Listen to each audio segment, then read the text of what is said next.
Hey guys, today we're diving into another truly horrifying case. If you want to support my channel, make sure to subscribe and stay active.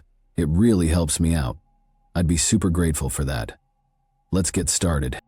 He seemed invisible, boring, forgettable, but behind that dead-eyed stare was a monster who couldn't stop killing even when the bodies started stacking up. Gary Ridgway wasn't flashy. He wasn't a genius. He didn't have a signature catchphrase or a flashy MO.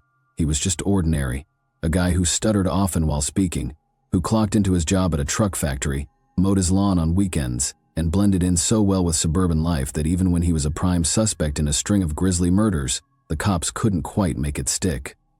But don't let the bland exterior fool you. This man murdered 49 confirmed, but he claims the number could be closer to 70, maybe even higher. His victims were young women, often sex workers, often runaways, always vulnerable. Gary strangled them with his bare hands or with crude ligatures like shoelaces, ropes, whatever was around.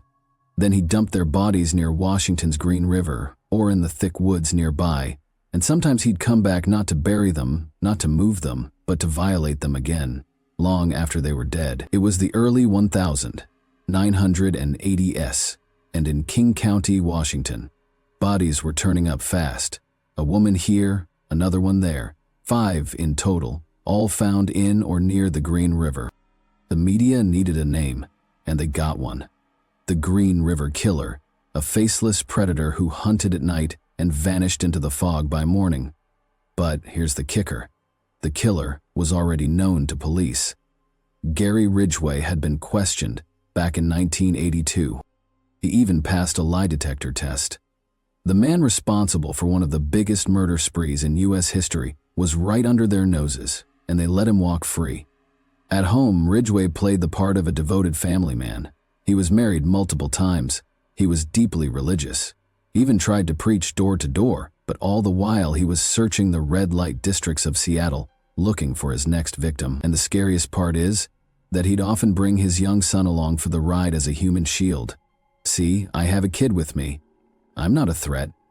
That's the kind of calculated manipulation Ridgway was capable of. Cold, heartless, methodical. Where did this monster come from, you may wonder? Gary Ridgway didn't crawl out of the shadows. He was born in broad daylight in Salt Lake City, Utah, on February 18, 1949. The middle child of 3 boys, Ridgway grew up in a house that looked normal from the outside, but inside it was a wreck. His mother, Mary, was a force of nature, controlling, intense, and terrifying. She ruled the house with a tight grip and wasn't afraid to use a belt or stick when her sons went out of lines drawn by her. His father, a bus driver, wasn't any good, often venting about the filth of sex workers he'd see on his routes. That constant commentary would embed itself into Gary's twisted worldview and fester into a hatred that would lead him to become a nightmare. Gary would later tell psychologists that he felt both anger and sexual attraction toward his mother. The same woman who disciplined him with belts and dominated the house was the subject of his violent fantasies. He even imagined killing her. So far, it sounds like a textbook serial killer origin story. Wait till it gets worse. By high school, Ridgway was already falling behind. He had dyslexia, struggled in class, and got held back a year. His IQ would fluctuate in the low 80s, but what he lacked in smarts, he made up for in something far more sinister. At just 16 years old, he did the unthinkable. He lured a 6-year-old boy into the woods and stabbed him in the ribs, piercing his liver. The boy survived, but Gary Ridgway had made his first real move toward becoming a killer, and no one seemed to notice. No follow-up, no serious consequences, just another angry kid from a rough home. But inside that teenager, something was growing. A rage, a hunger, a compulsion that would eventually take hold and leave dozens of women dead in his wake. Gary Ridgway graduated from Tahi High School in 1969 and did what a lot of young men did back then. He married his teenage girlfriend, Claudia Craig, and enlisted in the Navy. From the outside, it looked like he had found his calling, but Gary never stayed on the path for long. He was shipped off to Vietnam, where he served on a supply ship and saw combat, but it wasn't the bullets that left a mark, it was the brothels. While overseas, Ridgway racked up frequent flyer miles with local sex workers. He even caught gonorrhea, which infuriated him, but not enough to make him stop. That compulsion was already starting to take hold, and just like that, his first marriage crumbled, done within a year. Back in the States, Ridgway gave the word double life a whole new meaning. By the time he married his second wife, Marcia Winslow, he'd become intensely religious. He'd read scriptures out loud at home, cry after sermons, and preach door to door like he was on a mission to save souls. But while he was reciting Bible verses by day, he was cruising the streets at night looking for sex workers. His appetite was insatiable. His ex-wives and girlfriends said he demanded sex multiple times a day, often in public places, or even in the same wooded areas where, years later, his victims' bodies would be found. To the outside world, Ridgway was weird but harmless, a bit too intense with religion, maybe a little off, but nothing scary. Behind closed doors, though, Gary was unraveling. He had a sick obsession with prostitutes, and not just lust, it was hatred too, a burning resentment. He admitted in court that he didn't want to pay them and felt justified in ending their lives.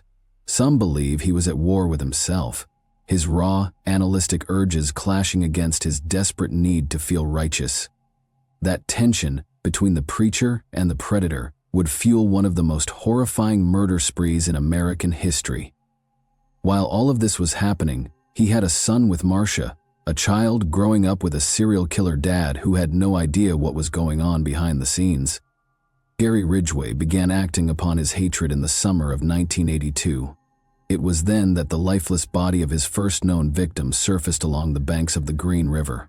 Wrapped around her neck was a piece of clothing tainted with an industrial spray paint, one that wouldn't be analyzed for another 2 decades. At the time, it was just another overlooked detail. But had it been tested, that microscopic trail could have pulled Ridgway into the spotlight much earlier. Instead, he slipped back into the shadows and kept killing. Over the next 2 years, death spread like a plague across King County, Washington, and the Green River became more than just a picnic spot. It became a graveyard. Body after body surfaced along its muddy edges and in dense, mossy woods near Seattle, Tacoma International Airport. The victims had one haunting thing in common. They were all young women, many of them sex workers or runaways, the forgotten and discarded of society. They were easy prey, and Gary Ridgway knew it. He stalked Pacific Highway South in his pickup truck, armed with nothing but a disarming smile, a wallet full of cash, and sometimes a photo of his son. In that image, so ordinary, so innocently paternal, drove his victims into a false sense of security. It was part of his carefully crafted trap. Ridgway would coax the women into his truck, drive to secluded areas, and then, after briefly getting intimate, he would strike with terrifying precision. One arm locked across their necks like a vice, the other pulling tight with practiced force. There was no hesitation, no remorse. He squeezed the life out of them slowly, methodically, until their limp bodies sagged in the seat beside him. Often he'd kill them in his home or truck, other times in the middle of the forest, where no one could hear their last gasps. Then he'd dump the corpses in clusters without clothes and twisted among ferns and dirt, sometimes posed in grotesque, degrading ways, their eyes staring up blankly toward the trees. But his brutality didn't end with death. Ridgway revisited his victims' corpses. Sometimes days later, he'd return to their graves like a predator guarding its kill, crawling through branches to lie beside their rotting bodies, violating them again. It wasn't about lust, he later confessed. It was about control. Raping dead bodies meant no resistance, no rejection, no cost. He didn't have to pay them and didn't have to worry about being turned in. The silence of the dead was the only intimacy he craved. He went so far as to contaminate his dump sites, leaving behind cigarette butts and chewed gum from other people, scattering belongings that weren't his, all in an effort to confuse investigators. In some cases, he even transported victims across state lines, dumping bodies in Oregon to muddy the trail. It worked. The body count rose, and the killer stayed hidden behind his mask of normalcy. By 1983, the panic had become undeniable.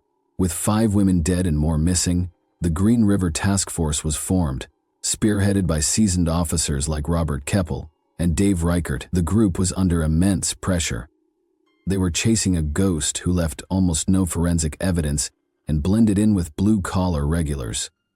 Desperate for insight, the task force even turned to Ted Bundy, who, from his prison cell in Florida, offered his own theory: the killer was returning to the bodies for sex. Bundy warned them to stake out fresh dump sites. He wasn't just speculating, he was describing Ridgway's behavior with eerie accuracy. Still, Ridgway eluded capture. He was arrested once in 1982 and again in 2001 for prostitution charges, but released both times. In 1983, 18-year-old Marie Malvar disappeared. Her boyfriend and pimp had trailed the truck. He entered a maroon pickup to a house. That house belonged to Gary Ridgway. The police interviewed him, noted his calm demeanor, and let him go. Other tips named him too, but nothing stuck. A year later, he passed a polygraph test. The man killing women by the dozens was clever enough to beat the machine. What the task force didn't know was that Ridgway was also juggling a personal life that shielded him from suspicion. By 1985, he had met Judith Mawson, a kind, unsuspecting woman who became his third wife. She moved into his modest house in SeaTac where, unknown to her, countless women had died just feet from the bed she slept in. There was no carpet when she moved in. Detectives later told her that's because he'd likely used it to wrap up corpses, but Judith had noticed nothing. Ridgway played the role of a loving, quiet husband. He brought her flowers, mowed the lawn, and held a steady job at the Kenworth truck factory. When he disappeared early in the morning for overtime shifts, Judith never questioned it. Those hours were when he hunted. Curiously, Ridgway's murder spree slowed significantly after marrying Judith. He later told investigators that she made him feel content that he truly loved her, and perhaps that fragile connection was enough to curb the storm inside him. Of his 49 confirmed murders, only 3 occurred after their wedding in 1988. Judith herself once said, "I feel I have saved lives by being his wife and making him happy." But love wasn't enough to bury his past. In 1987, investigators collected saliva and hair samples from Ridgway, storing them in evidence lockers for years. It wasn't until the rise of DNA profiling in the early 2000s that science finally caught up to him. A year later, in November, while he was at work painting trucks at Kenworth, police walked in and arrested him. 2 decades of horror came to a halt on that factory floor. DNA linked Ridgway to the murders of Marcia Chapman, Opal Mills, Cynthia Hines, and Carol Ann Christensen, all of whom had been discarded like trash across King County. Later, 3 more names were added to the indictment: Wendy Caulfield, Deborah Bonner, and Deborah Estes. The link wasn't just semen, it was microscopic spray paint spheres matched exactly to the formula used at Kenworth during Ridgway's tenure. That same paint had clung to clothing wrapped around his first victim's throat. The monster had always been right there, driving among them, smiling at coworkers, quoting Bible verses, killing again and again, and still being lucky enough to head home for dinner. By the summer of 2003, whispers began swirling through Seattle's media. Gary Ridgway, the man behind the worst serial killing spree in American history, might escape the death penalty. The idea sent shockwaves through the public. How could the Green River Killer, a man who had confessed to choking the life out of dozens of women and desecrating their corpses, be allowed to live? The answer is a deal with the devil. Ridgway had spent over 2 decades outsmarting law enforcement, blending into society and leaving a trail of bodies stretching from Washington to Oregon. But now, with the hard evidence finally catching up to him, DNA, paint particles, and recovered remains, he was cornered. His lawyers, led by Anthony Savage, began to negotiate the unthinkable. Ridgway would be spared execution only if he confessed fully to the murders and helped locate the victims still lying in the woods, forgotten. In November 2003, the plea was finalized. The Green River Killer stood in court and admitted to 48 counts of aggravated first-degree murder, but this wasn't a display of remorse. It was a calculated confession delivered in exchange for life. In his signed statement, Ridgway explained how he had committed every murder inside King County, Washington, and transported a few victims to Oregon specifically to throw investigators off his trail. It was a long game of cat and mouse, a game he had nearly won. Deputy Prosecutor Jeffrey Baird acknowledged the scale of the deal. 41 of the 48 victims would never have been connected to Ridgway in court if not for the plea. The case against him had evidence for only 7 murders without his cooperation. The rest would have remained nameless, numbers buried in case files. On December 18, 2003, Ridgway returned to the courtroom, not as a suspect, but as a self-admitted mass murderer. There would be no trial, no debate, just the cold hammer of justice. Judge Richard A. Jones handed down the sentence: 48 life sentences without the possibility of parole, to be served consecutively, 480 additional years, 10 for each victim, for tampering with evidence, while Gary received rightful curses from the victims' families. One statement from a victim's father would break his emotionless facade. In the months that followed, Ridgway led police to 3 more bodies. On August 16, 2003, a hiker found the remains of 16-year-old Pammy Annette Avant dumped off State Route 410. Then, in September, the bodies of Marie Malvar, the woman whose boyfriend had once led police to Ridgway's door, and April Bucha were unearthed in shallow woodland graves. 2 years later, on November 20, a weekend hiker in Issaquah stumbled upon a human skull. DNA would confirm it belonged to Tracy Winston, a 19-year-old who vanished from Northgate Mall in 1983. It was the 49th confirmed victim, and it earned Ridgway 1 more life sentence. And even decades later, Ridgway's trail of destruction kept unraveling. In 2023, forensic science finally gave a name to a victim long known only as Bone 17. She was a 15-year-old, Lorianne Raspatat, last seen alive in 1982. Her remains had waited nearly 40 years to be identified. Over the course of 5 months, Ridgway sat across from investigators dead-minded and disturbingly calm, unspooling one confession after another. In some interviews, he claimed 65 victims, in others, 71, and he often couldn't remember names, only places, vague appearances, or where he had left their bodies. On February 9, 2004, prosecutors began releasing the videotaped confessions.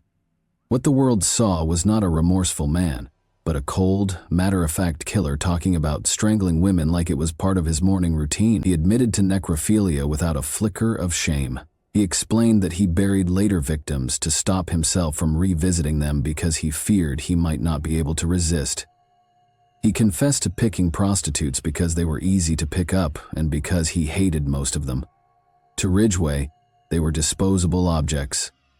Their lives meant nothing beyond his brief, violent thrill. With 49 confirmed victims, Ridgway confessed to more confirmed murders than any other serial killer in American history, but investigators and Ridgway himself believe the real number is much higher.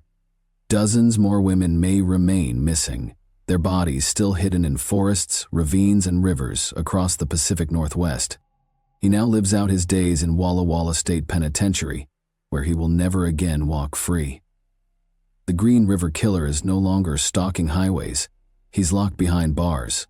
But the scars he left, the empty chairs at dinner tables, the daughters who never came home, the mothers who died not knowing what happened to their children, those remain.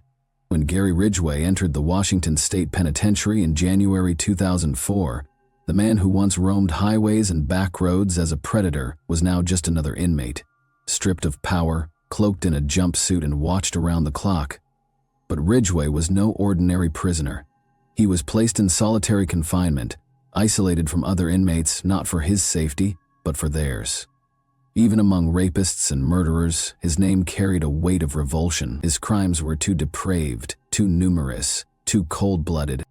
For over a decade, he rotted behind those stone walls in Walla Walla. But then, in May 2015, he disappeared from Washington, quietly flown across state lines and deposited inside USP Florence, a high-security federal prison in Colorado.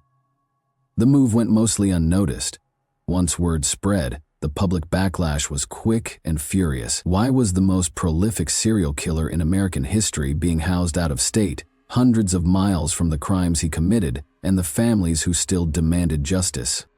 Governor Jay Inslee stepped in, so did Corrections Secretary Bernie Warner, and soon the message was clear. Ridgway was too important to move off the map. He still held secrets, answers to open murder investigations, clues buried deep in his decaying memory.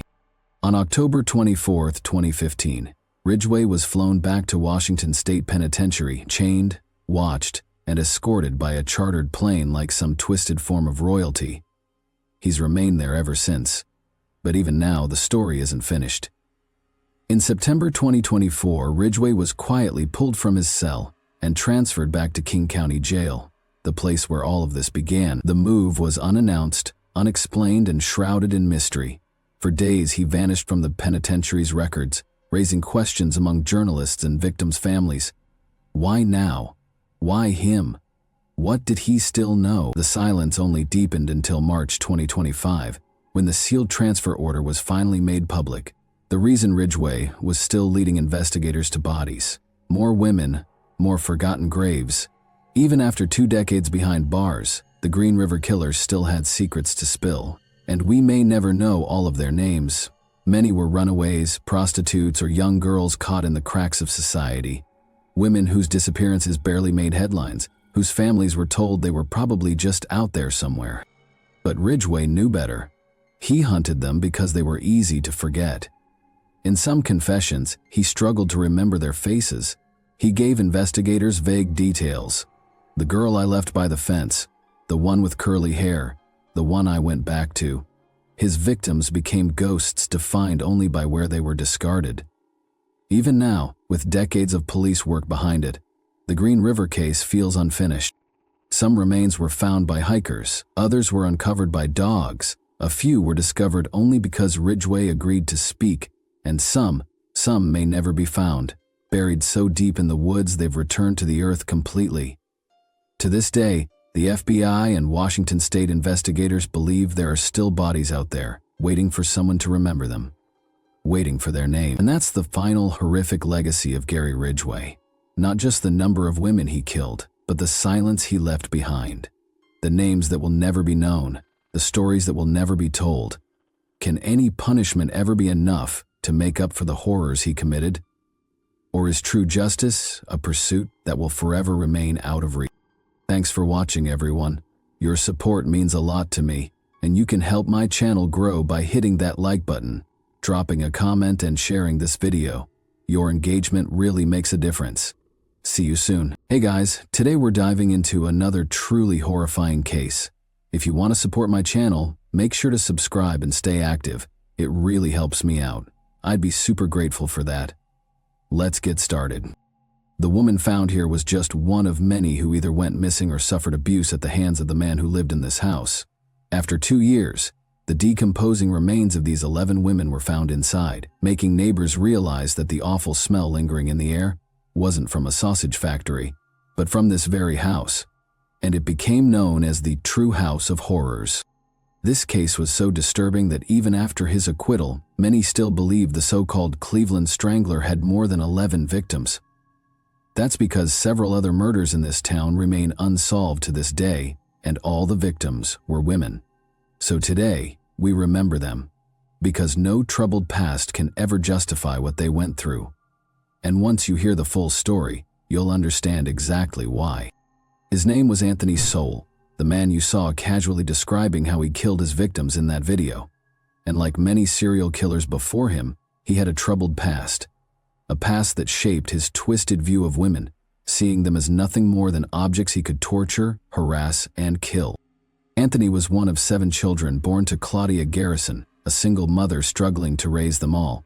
But tragedy struck when one of Claudia's daughters, Anthony's sister, passed away, leaving behind 7 children of her own with nowhere else to go. They moved in with Claudia, bringing the total number of kids in the household to 14. Now you might have heard the old rhyme about the lady who lived in a shoe and had so many kids she didn't know what to do, but this was no nursery tale. According to Anthony's niece Leona, who was one of the 7 children forced to move in, their time in that house was pure misery. Claudia subjected them to brutal beatings and relentless abuse, while her own 7 children watched from the sidelines. In one of the most horrifying moments of her childhood, Leona recalled how Claudia, the very woman who was supposed to protect and care for her, forced her to strip naked and then brutally beat her. In a later interview, Leona recalls this horrifying experience. But the nightmare didn't stop there. Claudia's own children were reportedly spared from the worst of her wrath, but for Leona and the other girls in the house, the abuse was relentless. Now, according to Leona, one of Claudia's older sons also took part in the cruelty, routinely beating and assaulting the young girls. Tragically, it didn't stop at just one person. It is said that other male relatives living in the house joined in, creating a cycle of unspeakable violence and trauma. Leona also revealed that Anthony Soule was often silent during these horrific acts. He never intervened. Instead, he would sit back and watch as the abuse happened right in front of him. But what Leona didn't realize was that for Anthony, witnessing mistreatment had become almost normal. Growing up in a home where abuse was a daily occurrence, he began imitating the cruelty he saw. Shockingly, at just 11 years old, he started molesting his own 10-year-old niece, Leona's sister, subjecting her to the same suffering he had witnessed, continuing the cycle of pain that had been ingrained in their home. Fast forward to January 24, 1978, Anthony joined the United States Marine Corps. Surprisingly, he excelled in the military. Over the next 7 years, he built an impressive record, earning multiple good conduct medals, certificates, ribbons, and letters of appreciation. By all accounts, his military career was defined by discipline, hard work, and achievement. Upon his honorable discharge in 1985, Anthony returned home to Cleveland for a while. He managed to live a relatively normal life, but that facade crumbled 4 years later in 1989, when he committed his first known violent crime. It all started with Melvette Stockwell, a 3-month pregnant woman and an S-worker who believed she was simply meeting a new client. On that fateful night, she accompanied Anthony to his home, expecting a routine exchange. Do the job, get paid, and leave. But this wasn't like her other clients. As soon as they stepped inside, the charm disappeared. Anthony's entire demeanor shifted. He suddenly became aggressive, grabbing her before she could react. He tied her hands and feet with zip ties and a belt, gagging her with a rag to keep her from screaming. She was completely at his mercy. But then he stopped. Instead of attacking her right away, he told her he was going to feed her before he killed her. Imagine hearing that. You think you're about to meet your end, but instead your captor is talking about feeding you first. Like you're on some twisted death row. The horror of that moment must have been unimaginable. But then, out of nowhere, Anthony decided to take a nap before going through with his plan. That was her only chance. In a moment of sheer desperation, she managed to break free, escape through a window, and signal for help from the rooftop. A neighbor spotted her and called the police, and when officers arrived, they found her shaking and terrified. But miraculously, she had survived. Anthony was arrested and charged with rape, attempted rape, and kidnapping. In 1989, 3 women from the same street as Anthony had already been murdered. As it turned out, Anthony was already on the authorities' radar, but despite the charges against him, he pleaded guilty to a rape and was sentenced to only 5 to 15 years in prison. While behind bars, Anthony underwent multiple psychological evaluations, yet he continuously insisted he would never commit such acts again. Despite his disturbing past, Anthony managed to convince the system that he had reformed. What's even more chilling is that he was not classified as a sex offender, meaning that when he was released in 2005, he was free to roam the streets of Cleveland, Ohio, just like any other citizen. That same year, he moved into 12,220 Imperial Avenue, a house that would soon become infamous. However, 2 years later, Anthony lost his job at a local factory under mysterious circumstances. Unemployed, he began collecting benefits and making money on the side by working as a scrap metal collector. But as his financial situation deteriorated, so did his mental state. He became more withdrawn, spending most of his time in his house, avoiding neighbors, and becoming more erratic in his behavior. Those who lived nearby noticed a change in him as he looked unkempt, distant, and was no longer the same person they had once known. Then came the turning point. Anthony began a relationship with a woman named Lori, a niece of the governor in Cleveland, and they quickly spiraled into a toxic cycle of heavy drug use, particularly crack. But while Anthony was sinking deeper into addiction, Lori wanted out. And so in 2007, when Anthony was fired from his job at the factory, Lori saw it as her chance to break free. She left him, determined to leave that world behind. Anthony, however, was far from ready to let go. The heartbreak shattered something inside him, sending him into a dark spiral. He stayed behind on Imperial Avenue, but from that moment on, his reclusive tendencies became even more pronounced. He withdrew into himself. His behavior became more unstable, and then the horrors began. That same year, a 10-year-old girl living nearby vanished without a trace. Just months later, another woman, a 33-year-old nursing assistant named Tishana Culver, disappeared. Tishana had struggled with drug addiction, but she was also a dedicated healthcare worker, trying her best to turn her life around. No one reported her missing, no police alerts, no flyers. Just another woman gone. 2 months later, 25-year-old LaShonda Long, a mother of 3, also vanished. Then in October of 2008, 45-year-old Michelle Mason, who had 2 sons and was a devoted volunteer for the local AIDS task force, was also reported missing. Her mother, terrified, went to the police in early December. She begged them to look into her daughter's disappearance, but nothing happened. The case remained open, and no one connected the dots. Meanwhile, over on Imperial Avenue, a gut-wrenching stench was growing worse by the day. The entire neighborhood complained, a smell so rancid it made people gag just walking past. And the most disturbing part, Anthony Sowell himself reeked of it. Whenever someone wrinkled their nose and questioned the putrid odor clinging to him, Sowell had a ready excuse. "It's that damn sausage factory next door," he'd say with a shrug, and somehow people believed him. After all, Ray's Sausage had been in business for over 5 decades and, well, it was a meat factory. Maybe it really did stink. But the complaints kept piling up. Eventually, City Hall got involved, sending inspectors to investigate. The pressure was on, and Ray's Sausage was forced to take drastic action, spending over $30,000, 0 cents, on deep cleaning, new ventilation systems, and odor-eliminating technology. And yet, the smell didn't go away. It clung to the air, thick and putrid. By this time, Sowell was unraveling.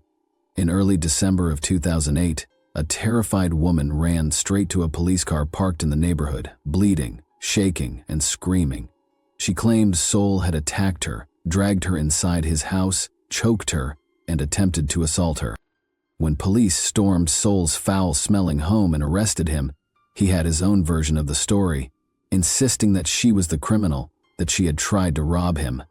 Both bore scratches and bruises, making it difficult for officers to determine who was telling the truth. Both were arrested, but later released due to insufficient proof.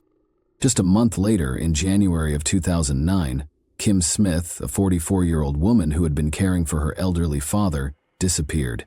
That year alone, 5 more women, Nancy Cobbs, Imelda Hunter, Janice Webb, Talicia Fortson, and Diane Turner, vanished without a trace. The alarming number of missing women in such a small area didn't go unnoticed by the community. Residents began organizing searches, handing out flyers, and trying to bring attention to the disappearances. Shockingly, Anthony himself joined these efforts, blending in with those who were desperately searching for the very women he had taken. Then came October of 2009.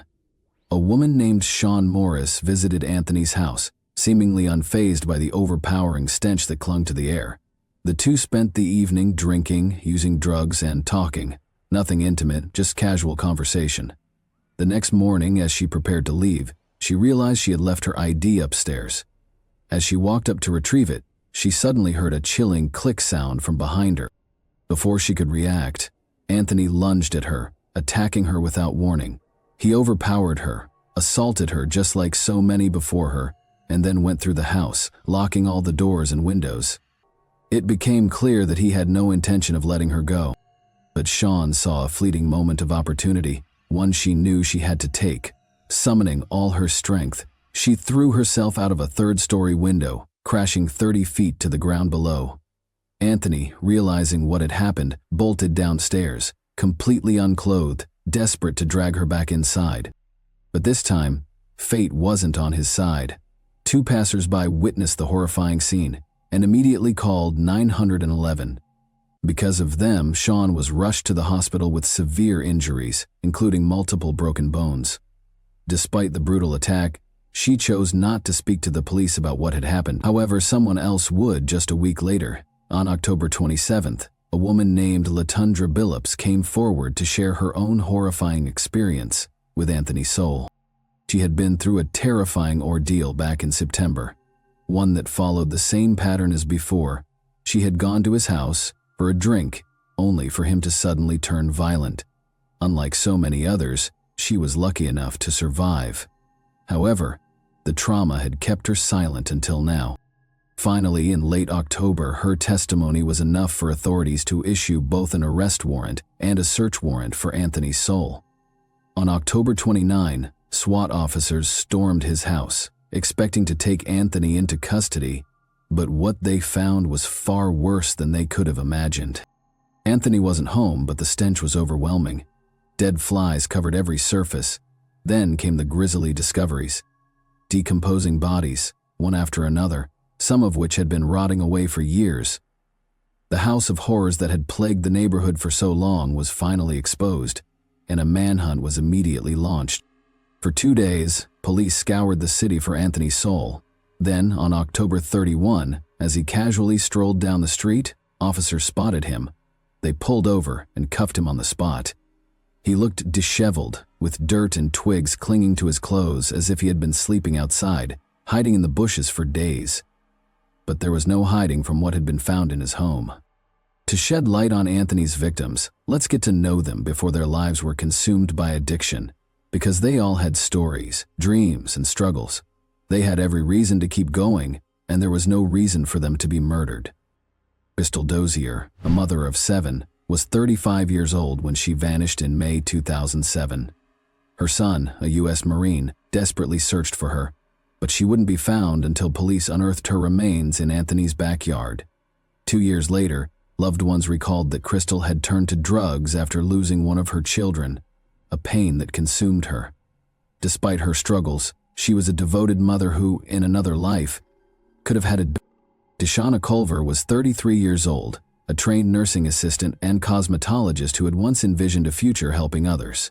However, tragedy struck when her boyfriend took his own life, sending her into a spiral of grief and addiction. At one point, she lived only 4 houses away from Anthony, unaware of the fate that awaited her. She disappeared in June 2008, leaving behind loved ones who never stopped wondering what had happened to her. LaShonda Long, just 25 years old, was the youngest of Anthony's victims, a mother of 3. She disappeared 3 months after Tashana. No one even filed a missing persons report for her, a heartbreaking reflection of how addiction often isolates its victims from the support they need. Her remains were never fully recovered. Only her skull was found in Anthony's basement. On the other hand, Michelle Mason had fought hard to turn her life around. At 45, she was living with HIV and had battled heroin addiction, but she refused to let her struggles define her. After surviving a shooting, she dedicated her life to helping others, working with an AIDS outreach program and focusing on her children. She disappeared on or around October 4, 2008. Another life full of resilience and hope, cut tragically short. Tonya Carmichael was a mother, a fighter, and tragically the first victim to be identified from Anthony Soule's house of horrors. Though she struggled with substance abuse, her loved ones never stopped caring. When she vanished in December 2008, they knew something was wrong. Tonya's mother wasted no time. She reported her missing within a week, desperate for answers, but the police saw just another black woman with a drug problem and failed to take the case seriously. Even when her abandoned car was found near Soule's neighborhood, they ignored the red flag. Years later, forensic testimony would expose the brutality of her death, strangled with a telephone charger, discarded as if she didn't matter. But Tonya did matter. She was loved, she was missed, and her family never stopped fighting to make sure she wouldn't be forgotten. Kim Yvette Smith, 44, was a caretaker in every sense of the word. She dedicated her life to looking after her ailing father, balancing the weight of responsibility on her shoulders. In January 2009, she disappeared without a trace, leaving her father behind and breaking the hearts of those who knew her. Imelda Amy Hunter, 47, had a life marked by hardships and resilience. Raised in Chicago, she was an avid reader, a girl with dreams before her life. Life took an unexpected turn at just 14. She became pregnant by one of her teachers and gave birth to a child with cerebral palsy who also died. This unimaginable responsibility weighed on her young shoulders, and eventually addiction found its way into her life. Yet she was more than her struggles. She was a mother, a woman who had once been full of promise. Nancy Cobbs was a 44-year-old grandmother, deeply loved and fiercely missed. When she disappeared in April 2009, her family refused to sit idly by. They kicked in the doors of abandoned houses, desperately searching for her. Tragically, her body was only discovered months later, wrapped in 6 plastic bags. Forensic testimony later revealed that she had been strangled with a shoelace, another victim of Anthony's cruelty. Talisha Fortson, 31, had a difficult upbringing, bouncing from foster home to foster home. She frequently ran away, searching for something better, but addiction tightened its grip on her. Like Talisha and Amy, no one even realized she was missing until the bodies began surfacing. Janice Webb, 48, was last seen on June 3, 2009, at her boyfriend's home in Lakewood, Ohio. Just outside Cleveland, a woman with her own battles, she never imagined that crossing paths with Anthony would be her final chapter. Diane Turner, 38, had endured the unthinkable, losing all 6 of her children to the state. The pain of separation pushed her deeper into addiction, but she was still a mother who had once held hope for her family. She was the last of Anthony's victims to disappear. In September 2009, the same month that Latundra Billups, 37, survived his brutal attack. These women were not just victims, they were women who had lived, loved, and endured unimaginable struggles. Their stories deserved to be told, not just as part of Anthony's crimes, but as a reminder of the lives that were stolen and the justice they finally received. What's particularly gut-wrenching is that by the time authorities finally captured Anthony's soul, he was 50 years old, meaning he had already spent decades living freely, committing these crimes unnoticed. His arrest on October 29, 2009, was just the beginning of a long, drawn-out legal battle. Soul's trial was initially scheduled for June 2, 2010, but what followed was a series of postponements. His defense team argued that they needed more time to prepare, review thousands of pages of evidence, and analyze hours of surveillance footage taken from a neighboring property. The trial was pushed to September 7, then to February 14, then to May 2, and finally to June 6, 2011, when proceedings finally began. Soul faced 85 charges, including 11 counts of aggravated murder and 74 counts of rape, kidnapping, abuse of a corpse, and tampering with evidence. His initial plea was not guilty by reason of insanity, but he later changed it to simply not guilty. Despite his attempts to evade responsibility, the evidence against him was overwhelming. Survivors testified, forensic experts detailed the gruesome conditions of his home, and jurors were confronted with horrifying photos of the crime scene. On July 22, 2011, after weeks of testimony, the jury found him guilty on all but 2 counts. The decision was clear. Anthony Soul was a serial killer who had preyed on the most vulnerable women in his community. When it came time for sentencing, the prosecution argued that Soul showed no remorse for his crimes. The jurors agreed. On August 10, they recommended the death penalty, and 2 days later, Judge Dick Ambrose upheld their decision. Soul was officially sentenced to death. On September 14, 2011, he was transferred to death row at Chillicothe Correctional Institution, a stark contrast to the freedom he had once used to terrorize his victims.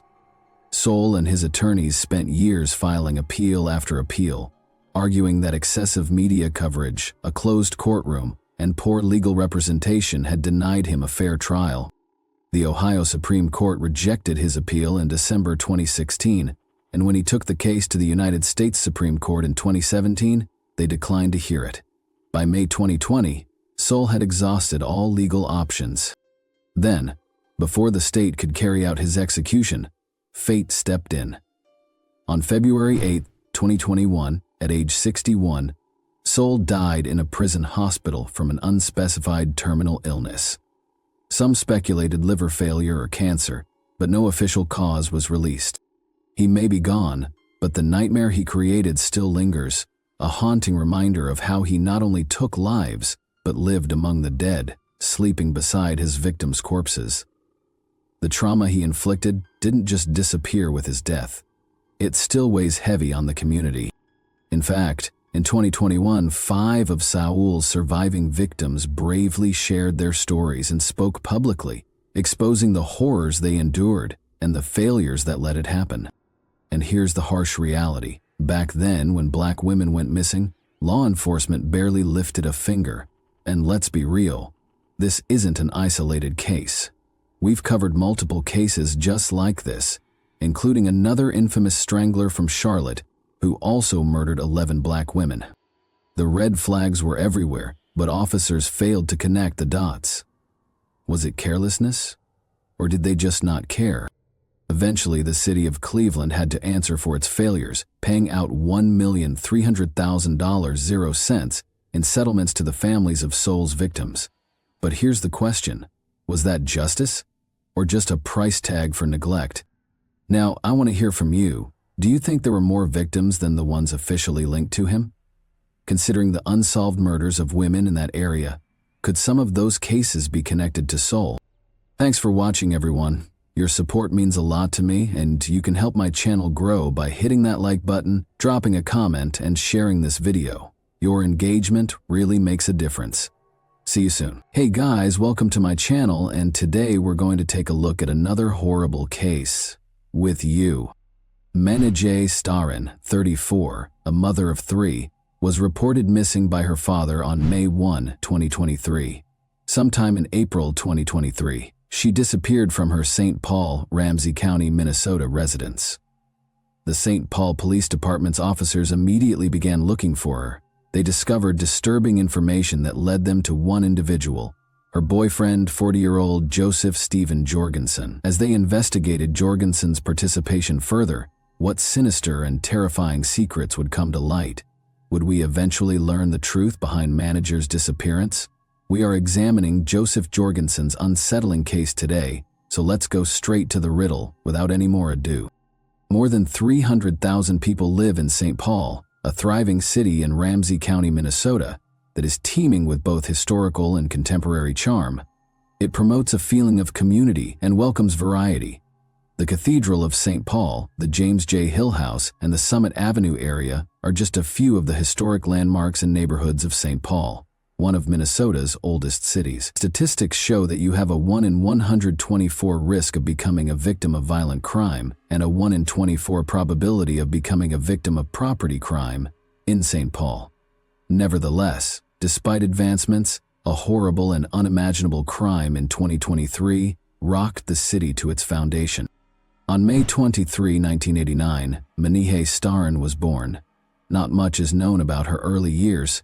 It is uncertain if she had any further siblings, however records show that she had a brother named Nora Starin. Menajay was 34 years old and a single mother of 3 kids by 2023.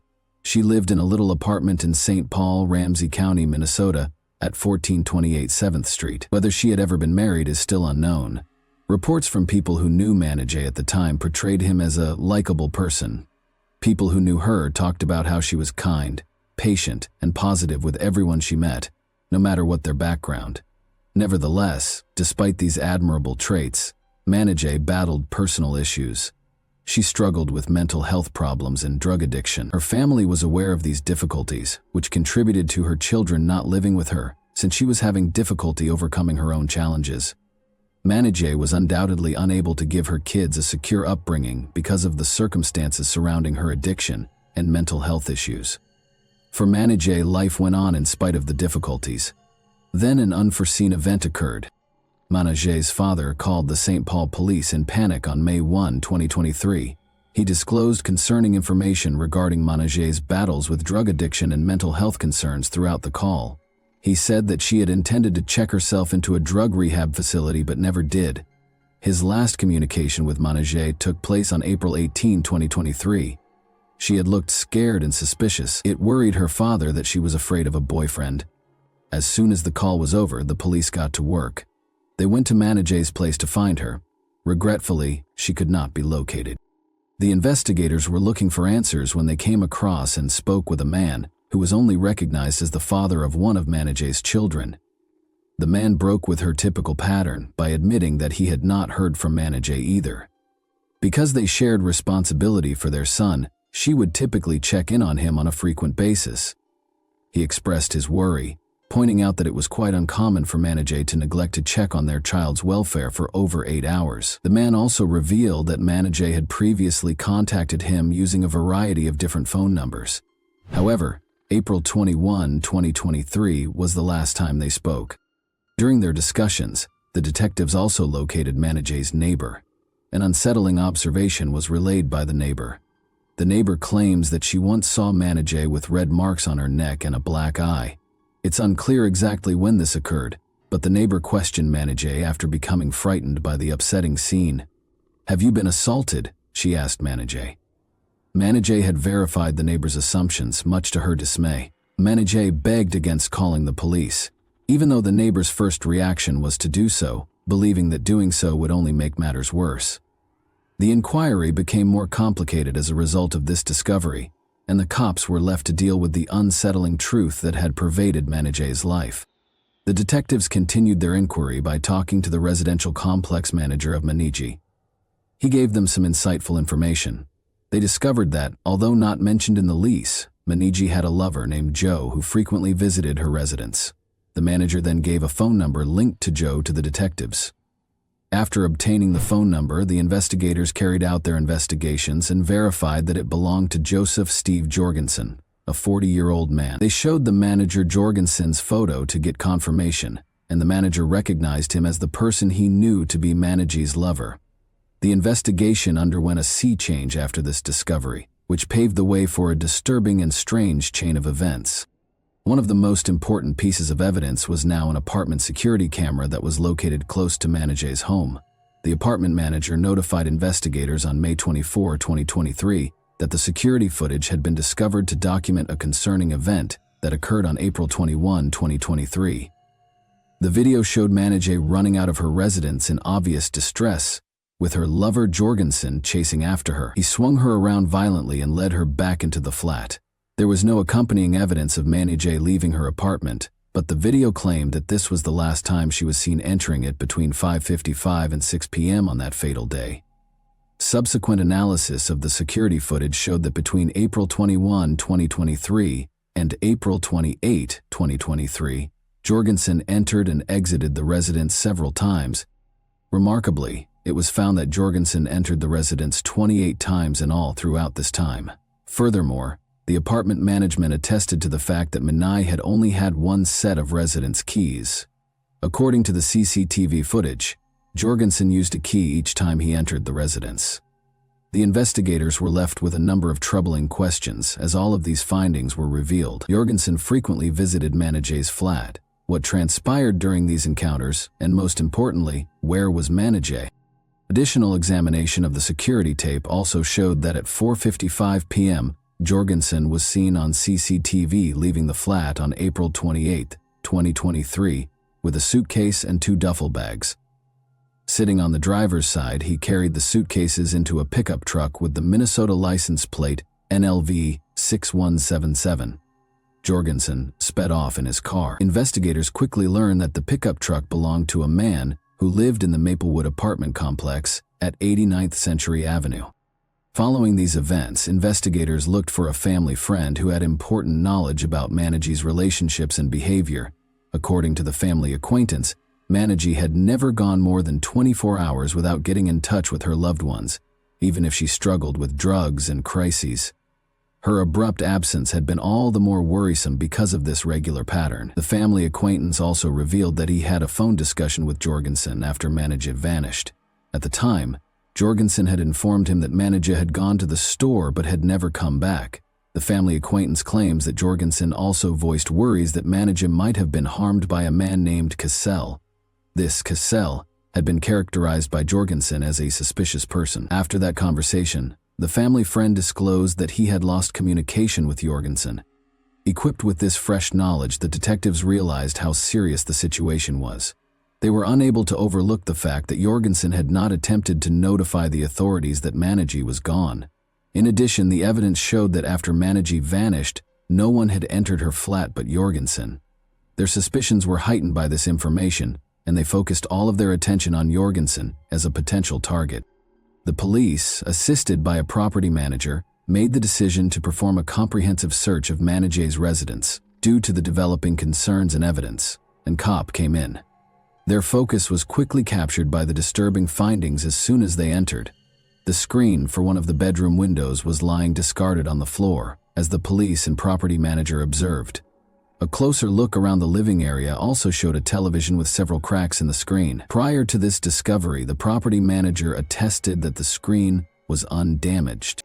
The officers discovered a smashed glass panel on the microwave when they searched further. There were indications that it had been cleaned.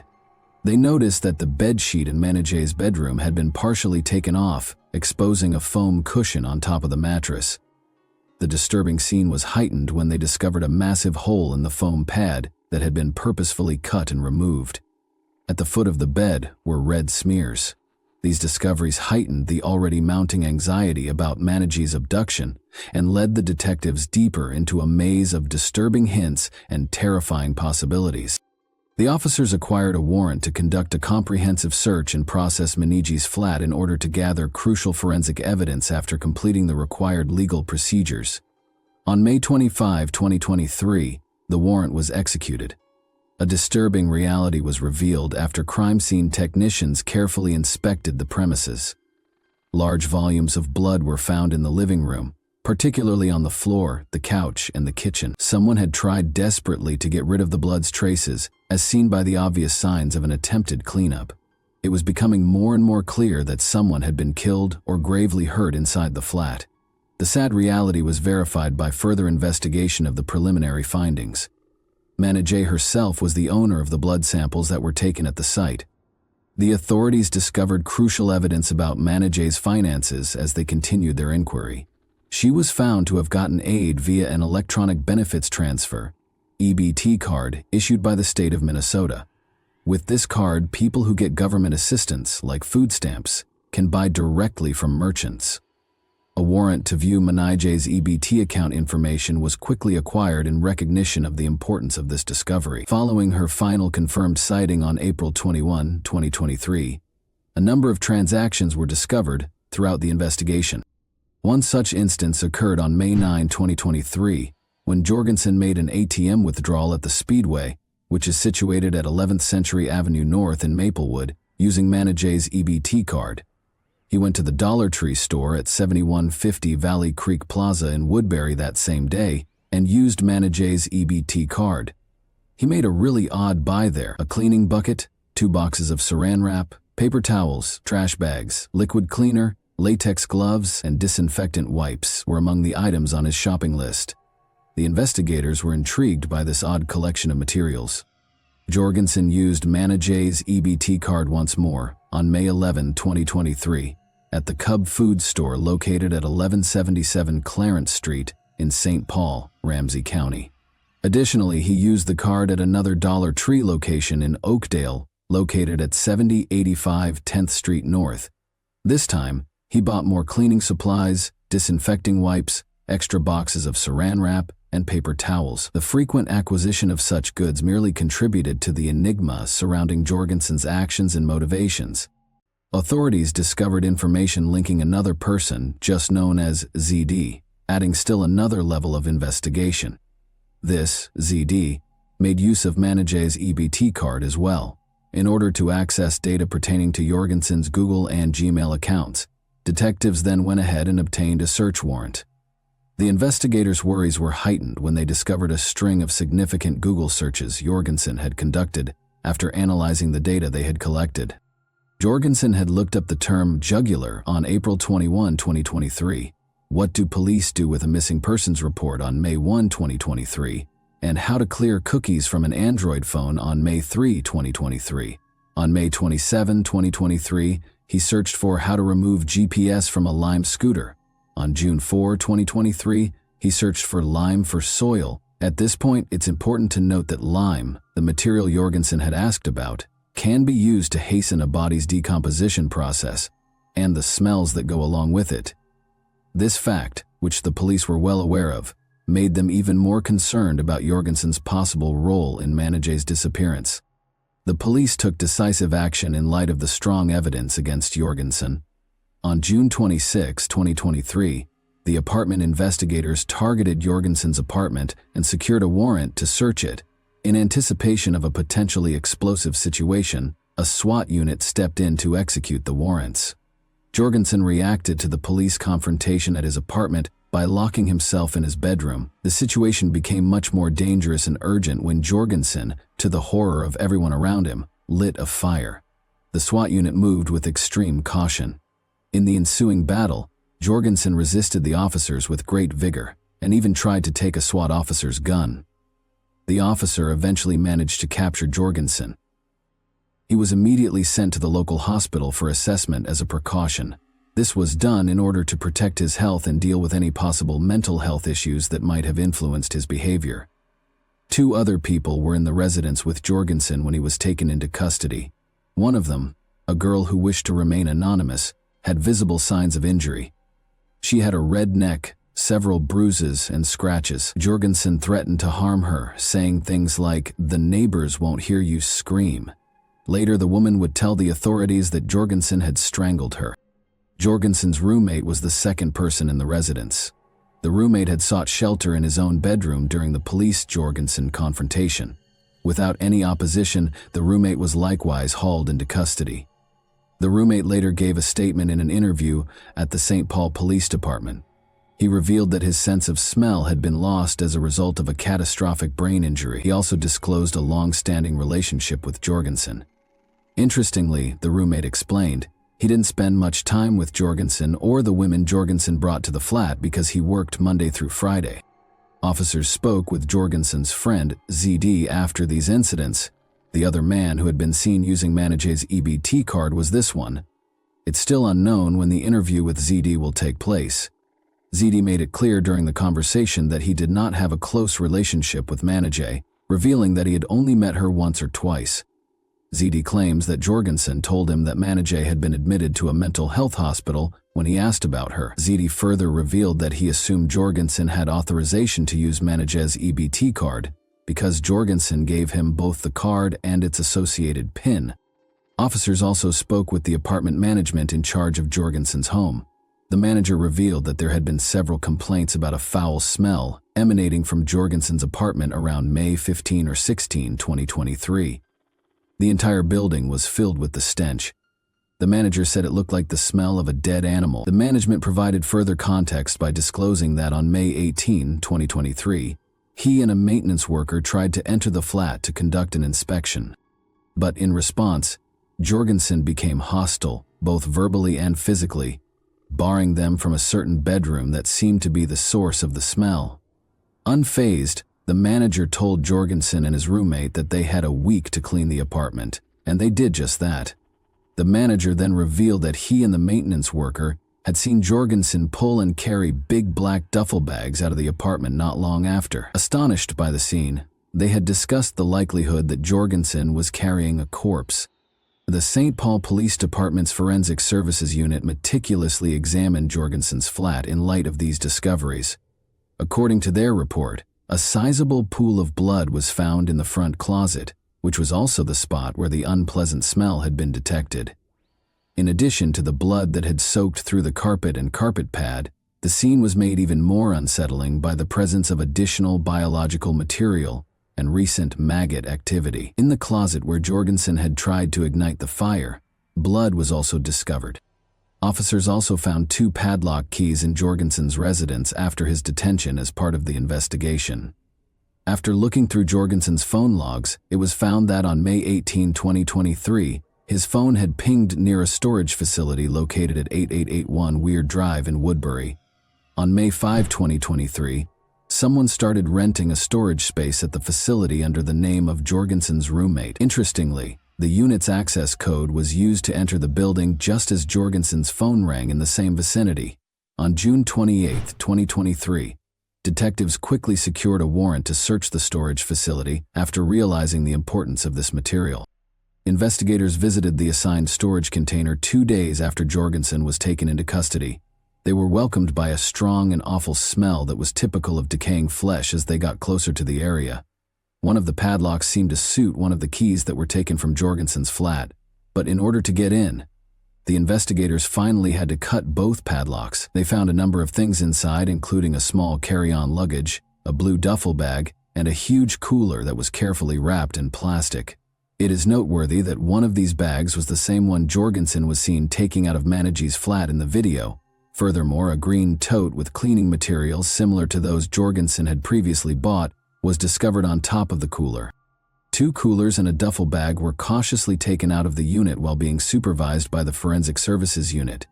From these receptacles came a clear and overwhelming smell of rotting meat.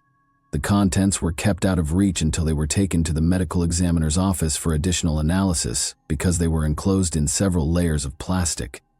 A human body was discovered inside the bag and coolers after being examined using an X-ray machine. The limbs and legs were in the larger bag, and the torso was in the larger cooler. However, there was a head in the smaller cooler. The found remains were then autopsied by the Ramsey County Medical Examiner's office. The torso, the first set of remains, was carefully taken out of the huge cooler, which was heavily wrapped in several bags and layers of saran wrap. It had been carefully hidden and preserved. The head, which was also covered in many layers of saran wrap and bags, was the next group of remains to be removed. The remaining pieces of the legs and feet, 2 arms and 2 thighs, made up the final set of remains, which were then taken out of the duffel bag. Additionally, a significant amount of saran wrap had been meticulously wrapped around these bones. The medical examiner had to spend a lot of time unwrapping the corpses. The remains identified as belonging to Managey was satisfactorily established by the medical examiner after extensive investigations and analysis were completed. The Ramsey County Medical Examiner did identify the remains as those of Managey Staran of St. Paul yesterday, Thursday, June 29. Dental records and identifiable tattoos were used to prove identity. Unfortunately, it was determined that her death was a homicide once the method of death was determined. After this, investigators returned to the CCTV footage taken from Managey's apartment, paying close attention to the luggage Jorgensen had taken from the building. Upon closer inspection, it became more and more clear that Jorgensen had mutilated Managey in her own apartment, carefully separating her remains and packing them in different bags he carried. Jorgensen was charged with a number of crimes related to Managey's death. Given the seriousness of his alleged acts, he was legally charged with 1 count of second-degree murder. Jorgensen was also charged with arson for purposefully starting a fire in his residence while he was arguing with the SWAT squad members. The accusations were expanded to cover actions including disarming an officer and making violent threats. Jorgensen made a brief court appearance on the afternoon of June 30, 2023, to answer to the murder charge.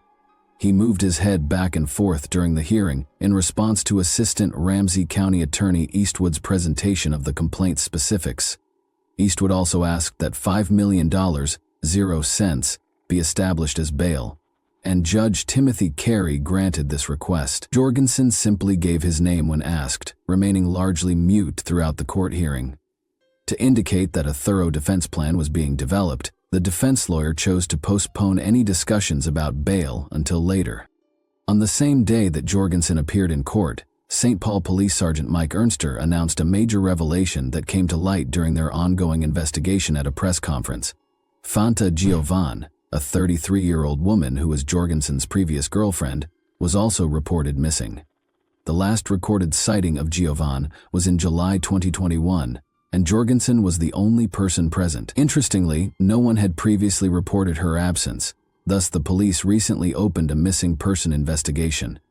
Tragically, police said at a press conference on July 7 that they had located the remains of 33-year-old Fanta Giovan in a different storage facility in Coon Rapids, which is 30 miles from the property where Staran's body was recovered and north of Minneapolis. Although more information about this second victim has not yet been made public, it is generally assumed that Jorgensen is also accountable for her murder. In light of these continuing events, Meneghe's family thanked the police for following up on every lead in their unrelenting pursuit of the truth. Jorgensen faces a potential sentence of 40 years in jail on the charge of second-degree murder, should he be proved guilty. August 21, 2023, is when Jorgensen is expected to appear in court again. Justice is currently being sought in the wake of this horrific tragedy, which has revealed the truth about Meneghe's premature death. We now have a better grasp of the unfortunate events that transpired thanks to the work of law enforcement. A disturbing thought emerges as we consider the horrifying specifics of Jorgensen's actions. Are we about to discover a possible serial killer? And that wraps up today's chilling story. If you enjoyed this video, don't forget to like and subscribe so you never miss a new upload. Also, let me know in the comments, what part of this story shocked you the most? Thank you for watching, and I'll see you in the next video. Hey guys, welcome to my channel, and today we're going to take a look at another horrible case with you. Genetic genealogy testing has revolutionized cold case investigation by reviving cases that might otherwise have remained unsolved. It had been like trying to capture smoke with their bare hands for the investigators working on the cases of John and Jane Doe. However, new developments in DNA testing are now providing investigators with the advantage they need to solve crimes that were previously thought to be unsolvable. These victims are now receiving their names back after being unidentified and nameless for decades. Today, we'll examine two instances where genetic genealogy has ultimately provided the answer and some measure of closure for both families and investigators. Immediately, let's get started. Today's first case takes place in Rock County, which is located in the southwest region of Minnesota. Rock County is one of the 4 counties without a natural lake, despite Minnesota's reputation as the land of 10,000 lakes. A Department of Transport employee was busy removing the concrete culverts beside Interstate 90 off Highway 23 in Beaver Creek Township on March 13, 1981, as part of a regular municipal cleanup. He was startled to see some skeleton remains when he brushed aside the wreckage. The employee phoned the police after speaking with his boss right away. The area was cordoned off when the police came, and everyone in the vicinity was questioned about the finding. According to the supervisor, the culverts were cleaned out once a year, with the most recent cleanup taking place on October 21, 1980. The remains might have been disposed of in the culvert at any point between October 1980 and 1981, Wyatt investigators hypothesized. After removing the deceased, forensic specialists and crime scene detectives set about gathering any hints that might have been left behind. The body was taken to the medical examiner's office in Ramsey County. The medical examiner found it challenging to identify the John Doe. From what was left of the nearly full skeleton, the body had been severely decayed and was hardly identifiable. According to the coroner's findings, John Doe was a white man in his 30s to 50s. 5 feet 6 to 5 feet 8 inches was his estimated height. There were no distinctive birthmarks or tattoos, and the state of the body made it impossible to establish weight, hair, or eye color. The coroner noted that there was a chance the person had been shot, but the cause of death was designated as homicide. No gun or shell casing was discovered in the area, but there had been a wound to the skull that was consistent with a small caliber firearm. DNA samples were retrieved from the remains, and plaster casts of his teeth were taken for his dental records. His fingertips had crumbled with decay, making it hard to get fingerprints. The victim was discovered wearing boxer shorts, green cotton work pants, and a leather belt. He wore 2 pairs of green socks on each foot and engineer boots in sizes 8 to 9 that were either light tan or white slip-ons. He was holding a locket with a picture of a baby inside and a black plastic comb. Based on this ambiguous description, police conducted a thorough search of the region and spoke with Department of Transport employees who had been there since October of last year. A police artist created a preliminary sketch using information from the medical examiner. Beaver Creek Township saw the creation and distribution of posters. They also asked drivers who frequently traveled the road if there was any strange behavior going on nearby. When asked about the John Doe who was discovered in the culvert, locals were unable to name anyone who fit his description. No one appeared to know who this individual may be, and a search of missing people databases in and around Minnesota produced no results. The case eventually became cold due to a lack of leads. Despite authorities routinely reviewing the case, no one had come forward to report someone missing in the region, and no new information emerged. As technology developed, known criminals' DNA profiles were being converted to digital format so that law enforcement could obtain data more quickly and easily. In 1981, a profile of Rock County John Doe was created, and it was used to look him up in national criminal databases. But this was also in vain, because no victim records could be located. Decades passed with no new information about the case. After using this new technique to find and apprehend the notorious Golden State Killer in 2018, genetic genealogy started to transform criminal investigations. Other law enforcement organizations quickly noticed, thinking that this technology will undoubtedly revolutionize the process of locating unresolved cold cases. In August 2022, the Rock County Sheriff's Office reactivated the Rock County John Doe case in collaboration with the charitable organization, the Doe Network. Using the John Doe's autopsy photographs, they created a digital composite sketch that was posted to their website and all other databases of missing persons. The next step was to organize fundraisers and community projects to generate enough money to cover DNA testing. The sheriff's office met their goal and covered the cost of all the tests required to complete the assignment. Using DNA samples from the sheriff's office, Doe Network volunteers began tracking down family ties using the genealogy websites. In Omaha, Nebraska, they discovered a family match after searching through thousands of family trees for several months. After that, the team contacted the woman, who stated that she was open to meeting with any relatives she knew who had either gone missing or lived in Rock County. In early November 2022, officials traveled to Omaha after reaching out to Rock County Sheriff's Office investigators and agents from the Minnesota Bureau of Criminal Apprehension. The Gateno family members and the woman who most closely matched John Doe's profile were met by Omaha investigators. The family members offered to get their DNA tested. Investigators found that two of the profiles most closely matched their John Doe profile on December 20, 2022. Together with her aunt and uncle, they brought the results back to Omaha and met with the woman who had submitted her profile to the genealogy website. Detectives learned during family interviews that the woman's aunt did in fact have a brother called Louis Anthony Gateno who vanished in 1971. They knew they had located their John Doe when they presented detectives with a photo of Louis. Since many of their relatives had passed away, the family was unable to share much about Louis's life. Sometime in 1946 would have been Louis's birthday. Investigators did learn from them that Louis had a history of robbing banks in the 1960s. In his hometown of Omaha, Louis was initially charged with robbing a bank, according to his family and press reports from the archives. At the age of 20, he was apprehended on January 25, 1966, while attempting to rob a First National City bank in New York for $96.40. Reports state that Louis shot the counter after being overwhelmed by the bank teller. In the altercation, he had hurt his hand. According to the report, Louis admitted to detectives that he had been hopeless and despondent and that he just wanted his life to end. Louis was accused of possessing weapons, felony assault, and attempted robbery. Family members have since heard from him occasionally, but since 1971 there has been no communication at all. Because of his tense connection with his family, he was not reported missing at the time. When they learned he had been slain 10 years after he had lost touch with his family, they were equally perplexed. Since Louis had gone missing, no one had ever stepped forward to search for him. Since investigators knew who John Doe was, they had already won half the battle. Evan Verbrugge, the sheriff for Rock County, described the occasion as bittersweet. Finally, Louis Gateno's family has some answers, though it's not news anyone wants to hear.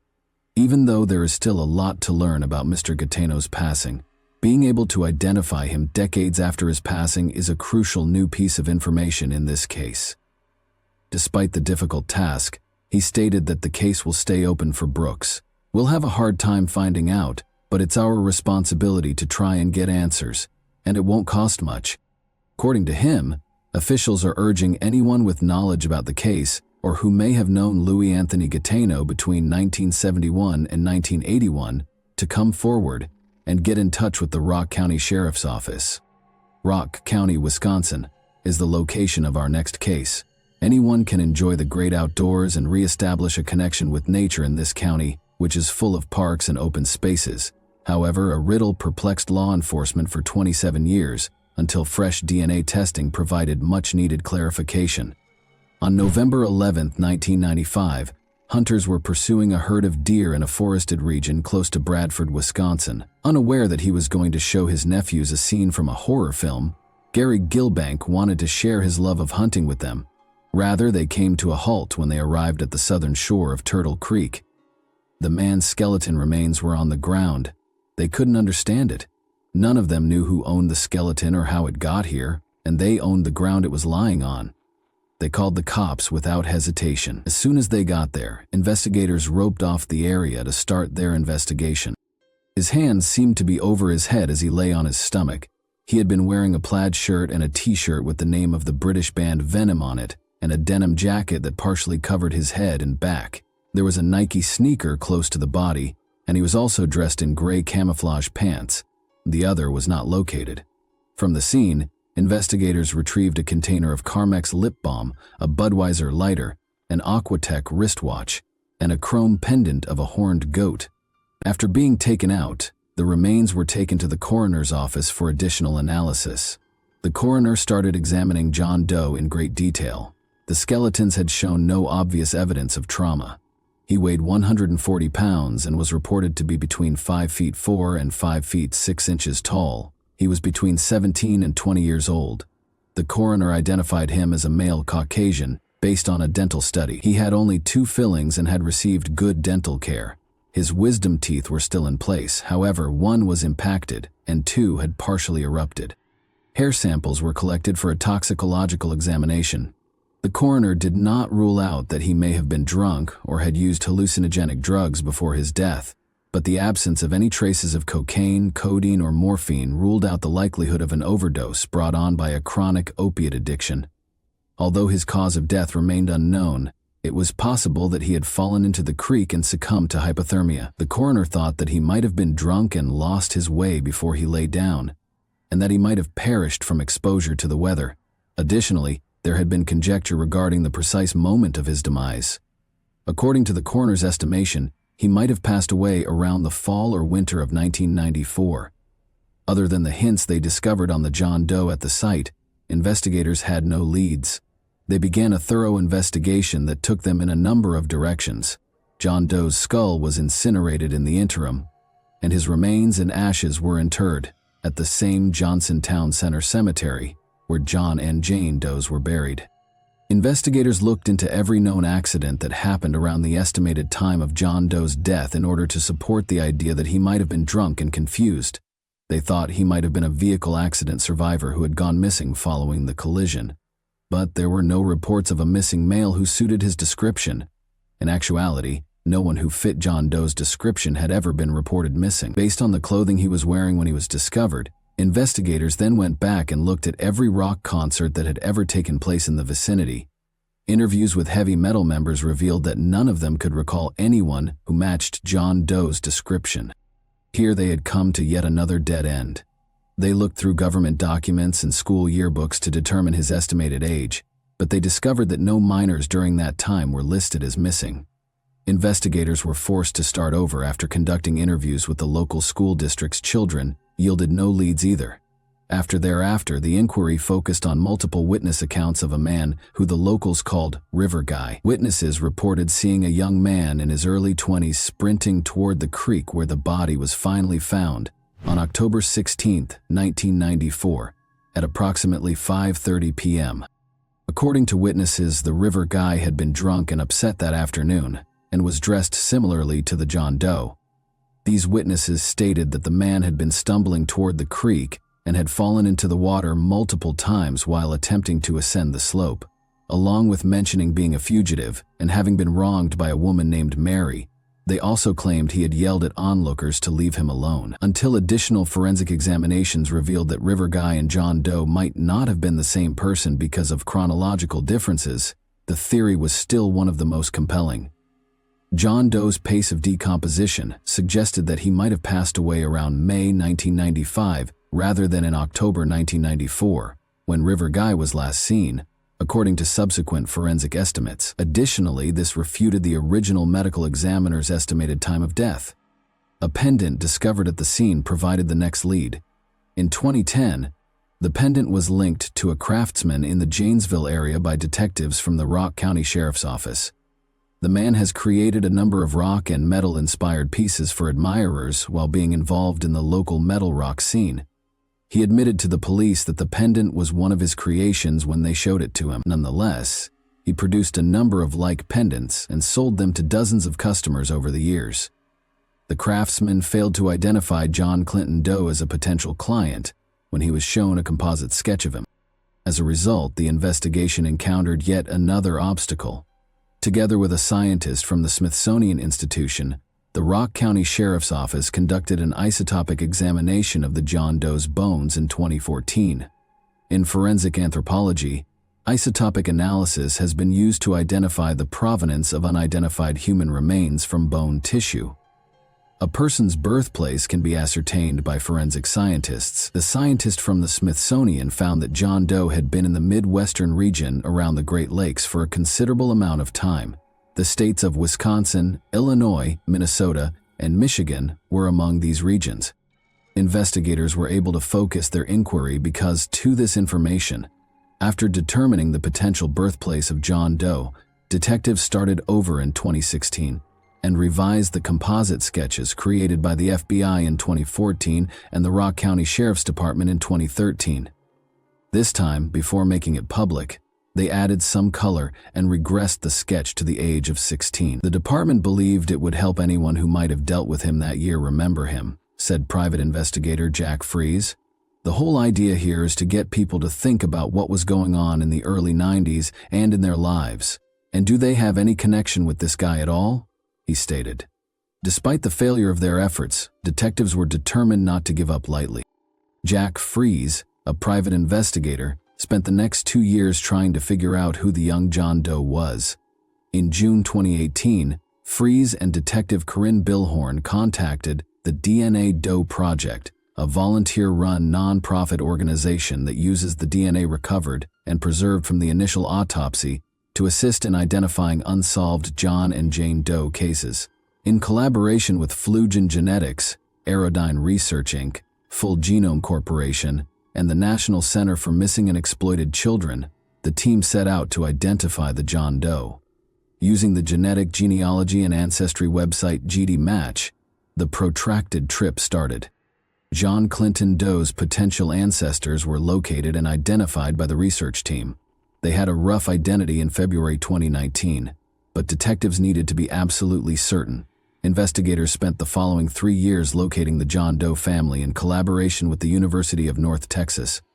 After speaking with the family members, they learned that 2 of the volunteers might be half-siblings to the John Doe via their father. In late 2021, county officials requested and were granted a warrant to exhume the potential father's body.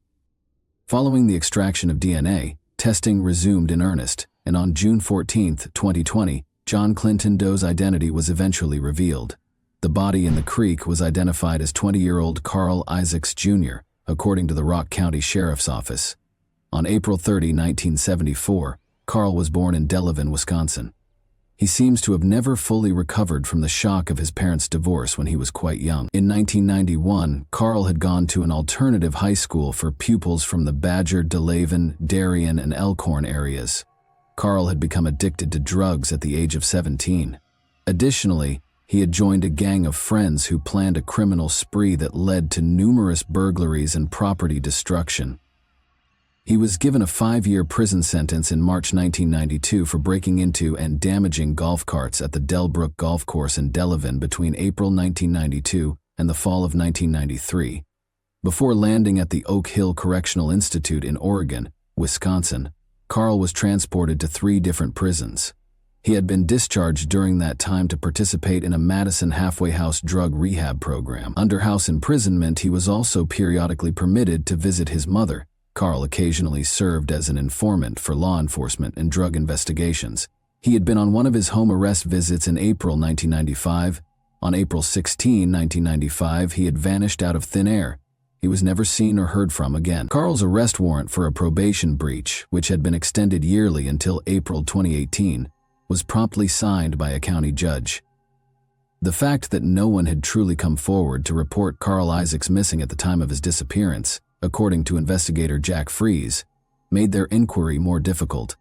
In this case, Mom and Dad were divorced. He was kind of living with his mom, although I don't think he stayed there very often. He was kind of on the streets, basically homeless. I don't think he had a friend, nobody at all, who would have missed him to the point where they tried to find him, according to him.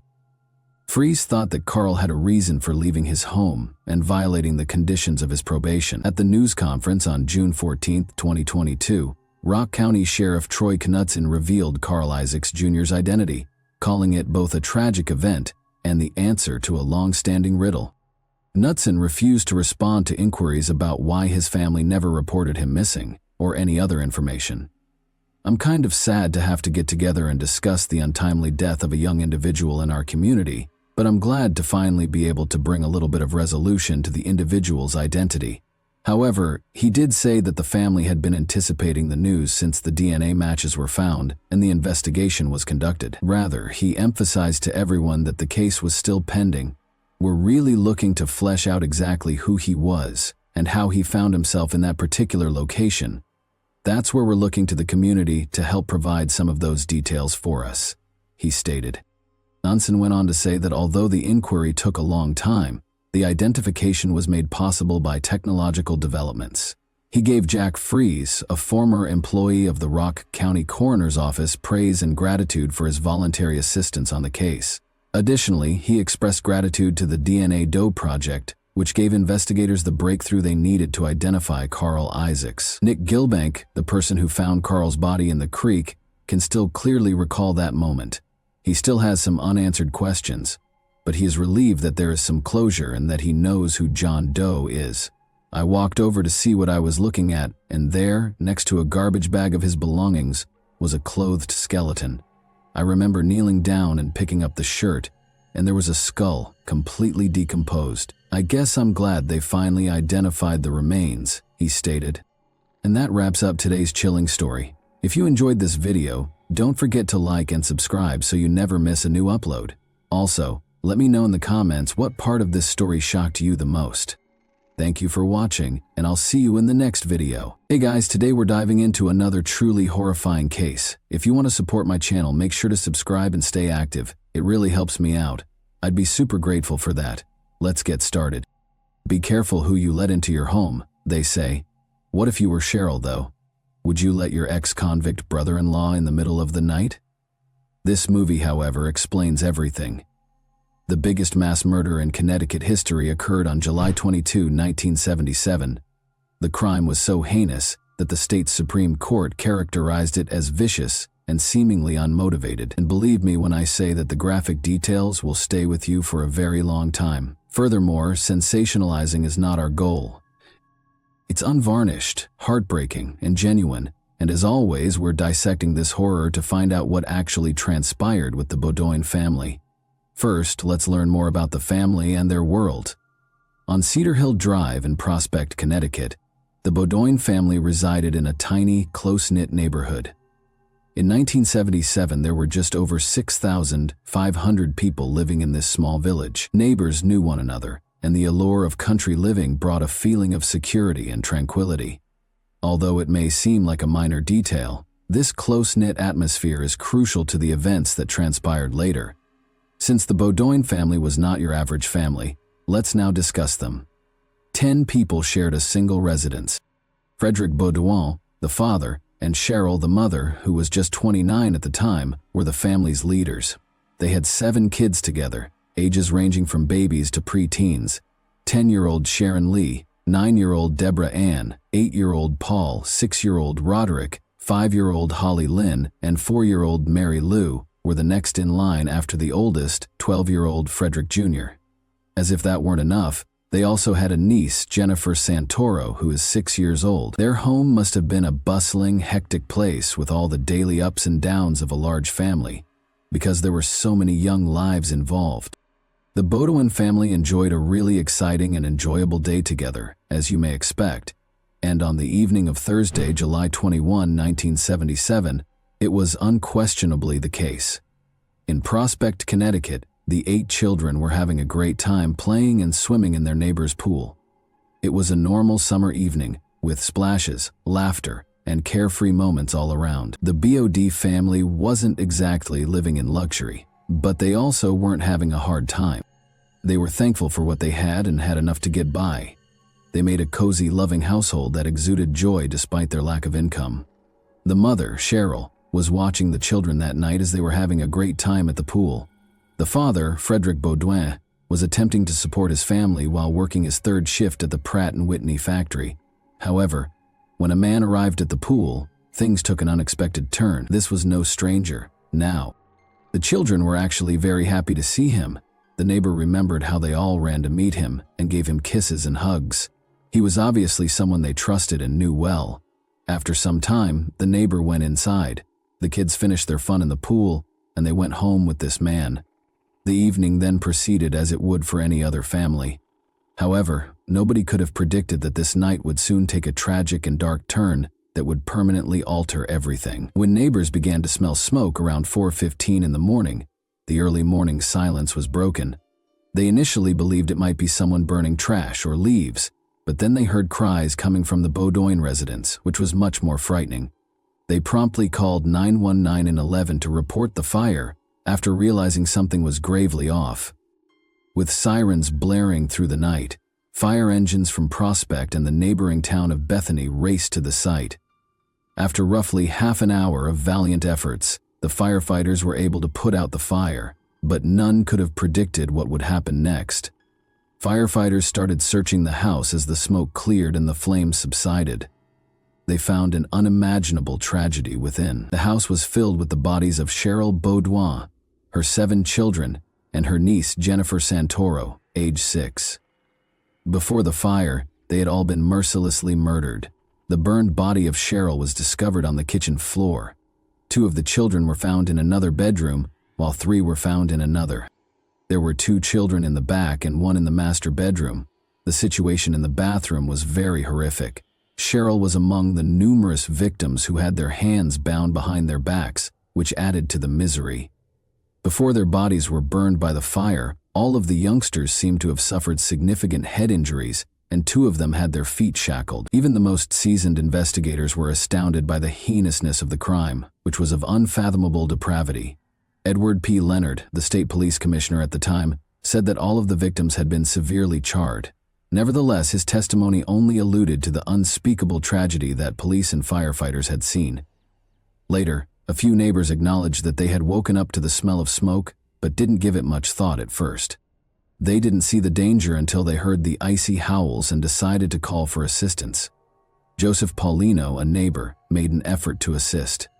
He dashed over to the Baudouin residence and tried to get inside, but the fire was already too fierce.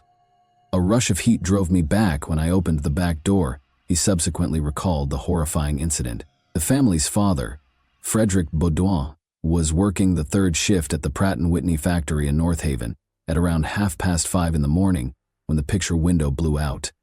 To pick him up, police showed up to his place of employment. They just told him that he had to accompany them, without explaining what had transpired. The family's Reverend Joseph Donnelly was waiting to break the heartbreaking news to him at his mother's house, so they took him there. Frederick turned to Reverend Joseph and asked him a question that neither husband nor parent should ever have to ask. Are they all dead? His greatest suspicions were validated by Joseph's solemn reply. Frederick lost everything he valued in a single terrible night, including his wife, kids, and entire family. He reportedly sobbed as he remarked, "There's only one thing, to see the bastard pay." He was shaken by grief. But even as Frederick struggled with this unfathomable loss, detectives were already putting in endless effort to uncover the truth. Determining to stop every vehicle on Route 68, they established a command post outside Prospect Town Hall and started halting traffic. Police also carried on their investigation at the Baudouin residence. At that moment, they became aware of an oddity. Every window and door was locked. An unsettling issue was brought up by this. How could the murderer have gotten away if the interior of everything was secured? It raised the terrifying possibility that the criminal had either locked the doors behind them or was already inside the residence. The detectives, of course, began to speak with neighbors. They then found out about Lorne Quinn, who happened to stop by when the children were having a good time at the neighbor's swimming pool. That wasn't all, though. About a mile from the house, the neighbors reported seeing him again early on Friday morning, sitting by himself in a black automobile, parked in a neighboring church parking lot. The investigators were alarmed by this information. Why was this individual lingering at the house both before and after the catastrophe, and who was he? Additional information regarding Lorne's relationship to the Beaudoin family was provided by the neighbors. He wasn't merely a haphazard character on the outside of their life, as it turned out. In fact, he had been living in their basement for approximately 2 years. Then, suddenly, he disappeared from their lives. However, he reappeared on that fateful Thursday night, the same night the Beaudoin children were swimming at the neighbor's pool, just as suddenly as he had vanished. Investigators, meanwhile, couldn't afford to ignore anyone, not even the distraught father, Frederick. The individuals closest to the victims are frequently examined in the early phases of any investigation. Frederick therefore didn't think twice when police requested for his consent to search his truck. He had nothing to conceal. The search was a necessary step in ruling him out, but it turned up no proof or suspicious objects. The probe was a flurry of activity by the time it reached the 24-hour mark. No time was being wasted by the police. They had examined more than 100 witnesses, including Frederick and Lorne, set up roadblocks and talked to neighbors. No information was too minor to be taken into account, and every detail was crucial. Officers discovered something much more concerning than anything they had heard from the neighbors, though, when they entered Lorne Aquin's name into their system. This was not a man who had a few small legal issues. He was portrayed as having a hazardous and unpredictable streak by the patterns found in his criminal record. Lorne received a prison sentence for stealing in April 1974. Released in February 1975 after less than a year of service, freedom didn't last for him. He was back in jail by March 1976 after making a frantic and careless attempt to break out of custody, which suggested his audacious, unbridled personality. He was released on parole in September 1976 after serving time for that charge. When the incident at the Beaudoin residence occurred, this is the aspect that really sparked concerns. It had just been 7 months since Lorne's release from prison. There was barely enough time for him to establish a stable existence again, let alone demonstrate that he had changed, and yet he was linked to one of the most heinous atrocities the community had ever seen. It was hard for investigators to overlook the circumstances and timing of Lorne's comeback. It was difficult to ignore the picture painted by his criminal history and his peculiar actions in the days preceding the tragedy. Why had he spent so much time away from the Beaudoin residence? Why was he seen the morning after the fire sitting in a black automobile in a neighboring church parking lot? Investigators discovered a startling twist to add to the intensity of the situation. Lorne was more than a stranger with a criminal history. In reality, Frederick's foster brother was him. What a crazy turn of events. Investigators went to Lorne's residence at around 9:30 a.m. on July 22 and asked him to come in so they could question him. To the surprise of all, he nodded without question. He accompanied them to the police station with composure. However, what followed caught everyone off guard. Lorne did more than simply respond to inquiries. He explained everything. He didn't just deliver an evasive or ambivalent response. He was prepared to confess. Rather, he provided a comprehensive and terrifying description of the crime that made everyone shudder. He said that in order to make sure his sister-in-law and the kids were headed in the correct direction, he had attacked them. The police did not end their interrogation there. Even when they brought in his psychiatrist to speak with him, his account remained consistent despite the fact that they asked him the identical questions 3 times. Lorne remained firm in his confession. By this time, it was obvious that Lorne was to blame. Investigators weren't taking any chances, so they arrested him and charged him with 9 murders and 1 arson charge. He was forced to submit a 7-page confession outlining all the specifics of what had transpired. No one else could have learned the facts, certainly not from the news or any outside sources, because they were so precise and particular. All of it came directly from Lorne. However, the narrative did not finish there. Investigators discovered additional, more incriminating evidence on July 23, later that day. More horrifying, bloody shoes and socks were found in the trunk of Lorne's car, the same vehicle that people had seen him parked in at the church the night of the crime, and a garbage bag full of bloody clothing was located next to his driveway. This was all quite consistent with what Lorne had admitted. The evidence was pointing straight toward him and was piling up like a mountain. However, if you believe that the case was concluded at this point and that Lorne was permanently imprisoned, you're not exactly right. Even though everything appeared to be moving toward a speedy conviction, things were about to take another unexpected turn. The defense unit led by Lorne wasn't prepared to give up just yet. They continued to search for methods to sow uncertainty and change the situation to their advantage. His lawyer was working tirelessly to find weaknesses in the prosecution's case. Even as the evidence against him, his confession, the bloody clothing, and the witnesses, was mounting. It would not go unchallenged without a significant pushback from John R. Williams. The defense team began to fight for a delay, even though it seemed like everything was pointing to Lorne's guilt. They claimed that the court had gone too far in asking for a blood sample from Lorne without any concrete proof. They attempted to provide fresh possibilities, such as the idea that Cheryl's brother might be the true murderer, and they wanted the confession and the blood evidence to be omitted from the trial. The court, however, didn't buy it. They refused to allow the defense to divert attention from the evidence, which they saw for what it was: terrifying, consistent, and unambiguous. The trial proceeded according to schedule there, and on July 16, 1979, the jury was sworn in, and it seemed as though the last chapter was drawing near. Then came the day that everyone had been anticipating. Lorne's confession was made public. And it didn't let me down, I can assure you. It described what he had done in graphic detail. Lorne described every moment with icy accuracy as she confessed to killing Cheryl, her kids, and other people. He even described how, before the violence started, he went to the house in the evening to pick raspberries with the children. Although it was difficult to accept, Lorne's story was not over yet. He claims that after leaving the house at 8:30 p.m., he returned early the next day at 2 or 3 a.m. by sneaking in through the unlocked basement door. Cheryl walked down to see what was happening when he casually turned on the light in the kitchen. Lorne claims that she didn't appear overly shocked to see him, and that she didn't give him any trouble when he asked to borrow some equipment from the basement to fix his automobile. But after obtaining the lug wrench, things swiftly took a tragic turn.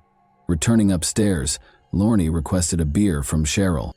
He was family after all, so she didn't see anything wrong with it. However, Lorne struck her over the head with the lug wrench as soon as she turned around to retrieve the beer. And it didn't stop there. He continued to swing, striking her repeatedly and without hesitation. The worst thing, according to Lorne, was that Cheryl didn't cry out for assistance or scream. What was going in her head at the time is beyond my comprehension. Was she attempting to be silent in order to avoid disturbing her kids?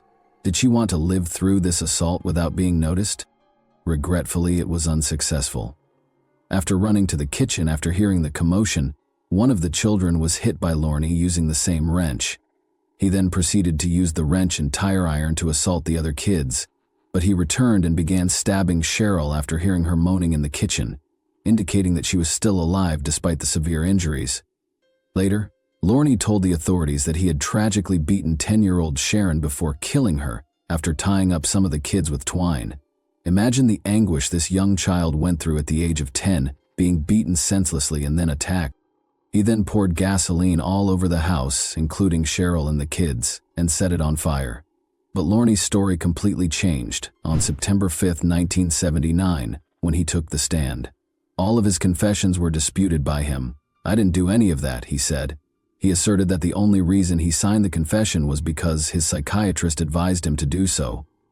"It would be better for you if you signed," the doctor had told Lorne. During his interview, Lorne also said he constantly asked to talk with a lawyer, saying he wanted to do so repeatedly, but the police consistently turned down his petitions, claiming they already knew he was guilty. They persuaded him that it would be in his best interests to just confess. Lorne had a peculiar response when asked about the bloodstains on his clothing. He asserted that the blood came from a fight he got into the night of the killings, rather than the murders. Lorne claims that some men attacked him outside the cafe in retribution while he was out for coffee. He claimed that after fighting back, he beat them. The blood originated there. Many were suspicious of his claims since he maintained that it was an odd and improbable scenario. When Lorne talked about how he felt when he heard about the killings, things took an even stranger turn. He claimed that he was so furious when the police first told him about the murders that he hit a wall at the police barracks. In his rage, He allegedly told the state trooper that they had better apprehend the murderers before he did.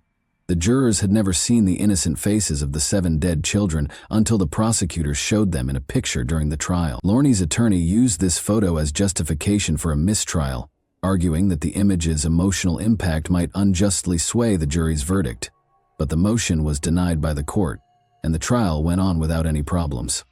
As the case developed, some pieces of evidence, such as Lorney's initial reaction upon learning of the incident, seemed to support his version of events. Murders reflected exactly what his confession had said. This alignment made people wonder if he had been forced to confess to the crimes or if he had truly done them. Furthermore, during the trial, a fingerprint expert from the state police stated that the bloody handprint discovered in the bathtub was not Lorney's. Indeed, his handprint did not match the one on one of the door jambs.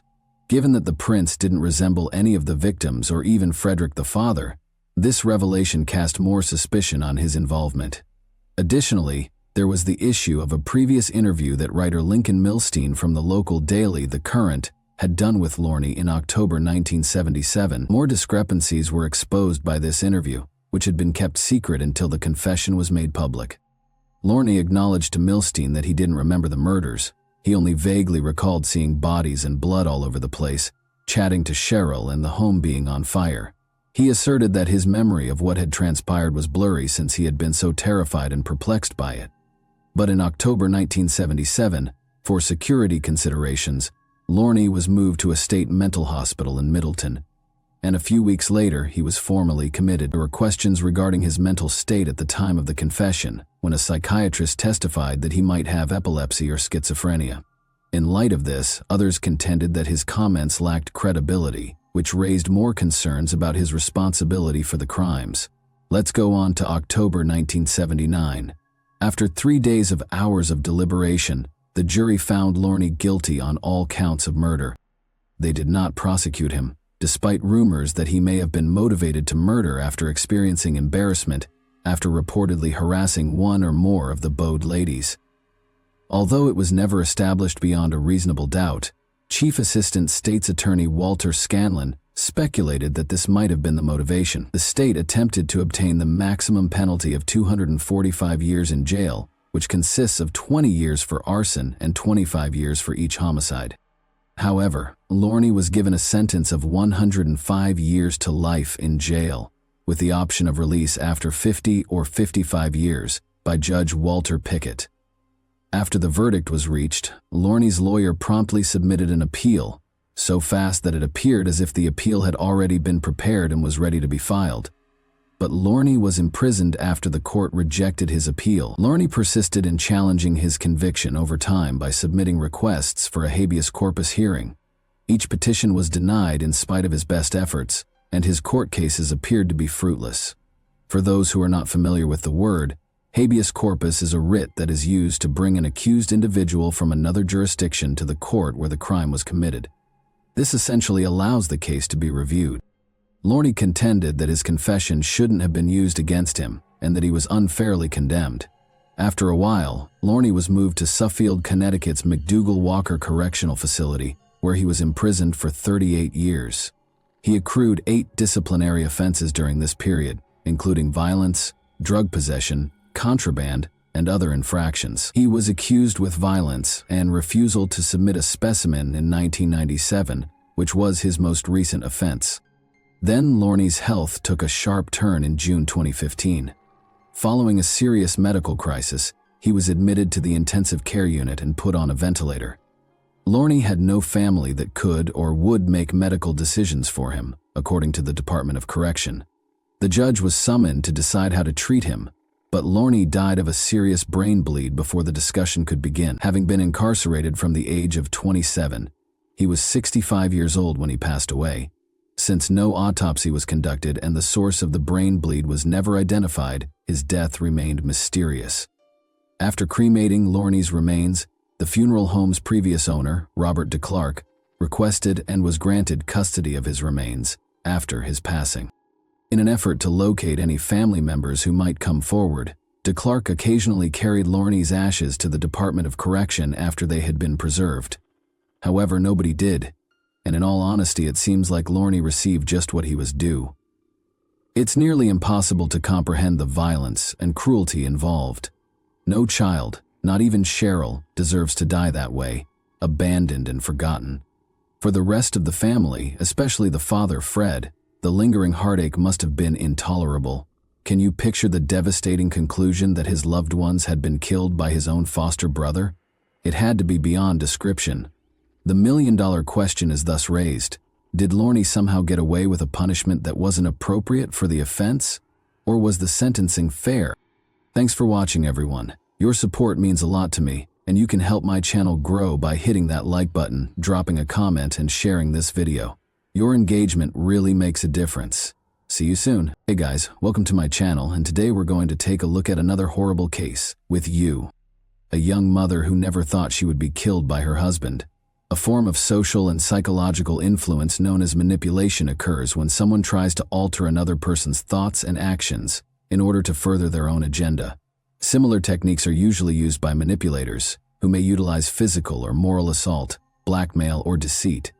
Their tactics are frequently so complex and crafty that the victim is unaware that they are serving the manipulator's agenda. This usually occurs when the victim solely trusts the manipulator because they are in love with them. Maria Fernanda Quesada's case was categorized as femicide, which is defined as a male doing a willful crime against a woman. The most terrible thing about this crime was that it was completely foreseeable, and the girl's family thought the tragedy would happen eventually. Despite her fear of her violent husband, Maria caved in to his manipulation because she loved him and wanted to keep the family together for the benefit of their kids. She did not perceive danger when her lover asked her to a fatal encounter, since she had total faith in him. Childhood, family, and early years of Maria Fernanda Quesada. On June 18, 1994, a girl named Maria Fernanda Quesada was born in the northern Costa Rican town of La Garita, which is part of the Guanacaste province. For the Quesada couple, her birth was a great miracle because she was the only kid in the family. For many years, Maria's mother had been treated for infertility, and physicians had given up on her ever being pregnant. Nevertheless, she was able to conceive and give birth to a healthy kid, in spite of all the predictions. In an effort to shield her from all problems and give her everything she required, her parents lavished her with love and attention. Though her mother's health prohibited her from having further children, Maria remained an only child despite her early dreams of having a big family with brothers and sisters. The girl then made the decision that she would eventually have at least 3 children and start a big, contented household of her own. The Quesadas put in a lot of labor and were regarded as wealthy by the norms of their home province. They encouraged the growth of their only daughter's skills and abilities in every manner and sought to provide her with the greatest education possible. Maria got the chance to go to art school and study music at the family's large, comfortable home. All of Maria's family members were kind and trustworthy, but she was particularly close to her maternal aunt. Since Maria was only 6 years older than her mother's younger sister, they were close friends from an early age, sharing secrets and becoming practically inseparable. Quesada had a creative personality, was a gifted student, and loved painting and sculpture. She was described by those around her as a nice, intelligent, sympathetic, compassionate person who was always willing to help. She was quite gorgeous, always had lots of friends, and connected with people easily. At the age of 18, Maria, a single mother, began dating a boy she had known in school. Their bond grew rapidly. When Maria told the young man she was pregnant, everything fell apart. Even though he had looked dependable and affectionate, at her age the young man was utterly unprepared for the demands of family life and child rearing. He urged that she end the pregnancy right away, and when she refused, he announced the end of their relationship. Despite her grief, Maria remained hopeful that the father would reconsider and return when the baby was born. But at that time, her ex-boyfriend had moved on to someone else and had no intention of interacting with the son he had fathered.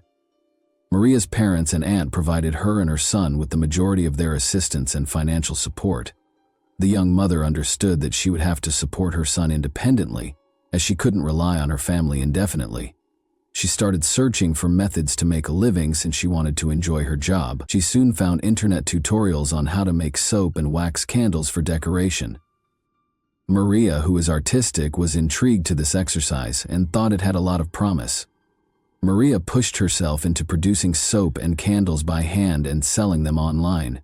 She took customized orders for personalized soap and candles based on each customer's tastes and set up social media groups to promote her products.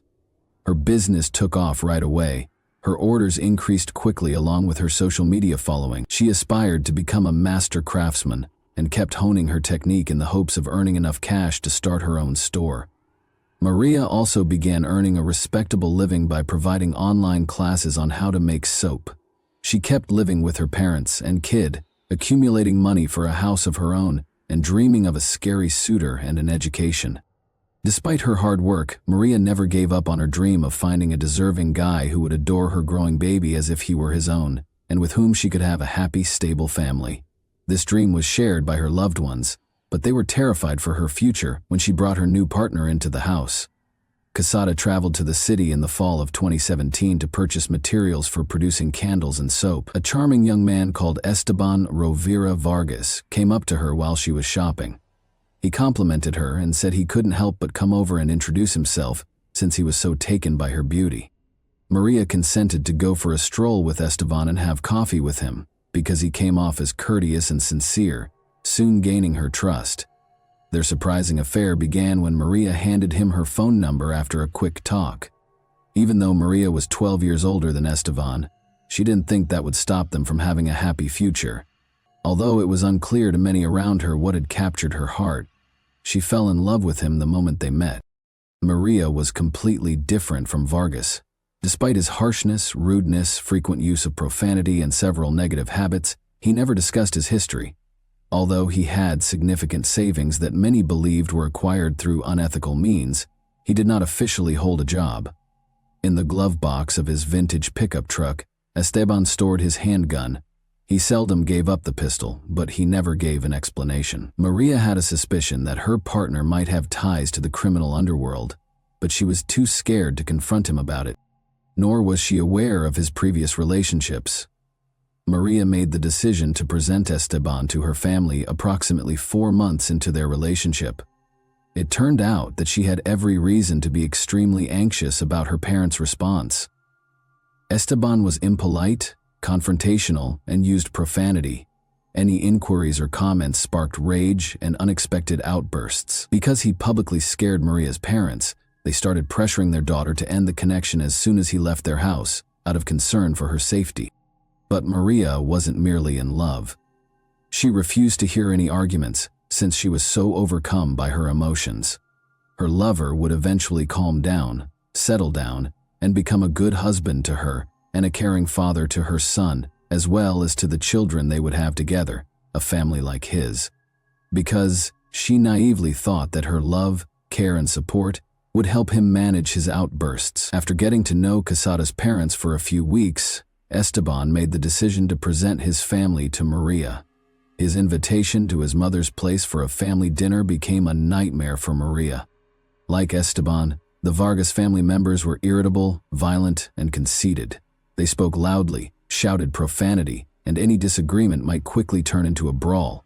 They were contemptuous of their son's new romantic interest, calling her names and even drawing comparisons to his former partners.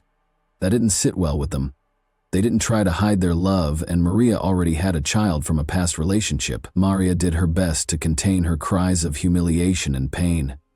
The situation was exacerbated by the fact that Esteban's relatives enjoyed drinking strong liquor, which made them even more hostile and erratic. Maria openly expressed to her parents that she thought they were nefarious and nasty. Her mother and father made another attempt to persuade their daughter to distance herself from Esteban and his family. Maria, however, persisted in her belief that things will work themselves out in due time, particularly since Esteban made an effort to act appropriately while her presence in a miserable marriage. Maria announced her pregnancy to her partner in December 2018.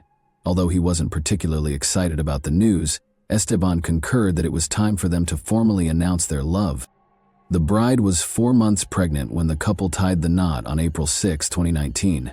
Their wedding was stunning, featuring a seashore ceremony and a white dress. After the wedding, the couple moved into a modest home that belonged to Esteban, but he started acting strangely from the first few days of their marriage. He hurled tantrums over nothing, used his fists without hesitation, and no longer suppressed his angry outbursts. Maria's 5-year-old son witnessed the frequent humiliations, beatings, and insults that became the norm in their family. Maria not only put up with all of this for several months, but she also kept it a secret from everyone. To keep her family from seeing the bruises on her face and body, she avoided going to see them. To avoid drawing attention from her neighbors, she wore long sleeves despite the heat and applied makeup meticulously to hide the bruises around her eyes. But she became more and more terrified for the life of her unborn child and concerned about the impact this would have on her older son. Maria thought Esteban would soften and benefit from fatherhood after the kid was born. Esteban deftly placed the burden on her, reminding her that he had embraced her with a child that no one else desired, while she suffered daily abuse, accusations, and humiliation. Knowing that the woman in love wouldn't leave, he skillfully played on her emotions, knowing how to intimidate her and get her to cooperate. Esteban's main tool of control was Quesada's fear of being left alone once more, this time with 2 kids. But just before the baby was born, Maria hurriedly packed her belongings, grabbed her boy, and ran away to her parents. Following yet another severe beating, they urged her to go to the police since they were horrified by her appearance. There wasn't a single unmarked location on her body, but she steadfastly refused, taking care of her father instead. Maria resided in her parents' house in the last weeks before giving birth, since she was not in a rush to file for divorce and still hoped that the birth of her kid would make things better. She refused to heed to her family's less hopeful advice to dissolve the marriage as soon as feasible. When Maria gave birth to a son on August 11, 2019, she called her husband right away to let him know. Within 15 minutes, Esteban, appearing both happy and confused, hurried to the hospital. He knelt down and begged his wife to forgive him, to come back to him, and to promise that everything would be different.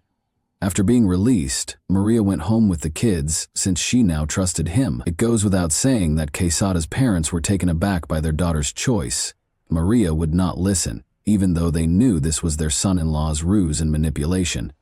After a heated dispute, Maria declared that she would pick Esteban if she had to choose. Her parents didn't want to lose the opportunity to see their grandchildren, or damage their relationship with their only daughter. For the first few months, they had to respect her choice. The new father did spend almost all of his time with his wife and infant boy. He took care of them and even helped out around the house. But he was coolly detached in his treatment of his stepson. Although he made an effort to hide it, it was clear that the stepfather felt uneasy around the boy, even if he did not abuse him. In addition, Esteban formally obtained employment, and it appeared that he was making every effort to ensure his family's welfare. Maria was ecstatic since everything was now coming to pass just as she had imagined. But her joy was brief. However, this little reprieve even caused Maria's family members to reconsider their perception of Esteban and conclude that he had in fact improved. The ideal family lived under one roof with a monster for exactly 1 year, but soon after their son's first birthday, Esteban appeared to lose it. All the cruelty, hate, and anger he had been holding inside erupted, transforming their house into a veritable torture chamber. He nearly robbed his wife of her eye, fractured several of her ribs, and beat her viciously. Maria ran to her parents in fear, and they pleaded with her to call the police again, but she refused. Esteban arrived a few days later, apologized, and requested her to go back to her house. To everyone's surprise, Maria said she still had faith in her husband and hoped they could resume their happy life together. In order to avoid calling the police, Maria kept blaming everything on absurd home mishaps, even though she kept getting seriously hurt and landed up in the hospital over the course of the following few months. The couple's home was frequently the source of screaming and shouts, which the neighbors heard and even saw. A man assaulting his spouse. But Maria continually pleaded with them not to call the police. Because they didn't know what to anticipate from Esteban and thought he might attack at any time, the locals were terrified of him. Not until the situation reached a breaking point in November 2021 did Maria call the police out of fear for her life and her son's safety. She and her kids returned to her parents' house because she could no longer share a household with a despot, a manipulator, and an outright sadist. She also succeeded in getting Esteban to sign a restraining order that forbade him from approaching her and the boys. Doctors noted multiple bruises, contusions, and abrasions of various healing stages on her body, which showed systematic and severe beatings, and Quesada documented the injuries. Vargas frequently abused his wife and threatened to hurt her, according to her family and neighbors. The court thus prohibited him from approaching his wife and making contact with their child without her permission. Esteban, meanwhile, continued to visit Quesada's home despite the restraining order. Every time he waited for Maria to go outside and insist on speaking, she would quickly return inside to avoid him. She eventually only left the house with family members because she was afraid of her husband attacking her, being brutally attacked, and having her children taken away. Almost immediately after Maria filed for divorce, the couple had to deal with the difficult task of allocating their assets and determining who would get custody of their kid. She filed a domestic abuse case, which was backed up by witness accounts from family members and neighbors, as well as medical papers detailing her injuries. By doing this, she wanted to be granted sole custody of the child. Esteban obviously had his own agenda, and on March 3, 2022, he visited his still lawfully married wife's parents' home in defiance of the court order. He asked to talk to Maria, appeared totally composed, and acted courteously. He persisted despite her parents' attempts to reject him. Maria herself showed up at the door a few minutes later and consented to speak with him in private.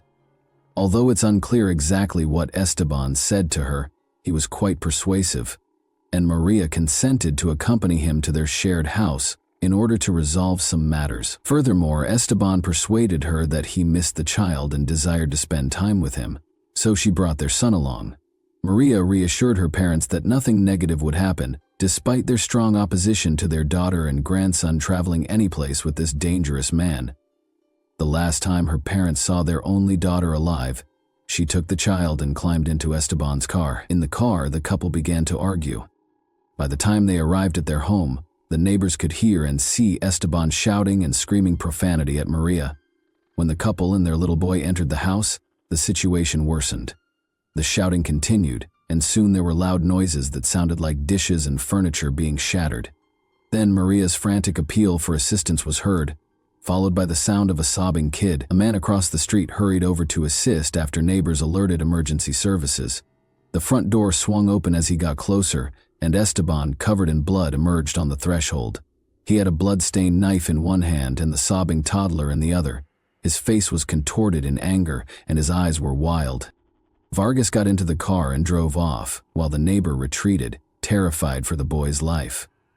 Upon arrival, the cops discovered a young woman's disfigured body with no indications of life. Maria was lying in the kitchen, many stab wounds visible, in a pool of her own blood. There were bloodstains all over the walls, furniture, and even the ceiling, which demonstrated how viciously the victim had been attacked. The dead had 11 stab wounds on her body, according to forensic experts, the majority of which were located on her wrists and upper chest, which she had used to cover her face. Esteban appeared to have ambushed her from behind, taking her by surprise. The 3 injuries to the shoulder and neck region made this clear. Maria probably attempted to flee from behind, but her husband caught up with her and proceeded to stab her in the hands, head, and chest. The last stab wounds were detected close to the heart, and her body was discovered on its back. Look, find the kidnapped child and the perpetrator. Who had dealt with the poor widow was obvious, but where was the culprit, and where had he taken the child? Esteban's automobile was discovered on the side of an empty road a few hours later. There were bloodstains inside, and the criminal weapon, which had the man's fingerprints on it, was lying on the floor. The car was proclaimed sought, and the criminal decided to get rid of it, for obvious reasons. He could have stolen another automobile, boarded a bus, or hitched a ride. But since the man was wearing bloodied clothing, which would have surely raised suspicions or questions, the possibilities of using public transportation and hitchhiking were promptly discarded. It is likely that he stole a car to get away. The police had good grounds to suspect that the criminal would try to enter Nicaragua with the youngster, so they initiated an emergency manhunt. All border checkpoints received notifications containing pictures of Esteban and his small son within hours, and the fugitive was captured by dark. The criminal's jeans and sneakers still had bloodstains from the victim, but he had even managed to locate a clean shirt. He attempted to flee the nation in a stolen car with his small kid inside, as was to be expected, but he was apprehended at passport check. Without resistance, the man requested a lawyer right away. In the investigation of the stolen car crime, A gun that belonged to Esteban and had his fingerprints on it was also discovered. Femicide, a crime against a woman because of her gender, was the original classification for the crime. Femicide is a particularly serious crime in Latin American countries and is typically punished with life in prison. The bloodied knife bearing his fingerprints, the bloodstains on his clothing, and the neighbor's statements verifying that only he, Maria, and the infant were there in the house were all signs that pointed to Esteban. The investigation also found that the individual had been charged with assault and bodily harm on several occasions in the past. However, a 2.5-year-old boy was the only person who saw the incident happen. Thus, a certain approach was used by the criminal and his attorneys. According to Esteban, he was merely protecting himself from a furious woman who was frantically reaching for the knife after Maria had attacked him. The man claimed that he only recognized what had happened when his wife became silent, and that he couldn't even recall how he caused the wounds. The Vargas family attempted to damage the deceased's reputation at the same time by accusing her of being unfaithful, a horrible wife, a troublemaker, and a bad mother. According to the defendant's family, the tragedy occurred when Maria incited Esteban to attack him. They made every effort to present the offender as a victim of the situation. During the investigation, the lawyers said that the avaricious Quesada family planned to seize all of his belongings and deny him the opportunity to see his kid. The victim's body, which had been buried a week after the crime, had to be exhumed. Once again, independent experts confirmed that the first 3 blows were delivered to Maria from behind, denying Esteban and his defense's assertion that she had assaulted him first. Trial and sentencing. Since the criminal's trial didn't start until March 2023, the defendant and his attorneys had ample opportunity to prepare a strong defense. However, the Quesada family was backed by a number of activist groups that fought for women's rights, as well as by large crowds of people who demanded that the criminal receive fair punishment. The 9-year-old eldest son of the deceased was able to testify in court and describe the stepfather's brutal abuse of his mother. At the time of the crime, the younger child who observed it was just 2.5 years old. After consulting with him, psychologists concluded that the boy's cries of "Daddy, don't" were caused by a deep-seated phobia of kitchen knives whenever he came upon one. The child said that everything became red after his father had harmed his mother. To prevent additional trauma, the youngster was not brought into the courtroom even though these materials were turned in. Numerous witnesses, including neighbors, family members, and acquaintances, testified against Esteban, recalling instances in which he had been violent with his wife. Dozens of witnesses also frequently observed bruises and contusions on the young woman's body, and the police had recorded evidence of beatings just prior to the divorce proceedings commencing. Esteban Rovira Vargas was convicted of the premeditated crime against his wife on May 15, 2023, and given a 36-year sentence in a maximum security jail. The deceased woman's relatives were given custody of her 2 children. And that wraps up today's chilling story. If you enjoyed this video, don't forget to like and subscribe so you never miss a new upload. Also, let me know in the comments, what part of this story shocked you the most? Thank you for watching, and I'll see you in the next video. Hey guys, welcome to my channel, and today we're going to take a look at another horrible case with you. Peggy Carr, 41, was working as a waitress at a neighborhood eatery in Alturas, Florida, on October 23, 1988, when her heart started pounding and her hands started to perspire. On March 3, 1989, around 5 months later, Peggy would lose the battle against her illness and die. Until a courageous undercover investigation into Peggy Carr's odd illness and death exposed a dark conspiracy to kill off an entire family, the case remained a mystery.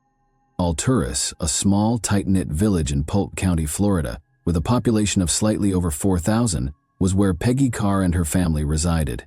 Alturas is renowned for its lovely orange groves and tranquil atmosphere. Alturas is now a safer neighborhood than the majority of U.S. localities, with a violent crime rate of 21.8%. However, in 1988, when the events of this case occurred, Alturas was a considerably safer neighborhood, the kind where it was acceptable to leave your front door open at night and where neighbors watched out for one another. Peggy Carr, who was born in 1947, had a difficult life. From an early age, she had to go out and find jobs that could put food on the table for her family because her parents were deaf and extremely poor. Peggy's lack of education made it difficult for her to get a decent work. The ones she did find, such as waitressing positions at remote truck stops on the highway, earned pitiful wages or were exceedingly hazardous. Nevertheless, she maintained a bright attitude and tried her hardest to make ends meet. In order to cope with the risks of her work, such intoxicated males trying to prey on a woman waitress working in a remote location in the middle of the night, Peggy has developed a very tough demeanor. For a long time, Peggy's tough exterior made it nearly impossible for her to find a romantic partner. However, she eventually fell in love with a man who is still unidentified, and she married him. Jelena, Alan, and Dwayne were the 3 children that Peggy and her husband would have over the course of the following 2 years. The couple put a lot of effort into supporting their family, and it appeared like Peggy's life was finally taking off. However, Peggy quickly began to have problems with her husband, and the marriage soon collapsed. Peggy was a single mother in her mid-30s by the mid-1000s, 900 AD, working odd jobs to support her 3 kids. Peggy tried to maintain a cheerful disposition at work, but she became more and more depressed and lonely. She had had a difficult life, and it didn't seem like things would ever improve. As her children grew older, they became aware of their mother's loneliness and sadness, and desired she would find love and happiness once more. Her children's goal was fulfilled by the end of 1987. Carolyn Carr, who everyone called Pi, was the man Peggy met. Pi had recently divorced his wife, just like Peggy. In addition, he worked at a nearby phosphate mining facility in Alturas, Florida, and had 2 teenage children. When they first met, Peggy and Pi clicked mostly because they were both rigorous individuals who did not tolerate foolish behavior from others. Peggy's children observed a notable improvement in her mood when she and Pi began dating. She felt more at ease, lighter on her feet, and happy. When Peggy and Pi announced their impending marriage to their kids in April 1988, they thrilled them. Following the wedding, Peggy and her 3 children moved into Pi's house in Alturas, Florida. The combined family appeared to get along well, despite Pi's little house being even more cramped with 4 new members. The 5 kids got along nicely and were just glad to see their parents happy. The family also had 2 large dogs. However, Peggy and Pi started experiencing marital problems a few months after they were married. They became more and more estranged from one another on top of their problems, as Peggy had started to hear stories that Pi was still seeing his ex-wife. Their 2 dogs unexpectedly developed severe illnesses about the time Peggy and Pi's problems began. Their fur began to fall out, they were rapidly losing weight, and they were wailing in agony. It appeared as though the dogs had either consumed a poison or contracted an odd illness. The deaths of both pets soon followed, which further depressed the mood in the car home. Peggy and Pi grew more apart as their everyday problems persisted. When Peggy and Pi's arguments got so bad that they couldn't abide one another, Peggy and her kids had to leave Pi's house for a week in early October 1988 in order to stay at a motel. The formerly contented family was now being ripped apart as the kids started siding with their own parents. Pi made the decision to take a spontaneous hunting excursion on October 23, 1988, as a way to escape for the day. By now, Peggy and her children were back at the house, allowing Peggy to spend time with the children while Pi traveled. Peggy and her daughter Jelena got ready for work after Pi left. On that particular day, they both worked morning shifts as waiters at a nearby diner. Peggy's heart started to race wildly as she was serving guests and waiting tables. Peggy wasn't working on any demanding or heavy tasks that morning. She was merely carrying the trays with the orders from the clients. Peggy believed her heart would stop pounding so rapidly if she simply relaxed. Her hands began to perspire, and she soon began to experience a tingling feeling in her arms and legs. Peggy was still unsure of the cause of her feelings when it dawned on her that she might be experiencing a heart attack. Instead of losing her mind or going into a frenzy, Peggy made an effort to relax. After washing her face and hands in the staff washroom, she sneaked into the staff break area to unwind for a while. Jelena went to check on her mother after noticing that she had gone into the break room while she was unwinding. With composure, Peggy stated that she thought she might be having a heart attack and that she would go home to rest. Jelena was not startled by Peggy's composed manner, but she was instantly concerned that her mother might be having a heart attack. She thought there was nothing to worry about if Peggy claimed she would sleep off a heart attack, because she knew she disliked setting off false alarms and panicking needlessly. She did, however, get her mother to swear that she would visit the hospital if her condition worsened. Due to her current mood, Peggy told the manager she would be taking the remainder of the day off. Jolena said she would follow up with her as soon as her shift was over.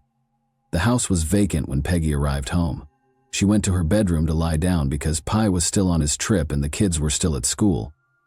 A few hours later, Dwayne, Peggy's 17-year-old son, came home from school to discover his mother sprawled in bed. Dwayne was instantly aware that something was up when he saw Peggy napping in the middle of the day. Even when she was sick, Peggy never napped. Dwayne asked Peggy if she was okay and she replied that she was, his face displaying worry. However, Peggy abruptly blurted out that she was not feeling well and felt awful as he turned to leave the bedroom. She claimed that she could hardly speak because of the blinding pain which seemed like fire being pumped through her limbs and legs.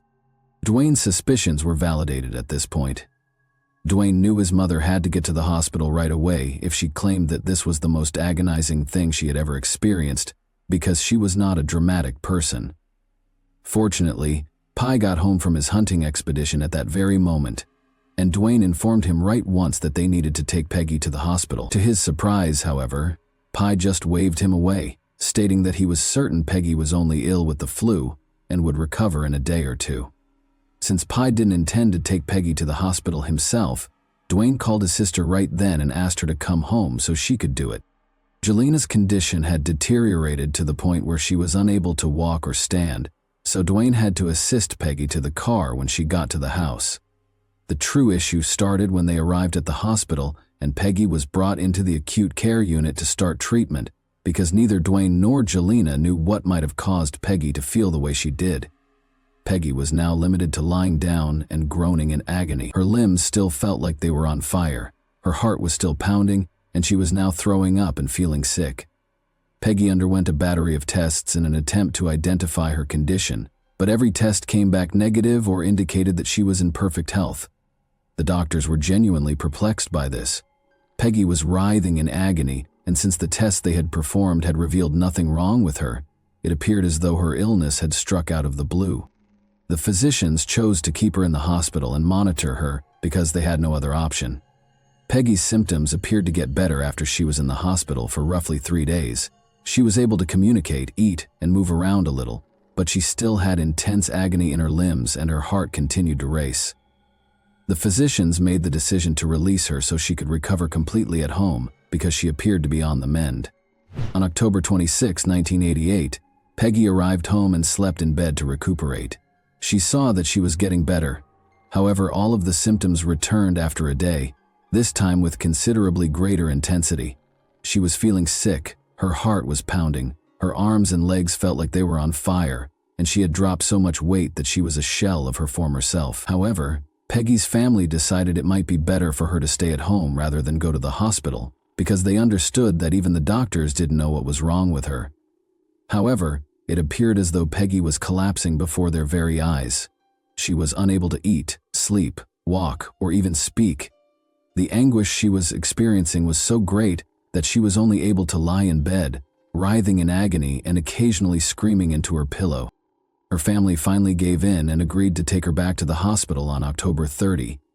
The physicians recognized Peggy from the week before and that they had been unable to identify the reason behind her symptoms when she arrived at the hospital, but they were doing everything they could to be sure. To find out if they had missed anything, the physicians decided to give Peggy another round of tests. They checked for all the common illnesses that may afflict a 41-year-old woman, including food poisoning, since they believed Peggy had consumed something that was making her stomach hurt. However, the test results once more indicated that Peggy was in perfect health. Once more, the physician's only option was to place Peggy in a room and watch her. Peggy's cries of excruciating pain reverberated through the hospital corridors as she lay in her room, audible to other patients and personnel. Peggy had started to drift in and out of consciousness by October 31. However, things were going to become worse. Dwayne, Peggy's son, and Travis, Pi's 16-year-old son, were both sent to the same hospital as Peggy. The symptoms that Peggy had been experiencing for more than a week had suddenly started to affect them as well. Similar to Peggy, Dwayne and Travis underwent a battery of tests to find out what was wrong with them, but the results were likewise inconclusive. However, one of the neurologists treating Peggy, Dr. Robert Van Hook, observed something about their symptoms that caught his attention right away. Travis, Dwayne, and Peggy were all experiencing hair loss. The neurologist suspected that he understood the precise reason of their disease based on the other symptoms they were experiencing, but first, he ordered a very particular test kit to confirm his assumptions. The neurologist checked Travis, Dwayne, and Peggy after the test kit arrived, and the findings were positive. Each of the three had consumed thallium nitrate, a costly and uncommon substance. Once employed as rat poison, thallium nitrate is a tasteless, colorless, and odorless metal that was outlawed due to its high toxicity to humans, with symptoms including extreme hand and limb pain, nausea, hair loss, weight loss, and irregular heartbeat. Even a minor increase in the naturally occurring amount of thallium, which is present in the ordinary human body in trace amounts, can have deadly results. Dwayne and Travis each had roughly 20,000 times the amount of thallium that naturally occurs in their bodies, whereas Peggy had 0 times that amount. The remaining members of the family were tested by the doctors, and while their thallium levels were not as high as those of Peggy, Dwayne, and Travis, they were all elevated. The doctors had not previously thought that Peggy and her son's conditions might be criminal before the test results. However, they started to view the case differently once the test findings suggested that Peggy and her family might have been poisoned. The hospital informed the Polk County Sheriff's Office about the case and the possible criminal activity occurring there. No one knew where Peggy and her boys had encountered such a costly and uncommon substance. Were they intentionally poisoned, or was it an accident? As the authorities started their inquiry, Peggy's situation appeared dire.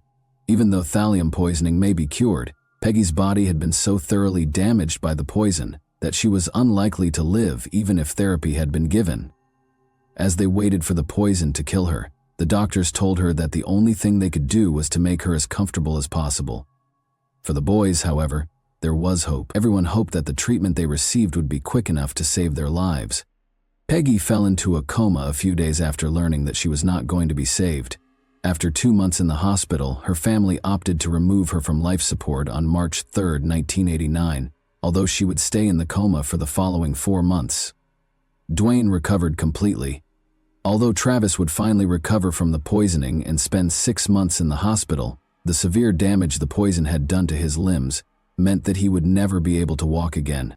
The situation involving Peggy and her sons was extremely difficult for Polk County Sheriff's Office Sheriff Judd. They had a murder and other attempted murders on their hands, and a killer was at large, regardless of whether they were poisoned on purpose or not. There was a chance that the poison's source was still available for other Alturas residents to consume if they had accidentally consumed it. Sheriff Judd was determined to find the truth because the stakes were high. Every surface and object in the Carr residence was examined for thallium by investigators, but the results were all negative. Meanwhile, panic broke out in Alturas as word spread that the Carr family had been poisoned and that the authorities were unsure of the source of the poison. Families feared they might already be dying and not be aware of it, or that the poison may have originated from their groundwater. Because the Carr's well water was connected to at least 2 other homes, detectives looked into it, but they discovered nothing. Furthermore, Peggy and her sons had experienced symptoms that no one else in the town had. The investigation was then joined by prosecutor John Aguero of the Florida State's Attorney's Office, who began investigating the possibility that thallium originated from pesticides, insecticides, or any other plant spray. There were numerous orange groves in Alturas, and the pesticides used to maintain the trees may have contained thallium, but all test results were negative. Police found their first break in the case, an 8-pack of Coca-Cola bottles with tampered-with lids, while searching the Carr home for anything Peggy and her sons might have eaten or consumed that might have contained the poison. The bottles were sent for testing right away, and the results revealed that the Coca-Cola bottles had high amounts of thallium. The drinks had been filled with thallium before the covers were put back on. The first obvious conclusion was that the bottling firm had tampered with the product. If it was, almost everyone drank Coca-Cola, which may lead to a nationwide thallium poisoning problem. Many inhabitants of Alturas were afraid to drink Coke after learning about this additional lead. But as the investigation went on, it became clear that neither the Alturas Coca-Cola outlets nor the bottling firm were responsible for the poisoning. Investigators came to the horrifying conclusion that, although the bottles had been tampered with, the person who did it specifically targeted the Carr family. Pi Carr himself was the main suspect. On October 23, The day Peggy had started exhibiting symptoms, Pi had abruptly made the decision to go hunting, which kept him gone for the majority of the day. Investigators thought this might have been an attempt to hide his identity. Additionally, Pi had access to a chemical as costly and uncommon as thallium, since he worked for a phosphate mining company. Given that Pi and Peggy had been experiencing marital problems, it appeared highly likely that Pi was the one who poisoned Peggy. But there were some problems with this theory. Additionally, Pi and his kids tested positive for thallium poisoning, indicating that they drank the same Coke as Peggy and her kids. Therefore, it appeared more plausible that Pi would have planned it so that only she consumed the poison, or at the very least he would have ensured that his kids did not get it, if he really wanted Peggy dead. Nevertheless, Pi was taken in for interrogation by the police. Pi swore that the hunting excursion was a coincidence, and told them he had no idea how the poison had entered his house. He casually remarked something during his conversation that did not seem significant at the time, but when police investigated Pi's tip, they would uncover the next significant clue that would enable them to solve this confounding case and identify the person who had poisoned Peggy and her family. Pi was trying to explain himself as he sat in the questioning room when he suddenly recalled an incident that had occurred a few weeks prior to Peggy's illness. One day, Dwayne, Peggy's son, went to check the mail and discovered a printed note addressed to Pi. The note said, "You and your so-called family have exactly 2 weeks to move out of the state of Florida or you will all die. This is no joke." Peggy and Pi thought the death threat was a joke from some naughty teenagers, but now that the whole family had been poisoned, it appeared that the note might not have been a joke. It could have come from the poisoner of the cars. When authorities started looking into the note, they discovered a few details that quickly led them to believe that the sender was familiar with Pi and his family. For instance, the sender had correctly typed Pi's name as Pi instead of Pi, which is how most people would spell it. Armed with this fresh lead, police started questioning hundreds of people in Alturas to see if anyone had a motive to despise the cars and want them killed. But neighbors looked out for one another in a small, tight-knit town like Alturas. Police decided to approach FBI Special Agent Mark Young, a profiler with hundreds of cases under his belt, to assist in creating a profile of the likely criminal after failing to identify anyone with a motivation to harm the cars. Agent Young assumed that a person who killed someone with poison was probably someone who had been wronged and wanted to make amends. Additionally, the undetectable form of thallium was the particular kind that was used to poison the Coca-Cola bottles. It was pricey. You couldn't just walk into the store and buy it. This demonstrated that the offender was bright and had a solid understanding of chemistry. In light of this, investigators eliminated potential possibilities until they arrived at George Trapal and Diana Carr, the Carr's neighbors. January 23, 1949 was George Trapal's birthday. He had several degrees and worked as a computer programmer and scientist. He established a thriving orthopedic surgery practice in Alturas with his wife Diana Carr, who was not related to Pi Carr. George was a calm man who rarely left the house, but he wasn't always so easygoing. Diana, on the other hand, was more gregarious and had a very strong personality. During his time at Clemson University in South Carolina in the 1970s, George enjoyed using drugs and was always open to sharing his stash with others, whether or not they gave their permission. It became a habit for George and his buddies to pick up hitchhikers and give them cookies or brownies laced with drugs to see how they would respond. He was given a 3-year sentence in federal prison in 1975 for operating a sizable methamphetamine lab. The fact that thallium was one of the results of George's meth cooking procedure was intriguing. George also read police manuals as a habit. He saw himself as an authority on how to handle crime scenes. Living next to George and Diana wasn't exactly the ideal option. From complaining that their dogs were barking too loudly to claiming that Peggy and Pi and their kids were laughing or playing music too loudly, they were constantly having issues with them. The cars were a nuisance to Diana and George, and despite Peggy's best efforts, they were never on good terms. Diana would constantly gripe about the cars, whom she particularly detested. George, however, appeared more amiable. In private, George detested the cars just as much as his wife did, but he waved and grinned at them and did not gripe as much. George accused Pi of breaking zoning restrictions in March 1988, when he attempted to turn his garage into an apartment for his stepdaughter Jolena and her infant daughter. As usual, Diana raced to the car house to complain 2 days before Peggy became ill. When they reprimanded her, she yelled, "You won't get away with this. This isn't over." In addition to being highly successful in their respective industries, George and Diana were exceptionally bright individuals who belonged to the esteemed Mensa organization. A lawyer called Roland Barrel and his buddy Dr. Lance Ware established Mensa in 1946. It is an elite club for very clever people who score in the top 2% of the general population on a particular IQ test. Applicants must pass a battery of unique IQ tests in order to be admitted to Mensa, and passing these tests alone does not ensure membership.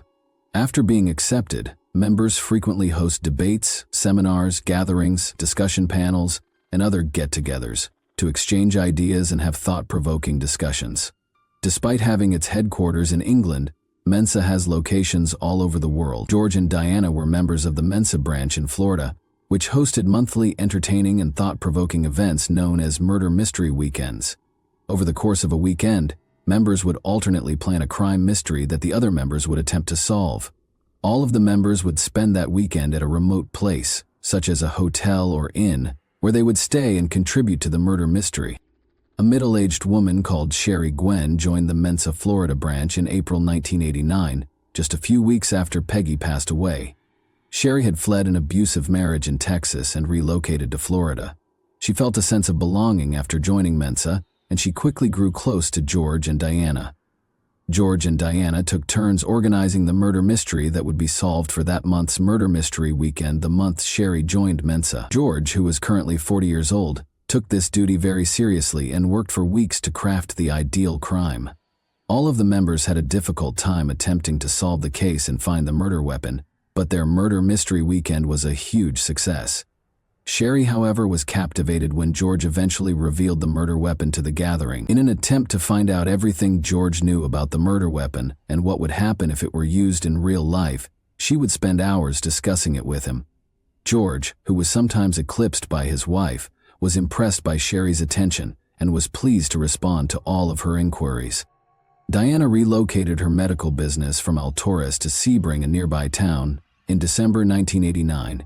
Thus, she and George also made the decision to relocate there. Since they hadn't sold their house yet, Sherry requested if she might rent it as soon as she heard about it. Almost the whole Alturas police department swarmed into the house as soon as Sherry moved in. In reality, Sherry Gwynn was not a divorced woman who fled an abusive marriage in Texas and relocated to Florida. She was an undercover police officer tasked with looking into Diana Carr and George Trappell. Her real name was Susan Gorek. George was interrogated by police as part of their preliminary inquiry. When asked if he knew anyone who might want to harm the Carrs, he appeared modest and reticent, but he claimed that someone must have wanted them to leave the area. The death threat Pi had received weeks prior to Peggy's illness was reflected in this remark. Police became suspicious of George after learning of the fights between the Trappells and Carrs. He also resembled the FBI's description of the offender, which was a white man with a high level of intelligence who avoided confrontation and had a meek nature. Susan Gorek had been tasked with looking into them. Susan thought George was probably the murderer when she learned that thallium poisoning was the murder weapon George employed to plot his murder mystery. Additionally, he printed a pamphlet explaining the murder in this mystery, which stated, "When a death threat appears on the doorstep, prudent people throw out all their food and watch what they eat. Hardly anyone dies from magic. Most items on the doorstep are just a neighbor's way of saying, 'I don't like you, move or else.'" She thus requested assistance and directed a search of the house as soon as he and Diana left. The cops discovered a wealth of chemicals, including thallium, in the garage. They also learned that George had machines to take off and put back the bottle caps, since he frequently brewed his own beer.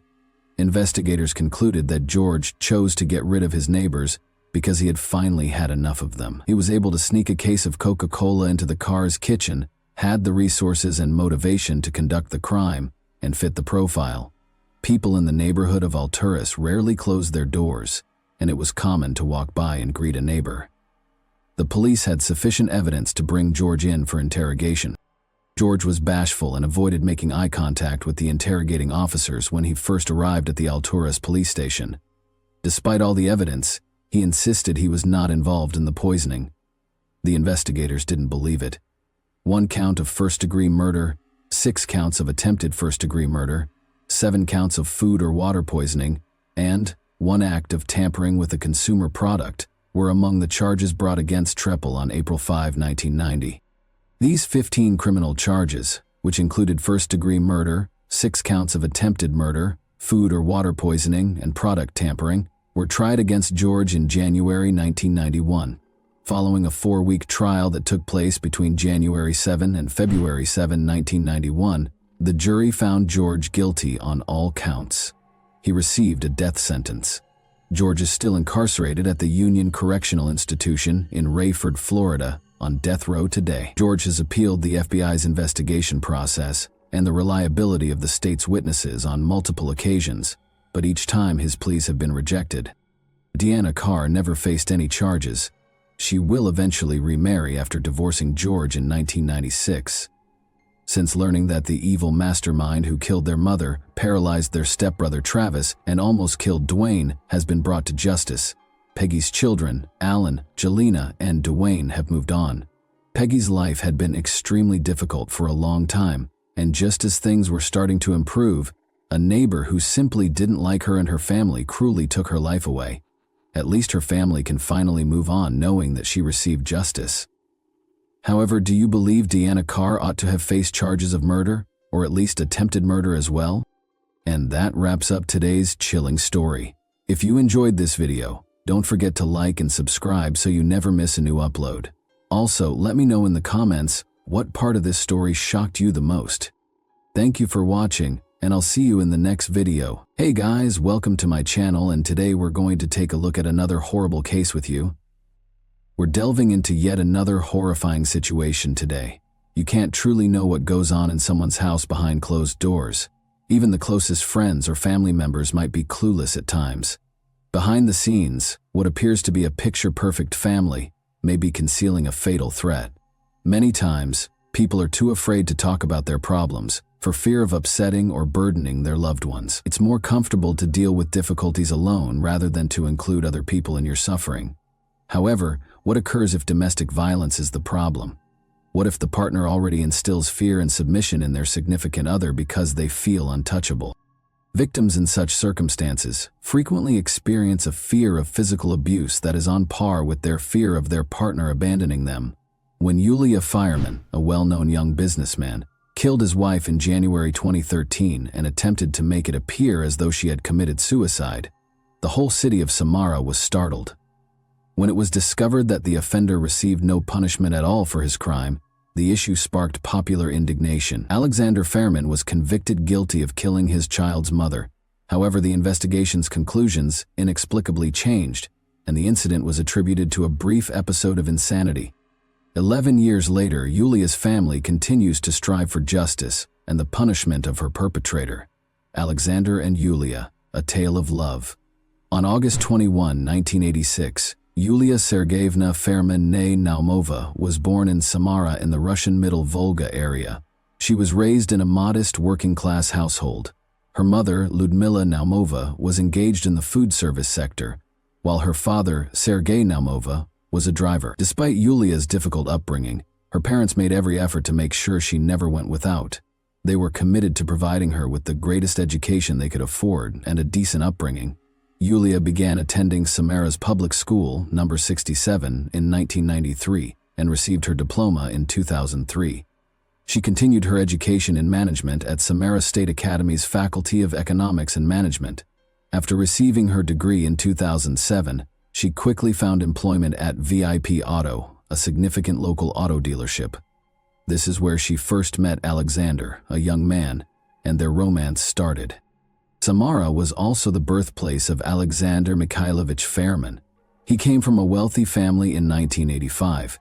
His father, Mikhail Fairman, made a fortune in farming throughout the 1990s, raising cattle, owning factories that made dairy products distributed all over the country, and operating beekeeping operations to sell honey and other bee products. He rose to become one of the city's most prominent and wealthy individuals. However, the creation of LLC Teplizhny, one of the most prosperous agricultural businesses in the Samara area and the entire Volga economic zone, was his greatest achievement.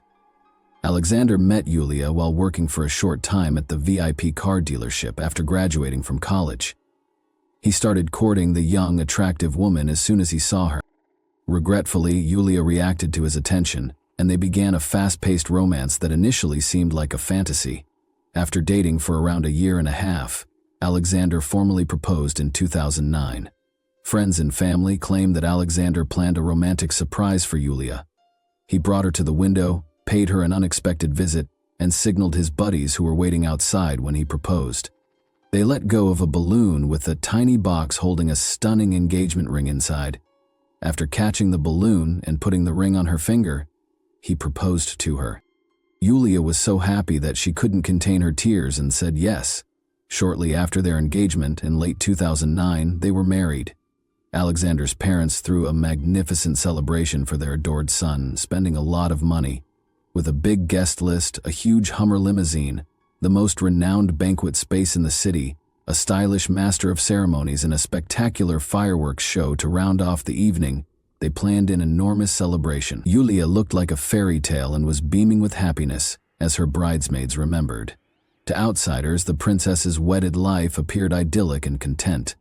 They were living pleasantly and worry-free in their well-furnished flat on Stavropol Scale Street. At that point, Alexander had begun working for LLC Teplizhny, his father's business, where he assumed the position of executive director. The couple began considering starting a family shortly after the wedding. However, Yulia was unable to conceive for more than a year. According to Alexander's family, the first noticeable rifts in their marriage appeared during this period, but both of them thought that the birth of a child would save their union and fortify their relationship. When the pregnancy test eventually showed those two eagerly anticipated lines. It was evident from the happy pictures Yulia posted on social media that they were looking forward to the birth of their kid. Yulia gave birth to a boy on September 6, 2011, and they called him Pavel. A few days later, Yulia announced on social media that the baby had been delivered, weighing 9 pounds 6 ounces and measuring 23.6 inches in length. She also thanked everyone for their well wishes. The countless pictures of Yulia and young Pavel show how much she loved every second of her maternity leave. Her life appeared to be perfect from the outside. A devoted husband, a healthy child, a comfortable home, stable finances, and a solid family. Many of her acquaintances were envious of her, but everything fell apart in a flash, and the horrifying late-night call made the idea of a perfect family disappear like smoke. The quiet at the Naumova home was broken early on January 4 by a phone call. Ludmila Naumova answered the phone half drowsy, not quite understanding what was being said. On the other end was Alexander, her son-in-law, who icily informed her that Yulia had passed away. The earth seemed to have vanished beneath her feet. Unbelievably, she began to scream and cry, thinking it must be some cruel, pointless prank, which prompted her shocked husband to hurry in. Everything felt like a nightmare after that. When the first automobile passed, Ludmila Naumova and her husband hurried outside, pulled on some clothing, and begged the driver to take them to their daughter's apartment. An ambulance was already parked close to one of the entrances when they reached the building on Stavropol Sky Street, which was about 15 minutes away. Ludmila, barely conscious of herself, rushed to the paramedics, but they simply shrugged, expressing their sympathy and informing her that there was nothing further they could do. Elena Fairman, Yulia's mother-in-law, was outside with their 1.5-year-old grandson Pasha. Ludmila rushed to her, desperate for answers, but all she could infer from Elena's statements was that Yulia was no longer there. When the mob finally reached the apartment, they were met with a terrifying sight. Inside, the floor near the bathroom had light bloodstains, and their daughter's lifeless body lay on the floor near the entrance. Her face was covered in blood and her hair was matted and twisted. Her mother was too shy to come close. She had to be taken into another room as she began to lose consciousness.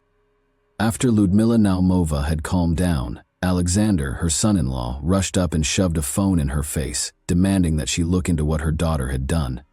He persisted until she took the phone, even though she was having trouble understanding everything around her. She struggled to concentrate as she read this message. which contained an odd farewell note. According to reports, Yulia admitted to cheating on her spouse 6 months prior and claimed she was unable to forgive herself. She said that if her actions damaged her family and the life of their child, she didn't know how she could continue.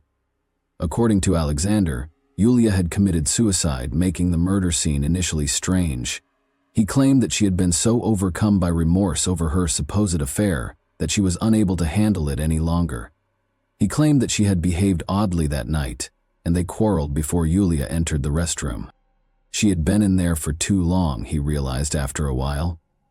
He knocked on her door and she didn't answer, so he opened it to see her hanging from the doorknob with a hairdryer cord around her neck. He says he tried CPR on her and summoned emergency services and his parents when he realized he was powerless to save her, to assist with the youngster. Alexander didn't phone his mother-in-law to let her know what had happened until paramedics confirmed Yulia was gone. He spent the entire time in the flat, conversing with the law officers and medical staff who came to the site. But Alexander did not act like a widower in mourning. He appeared uncomfortably composed, but he became obviously agitated when Ludmila Naumova showed in. He didn't feel sorry for her. Indeed, he appeared determined to exacerbate her suffering. The condition of Yulia's body, however, was what really drew the investigators' attention. Not Alexander's strange behavior. On her neck, forensic specialists found 2 ligature marks. One was quite noticeable, as if she had been strangled. The second mark showed after she had passed away, although it was faint and at a different angle, suggesting hanging. Her body also had a lot of other wounds that were healing in different phases, but more on that later. Another oddity is that Alexander called his parents and a hospital worker relative first, rather than the emergency services, after finding his wife's dead. Their arrival at the scene preceded that of the paramedics. What was wrong with the message of farewell? After losing her daughter, Ludmila Naumova was in a state of shock and was hardly able to process anything when her son-in-law first gave her the message on her daughter's phone. She had reasonable suspicions from the beginning that her daughter had not authored that note. First of all, Yulia had never texted her mother before, understanding that she didn't read texts at all because of her terrible vision. Secondly, Yulia never spoke to her mother in the manner described in the parting message. Third, Ludmila had no doubts whatsoever that her daughter would never abandon her kid. He was the center of her existence. Furthermore, scientists concluded that Yulia's heart had already stopped beating when the message was transmitted. Alexander clarified this by saying that he may have mistakenly sent his wife's last message to her mother while attempting to contact for medical assistance, and that Yulia may have typed the message and left it in drafts. Yulia's phone also showed a conversation she had with a close friend, in which she disclosed marital issues and her husband's aggressive actions. She didn't elaborate, but it was obvious that she was terrified of Alexander.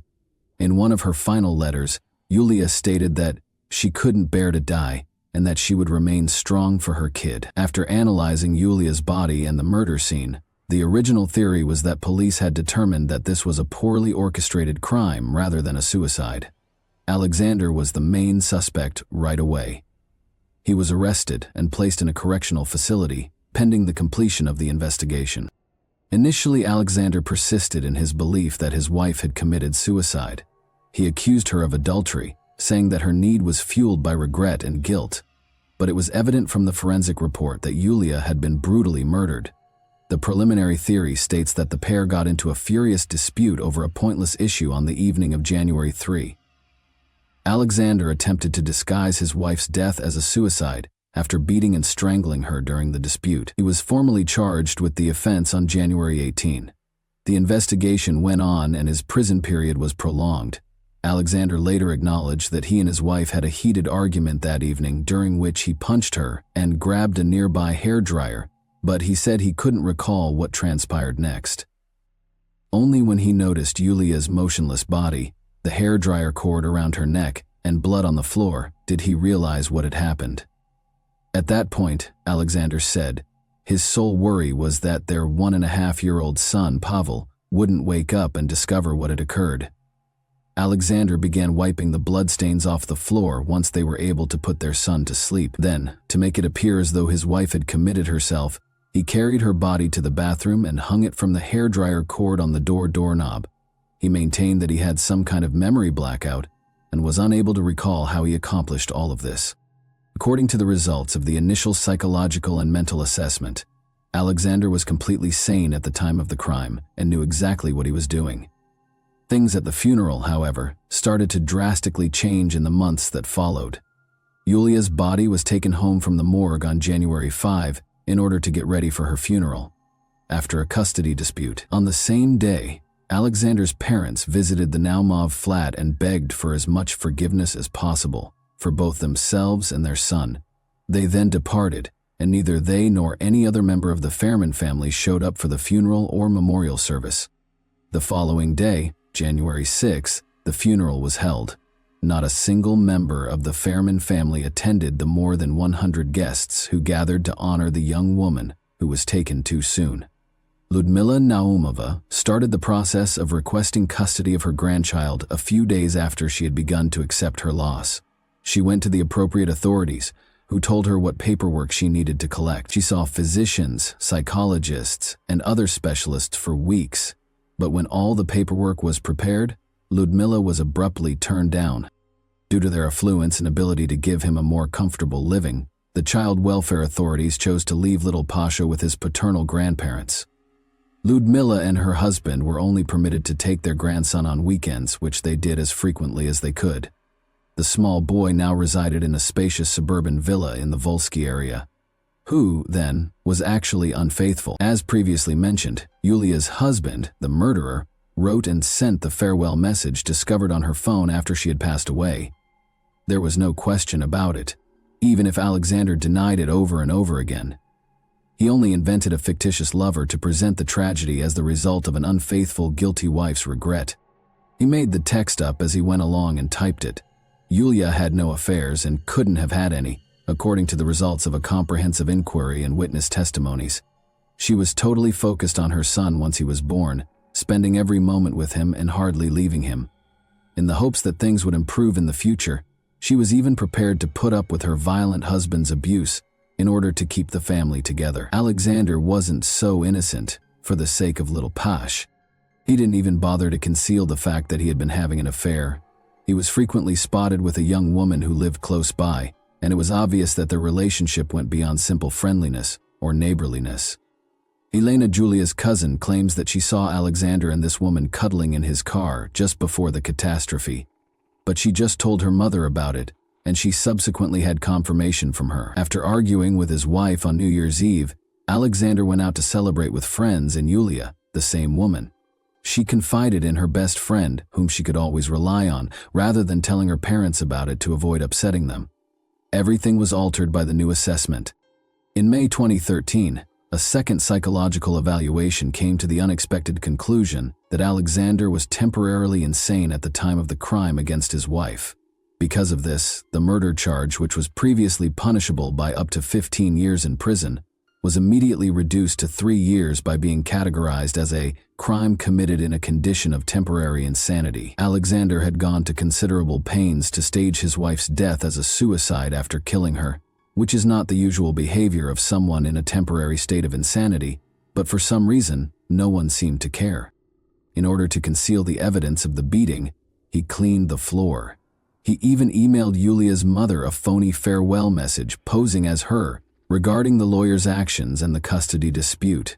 By the end of May, Alexander was freed on a travel restriction order, which basically allowed him to move around and carry on with his life as he awaited trial.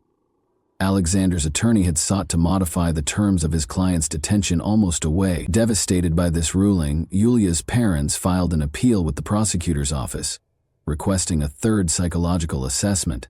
This time, experts from Moscow's Serbsky State Research Center for Social and Forensic Psychiatry were consulted, and the results took roughly 3 months to obtain. The psychiatrist did, however, only confirm that the accused had acted while temporarily insane. Regarding the initial assessment, which said that Alexander had been fully aware of the crime and had purposefully attempted to conceal it, it was argued that the experts had merely misunderstood the accused's conduct and actions. Alexander, meanwhile, kept changing what he was saying. That evening, he was in a state that sounded like the definition of temporary insanity from a textbook. The trial starts. On January 22, 2014, The Karofsky District Court in Samara hosted the initial hearing in the Fairmont case. Alexander claims that the issues in their relationship started when they moved in together before the wedding. He asserted that Yulia had high standards and an entitlement complex, expecting nothing less than the best. He claimed that he and his parents responded to her desires, which included the lavish wedding, the pricey limousine, and all the extravagance. According to Alexander, Yulia and he tried in vain for more than a year to conceive after the wedding, which strained their relationship and even led to Yulia discussing divorce. Nothing changed after the birth of their son, Pavel. According to the defendant, his wife only cared about his paycheck and was totally preoccupied with the baby. Alexander's parents supported his allegations by calling their daughter-in-law materialistic and avaricious. Alexander spoke of an oppressive environment at home that was constantly getting worse, claiming that his wife, who he had once adored, had become aloof and that he had no one with whom to discuss it. The young businessman claimed that on that particular night, he and his wife got into a heated argument once more, during which she raised the subject of divorce once more. He said she became irate and threatened to kidnap their son and keep him from seeing the boy. Alexander said that he then blacked out after feeling his tongue dry out and his ears begin to ring. Yulia was already dead when he regained consciousness. He did not provide an explanation for his decision to stage her death as a suicide, but he acknowledged that he brought her body to the bathroom and cleaned the blood off the floor to prevent frightening their son. Additionally, the defendant insisted that he had never hit his wife, blaming the multiple wounds and bruises on her body on rough play with their child. Alexander and the lawyer his rich father had hired had obviously done their homework. According to the defense lawyer, his client committed the crime while suffering from a cumulative state of temporary insanity. This indicated that he had been subjected to long-term psychological stress as a result of Yulia's alleged insults, humiliations, and oppressions. To put it another way, they were effectively holding the victim responsible for her own terrible destiny. The prosecutor first requested an intentional manslaughter penalty of 8 years, but Alexander's maximum punishment was reduced to 3 years in a correctional colony, a slap on the wrist for a killer, after the seasoned defense lawyer swiftly succeeded in having the charge dropped back to a crime committed in a condition of temporary insanity. Several strange things happened during the trial. First, the first panel's forensic psychologist, who had determined that the defendant was completely sane and had acted with intent, abruptly disappeared and never showed up in court again. Then, as if they had never been mentioned or were somehow considered unimportant, any reference to the victim's cuts and bruises appeared to vanish. At each hearing, however, the victim was gradually presented in an unfavorable light. Alexander Mikhailovich Fairman received a sentence of only 2.5 years of probation after being found guilty of a crime committed while temporarily insane on August 8, 2014.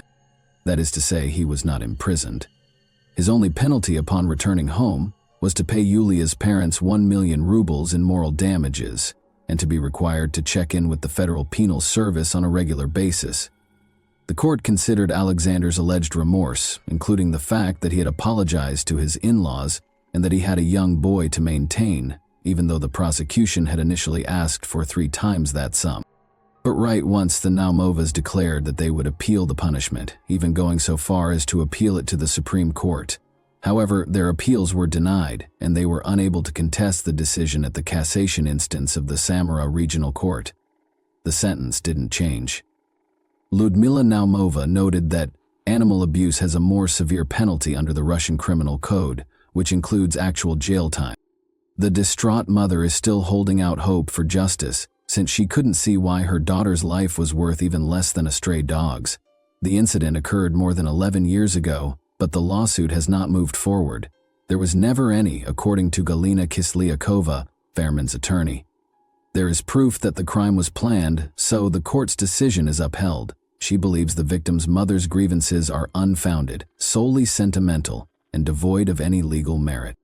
And that wraps up today's chilling story. If you enjoyed this video, don't forget to like and subscribe so you never miss a new upload. Also, let me know in the comments, what part of this story shocked you the most?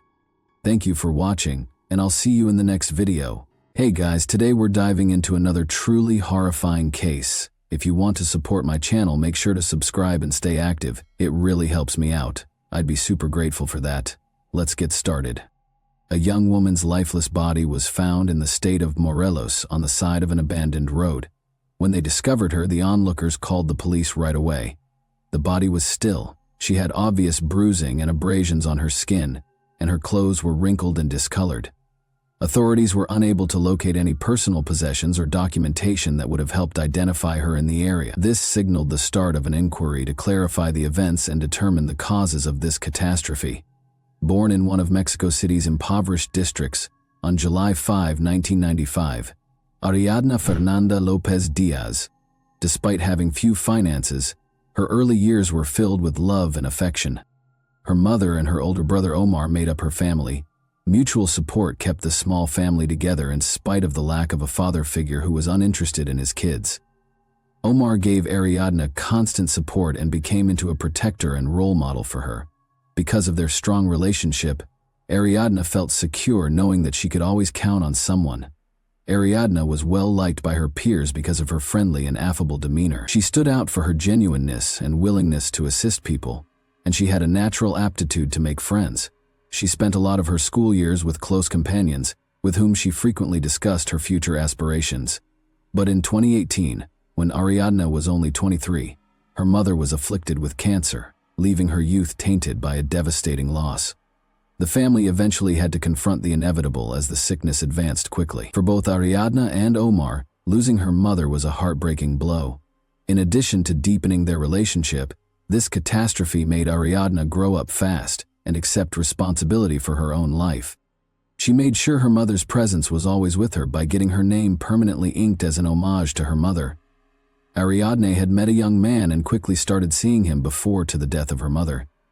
Ariadne soon found out she was expecting a kid, as their romance progressed swiftly. The young couple quickly recognized their paths were separating though, since the arrival of her kid did not provide the stability she had hoped for. Following their separation, they continued to have a cordial relationship while sharing custody of their son. Having a child presented new difficulties. In order to support herself and her son, Ariadna had to juggle the responsibilities of parenthood with her job search. Getting a job at a well-known bar in Mexico City was the first step on this adventure. This place, which was frequented by wealthy customers, had high standards for its employees. Ariadne developed her capacity to communicate with a diverse range of people here. She thrived in her position in spite of the problems, overcoming them with her charm and tenacious work ethic. Her life was drastically altered by the pandemic. Despite losing her job because the company where she worked closed, Ariadne resisted giving up. Instead, she opened her own beauty salon during this time to fulfill a lifelong dream. This endeavor came to represent her will and ambition to create a life free from other influences. Using her vast network and skills, she was able to start a business that gave her a reliable source of income. A new connection came into her life at this period. She clicked with a man she met right away. She found security and happiness in her relationship. Between her spouse, her job, and her son, Ariadna managed her time well. Despite having a busy schedule, she managed to find joy in every new chance. By the time Ariadne was 27, her life had taken on the appearance of a finished puzzle, with each obstacle and accomplishment adding to a picture of tenacity and accomplishment.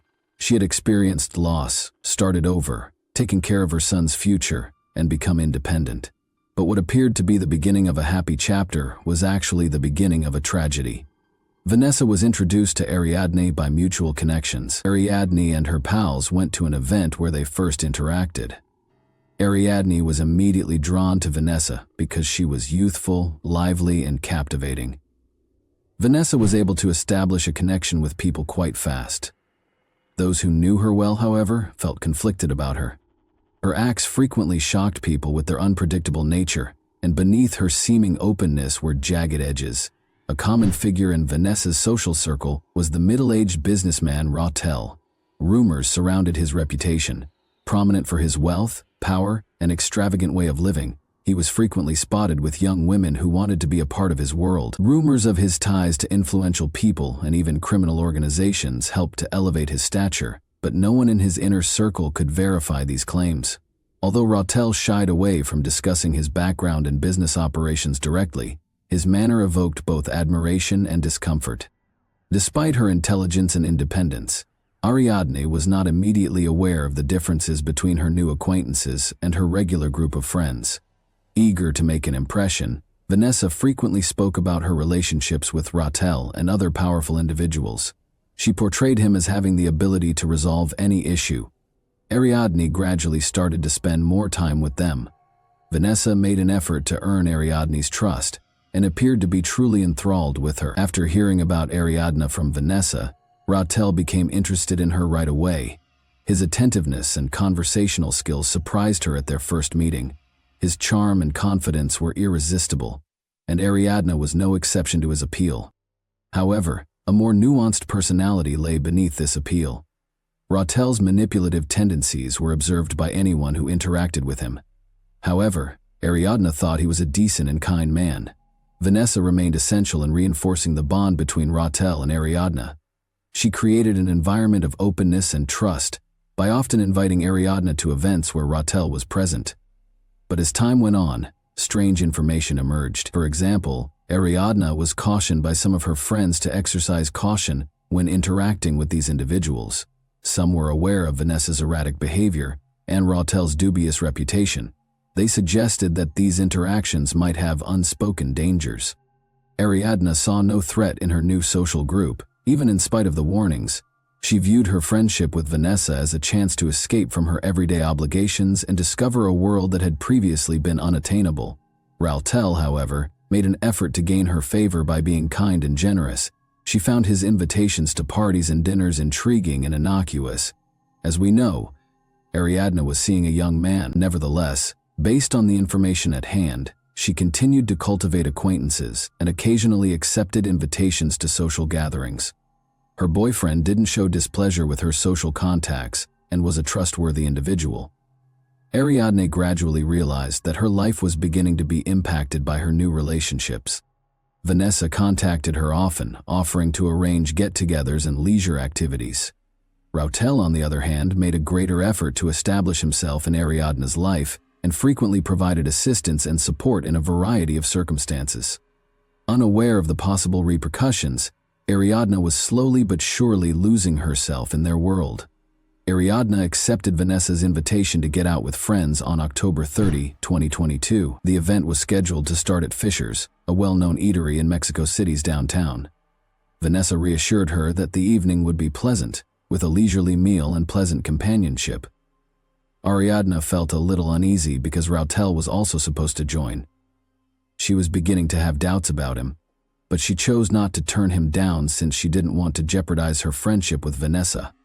Later that night, the group gathered at the restaurant, which was well known for its fashionable patrons and elegant interiors.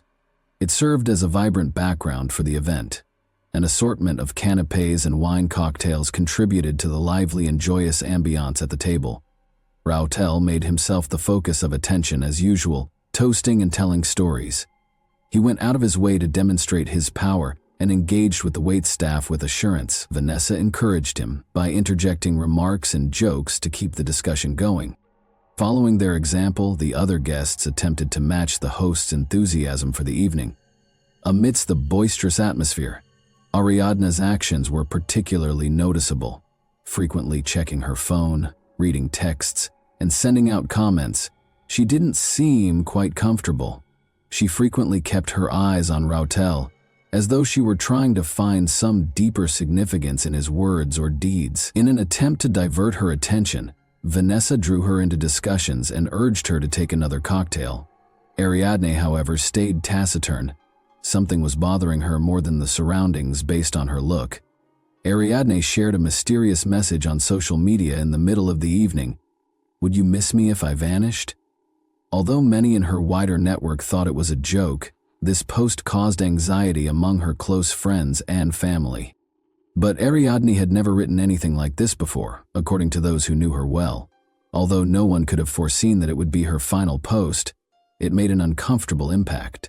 The party made the decision to relocate to Rautel's residence as the evening wore on. Rautel himself made the suggestion, and Vanessa wholeheartedly agreed, stating that it would enable them to spend the rest of the evening in a more private situation. After some hesitation, Ariadne consented, and after Vanessa encouraged her to join the others, they all piled into Rautel's car and drove the short distance to his house. Rautel's home, which was situated in a posh area, demonstrated his prestige. The interior was decorated in a contemporary style with opulent elements. When they arrived, the party took up residence in a large living room. Ariadne became more uneasy as the evening went on, despite the music and cocktails. As she checked her phone and pretended to make calls, she moved away multiple times. Her focused and aloof manner was not unnoticed. When Vanessa noticed this, she started whispering to her Rautel, which made the situation even more tense. Ariadne declared she was tired and wanted to go home closer to midnight, but Vanessa persuaded her to wait a bit longer, saying they could depart in around 30 minutes. As the evening wore on and the other guests began to go, Rautel, who was unusually silent at that time, would periodically look at Ariadne in a way that made her feel even more uneasy. Ariadne was among the last to go. Sadly, none of the gang would ever see her alive. An incident rocked Morelos the next morning, October 31, 2022, when two bikers discovered a woman's death on the side of a distant road while out on an early morning ride. Locals hardly ever visited the area, which was remote from any major roadways. The bleak landscape, scant vegetation, and eerie quiet of the surrounding area all served to highlight the tragedy. Although the woman was dressed, her clothes were filthy and seemed to be broken. Numerous bruises and what seemed to be contusions were seen on her body. Law enforcement was notified of the occurrence by witnesses right away, and they arrived a few hours later to record the incident and possibly help identify the body. The cyclists snapped pictures of the area in the interim. As soon as the police showed up, they roped off the area and started gathering evidence.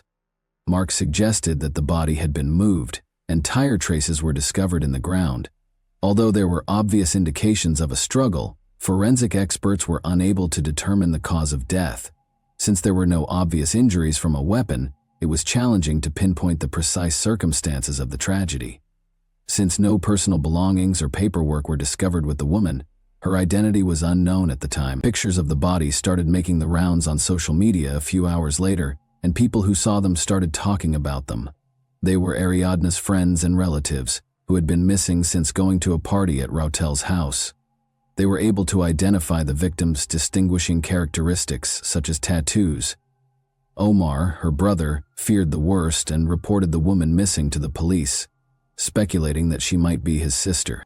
Meanwhile, the investigation was started by the Morelos state authorities. However, there was a lot of criticism directed at the police's early response. Critical traces at the site were not adequately documented, and there were reports of violations of evidence-gathering rules. This cast suspicion on the professionalism and moral character of the local police force. Their suspicions were validated when Ariadne's family members showed up to formally identify the body. His sister had a tattoo honoring their late mother on her shoulder, which Omar recognized.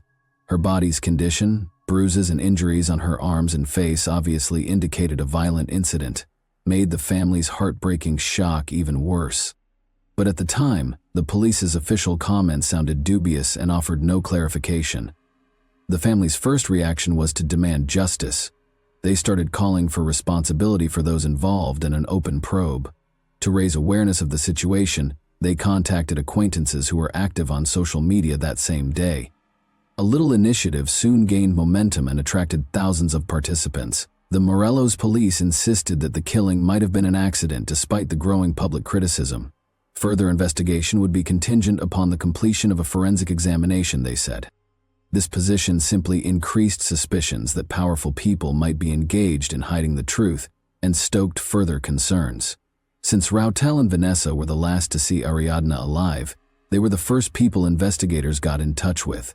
The first speculations regarding what might have happened were based on their statements. According to Rautel's original story, Ariadne called a cab to leave his residence after the party. She didn't exhibit any signs of serious distress, but she did seem a little upset, he said. He claims that once he led her to the door, she departed.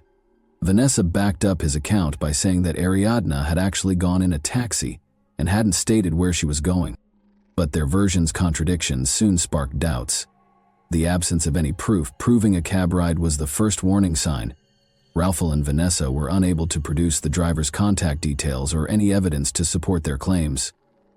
Investigators eventually found that none of the drivers recalled picking up Ariadne, Despite the fact that multiple taxi calls had been recorded in the vicinity of Rautel's home that evening, the behavior of Vanessa was the second problem. Depending on what was questioned, her story changed. At first, she maintained that Ariadna had gone out on her own. She went on to say that they had argued at the party, which might have angered Ariadna. Additionally, in reference to the mysterious social media post Ariadna had written earlier that evening, Ariadna's friends informed police that Vanessa had messaged them in an attempt to imply that Ariadna might have hurt herself. Even though Ariadna's family and close friends initially thought the post, which was published just hours before she vanished, was a joke, investigators started to worry it might be a reflection of her actual emotional condition that evening. Vanessa's increasingly unpredictable behavior was another concerning element. She was attempting to minimize the problem and omit specifics in her texts to Ariadne's pals. She acknowledged in one text that she was scared of being implicated, but she didn't say why. Investigators' suspicions that Vanessa might be hiding important information were further heightened by these indicators.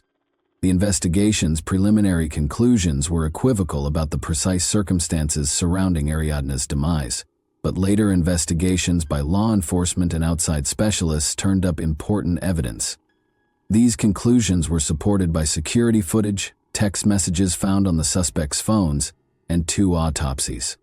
According to the first forensic report in the state of Morelos, Ariadne's death was due to asphyxiation from bronchial aspiration. According to the examiner, she may have died as a result of food and drink getting into her airways.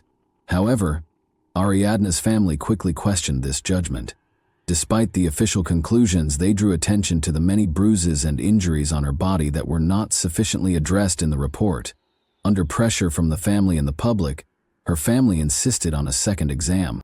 For additional examination, Ariadne's body was moved to a separate forensic facility in Mexico City. The first conclusions were entirely at odds with the findings of the second autopsy. Numerous injuries, including head trauma, bruises, and signs of physical force on her arms and legs, were discovered by experts, indicating that she may have tried to defend herself. These results demonstrated that alcohol was not the only factor in her death, or that it was not an accident. Authorities reclassified the case as a criminal conduct when her death was deemed to be the consequence of violent acts. Surveillance footage taken from Rudel's home's parking garage was essential to the investigation.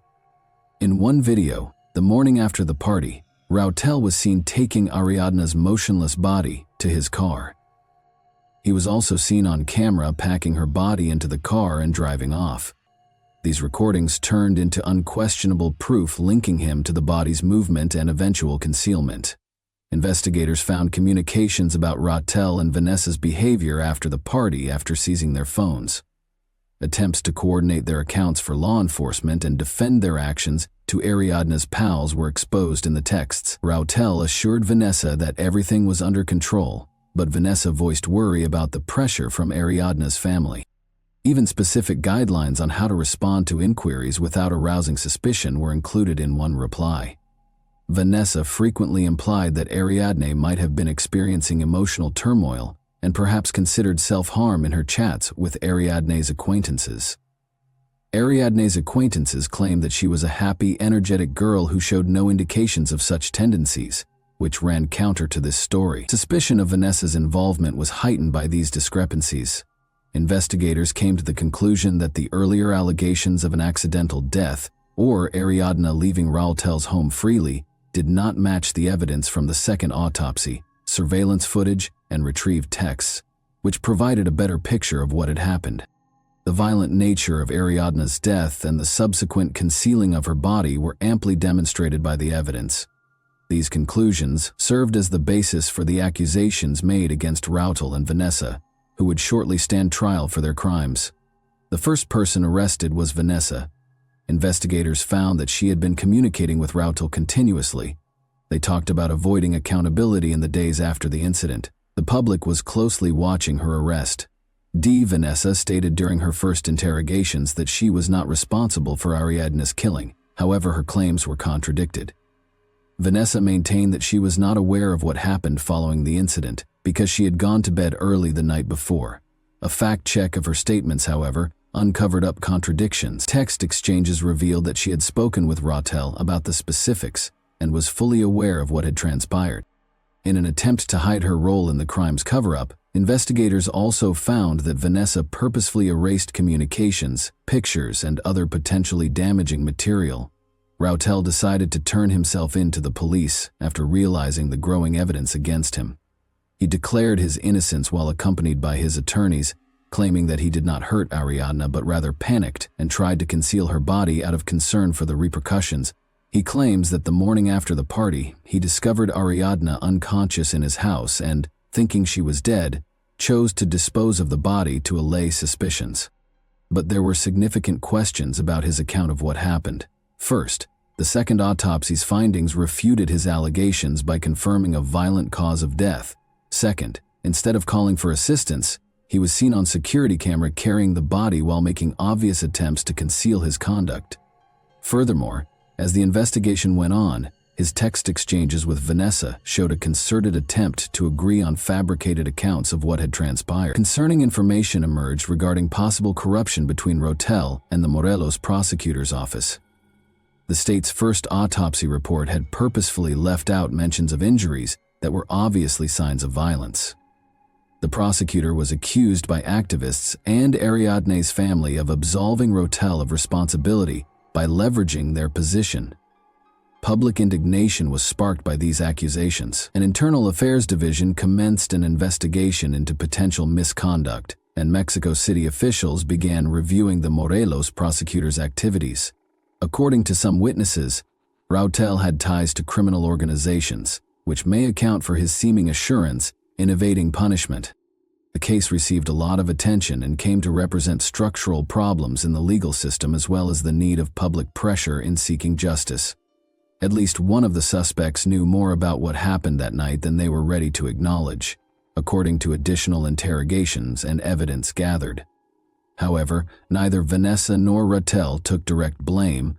Instead, they centered their explanations on attempts to defend one another's acts. This only served to increase suspicions and was a major contributing cause to their brief detention. A protracted and thorough inquiry was conducted into the causes and motivations behind the tragedy that transpired that evening. It took meticulous event reconstruction, evidence analysis, and a detailed look at everyone's behavior during the party to uncover the truth. With the help of contradictory testimony, technical information, and the suspect's psychological profiles, a more comprehensive picture gradually started to take shape. Together with mutual friends, Ariadna, Vanessa, and Rautel started that fateful evening over dinner and drinks at a restaurant in downtown Mexico City. Everything appeared normal on the surface: music, laughter, and conversation, but minute nuances suggested underlying stress. Witness accounts and a review of text conversations revealed that Ariadne seemed particularly silent and distracted. Her habit of checking her phone a lot, sending messages, and taking calls was unusual for her at social events. Later on in the investigation, this fact became crucial. Her communications showed that she had been messaging a close friend to express her anxiety about the party and her worries about certain guests. The group left the restaurant and went to the hotel's residence. The property, which had security cameras and high walls around it, was often used for private parties.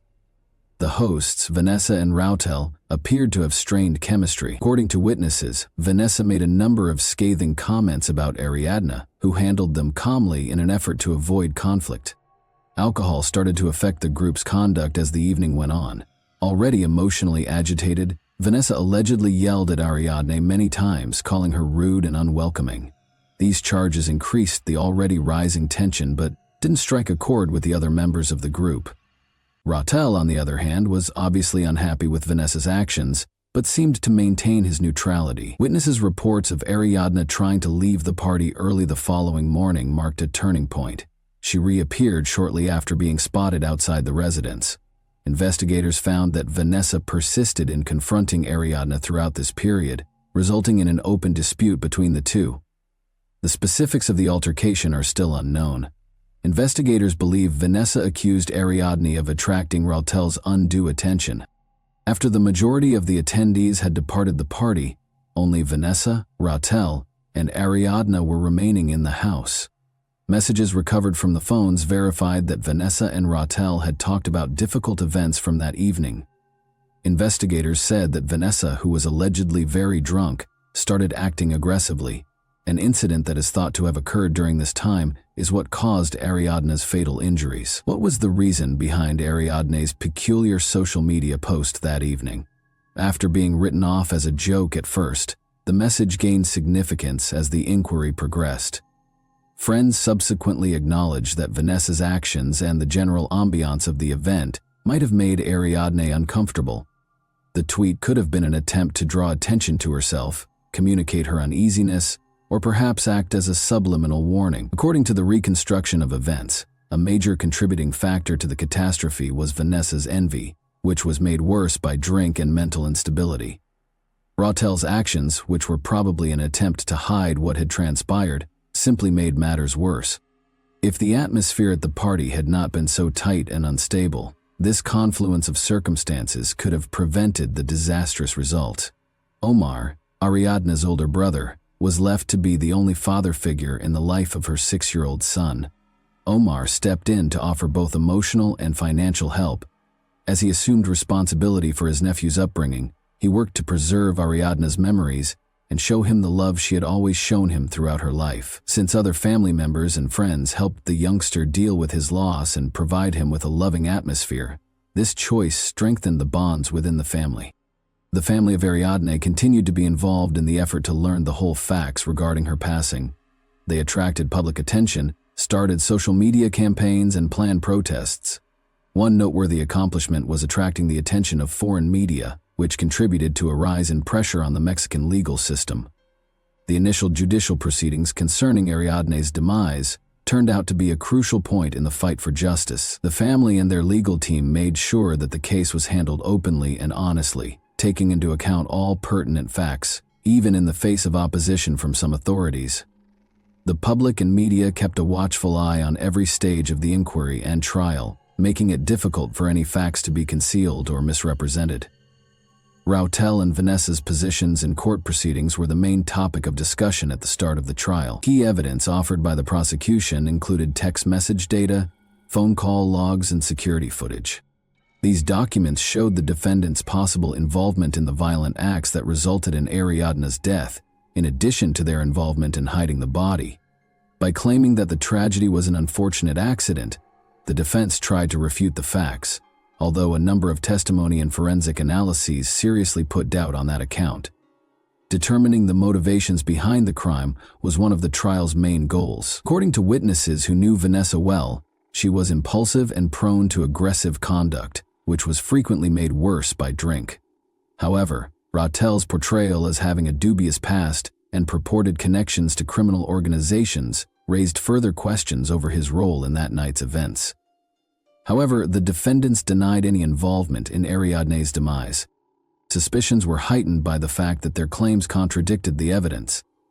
The investigation and judicial proceedings in Ariadne's case are still ongoing, so a verdict has not yet been rendered. Prosecutors have charged her with femicide, a felony including gender-based violence that is thought to be an aggravating factor under Mexican law, based on the evidence they have acquired.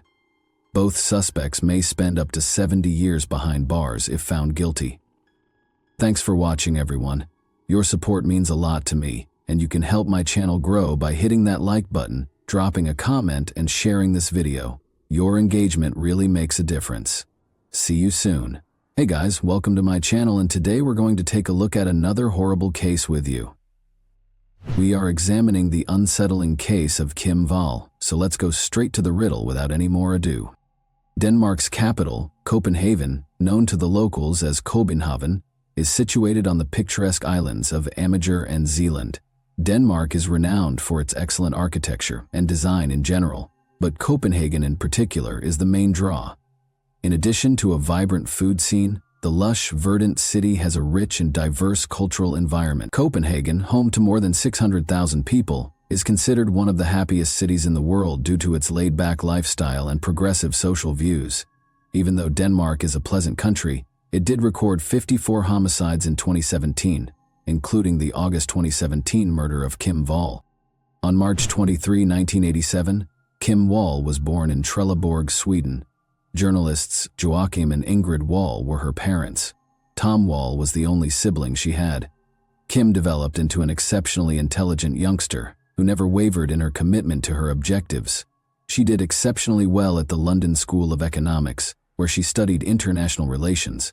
However, it didn't stop there. Kim advanced her education by pursuing a master's degree at Columbia University's School of Journalism, sometimes referred to as the Oxbridge of Journalism. Kim won awards for her year and was at the top of her class among her peers. Kim's approach to her work as a journalist mirrored her deep interest in people and their stories. Kim would do whatever it took to share people's experiences and give them a voice. Kim was a journalist for the South China Morning Post in Hong Kong, the Swedish Embassy in Australia, and a European Union delegation in India. Numerous worldwide publications, including as the BBC, The Guardian, and the New York Times, have published her pieces. Kim lived in Copenhagen with her lover, Ole Stabi, a game and interface designer. Although she alternated between Beijing and New York, the two had big plans together and were incredibly in love. Relocating to Beijing, China was one of their goals. However, life had other ideas. Kim was spending time with her family on August 9, 2017, at her parents' home in Trelleborg, Sweden, so they could take their annual summer photo. Before August 9, 2017, her family had 29 photos since they had taken a family photograph every summer since Kim was a year old. Kim was also excited to get to Copenhagen because she wanted to see Ole. Before departing for China on August 16, 2017, Kim and Ole planned to host their friends at their apartment the next day to bid them farewell. Even though Tom, Kim's brother, was exhausted from working a night shift the day before, Ingrid, Kim's mother, realized that Kim's presence was an opportunity to take the family photo, so she made sure they did so before she left. They had no idea that would be the final photo they would take together. Ole and Kim prepared their house for the house party on August 10, 2017. Friends soon arrived at their flat, but Kim received a call before the celebration could start. Peter Madsen, a Danish submarine inventor, made the call. Kim and Peter had already discussed an interview over the phone. Kim wanted to interview Peter for a story she was writing for Wired magazine. It was intended to be a brief interview to wrap up her report. So, before the celebration began, she asked Ole to excuse her. Before it was too late, Kim wanted to do the work as quickly as possible so she could resume her partying with her pals. Kim left for the interview after apologizing to her friends who had already arrived for the celebration. 3 submarines were built by renowned inventor Peter Madsen. In addition, he had constructed rocket ships and motivated many others with his endeavors. Peter invited Kim to accompany him on a flight aboard his 2008 launch submarine, the UC-3 Nautilus, since the interview was about his inventions. Peter invited Kim to meet him at Copenhagen Harbor, where Kim had a safe journey. Kim arrived at about 7 o'clock. Kim, who was first afraid to board the submarine, gained the strength to do so and carefully walked onto it, where Peter was already waiting for her. She knew it wasn't a huge concern by the time the soft wind blew about her as she stood next to Peter on the submarine's tower. Notably, she contacted Ole at 8 p.m. saying, "I love you, but I'm going down now." She also texted Ole, "I'm still alive." Even though it was Kim's final text, Ole didn't think there was an issue because he expected Kim to concentrate on her work. Shortly after that, Ole received another text from Kim that said, "He bought cookies and coffee though." Ole, however, soon became concerned. Ole was unable to get in touch with Kim, so it started to become later and later. Kim was supposed to return early as promised. He began to fear about 10 o'clock at night. At 1:43 a.m. he called the police after phoning everyone he could think of and informed them that his girlfriend had vanished. After Kim Wall was reported missing, the Danish police started looking for her. Kim was not located despite their hunt for the submarine she boarded prior to her disappearance, the UC-3 Nautilus. Throughout the night, the Danish Emergency Management Agency, DEMA, officers helped the police search the sea. They looked everywhere, trying to find Kim. In addition to utilizing cadaver dogs, the divers explored a huge area of the sea that was dark, traveling in all directions, front, back, right, left, center, and deep into the ocean. Approximately 5:31 a.m., Ole called Kim's mother Ingrid on August 11, 2017, to inform her that Kim had gone missing. Joachim and Ingrid were both in a panic and could only pray that Kim was still alive. Even after a thorough search, the police would not discover anything until approximately 10:30 p.m. The sub was discovered at a depth of 22 feet south of Copenhagen by a rescue aircraft in a harbor southeast of Amager, close to the Dragor lighthouse. Kim was not there, but the police did find Peter Madsen. Peter explained to the reporters who were on the search that a malfunctioning ballast tank was the reason the submarine sank. He added that he swam to a nearby fisherman's boat to get away after spotting it. The cops asked Peter about Kim's location because he never mentioned her in his account. He said that on the evening of August 10, 2017, just before the accident, he left Kim off at a local restaurant. When the police raised the submarine to examine it, they found something fishy. They found that the defective ballast tank had been intentionally tampered with. Additionally, investigators searched the submarine and discovered evidence of Kim's personal possessions and blood. Peter's story evolved once they asked him more questions. He reported to the police that he lost his hold on a large hatch door, which collapsed and struck Kim's head, causing an accident. When he checked, Kim had no pulse, according to Peter, and there was a lot of blood where she landed. The cops were aware right away that they needed to suspect Peter, but why? Nothing material was there to cling to. Since Kim's body had not been discovered, they were unsure of what actually happened to her. On August 21, 2017, 11 days after Kim Wall vanished, a cyclist made a gory find while crossing the beach south of Copenhagen.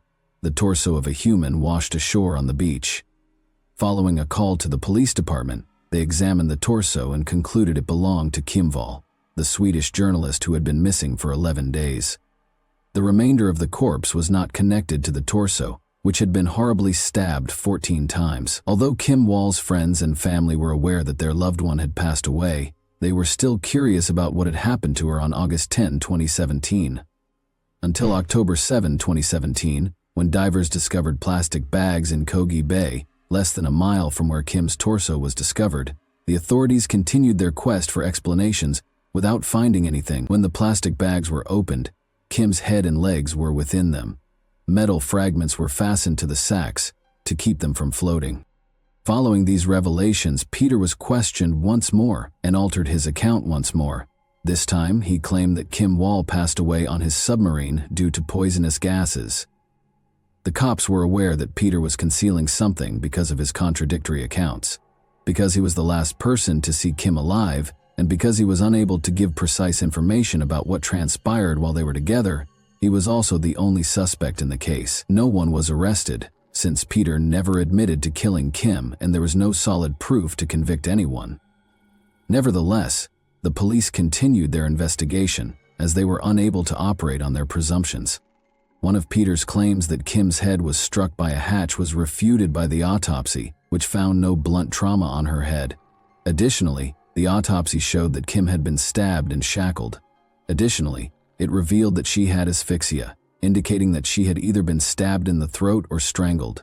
The police had grounds to detain Peter for additional interrogation in light of this evidence. When the authorities inspected his phone during the investigation, they discovered that on August 9, 2017, Peter had viewed a video showing a young woman in agony as she was gradually decapitated with a little knife.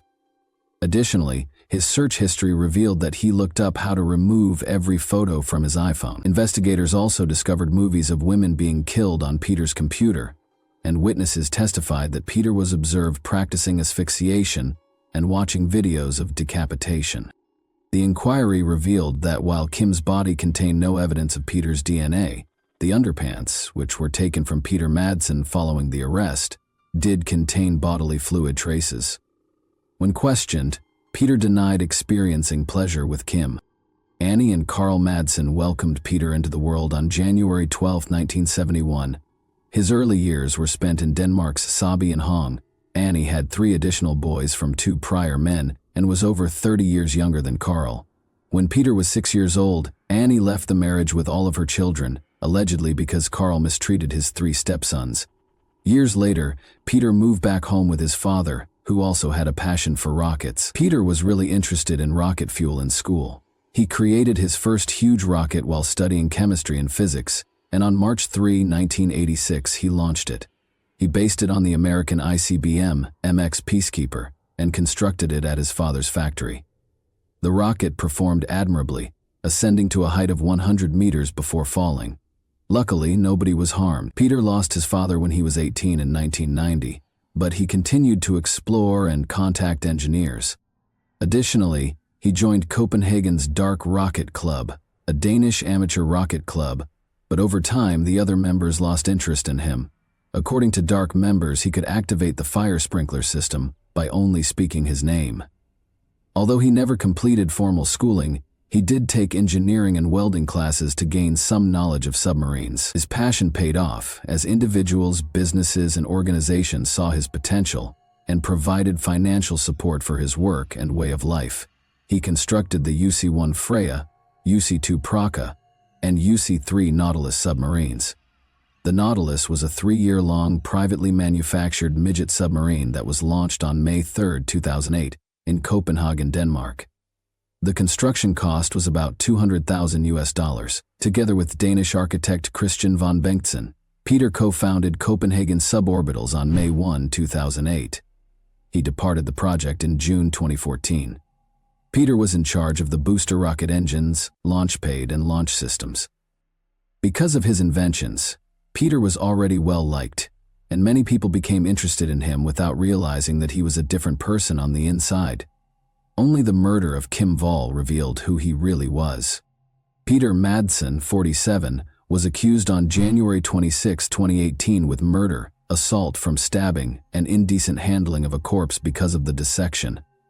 On August 10, 2017, Peter was charged by the prosecution with binding, striking, placing, and strangling Kim on his submarine. Throughout the investigation, Peter refused to acknowledge that he had slain Kim. When Peter's trial started on March 8, 2018, he entered a not guilty plea to the allegations. According to the psychiatric evaluation, Peter was not delusional or psychotic, but rather a narcissistic psychopath. Peter was convicted guilty of all charges and given a life sentence on April 25, 2018. In court, Peter reportedly displayed no remorse. Instead, he intimidated people in the courtroom by staring at them from time to time. Because of Peter's behavior, the Wall family was once instructed not to let him pass in the courtroom. Peter insisted throughout the proceedings that Kim's death was an accident, even though he acknowledged that he had dismembered her body. He told the court, "I don't see how that mattered at the time, as she was dead." The family and friends of Kim, who never imagined that she would be murdered so near to her home, found closure in this sentence, even if Peter would not confess. They were all aware that Kim was a fearless journalist who would venture into hazardous areas to obtain the information she needed for her job. If they were ever concerned about Kim, it would be because she traveled far and wide for work, and they were all unaware that she would die suddenly in Copenhagen, where she lived. Following his life sentence, Peter attempted to appeal the decision, but it was denied. After he was caught, his wife, whom he married in 2011, requested that her name be kept secret and filed for divorce. He was hospitalized in August 2018 after being attacked by an 18-year-old prisoner who threatened to keep him there for the rest of his life. By frightening inmates with a phony firearm and fictitious explosives he had manufactured while incarcerated, he managed to break out in October 2020. He was surrounded by police in a residential neighborhood close to his Sylvest prison as they pursued him. However, because they believed he was carrying explosives, the police were unable to approach him.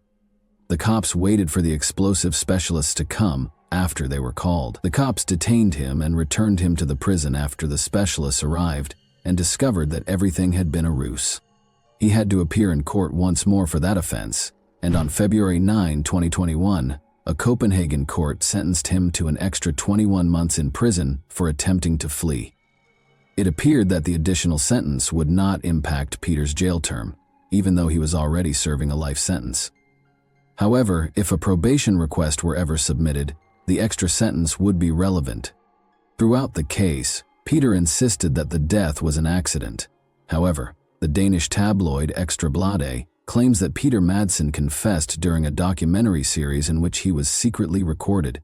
The show was based on almost 20 hours of telephone talks with Peter while he was incarcerated, which were secretly recorded. During one video, he is asked if he killed Kim, and he answers, "Yes." He also states, "There is only one who is guilty, and that is me." Kim's parents, journalists Joachim and Ingrid, were determined to publish their daughter's tale 3 years after her murder. They decided that the narrative would portray Kim as her family, friends, sources, and readers knew her to be, rather than the events leading up to her passing, since they found telling her tale to be therapeutic.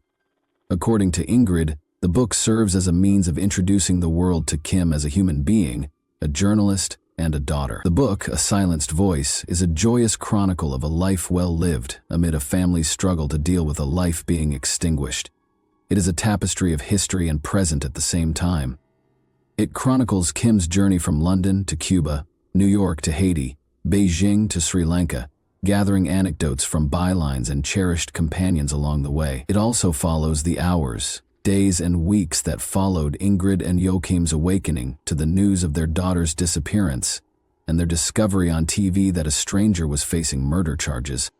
The establishment of the Kim Wall Memorial Fund, a grant intended to assist female journalists, was another development that provided comfort to the Wall family. The life and death of Kim Wall are depicted in many TV shows in addition to the narrative penned by Kim's parents. The first is Tobias Lindholm's Danish-language television dramatization, The Investigation, which depicts the case's criminal inquiry. The 6-part series, which stars a variety of professional actors, debuted on September 28, 2020. Those involved in the case investigation were consulted in order to meticulously script the series. The investigation focuses on the research that led to Peter's accusation and conviction, rather than Peter or the actual crime. Into the Deep, the submarine murder case, which was directed by Emma Sullivan, was made available on Netflix in September 2022. The documentary video of Peter Madsen, his friends, and interns was used to chronicle his attempt to launch a rocket ship into space using his submarine as a command center. The film chronicled the occurrence in detail, as well as his life. After his lover passed away, Kim's boyfriend Oli Stabi found it difficult to react. Nevertheless, years later he talked about Kim and underlined what a wonderful person she was. The murder of Kim is an unsettling instance that demonstrates the depth of evil that exists in human nature. It also makes us consider the number of women who have faced danger in their diverse occupations. How did you feel about this particular case? Do you believe Peter Madsen received the justice he was due? And that wraps up today's chilling story. If you enjoyed this video, don't forget to like and subscribe so you never miss a new upload. Also, let me know in the comments what part of this story shocked you the most. Thank you for watching, and I'll see you in the next video. Hey guys, welcome to my channel, and today we're going to take a look at another horrible case with you. Residing in the dying neighborhood. Generally speaking, those who haven't moved in a long time know their neighbors well. They are aware of whom to avoid and to what degree, as well as whom to trust. After years of cohabitation, neighbors can occasionally get closer than certain family members. When the family is traveling or on vacation, they are expected to take care of the house and property. Without thinking twice, they invite each other over and let their kids eat delicacies from these people. On occasion, though, the longtime neighbor may prove to be a true madman who has been waiting for the proper opportunity. In recent years, the Diana Garnica case has grown to be one of Argentina's most dramatic. The inquiry took a great deal of time and effort, and the culprit might have avoided punishment because the victim's body was never located. There was hardly any direct proof against him, and he refused to acknowledge his guilt. Who was the family of Diana Garnica? Early life. On March 3, 2000, Diana Abigail Garnica Cisneros was born in the town of Villa Mariano Moreno El Colmenar, Argentina, in the province of Tucumán. Being the youngest daughter and the seventh and second to last child of her parents, she grew up in a huge impoverished family. Her parents, Elizabeth Susana Cisneros and Ramon Garnica, put a lot of effort into providing for their numerous children and making their homes at least passably comfortable. Diana, the family's youngest girl, was adored by all. Her older siblings looked after her, and her parents loved her. She performed well academically, had a gift for sketching and a love of dancing from an early age. She was very close to her elder sister Sonia, who basically looked for her upbringing while their parents were at work, and she was exceptionally smart and reasonable for her age. She also never lied to her family and had no secrets from her parents. Due to the Garnica family's strong religious beliefs, the parents and kids routinely went to church and made an effort to live morally upright lives. In order to assist their parents to some extent, The elder kids also started working when they were teenagers. Each of the younger ones had their own duties and was responsible for keeping the house in order. Diana always wanted to help others around her, thus she dreamed of becoming a doctor, was incredibly responsive, friendly, and sensitive. She stated that she would purchase her parents a large home so that her mother could create the flower garden and fruit trees she had always imagined, and she intended to establish a prosperous career to support her family. Unfortunately, relocating to a different city would never allow these dreams to come true. Following Ramon's job loss due to deteriorating financial difficulties, the parents divorced in 2013. The family was compelled to relocate to Juan Bautista Alberti, which is in the same province as Tucumán. They found the transfer to be quite challenging, and at first their issues only got worse. After more than 20 years of marriage, the couple's relationship rapidly soured. After they started fighting all the time, they finally came to the conclusion that they could no longer be together. All of the children were shocked by the divorce, but the youngest ones were most affected. When Diana found out what had happened, she was devastated. A 13-year-old girl's world fell apart in a second, and she was unable to comprehend what would happen next. The father continued to provide for his ex-wife and kids in spite of their split, but he soon had another family. Elizabeth also suffered a great deal as a result of the divorce, but she was fortunate to find a good profession that paid well for the area, and her kids helped to support her. The family gradually adjusted to their new situation, became comfortable in their new house, formed friendships, and built strong bonds with the locals. A Dario named Javier Suarez resided across from the Garnica family. He was a 36-year-old man who was incredibly nice, amiable, and lovely. He was raising 4 children with his spouse, Yasmina Alejandra Villarreal. In addition, he had 1 unmarried child and 2 children from prior marriages. Notably, the Garnicas only lived in Juan Bautista Alberti for 6 months after Dario and his family relocated there. Since they were new to the neighborhood, maybe that's why they became fast friends so quickly. Suarez had previously resided in the northern Argentine province of Santiago del Estero. Dario worked at a brick factory in the area alongside his wife, 2 brothers, and a few other family members, moved within a mile of their residence. Diana and her siblings were almost the same age as his kids. They became friends, as they soon discovered they had things in common while attending the same school. Additionally, the grown-ups got along well, letting their kids come and stay together, celebrating family occasions, and growing close to one another. During their first job and adolescent relationship, Sonia and Diana even took care of the smallest neighbor's kids while their parents were at work. Ramon helped his ex-wife and older children as much as he could after the divorce, but he almost stopped sending money after he had a new family. Despite offering a steady salary, the mother's job was woefully inadequate to support a large family. Even a tiny business that produced and sold their own baked goods was launched by the family, but it failed very fast. The situation got so bad that Diana had to quit school in her senior year in order to work and support her mother.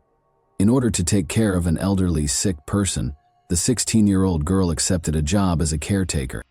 Garnica believed that this experience would help her in her future career as a doctor. Even though she was young, she took her work very seriously and responsibly. She cooked diet-specific meals, complied with the suggestions created by the treating physician, closely followed all instructions, and kept an eye on the medication schedule. Diana enjoyed her work. She felt valuable and needed, worked hard to accomplish things correctly, and was admired for it. Even though she worked from dawn till night almost every day, she continued to dutifully go to church on Sundays with her mother and sisters. Additionally, she started dating a boy with whom they had previously attended school. The young couple would occasionally go through the park in the evenings, just chatting and spending time together. Diana, however, followed her mother's rigorous guidelines and routines. She always got home around 10 o'clock at night. She never went somewhere without telling her family where she was going, who she was going with, and when she would be back. And she never stayed out late. She occasionally accompanied her neighbors and their kids to the city market to buy supplies, although her mother was always aware of these outings. Dario looked after the neighbor's girl as if she were his own kid, spoiling her with modest presents every now and then. When the man found out she had a boyfriend, he gave her paternalist advice about how boys may be dishonest and cautioned her against letting him take advantage of her innocence and naivete. The girl, who still had no secrets from her mother, told her about this talk. Although Elizabeth thought the neighbor's behavior was a little odd, She concluded that it was his way of showing concern, because he had teenage daughters who were Diana's age, which was an odd request. Late in the afternoon on May 6, 2017, Diana suddenly got a call from her neighbor, who, out of pure kindness, said he wanted to assist her family. Although Garnica was in dire need of money at the time, she was anticipating a bonus soon, which she intended to use to start fixing their home's roof, which had begun to leak during a recent downpour, and to get a dental prosthesis for her mother. But then Dario abruptly said he wanted to get Elizabeth a gift air conditioner, and he invited Diana to go with him so they could help pick one out. Because he wanted it to be a surprise and knowing would make it impossible, he requested that Diana not inform her mother about it. He arranged for a meeting spot and once more got her to swear not to tell anyone. She got this strange call right now. Diana had just gotten home from her job. She stated she needed to drop off groceries she had purchased on the way home and change her clothes once she got there, despite the neighbor's insistence that she accompany him immediately. Since her mother never lied to her or hid secrets from her, it was only natural for her to tell her everything. It also seemed strange to the woman. They were friendly with the neighbors, but this was the first time they had ever done this. Since their family did not require an air conditioner, Elizabeth wanted to call Dario herself to express her gratitude and decline the offer. Her daughter, however, persuaded her not to, stating that she would make the promised trip to the store but would turn down the pricey purchase. The girl told her mother that she would be back home before it was too late and that everything would be all right. In order to maintain the surprise, the neighbor texted Diana's phone to let her know he was already waiting for her and to ask her to keep their meeting a secret. After responding that she was leaving, Diana realized her phone was nearly dead. In order to charge it, she chose to leave it at home. The last time anyone saw her was when she met Dario at the prearranged location. An enigmatic disappearance.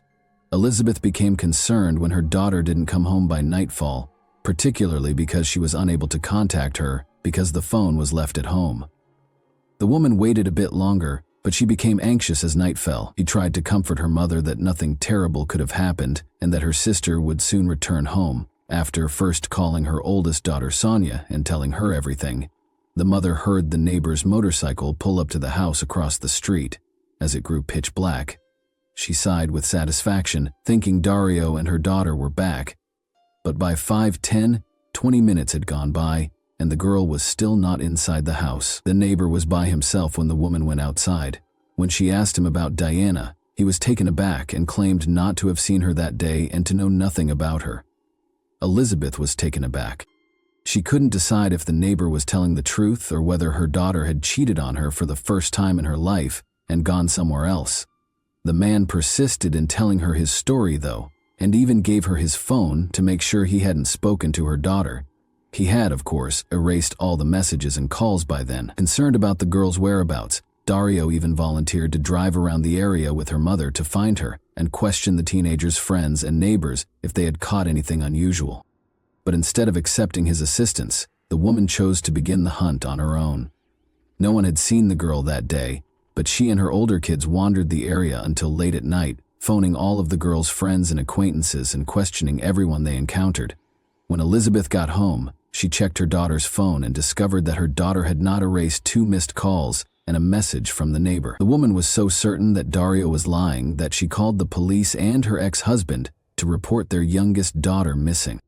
After hearing the disturbing news, the man drove to his ex-wife's house, which was several hundred miles away, to assist in the hunt for his daughter. The horrifying scene at the brick factory and police indifference. When a concerned mother reported her daughter missing to the police station in the middle of the night, the officers did not take the case seriously, assuming the girl had either run off with her boyfriend or gone to a party with friends and would return home by morning. The authorities ignored Elizabeth's fears, stating that they would not begin a search until at least 24 hours had elapsed, despite her sharing her suspicions about the neighbor and even displaying the conversations and messages on her daughter's phone. When the Garnica family realized they were on their own, they launched a large search. The father had already come from a different city by then, and they proceeded to the neighbor's house to have a serious conversation. But the house was quiet, dark, and vacant, and when they knocked, nobody answered. After that, the family visited the brick factory where the neighbor and his family worked, when the missing girl's relatives found a horrifying discovery. As the senior member of his staff, Dario had access to the plant even when it was closed because he possessed the keys. The lights were on that night, and the girl's relatives came in to find a terrifying scene. Even though it was a day off and the facility was meant to be closed, the brick-making furnaces were operating. In addition, every adult member of the neighbor's family was there. They were obviously burning stuff in the furnaces and seemed restless. A horrible suspicion struck the Garnicas. Dario wasn't in the factory, and when they inquired about his whereabouts and the situation, those in attendance attempted to divert attention by claiming that they were performing maintenance and getting equipment ready for use, adding that the man had just arrived and may have gone to the bathroom. However, the suspect was able to covertly escape the search for evidence and the arrest of suspects by leaving the factory through the back door within the brief time that this conversation lasted. The family of the missing girls made the decision to get in touch with the prosecutor's office following the terrifying scene at the workplace and the peculiar actions of Dario's relatives. At that point, the adolescent had been missing for about 24 hours, and the inquiry was scheduled to start. It turned out, though, that the police station where the parents had reported the girl's disappearance had not provided any information. Got to them. Prosecutor Claudio Benari was incensed by this circumstance, took charge of the case personally, and vowed to discipline the police officers who had failed to perform their duty. He started by asking for a warrant to search the brick plant and Dario's house. Nevertheless, because it was Sunday and the legal system was not functioning, the prosecutor chose to handle everything himself in order to save valuable time. Benari asked his family for assistance in getting rid of the body and evidence because he thought the suspect may have attacked the adolescent, abused her, and then killed her. The fact that Dario's whole family was in the plant on their day off in the middle of the night and had mysteriously started the furnaces raised suspicions in his mind. As the family looked for the daughter, including on social media, the man's calls and messages to his young neighbor's phone also seemed odd. As soon as the case gained widespread attention, several conjectures and guesses were made. The young beauty might have been abducted and sold into slavery at a brothel or for organs, for example, according to a widely held notion. One woman even named a specific individual, but it was later discovered that she was merely attempting to get revenge on her ex-boyfriend by sending him to prison. The suspect's home was searched, but nothing was found. The crime had obviously taken place somewhere else, and he had not brought the girl there. At the brick plant, no signs were discovered either. Benari did not, however, rule out the possibility that the corpse and evidence were destroyed in a cremation using the furnaces, but they were merely conjectures and speculations. However, the prosecutor used the missing girl's phone data as a major justification to start Dario's arrest. As potential accomplices, his mother-in-law, sister, wife, brothers Cesar and Marcus, and a few other family members were also taken into custody. The defendant rejected all of the claims against him during questioning, saying he had not seen the neighbor and had not spoken to her that day. Clear disparities in their claims were found, nevertheless, based on data analysis from his phone and devices that belonged to the victim and his family. While his family members were charged with criminal conspiracy and involvement, the guy was charged with unlawful detention, potential assault, and depriving the girl of her life. While the investigation into the search for Diana was underway, all suspects were placed in jail for 3 months. Her parents remained optimistic. Even though the authorities initially didn't think the missing girl would be discovered alive, they increased the number of persons that participated in the search, demanded that Dario reveal where their daughter was and what he had done to her, coordinated marches and protests, and involved the media in the investigation.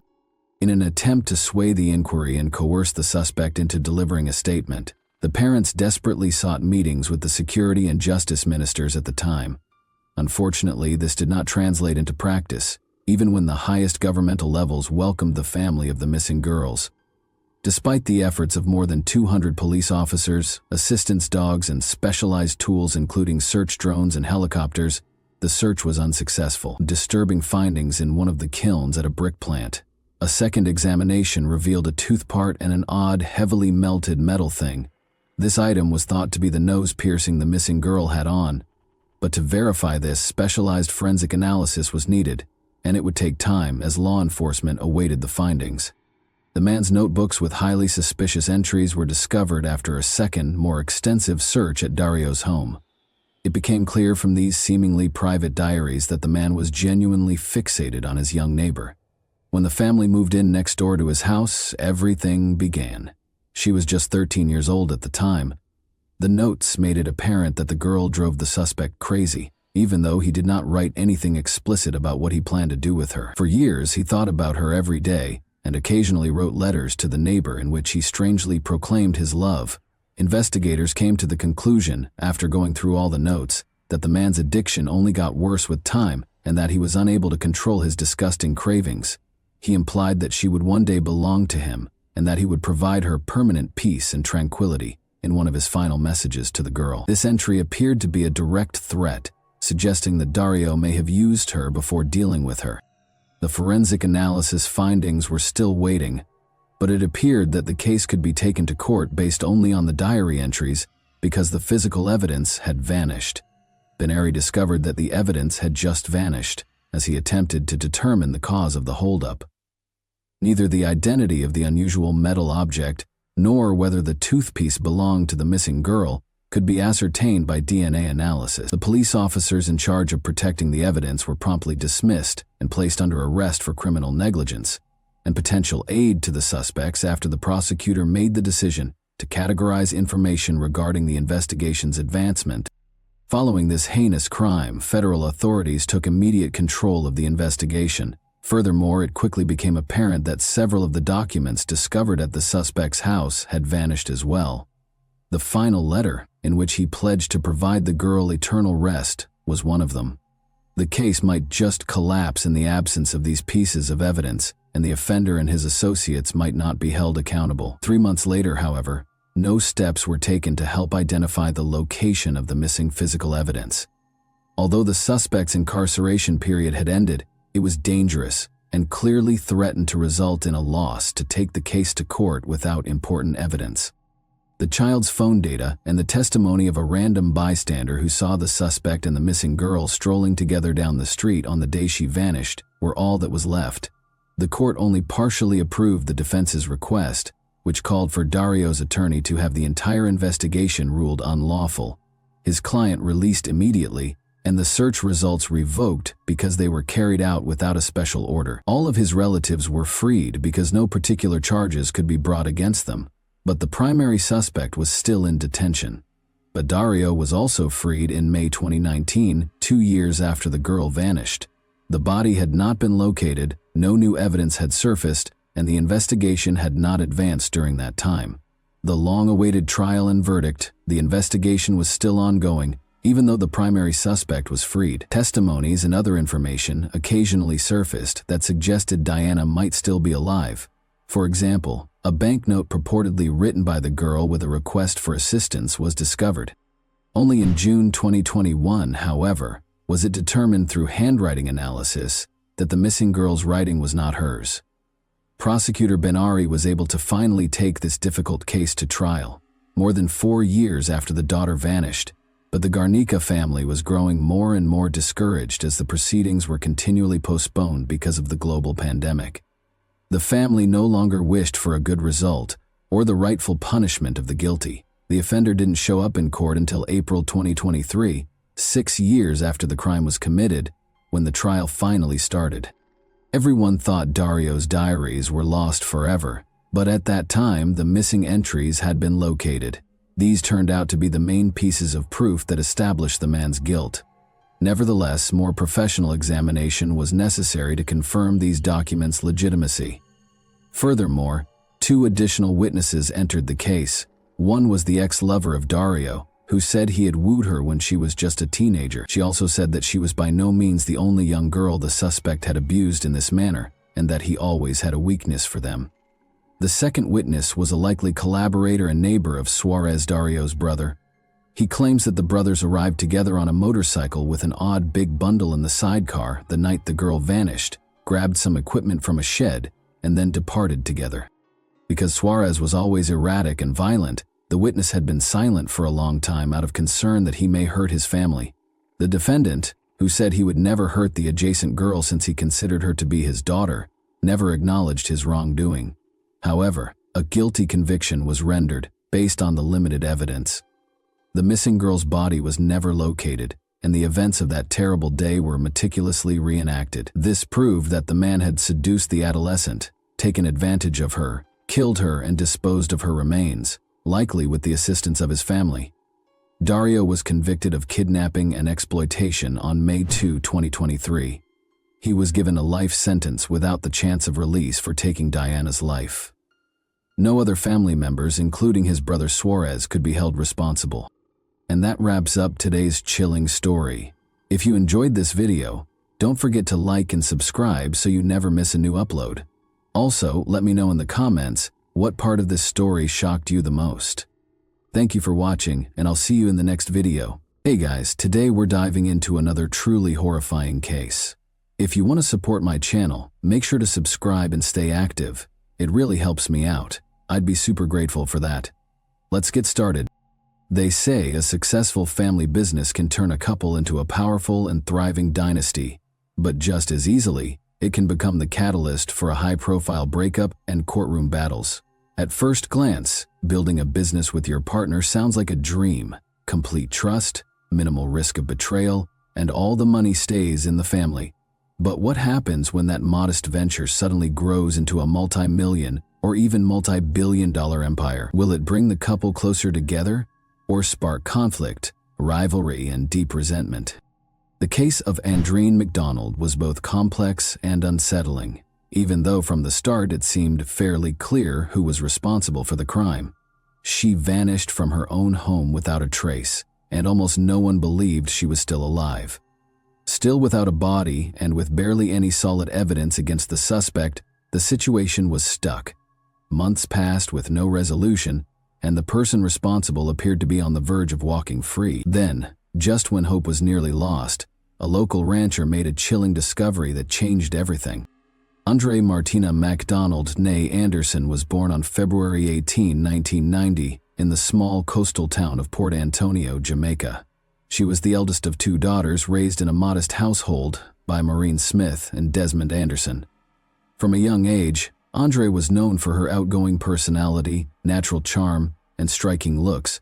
She had plenty of friends and often drew admiration from those around her. While still in high school, Andreen became close with a young man named Andre McDonald. He was 10 years older than her, and like Andreen, was born and raised in Jamaica. Andre Austin McDonald was born on December 22, 1981. He was the only child shared between Marlena and Everton McDonald. His father had previously been married to a woman named Camilla, who passed away early, prompting Everton to remarry. Andre's parents eventually separated while he was still in school, and his father later moved to the United States, eventually settling down for a third time with a woman named Hannah Hamilton in the early 2000s. Andre relocated to Florida to live with his father. He was accepted into the International Technical University, where he earned a degree in engineering. However, instead of pursuing a career in that field, Andre chose a different path. He enrolled in military training, signed a contract, and went on to serve in the U.S. Armed Forces. Throughout his time in the military, Andre kept in close contact with Andreen. The two would talk often, message each other, and meet up whenever Andre returned to Jamaica to visit his mother. Over time, their bond deepened, turning into something meaningful and long-term. Eventually, they realized they couldn't imagine life apart. As soon as Andreen finished high school, she moved to the U.S. to be with Andre. About a year later, they had a small wedding, inviting only their closest loved ones. Shortly after tying the knot, Andre received new orders and was transferred from sunny Florida to Lackland Air Force Base in San Antonio, Texas. Andreen wasted no time building her future. She enrolled at the University of Texas, earning a degree in economics in 2013. The couple welcomed a daughter they named Elena. Around the same time, they ventured into the business world, opening their first assisted living facility. Their idea quickly gained traction. Before long, they launched a second facility in another city. Within just a few years, their growing network of care homes was bringing in a significant income. Andre was still committed to his military duties and frequently traveled across the country on assignments. Meanwhile, Andre took the lead in managing the day-to-day operations of their multi-million-dollar business. The couple purchased a beautiful home with a pool in a high-end neighborhood in Bexar County, owned multiple luxury vehicles, and had plans to expand their business into neighboring states. In 2016, following the passing of her father, Andreen brought her mother over from Jamaica. Her mom moved into the couple's home, helping around the house and looking after Elena when both parents were busy. A few years later, the couple purchased her a small but comfortable house nearby, along with a personal vehicle as a gift. By early 2019, 37-year-old Andreen, who held the rank of major in the U.S. Air Force, decided to transition into the reserves. He wanted to remain in San Antonio, spend more time with his family, and take a more active role in their growing business to ease the workload on Andreen. Their enterprise was booming. Their network of assisted living facilities had expanded across the state and was valued at close to $1 billion. From the outside, the McDonalds appeared to have it all. They were successful, wealthy, raising their bright and beloved daughter, and managing a thriving business. But behind the curtain of prosperity, tensions had been building, problems that most people had no idea about. On Friday, March 5, 2019, 29-year-old Andre didn't show up to work. Her phone was off, which was extremely out of character. Her assistant and best friend Caroline Gonar quickly became concerned. After several failed attempts to reach Andreen, Caroline and 2 other co-workers decided to go to the McDonald residence to make sure everything was okay. Caroline knocked on the door for a long time, but no one answered. Refusing to leave without answers, she decided to walk around the house to check the property. That's when she spotted something alarming in the backyard. A burnt area with a zipper partially visible in the ashes. It looked like someone had been burning clothes. But who would do that, and why? Nothing else seemed immediately suspicious from the outside. When Carolyn tugged on the back door, she found it unlocked and cautiously stepped inside. She called out loudly for both Andre and Andreen, but got no reply. The house was quiet, almost as if the couple had simply stepped out. But something didn't feel right. In the bathroom, she noticed strange streaks on the light switch that looked like dried blood. There were also a few dark stains on the floor that raised serious concerns. Caroline captured everything she saw on her phone and called local authorities to report what she had found. Officers quickly arrived and began searching the house. What they discovered only deepened their concerns. The carpet in the master bedroom had been thoroughly scrubbed with what seemed like a large amount of industrial-strength cleaner, the sharp chemical odor still lingering in the air. There were faint, cleaned-up blood spots on the floor and another smear on the doorframe. Detectives suspected the home could be the scene of a serious crime, but the limited traces of blood left room for hope that Andreen might still be alive. Andreen wasn't answering his phone, and no one knew where he was. The whereabouts of 6-year-old Elena were also unclear at first, but authorities soon confirmed she was safe, staying at her paternal grandmother's house. All 3 vehicles owned by the couple were accounted for. 2 were parked outside, and the third, a Chevrolet Malibu, was in the garage. It was this car that piqued the officers' interest.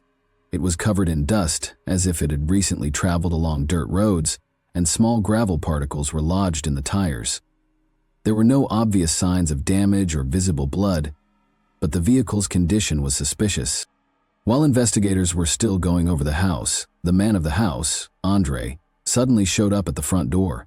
He looked visibly anxious and shaken, seemingly confused about why law enforcement was on his property. When asked where he had been and what had happened, Andre claimed he had spent the entire night searching for his wife. He listed several hospitals he said he had visited to check if Andreen had been admitted. A follow-up confirmed that Andreen had indeed stopped by the medical facilities, but not until the following morning. Moreover, at one of the hospitals, when the front desk staff mentioned that someone with the last name McDonald had been checked in, Andreen reportedly turned pale, began stepping back, and quickly walked away without staying to find out that it was just someone with the same surname. From the start, his behavior raised concerns.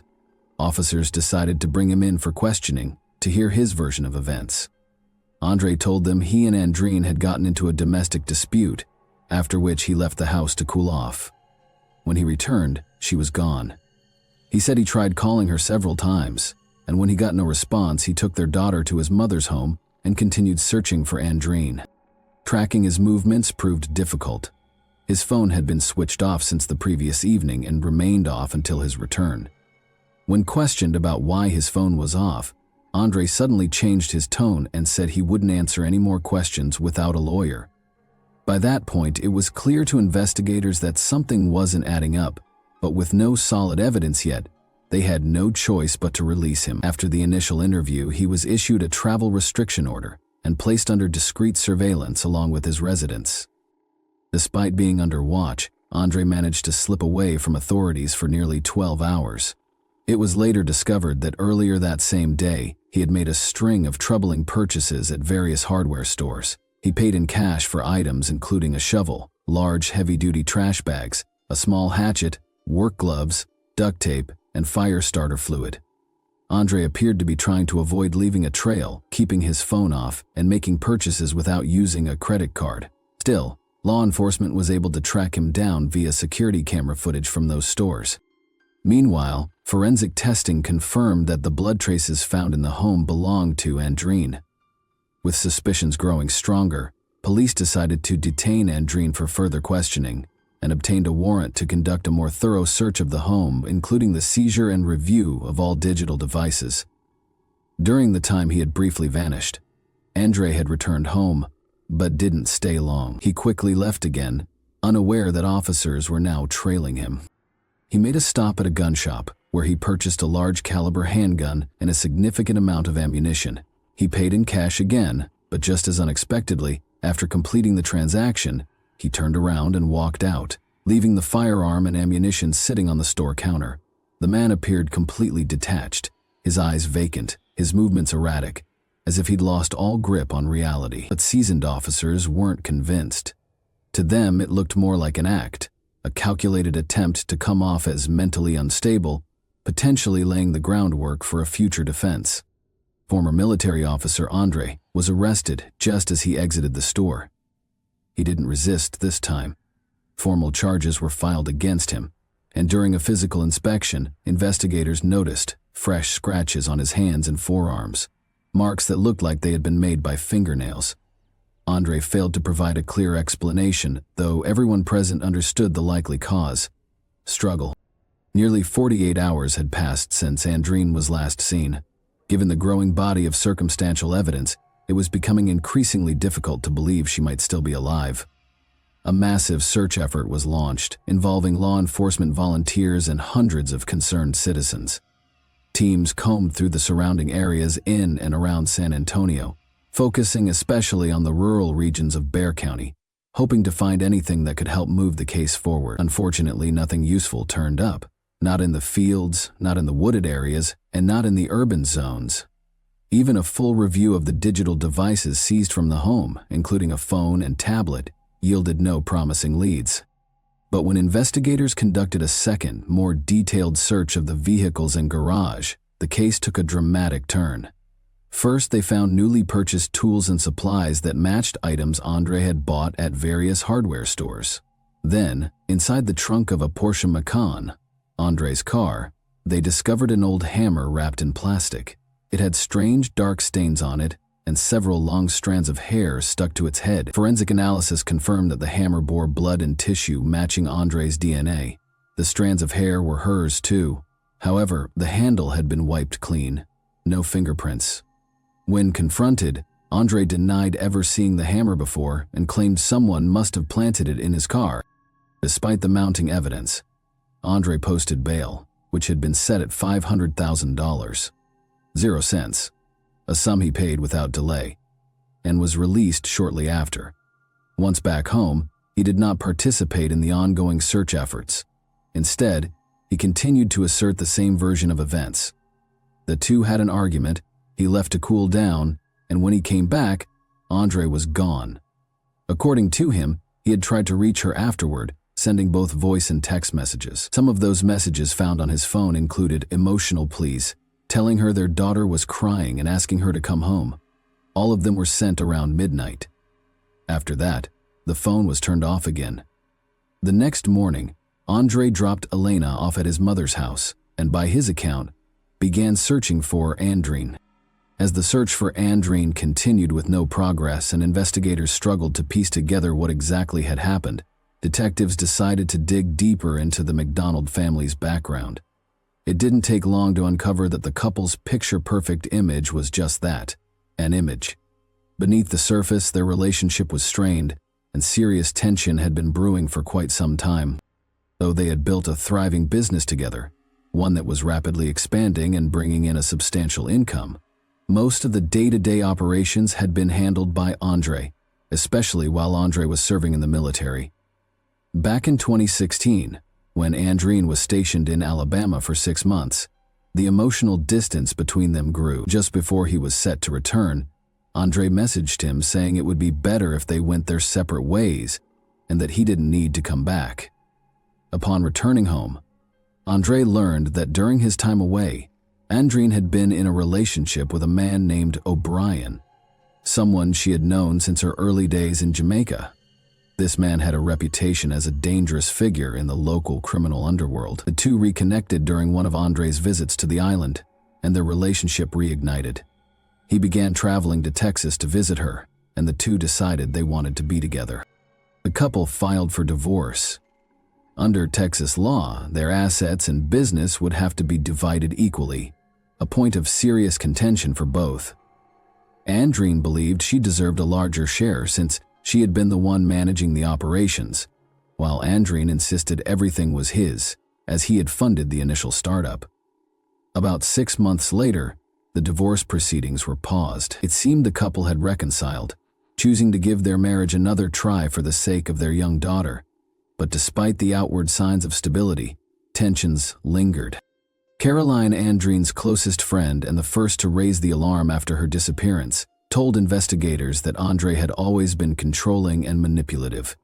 He believed the business, the home, and even Andreen herself belonged to him, reasoning that he had brought her to the U.S., helped her obtain citizenship, paid for her college education, and financed the launch of their first care facility. Not long before she vanished, Andre confided in Caroline, saying, "If anything ever happens to me, just know it was Andre." Andre had long opposed Andreen's trips back to Jamaica, knowing she would meet with her former lover. This was a constant source of conflict between them, but Andreen continued to make her own choices. Then, just 2 weeks before she disappeared, Andre discovered that Andre had quietly registered a new company in her name and transferred part of their shared assets into it. That revelation likely felt like a betrayal and may have been the final spark that pushed everything over the edge.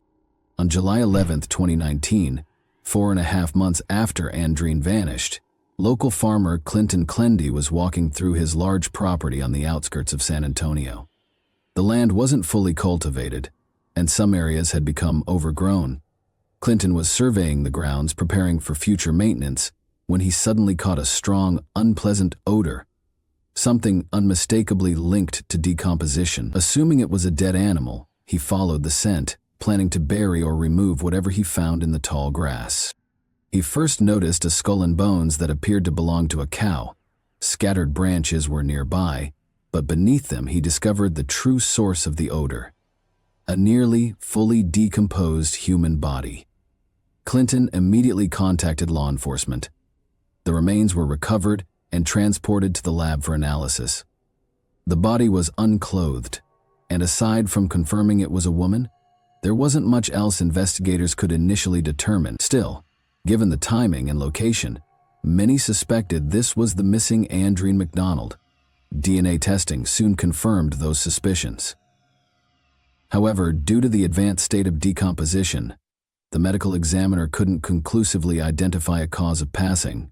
Pathologists did note trauma to the jawbone and a fracture at the base of the skull, injuries consistent with being struck by the same hammer previously found in Andre's car. There was another disturbing detail. Much of the woman's hair was missing. At first, this raised eyebrows, but when examiners noticed partial burns on her right hand, they concluded someone had attempted to destroy the body by fire, likely to eliminate evidence. With this discovery, Andre was formally charged with the crime and taken back into custody. Interestingly, the area where the remains were found had already been searched multiple times by both law enforcement and volunteers, but the specific spot was located on private property, behind a fence about 60 feet from the road, off limits without a warrant, which is why it hadn't been searched earlier. When Andre was informed that Andrine's remains had been found and that the evidence suggested she had suffered blunt force trauma, he suddenly changed his approach. He told investigators he was ready to tell the full story in exchange for a lighter sentence. After consulting with his attorney, Andre presented a new narrative, portraying himself as a victim of circumstances. He spoke of his wife's infidelity, her efforts to take over their business and run it with her new partner, and, most importantly, his fear that she would take their daughter away from him in the event of a divorce. According to Andre had recently brought up the idea of ending their marriage again and had allegedly threatened to leave him with nothing and take Elena with her.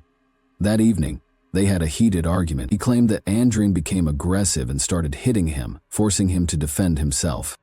During the struggle, he said she sustained a minor cut. Andre admitted to pushing her, saying she fell and that he then kicked her multiple times and stepped on her chest to prevent her from getting back up. At that moment, Andre heard footsteps in the hallway and the voice of his daughter, Elena, calling out for her mom.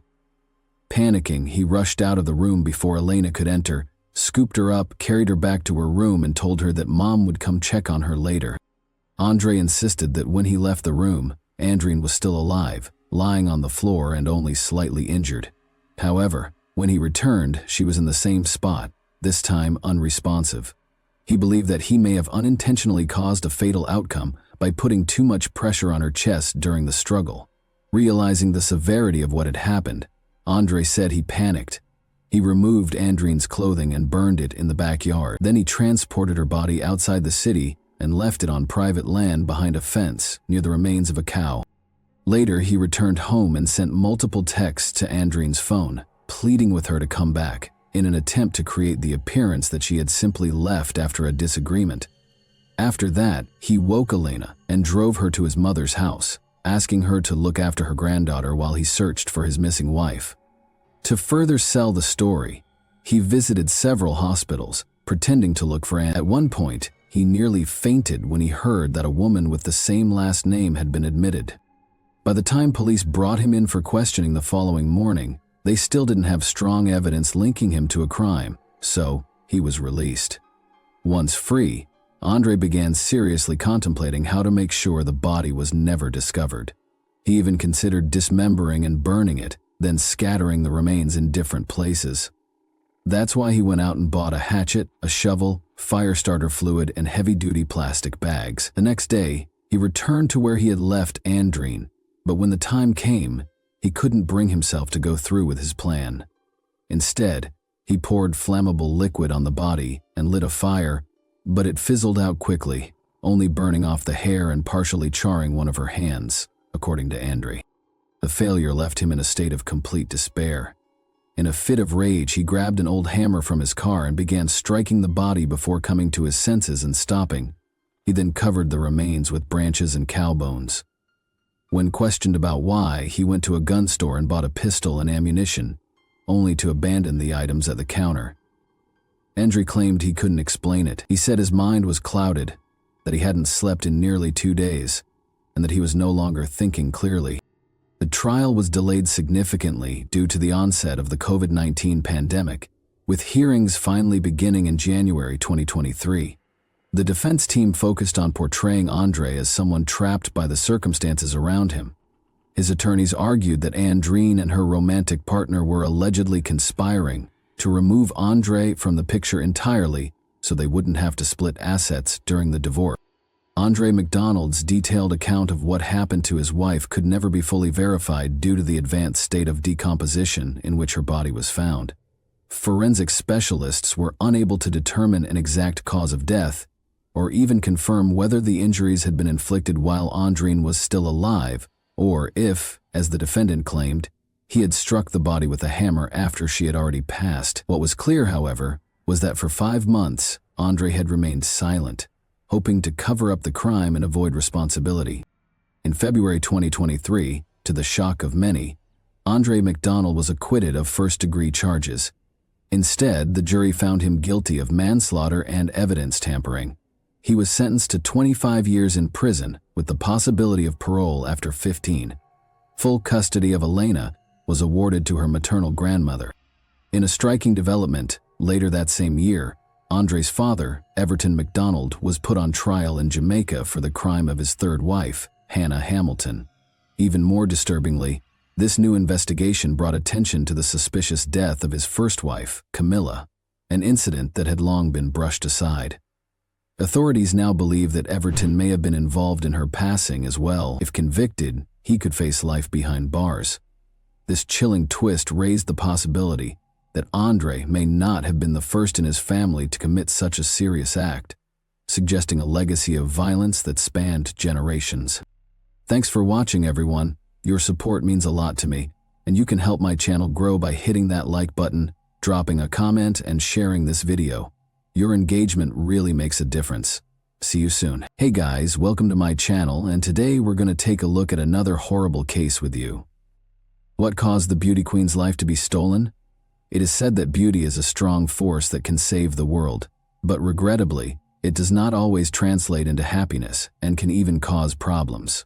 Gorgeous girls are constantly the focus of attention and typically have a large following. But in addition to admirers and customers, famous beauties and crowned beauty queens are surrounded by a large number of jealous people, well-wishers, and obsessive stalkers who sometimes act erratically. The terrible death of young Kimberly Oliveira became one of the most startling and impactful cases in South America. The girl who competed for the title of Miss Brazil and won other beauty pageants was cruelly and deceitfully deprived of her life. Her aspirations for popularity and recognition were drastically different from what the model had anticipated. People adored Kimberly's freshness and beauty, and her name did become well known outside of her home nation. Both the numerous heights she may have still attained and the horrible way she passed away in her prime period appalled them at the same time. Kimberly Oliveira was who? On February 26, 1998, Kimberly Karen Mota de Oliveira was born in the small, charming Brazilian town of Manacapuru, which is part of the state of Amazonas municipality of the same name. She grew up with her two younger brothers as the only daughter and eldest child in Nyla and Jose Oliveira's family. It might be claimed that the girl, who had Indian, Spanish, and Brazilian ancestry, won the genetic lottery. Her stunning appearance attracted the attention of everyone in her vicinity like a magnet. Kimberly was petite and feminine, with a brilliant smile, thick, opulent hair, and perfect skin. With both adults and peers comparing her to an angel, the beauty was accustomed to widespread attention, affection, and admiration. She loved swimming, participated in dancing and gymnastics from an early age, and was very particular about her looks and demeanor. She learned foreign languages, went to the theater frequently, read a lot, and did exceptionally well in school at the same time. Kimberly, who was already in her teens, started taking part in beauty pageants where she won prizes and posed for ads and clothing catalogs. Given that her mother, Nayla, was also a well-known beauty in her younger years and had won multiple titles, including Miss Manicure, she was certain in high school that she wanted to tie her life to the modeling industry. But after being married, Nayla gave up her modeling profession to support her family and raise their 3 kids. Kimberly enjoyed to pose in front of the camera and recognized her exceptional physical characteristics. She participated in exhibitions, was frequently featured in fashion magazines, and was formally crowned the most beautiful girl in her hometown. She was also a strong candidate for Miss Brazil and made it to the finals of the Miss Amazonas competition in 2017, ready to compete again. She might have advanced to renowned competitions like Miss World or Miss Universe if she had won. Oliveira was well aware, nevertheless, that charm and beauty were insufficient to prevail at this level. There, contestants are also assessed on their moral character, education, philanthropic endeavors, and other factors. Candidates for the title of beauty queen must also be free of criminal histories, legal troubles, and nude picture shoots. Kimberly avidly supported sports, good eating, and a healthy lifestyle on her social media sites. She also shared pictures from different photo shoots, talked about her life, and just engaged with her increasing fan base. Her page on a well-known social media platform reached tens of thousands of followers by 2019. The model wanted to inspire and motivate her followers by being a role model. She made the decision to go to college when she was 19 with the goal of becoming a dentist by enrolling in medical school. Kimberly relocated to Manaus, the capital and largest city, in order to accomplish this. Her maternal uncle Henry lived in the state of Amazonas. She went from a small, peaceful area to a large, busy city after passing the required tests and starting university, eventually relocating to her family home. Olivera made friends, adjusted to her new surroundings fast, and managed to balance her education with involvement in various projects and sports commercial campaigns. Tenacious and crafty admirer. When Kimberly had free time between studying and picture assignments, she would typically hang out with her pals in different locations as a big group.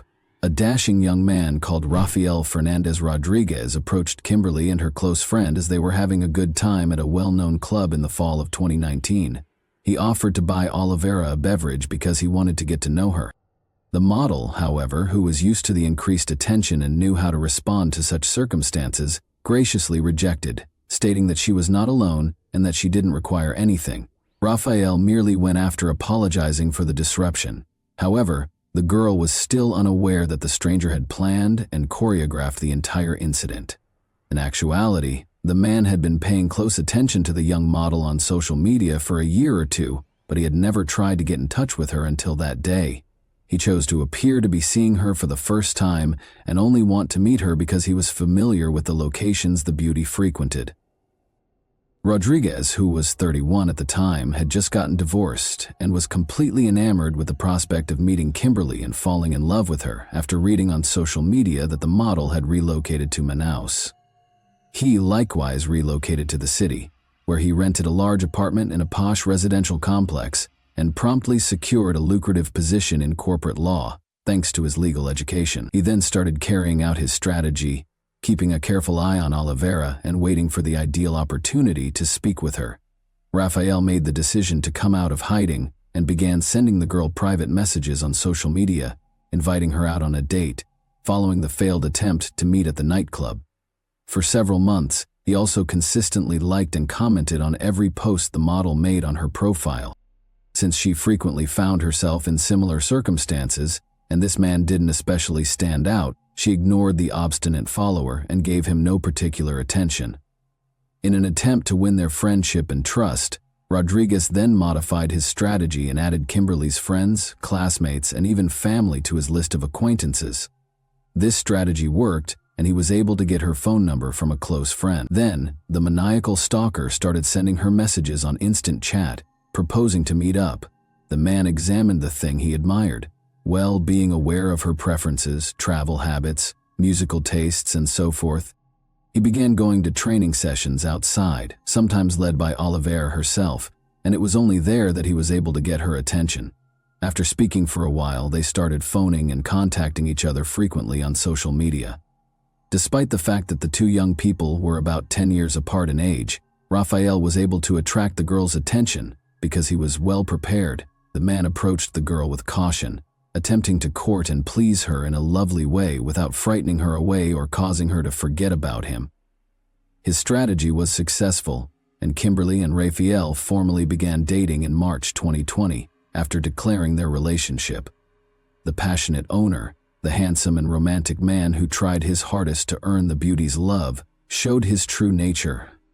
He immediately began tracking his sweetheart's every action as soon as they started dating, demanding to know where she went, who she spoke to, who messaged her, and everything else. At first, the girl even thought it was funny because she had never been restrained or managed before. But things became worse every day, and Rafael started acting more aggressively and invasively. He now made decisions over who Kimberly could block, who she could reply to, when and when she could go live, and which pictures she could share on social media. She soon became weary of this. They got into a heated dispute as he tried to establish personal limits the man couldn't breach. Rodriguez had to make amends and provide an apology.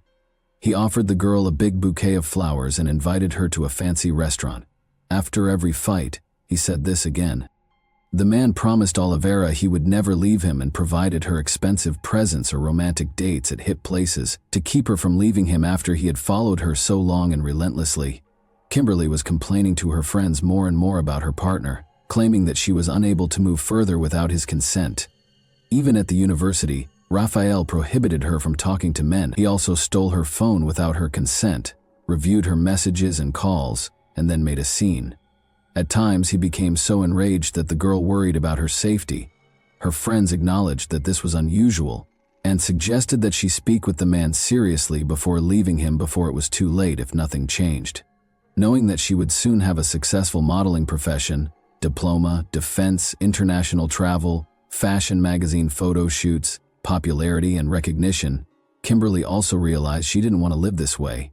She didn't want to sacrifice all for shaky relationships with an obsessive and unstable owner who tried to control, limit, and treat her like an object.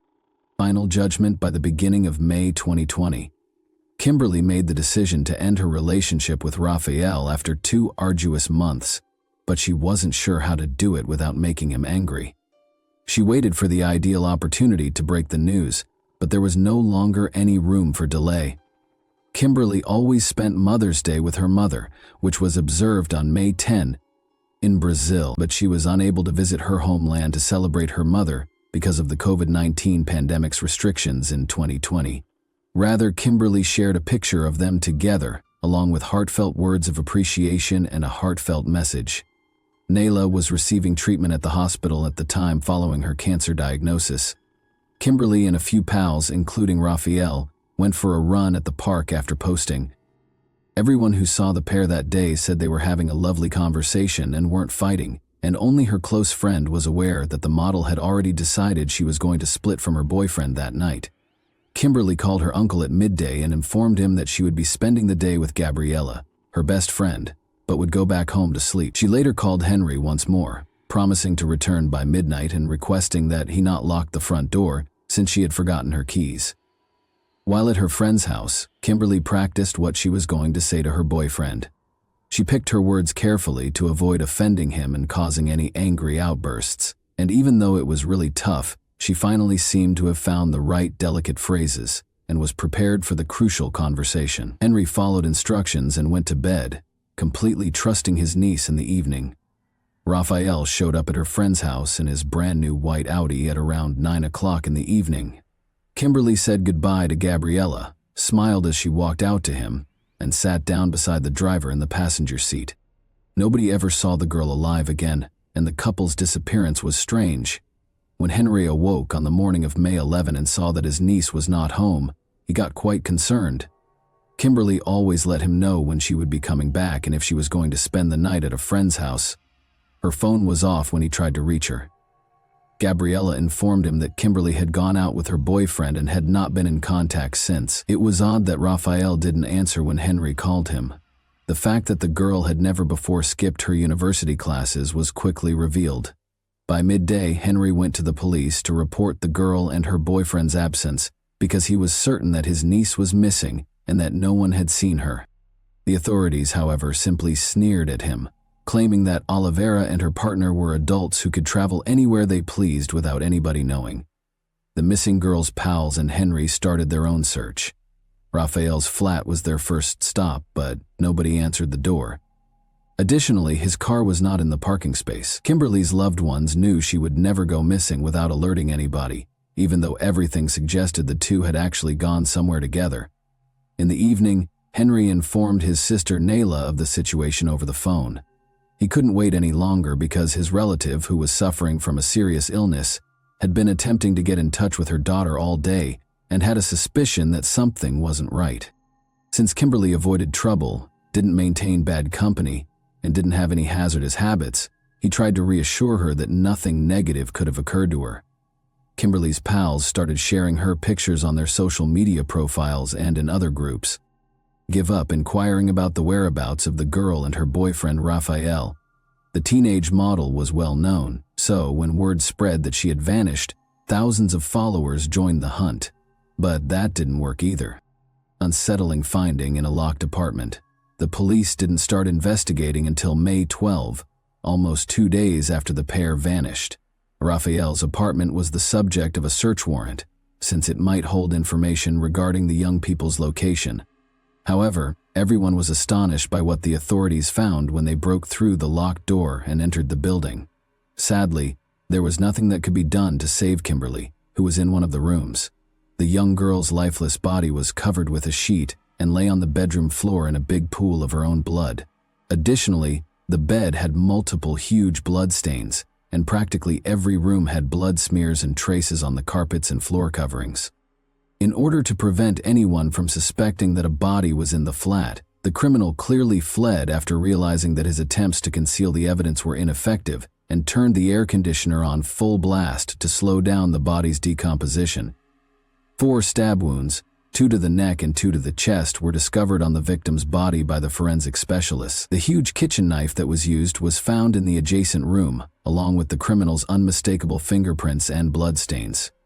The offender simply threw it on the ground without making any attempt to remove it or remove any traces. The girl was probably attacked unexpectedly because there were no defensive wounds or indications of a struggle on her body. She was killed on the floor after being struck in the neck, severing her carotid artery, but it seems the attack took place on the bed. The owner of the residence was missing, along with his documents, bank cards, car keys, and a few personal belongings. The condition of the room suggested that he had departed quickly. Raphael was reclassified as the main suspect in the heinous crime, even though he had previously been listed as missing. However, where can we search for him, and is it possible that he has already left the country? Find the elusive perpetrator. The forensic analysis verified that the missing Rodriguez's fingerprints were on the crime weapon. Any lingering suspicions regarding the man's guilt were eliminated when it was discovered that the apartment was occupied solely by the criminal and the victim at the time of the incident. Police stations all around the state received alerts about Raphael right once, and social media was used extensively to spread the word that a dangerous criminal was being sought and to ask for any information regarding his whereabouts. The white Audi that the man was driving was also searched for. Detectives examined every report from watchful residents because they knew that every minute mattered. In the nearby state of Karakarui, a white Audi was discovered smashed in a ditch on the side of the road on May 13. It turned out that the suspect owned the vehicle. Raphael was seen speeding on surveillance footage. He apparently lost control. The vehicle went off the road and flipped over.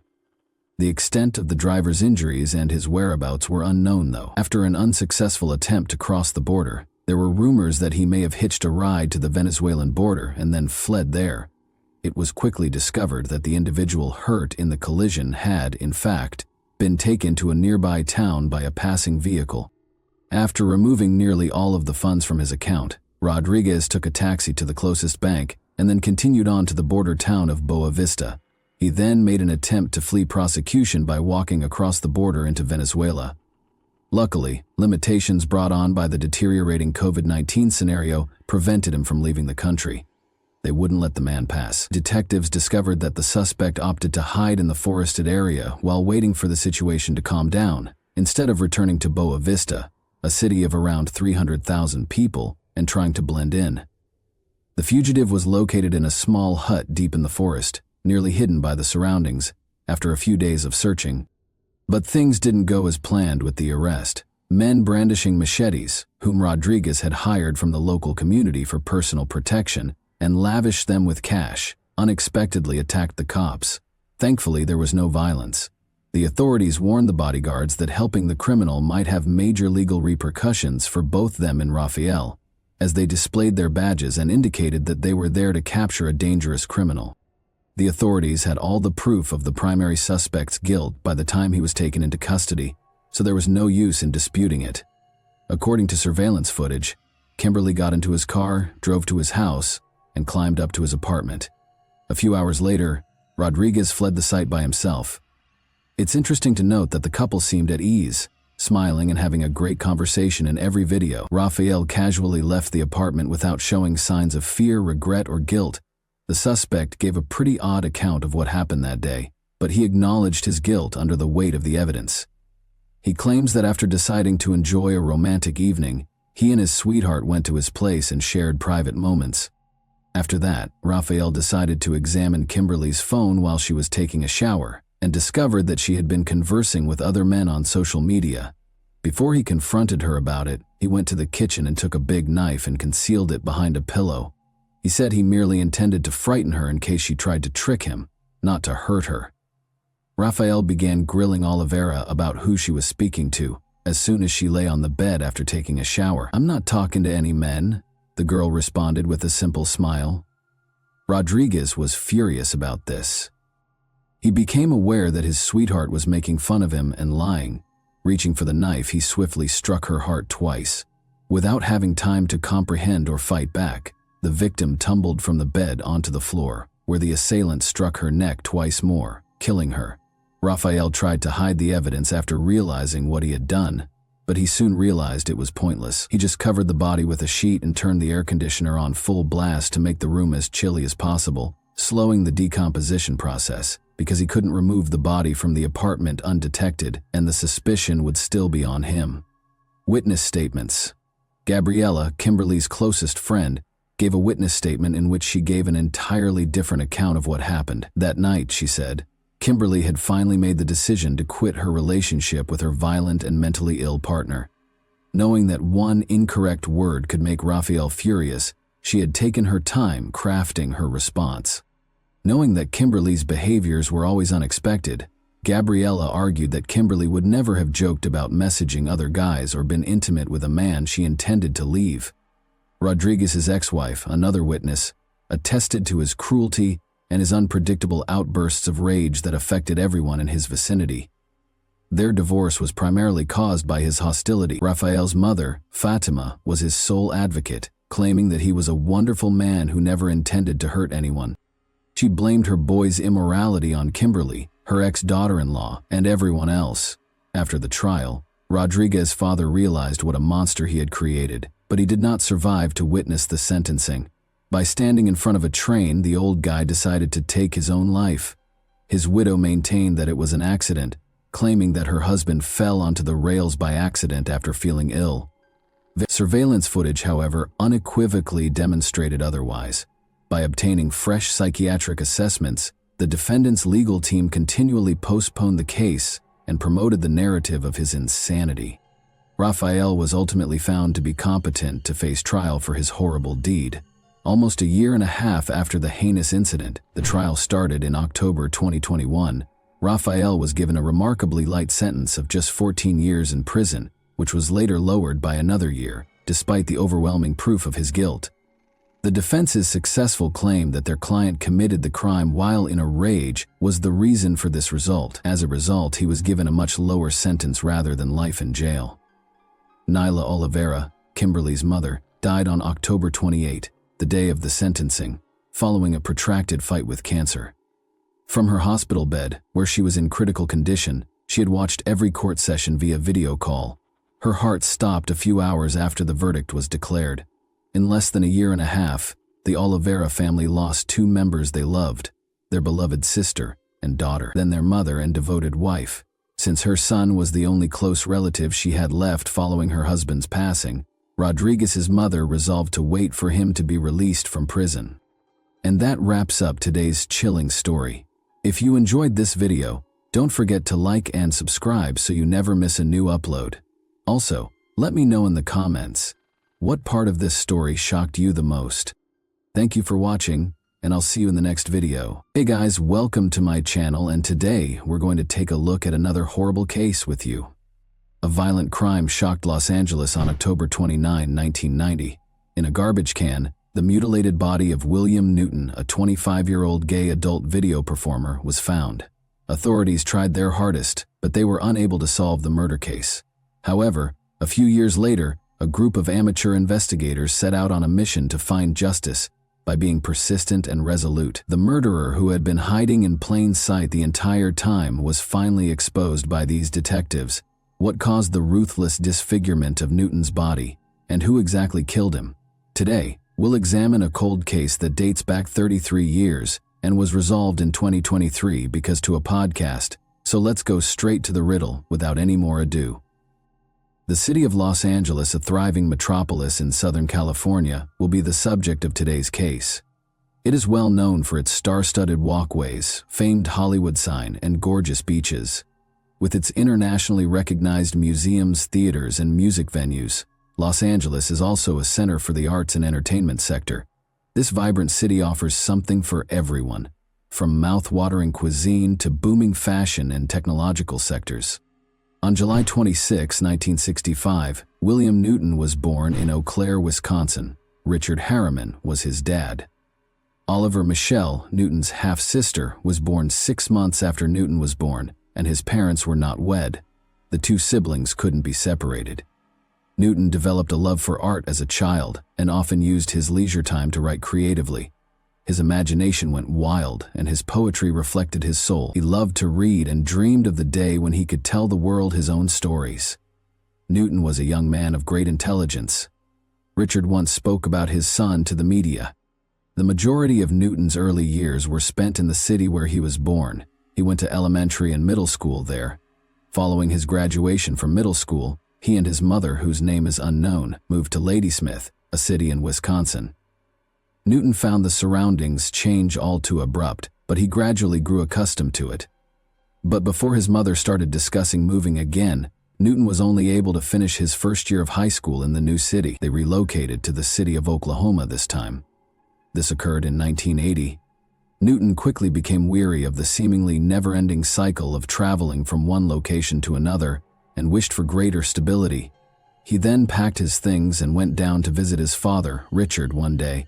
At the age of 16, he had already decided to live with his father. He was sure he would put his arms around him. That proved not to be the case, though. Instead of the kind greeting he had expected, he received a startling reception when he arrived at Richard's house in Eau Claire. Richard slammed the door shut in his face and refused to let him in after being instructed to leave. Newton was left devastated and defeated by the cold treatment, which was a sharp contrast to what he had anticipated. However, something within of him changed at that precise moment. He bravely decided to go out on his own, accepting his independence. Newton would travel the United States over the following 3 years. He resided in Oklahoma, among other places, where he met Terry Elliott, with whom he began a romantic relationship.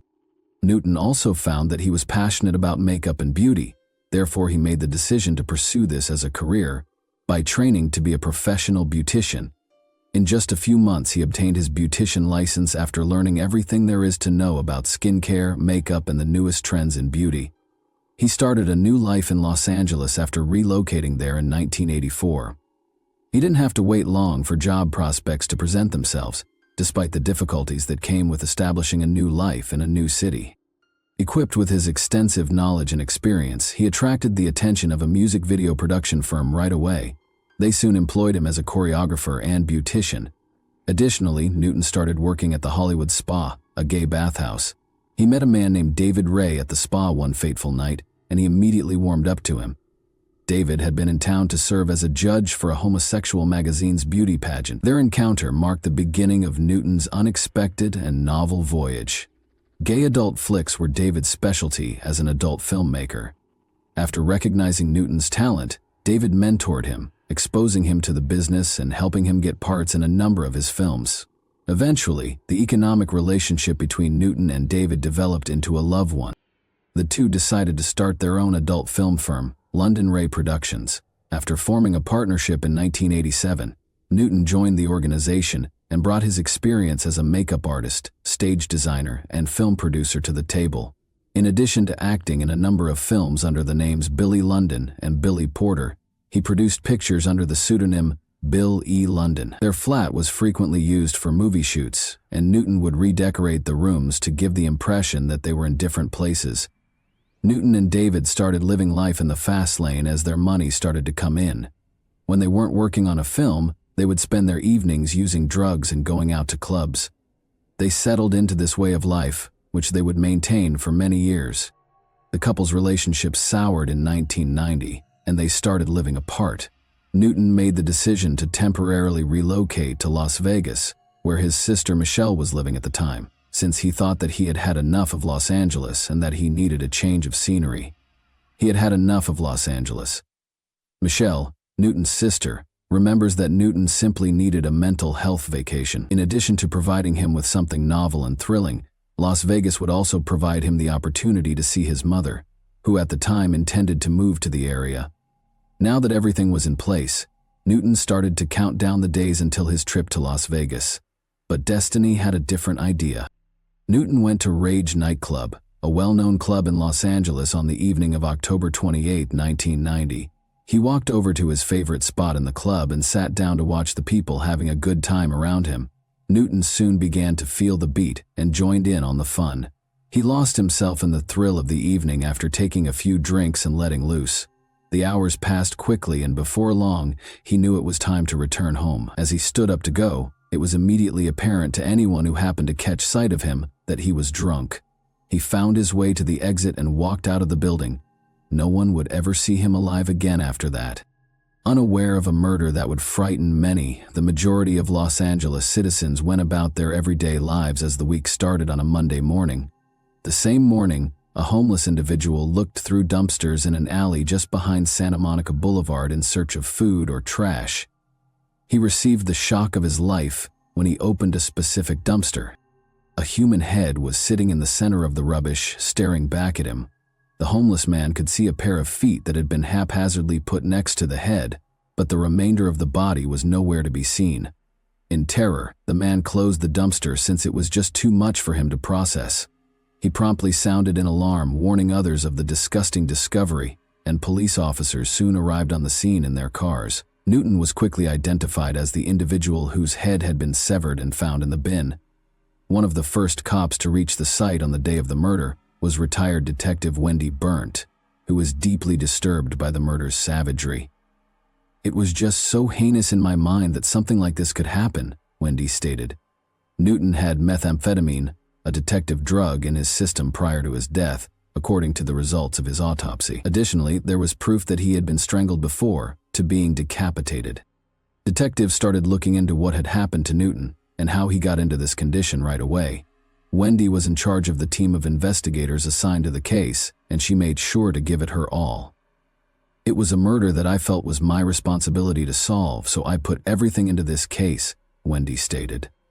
Detectives investigated every tip that came in over the months following the murder, but none of them turned up any useful information. Newton's killer and the location of the rest of his body were unknown. The investigation finally went cold since detectives had nothing concrete to work with for a long period. 15 years after the murder in 2005, the Los Angeles Police Department said that they were working on a reinvestigation of the case. However, nothing significant came of the examination and the case was closed. The case then returned to the press at the end of 2006. The following year, the Los Angeles Police Department had neglected his son's murder case and could have done much more to try to solve it, according to a reporter named Mickey Ski, who said that Newton's father had contacted him this time. In response to this charge, the LAPD issued a statement informing the public that they were still working on the case and were making every effort to find a solution. Richard, however, never saw justice for the murder of his son. On May 3, 2011, he died at home at the age of 65. Authors Christopher Rice and Eric Shaw Quinn, who were best friends, became fascinated with Newton's murder around 2022. After reading an article about the case from an adult entertainment journalist, Christopher had become aware of it, and it had stuck in his head ever since. In addition, Christopher and Eric co-host The Dinner Party Show, a podcast they started in 2012. As it occurred, Christopher chose to bring up his interest in Newton's murder during one of the podcast episodes, expressing how intrigued he was by the fact that there had never been an arrest and no leads in the case had been made public. He ended by requesting useful information about the case from the audience. In their subsequent podcast episode, which aired 2 months later, Christopher and Eric discussed some of the new information they had discovered since their previous discussion of Newton's death. Christopher claims that he was contacted by an unnamed man who claimed to have crucial information regarding the murder case. The man told Christopher that the night before Newton was discovered dead in a garbage, he had seen him at Rage nightclub. He asserted, however, that Newton had not left the club by himself, but had instead been with a man who bore a striking resemblance to notorious serial killer Jeffrey Dahmer. Christopher learned that Dahmer was a serial killer who killed 17 men and boys in the Milwaukee region between the late 1970s and the early 1990s, when he conducted a background investigation on him. However, Dahmer was apprehended by the authorities in 1991, a year after Newton's horrific murder, and was given 15 consecutive life terms. Without a doubt, Dahmer's profile matched that of a person who might have killed Newton. But since Dahmer was already deceased, there was no way to verify this. In November 1994, a fellow prisoner attacked him and beat him to death. Christopher maintained his optimism that someone with more information would come forward, after outlining in the podcast what he had learned about Newton's murder and its potential link to Dahmer. Detective John Lamberti of the Los Angeles Police Department started to get interested in this case about the same time, in 2012. He was astounded by the amount of effort his predecessors had put into solving the murder after reviewing all the documents they had on the subject.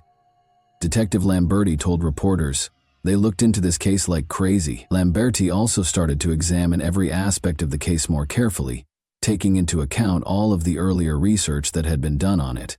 He looked up Newton's name on Google as one of his first actions. He found the episode of Christopher and Eric's podcast in the search result, where they discussed Newton's murder and made assumptions about Dahmer's involvement. Detective Lamberti became interested in the case after clicking on it and hearing what the two individuals had to say. Sometime after this, he contacted Eric and Christopher to arrange a meeting. The three men discussed what they knew about the case in detail and exchanged information during this encounter. An alliance was established right away, and their shared objective was to find a permanent solution to the matter. In the midst of all of this, documentary filmmaker Rachel Mason had also become fixated on the case and was working on her own covert investigation. It was by chance that she had discovered Newton's murder. She was working on a documentary about Circus of Books, an adult bookshop and gay adult materials store back in 2017. She visited Mike Szymanski, a local writer and activist, in search of reliable material for the documentary. Mike had consented to let her browse through his old collection of pictures from West Hollywood. During the search, he and Rachel were looking through one of his notebooks when a fragile newspaper story from 1990 dropped out and drew Rachel's attention. The article discussed Newton's murder and how the police were unable to identify the perpetrator. Mike happily gave Rachel all the information he knew about the enigmatic murder when she asked him right away what it was all about. The story she heard captivated her. She didn't give it much thought, though. She then proceeded to work on the Circus of Books movie, and as soon as it was over, she began looking for a new project to work on. During this time, she remembered the account of Newton's murder that she had heard from Mike. She gradually became enthralled with it and couldn't get it off her mind. She looked more closely as a result, and she started looking into the matter. Rachel was resolved to learn as much as she possibly could. In order to do this, she decided to approach the public for any advice or insights they might have. That's when she got a reply from Sherman Oaks resident Clark Williams, a gay, stay-at-home father. Like Newton, Williams was raised in Eau Claire, Wisconsin. Because of this, he thought he could help Rachel complete the details of Newton's life. Rachel was excited about the new development, since he had a unique viewpoint on what it was like to grow up in Eau Claire. She pondered whether she had at last found someone who could help her unravel the riddle surrounding Newton's childhood. She eagerly set up a meeting with Williams to find out and hear his thoughts. She learned at the discussion that it was while perusing a Facebook page that Williams first learned about Newton's murder. When he happened onto a specific post concerning the 1990 murder, he was instantly drawn to it. He was startled by how much his upbringing resembled Newton's as he read the specifics. He was unable to stop thinking about the case after that and made the decision to act alone. Something was propelling me, moving me to just get involved in whatever capacity that I could, Williams stated. What I really wanted to do was to help tell Billy's story because I think he reflected the lives of so many young gay men and teenagers who came up in that time. He continued. He developed a greater interest in the murder once he got to know Rachel and told her everything he knew. Detective Lamberti eventually learned that Rachel and Williams were also interested in the investigation, and he quickly included them.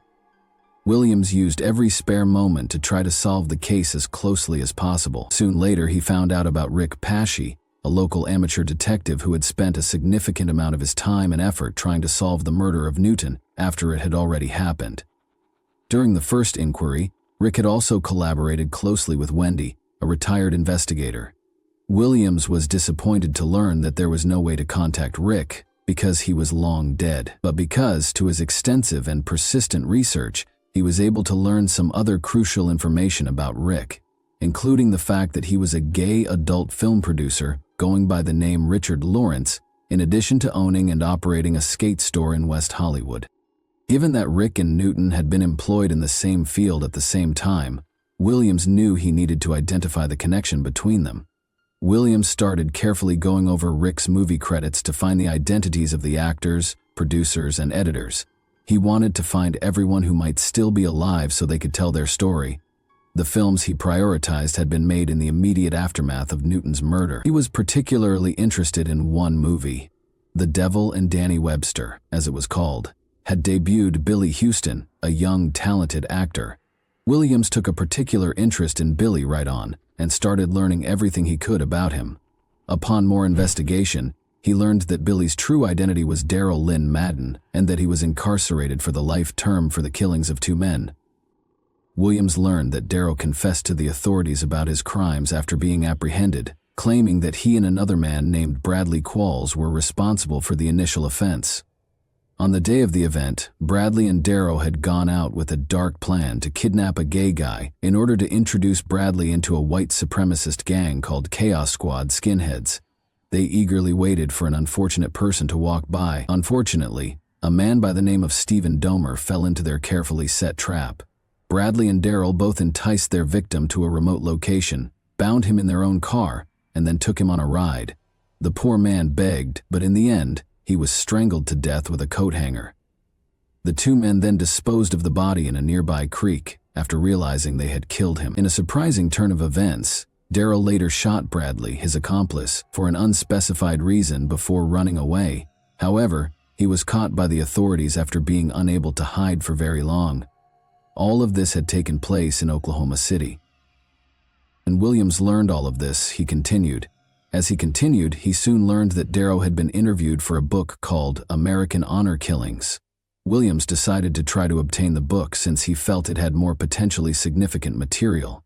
After what seemed like an eternity of waiting, he finally received the book that he had ordered online. He started reading right away, and as he turned the pages, he was astounded by what he saw. In the book, Darrell not only discussed killing Stephen, but he also discussed another murder that occurred in Los Angeles. He did not, however, elaborate on that specific occurrence. Williams was both astonished and thrilled by the startling discovery. He was aware that he was right. Darrell had admitted to killing someone in Los Angeles, the same city where Newton had been murdered. Williams was convinced that Newton was the person Darrell had mentioned, but just to be sure, he made the decision to contact Detective Lamberti and tell him all he had learned. Lamberti didn't waste any time in getting to work. He checked Darrell's background. He was shocked to learn that Newton's body had been recovered on Santa Monica Boulevard, which was also the location of the gay adult movie production firm Darrell had worked for. The detective went to see Darrell in order to question him, because he realized it was all too coincidental. Therefore, Detective Lamberti and Detective Tamara Maez went to Oklahoma on January 4th, where Darrell was incarcerated for his offenses. They were shocked to learn that Darrell had changed her name to Darrell Lynn and was now an Orthodox Jew and a proud transsexual lady. There was a flurry of excitement in the air as Lamberti and Maez sat opposite Darrell Lynn, who sat with a poised assurance, prepared to respond to whatever queries the 2 investigators might have. They questioned Darrell Lynn about Newton's murder during their meeting, and to their surprise, Darrell knew right away who they were referring to. According to Darrell Lynn, he and 2 of his friends had spotted Newton strolling down the street the day of his murder. They thought Newton would be an easy target for a robbery because he had looked drunk. Things took a turn for the worse after he was kidnapped. It had concluded with Newton being strangled to death, Darrell Lynn admitted. When Darrell Lynn finished his story, Detective Lamberti and his colleague were in complete disbelief. Their ears were almost unbelievable. They then inquired as to how and why Newton's body had been disfigured, to which Darrell Lynn denied any involvement. Newton's body was left with his 2 pals after they killed him, Darrell Lynn informed them. Darrell Lynn will not provide the names of the 2 accomplices when questioned about their identities. In the days that followed, Detective Lamberti went to the office of LA County District Attorney George Gascon and made a compelling case against Darrell. To their dismay, however, Gascon's office declared that they would not be charging him since the evidence was insufficient. However, Lamberti and the other team members who had been working on the case non-stop were ecstatic that it had been solved at last. In addition, Michelle was appreciative of the investigators' commitment to the investigation and the sense of closure they provided her with by resolving it. For more than 30 years, the brutal murder of Newton rocked the metropolis of Los Angeles. There is a sense of justice served when one considers that his killer has finally been found and is in prison. The location of the remainder of his body, however, remains a mystery, and might potentially haunt the community for years to come. What do you suppose happened to the rest of Newton's body, and who do you think disfigured it? And that wraps up today's chilling story. If you enjoyed this video, don't forget to like and subscribe so you never miss a new upload. Also, let me know in the comments, what part of this story shocked you the most? Thank you for watching, and I'll see you in the next video. Hey guys, today we're diving into another truly horrifying case. Driving under the influence has always been treated as a grave offense in the United States, one that carries life-changing consequences. Whether it's alcohol, illicit drugs, or even prescription medication, getting behind the wheel in an impaired state puts lives at risk. And when that impairment leads to a deadly crash, the law does not take it lightly. These aren't just traffic violations anymore. They're felonies that carry years, even decades behind bars. The case of Macy Lathers is a prime example of how quickly a moment of recklessness can turn into tragedy, and how the fallout can echo far beyond the crash site. Macy Lathers wasn't just any driver. She was a public figure, a model, and an influencer with thousands of followers. Her life looked picture-perfect online, but on one shocking day, all of that came crashing down, literally. In a popular resort city buzzing with vacationers, Macy caused a devastating multi-car collision. 2 people lost their lives, 2 more were left with serious, life-altering injuries. But what made this tragedy even more disturbing was what happened next. When police arrived on the scene, they found Macy in a dazed, erratic state, clearly under the influence of psychoactive substances. The body cam footage captured her incoherent behavior. Witnesses filmed her staggering, yelling, and resisting officers. What was already a heartbreaking crash spiraled into a viral media storm. Overnight, Macy's name was everywhere, from news headlines to heated social media debates. Was this the fall of another influencer blinded by fame and excess? Or was it a deeper reflection of how privilege and recklessness collide? To understand how it all unraveled, we need to go back to where Macy came from. Macy Marie Lathers was born on July 16, 2000, in Fort Plain, New York, a quiet rural town nestled in Montgomery County. She was the middle child, the only girl among 3 siblings, raised in a home filled with warmth and stability. Her parents weren't wealthy or famous.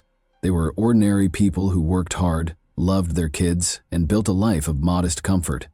Their house sat near the peaceful Mohawk River, in a town so small that everyone knew everyone else. Fort Plain wasn't the kind of place you expected scandal to come from. It was safe, slow, predictable. The kind of town where nothing much ever changed, until Macy changed everything. Macy grew up in what many would call a sheltered environment, largely disconnected from the outside world.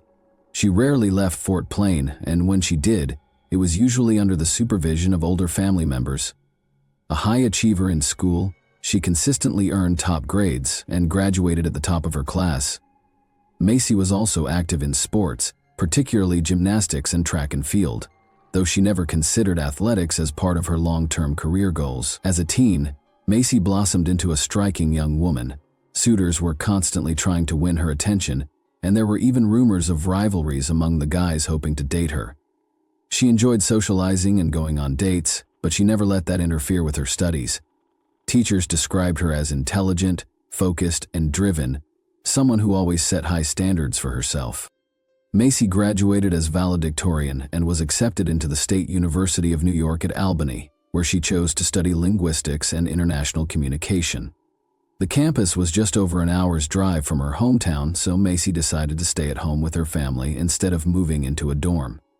Her close bond with her parents and siblings made this arrangement comfortable and natural. Albany, the capital of New York State, is a bustling modern city. Quite the contrast from tiny Fort Plain. To Macy, it felt like an entirely different world, full of energy, possibilities, and experiences she had never been exposed to before. With her charm, intelligence, and striking appearance, Macy quickly made friends and became a standout presence in her social circle. She continued to excel academically and soon became one of the top students in her program. At the same time, she and her new friends began frequenting local bars, clubs, and nightlife spots around the city. It didn't take long for Macy to adjust to this new rhythm of life. Days were spent in lectures and libraries, while nights often turned into late-hour adventures in the city's nightlife scene. Despite her increasingly active social calendar, Macy showed up for class, passed her exams with flying colors, and looked effortlessly put together. As is typical in many college nightlife environments, there was frequent consumption of alcoholic beverages. Over time, Macy began drinking more regularly, and what started as casual, social drinking gradually became a daily habit. Still, her young, healthy body seemed to handle the lifestyle well. She maintained excellent academic performance, and her professors continued to praise her intellectual gifts and talent. At home, her family didn't notice anything particularly alarming in her behavior or lifestyle. However, during her junior year, Macy decided to move out of her family's house and into an off-campus apartment near the university. She shared the place with a group of girlfriends, a change that marked a new chapter in her increasingly independent life. Around this time, Macy began experimenting more actively with a range of powerful and mood-altering substances. She typically obtained these restricted items directly from nightlife venues, often consuming them on site. Despite the growing frequency of her use, she didn't see it as a problem. In her mind, she could stop anytime she wanted. By the time she graduated from college, Macy had fully embraced the party lifestyle. Nightclubs, dancing, and the constant presence of alcohol and other prohibited items had become a regular part of her world. Nevertheless, she managed to complete her degree, defend her thesis successfully, and receive her diploma. Even then, though, she already knew she didn't want to spend her life behind a desk in some stuffy corporate office. Macy came of age at a time when social media platforms were exploding in popularity worldwide.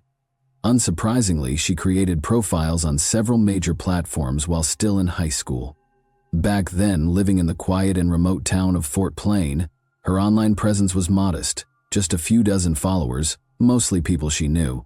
She occasionally posted family photos or scenic shots from the area, but never cared much about likes or follower counts. Everything began to change drastically after Macy moved to the city for her 18th birthday. Her parents gifted her a luxurious white Mercedes-Benz, something she had dreamed of for years. They also continued to support her financially, which allowed Macy to enjoy a carefree social lifestyle and showcase it extensively on her social media accounts. With her stunning looks, vibrant personality, and high-energy lifestyle, Macy quickly gained traction online. Her social feeds painted a picture of nonstop parties, fun, and glamour. Her follower count skyrocketed, and soon she had developed a loyal following that made her something of a local celebrity. During her final years at the university, Macy had already realized that she wouldn't be pursuing a traditional career in her chosen field. She was more interested in finding ways to turn her passion for fun into a source of income. She began taking dance lessons and sent out her modeling portfolio to various agencies, hoping to catch the attention of professionals who might offer her a lucrative contract. Despite her good looks, slim figure, and strong charisma, Macy wasn't able to break into any major modeling circles. However, her online popularity continued to soar. She portrayed a glamorous lifestyle, talked about her success, and occasionally promoted products or services on her platforms for small fees. After graduation, Macy informed her parents that she was planning to move to sunny Florida and settle in Miami. Her goal was to work as a hostess at one of the city's trendy nightclubs while continuing to pursue opportunities in modeling. Naturally, her parents were both surprised and disheartened by her decision. After all, she had always been a top student full of promise and had just completed her degree at a respected university. Now it seemed like she was walking away from all that for what? Still, they didn't pressure her or try to change her mind. In fact, they continued to support her regularly, sending money to help with her expenses. So, in early 2023, Macy relocated to Miami. She rented a modest apartment and began job hunting. At the same time, she immersed herself in the city's nightlife, hoping to make useful connections. She quickly became a fixture in the scene, fully embracing the party lifestyle once again, and she had no intention of slowing down. Over the years, Lathers had taken on various roles in the nightlife and entertainment scene. She worked as a promotional model, a dancer, and even served as a ring girl at combat sports events, stepping onto the mat in a skimpy outfit to display the round numbers to the crowd. During this period, her public profile began to rise. Local media outlets featured her several times, and she was even invited for a few interviews. By the spring of 2024, Macy's following on social media had grown into the tens of thousands. She rebranded herself as a fitness influencer, promoting sportswear, supplements, and beauty products. However, behind the carefully curated image, her real lifestyle was far from the clean and healthy image she projected online. She was a regular at nightclubs and parties, frequently indulging in strong alcoholic drinks, and was often open to trying new restricted substances offered in those settings. Over time, this pattern of behavior began to catch up with her, both personally and legally. At one point, Lathers was caught driving under the influence and had her driver's license temporarily suspended, but she violated the law again, this time resulting in her license being permanently revoked. Still, that wasn't enough to make her change course. On the morning of August 10, 2024, around 6 a.m., the streets of busy Miami were unusually quiet. Suddenly, the stillness was shattered by the screech of brakes and the sound of multiple loud impacts. A major collision had occurred at an intersection involving 3 vehicles. Bystanders rushed toward a black Range Rover, which had taken a heavy hit on the driver's side. The man behind the wheel had a bloodied face but was conscious. Witnesses carefully helped him out of the twisted wreck. He had suffered head trauma and broken ribs, and could barely remain standing. Good Samaritans provided first aid, doing their best to stop the bleeding while waiting for emergency responders. The second vehicle was a Suzuki minivan, which sustained even more severe damage. The frame was crumpled and the doors were jammed shut. Inside were 3 individuals: a middle-aged woman behind the wheel, a man in the front passenger seat, and another man seated in the back. All 3 were seriously injured. The driver and rear passenger were unresponsive, while the front seat passenger appeared to be in shock. Since there was no immediate fire hazard, rescuers avoided pulling them out through the windows, fearing it could worsen potential head or spinal injuries. The third vehicle, a white Mercedes-Benz, was barely damaged. It had swerved off the road, lightly clipping the other 2 vehicles before striking a curb. When witnesses approached it, they found it empty. The driver was nowhere in sight, and the interior, covered in pale leather, showed no signs of injury. No blood, no visible struggle. It was clear the person behind the wheel had left the scene voluntarily, either unharmed or with only minor scrapes. Soon, eyewitnesses came forward. Several had seen a young woman leaving the Mercedes-Benz just moments after the crash. She exited from the driver's side, moving carefully and trying not to draw attention. She wore blue jeans and an oversized hoodie with the hood pulled low over her face. She crossed the street and quickly walked away from the scene, vanishing into the early morning quiet. The unidentified young woman attempted to blend in by joining a group of early morning joggers passing nearby. Since no one tried to stop her, she managed to slip away unnoticed. None of the bystanders were able to give a clear description of her appearance. When first responders, police, medics, and rescue crews arrived on the scene, they focused on freeing the injured passengers from the mangled vehicles. By that time, the man in the front passenger seat of the minivan was unresponsive. Medical examiners later determined that he had suffered extensive head and internal injuries, with massive internal bleeding cited as the cause of death. The woman who had been driving the minivan and the man in the back seat were both transported to the hospital in critical condition. Doctors fought hard to save their lives. The driver of the Range Rover was also hospitalized with moderate injuries. His life was not in immediate danger, though he had sustained a serious head injury and damage to one of his lungs. After speaking with witnesses, investigators determined that the person behind the wheel of the third vehicle, believed to have caused the crash, was a young woman who fled the scene. Fortunately, the intersection where the crash occurred had multiple surveillance cameras installed, and investigators quickly began collecting and reviewing the footage. The video clearly showed a white Mercedes-Benz speeding through the intersection, ignoring a red light. The other 2 vehicles were moving within the speed limit and had the right of way. The woman in the minivan appeared to try and avoid the collision, swerving at the last moment, but still clipped the Mercedes.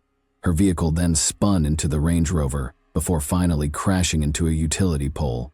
From the footage, it appeared that the woman in the Mercedes was not seriously injured. She jumped out of the vehicle, pulled her hoodie tightly over her face, and attempted to disappear among the joggers. She then veered off into a nearby park where the trail went cold due to a lack of camera coverage in that area. Who was the mystery driver of the white Mercedes-Benz? Why had she run? And where had she gone? None of the witnesses could describe her with any certainty or say where she had headed.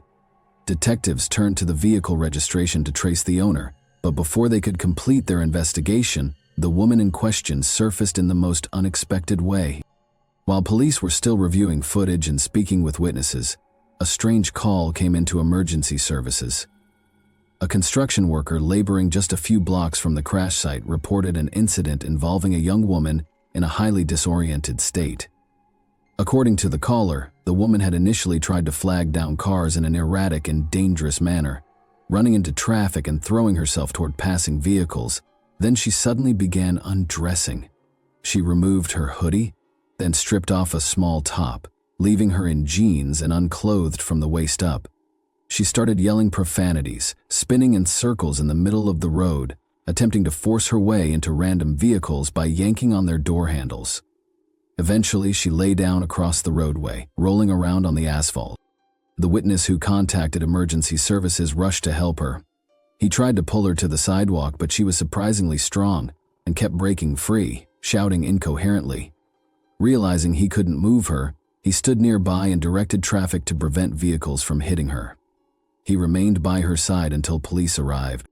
When law enforcement officers arrived at the scene, the first thing they did was cover the half-dressed woman and try to ask her some basic questions to determine her identity. But she seemed completely detached from reality. At times, she muttered incoherently, then suddenly screamed, clearly under the influence of some kind of substance. She couldn't even say her own name, but was shouting about extraterrestrials, warning that they were on their way and would be arriving soon. Then, in a sudden shift, she calmed down and claimed she had come from the future, could travel through time, and possessed a magical orb. When asked what the last thing she remembered was, she paused for a moment and said, "I remember dying." It was clear that attempting a proper interview under these circumstances was nearly impossible. Her speech was a mixture of delusions and hallucinations. But then, unexpectedly, she asked if anyone had seen her white Mercedes-Benz and expressed concern that it might have been taken by aliens. At that moment, investigators no longer had doubts. She was clearly the same woman who had fled the scene of the crash. She repeated several times that she was from the future, then sat down on the asphalt and began speaking to someone who wasn't there, as if she were having a heartfelt conversation with her mother. "Mom, I'm gone now. Don't cry. I can time travel. I'll come visit you," she said. Then she looked around and asked where her car was, before turning back to her invisible companion. By the time paramedics arrived to assist the so-called visitor from the future, she had managed to recall her name, Macy. But other than that, her condition remained unchanged. She was hallucinating vividly and speaking in fragmented, irrational thoughts. Based on her behavior, the medical team suspected she had consumed a dangerous mix of strong alcohol and powerful psychoactive substances. To treat her properly, they needed to figure out what exactly she had taken, so they could administer the right medication to neutralize the effects of the substance. Macy's condition fluctuated rapidly. At moments, she seemed coherent and aware of her surroundings, and then she would drift off into conversations about aliens and time portals. When asked directly what she had taken, she couldn't provide an answer. In fact, she didn't even seem to understand the question. Then suddenly, she started making sprinkling motions with her fingers, as if tossing glitter, whispering, "Pink, pink, pink, powder." It sounded like more nonsense, but one of the medics recognized the reference immediately. She was likely referring to a potent street substance, often nicknamed pink cocaine, a synthetic blend of various psychoactive chemicals. The danger of this mix lies in its unpredictability. There's no standard formula, and the balance of ingredients varies with each batch, making the effects anything from mild euphoria to vivid hallucinations or even fatal overdose. It had become particularly trendy among the club scene due to its flashy appearance and low cost. The signature pink color was usually achieved with food dye and sometimes mixed with glitter to give it a stylish, glamorous look. A toxicology screening conducted at the hospital confirmed the dominant component in her system, allowing doctors to administer the appropriate IV treatment to neutralize it. Meanwhile, law enforcement identified the woman as Macy Lathers, 24 years old, a fairly well-known online personality, social media influencer, and frequent presence in Miami's nightlife circuit. The crash caused by Macy Lathers involved 3 vehicles, including her white Mercedes-Benz. 4 people were seriously affected. In the minivan were married couple Juanita and Abraham Nandez, along with their friend Jesus Rubio, who was seated in the back. Tragically, Abraham, who had been in the front passenger seat beside his wife, he succumbed to his injuries before first responders could reach the scene. Jesus in the back seat sustained severe trauma and was rushed to the nearest hospital in critical condition. Doctors fought for days to save his life, but he ultimately passed away without ever regaining consciousness.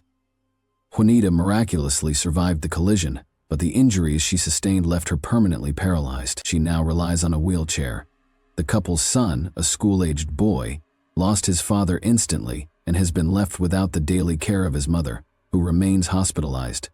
Jesus Rubio, a father of 2 and sole provider for his family, left behind loved ones, facing not only grief but significant financial hardship. The driver of the Range Rover was less severely injured than the others, but still required multiple surgeries and a long road to recovery. He remains unable to return to his previous work or lifestyle. Macy, on the other hand, escaped the crash without a single visible injury and attempted to flee the scene. It later emerged that she had already been caught driving under the influence several months earlier and had her license suspended. Following a second offense, her driving privileges were permanently revoked. Yet that didn't stop her from continuing to consume alcohol and restricted substances, then getting behind the wheel, until it all culminated in a devastating incident that claimed 2 lives. Macy Lathers now faces multiple criminal charges: driving under the influence without a valid license, vehicular manslaughter, causing serious bodily injury through negligence, and fleeing the scene of a crash. She was booked into custody without release, and her bail was set at $150,000, 0 cents. With no access to that kind of money, either personally or from family, she remains behind bars awaiting trial. Even though surveillance footage and eyewitness accounts strongly support Macy's responsibility in the crash, her defense attorney has argued that she should only be held accountable for driving under the influence and lacking a valid license. The rest, he claims, occurred while she was experiencing intense hallucinations, making her incapable of understanding her actions. According to him, the real blame lies with whoever manufactured and distributed the powerful synthetic cocktail Macy ingested. The prosecution sees it differently. They point to video evidence showing Macy behaving rationally in the immediate aftermath of the crash, covering her face, attempting to blend in with bystanders, and even joining a group of joggers to avoid detection. These deliberate actions suggest that Macy was fully aware of what had just happened and was actively trying to avoid responsibility. The episode, involving public disrobing and fantastical claims of time travel, prosecutors argue, was an attempt to appear mentally unfit to stand trial, potentially leading to psychiatric treatment instead of prison. As of spring 2025, the legal proceedings against Macy Lathers are ongoing. No final verdict has been issued, and she remains in custody. To date, she faces 8 separate charges, and if convicted on all counts, she could face a life sentence. Thanks for watching, everyone. Your support means a lot to me, and you can help my channel grow by hitting that like button, dropping a comment, and sharing this video. Your engagement really makes a difference. See you soon. Hey guys, today we're diving into another truly horrifying case. If you want to support my channel, make sure to subscribe and stay active. It really helps me out. I'd be super grateful for that. Let's get started. This desperate cry for help came from Rachel Hendricks, a woman who was simply in the wrong place at the wrong time. Rachel was one of 3 close friends who gathered at Amanda Cawley's upscale home in a quiet suburban neighborhood on what seemed like an ordinary Thursday morning in August 2015. They were there to comfort Amanda as she struggled through the painful collapse of her marriage, but none of them had any idea that within hours, their lives would be shattered forever. In this sudden burst of chaos and gunfire, their lives were stolen, leaving behind grieving families and 5 young children who would never see their mothers again. A once tranquil community was thrown into shock and heartbreak. But what could have caused such a horrific attack? What led to this moment of terror? This is the tragic story of Amanda Cawley, a woman for whom the help of the courts came far too late. Amanda had been living in her family home in Mirabella, a beautiful and upscale neighborhood in St. Augustine, Florida. She and her husband, James Cawley Jr., had chosen it as the perfect place to raise their children. If you took a walk through their neighborhood, you'd immediately get the sense that the Cawley family was living a good life. To anyone on the outside, they seemed like the perfect, happy, and successful family. Neighbors often saw James laughing and playing with their two children, 6-year-old Trey and 4-year-old Avery, in the cul-de-sac. The couple was known for hosting lively gatherings, inviting friends over for drinks and celebrations. Even as their marriage started to unravel, Amanda and James appeared to handle it with quiet grace. Whatever struggles they faced stayed hidden behind closed doors. That's why the events of August 27, 2015 were so shocking. Around 9 o'clock that morning, Rachel Hendricks received a message that something was wrong with Amanda. She and Amanda had been friends for years, having met at a mutual friend's party along with Lindy Dobbins. The three women had formed an unbreakable bond. They babysat each other's children, supported one another in times of distress, and were always just a phone call away. So when Amanda needed them, Rachel and Lindy didn't hesitate. That morning, Rachel had just dropped her kids off at school before heading to Amanda's house. She made a quick stop at a friend's home to get her hair done. It was supposed to be a normal day, but for Amanda, the chaos had already begun. Her usually pristine Mirabella home had been completely trashed overnight while she was away. When she returned at 9 o'clock that morning, she walked into a nightmare. Drawers had been pulled out, clothes and papers were scattered everywhere, personal belongings had been tossed aside, and even her TV had been smashed to pieces. Strangely, nothing had been stolen. Everything had simply been torn apart, as if someone had been searching for something. Maybe at that moment, Amanda realized just how much danger she was in. Maybe that's why she called her friends over, believing that safety came in numbers. But as that morning would soon prove, no number of people could have protected her from what was coming. Inside the house that morning were 4 people: Amanda, Lindy, Rachel, and Lamar Doberly. Lamar was Amanda's boyfriend. She had been officially separated from her husband James since June, but she had met Lamar months earlier, in April. Their connection started as a professional relationship, but slowly evolved into something more personal. By June 2015, after her separation, Amanda and Lamar had begun seeing each other. Now, Lamar wasn't just any man. He was a force to be reckoned with, a former military officer with an impressive resume. He had attended the U.S. Naval Academy, studied at the Marine Corps University, and even worked at the Pentagon. Sharp, disciplined, and strategic, he carried himself with the confidence of someone who had seen and handled high-stakes situations. Amanda met him while they were both working in corporate management at Fanatics, a sportswear company. As her marriage with James crumbled, she found solace in Lamar, a man who offered stability when everything else in her life was spiraling. And on that fateful Thursday morning, when she returned home to find her house torn apart, Lamar was one of the first people she called.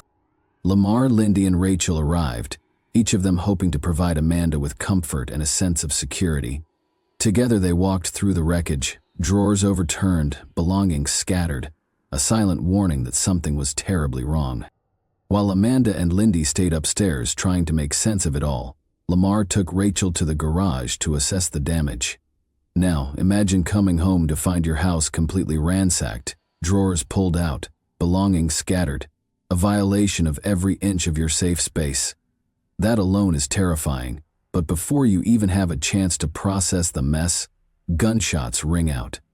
Suddenly, a trashed home doesn't seem so bad. Amanda barely had time to react before the chaos escalated outside.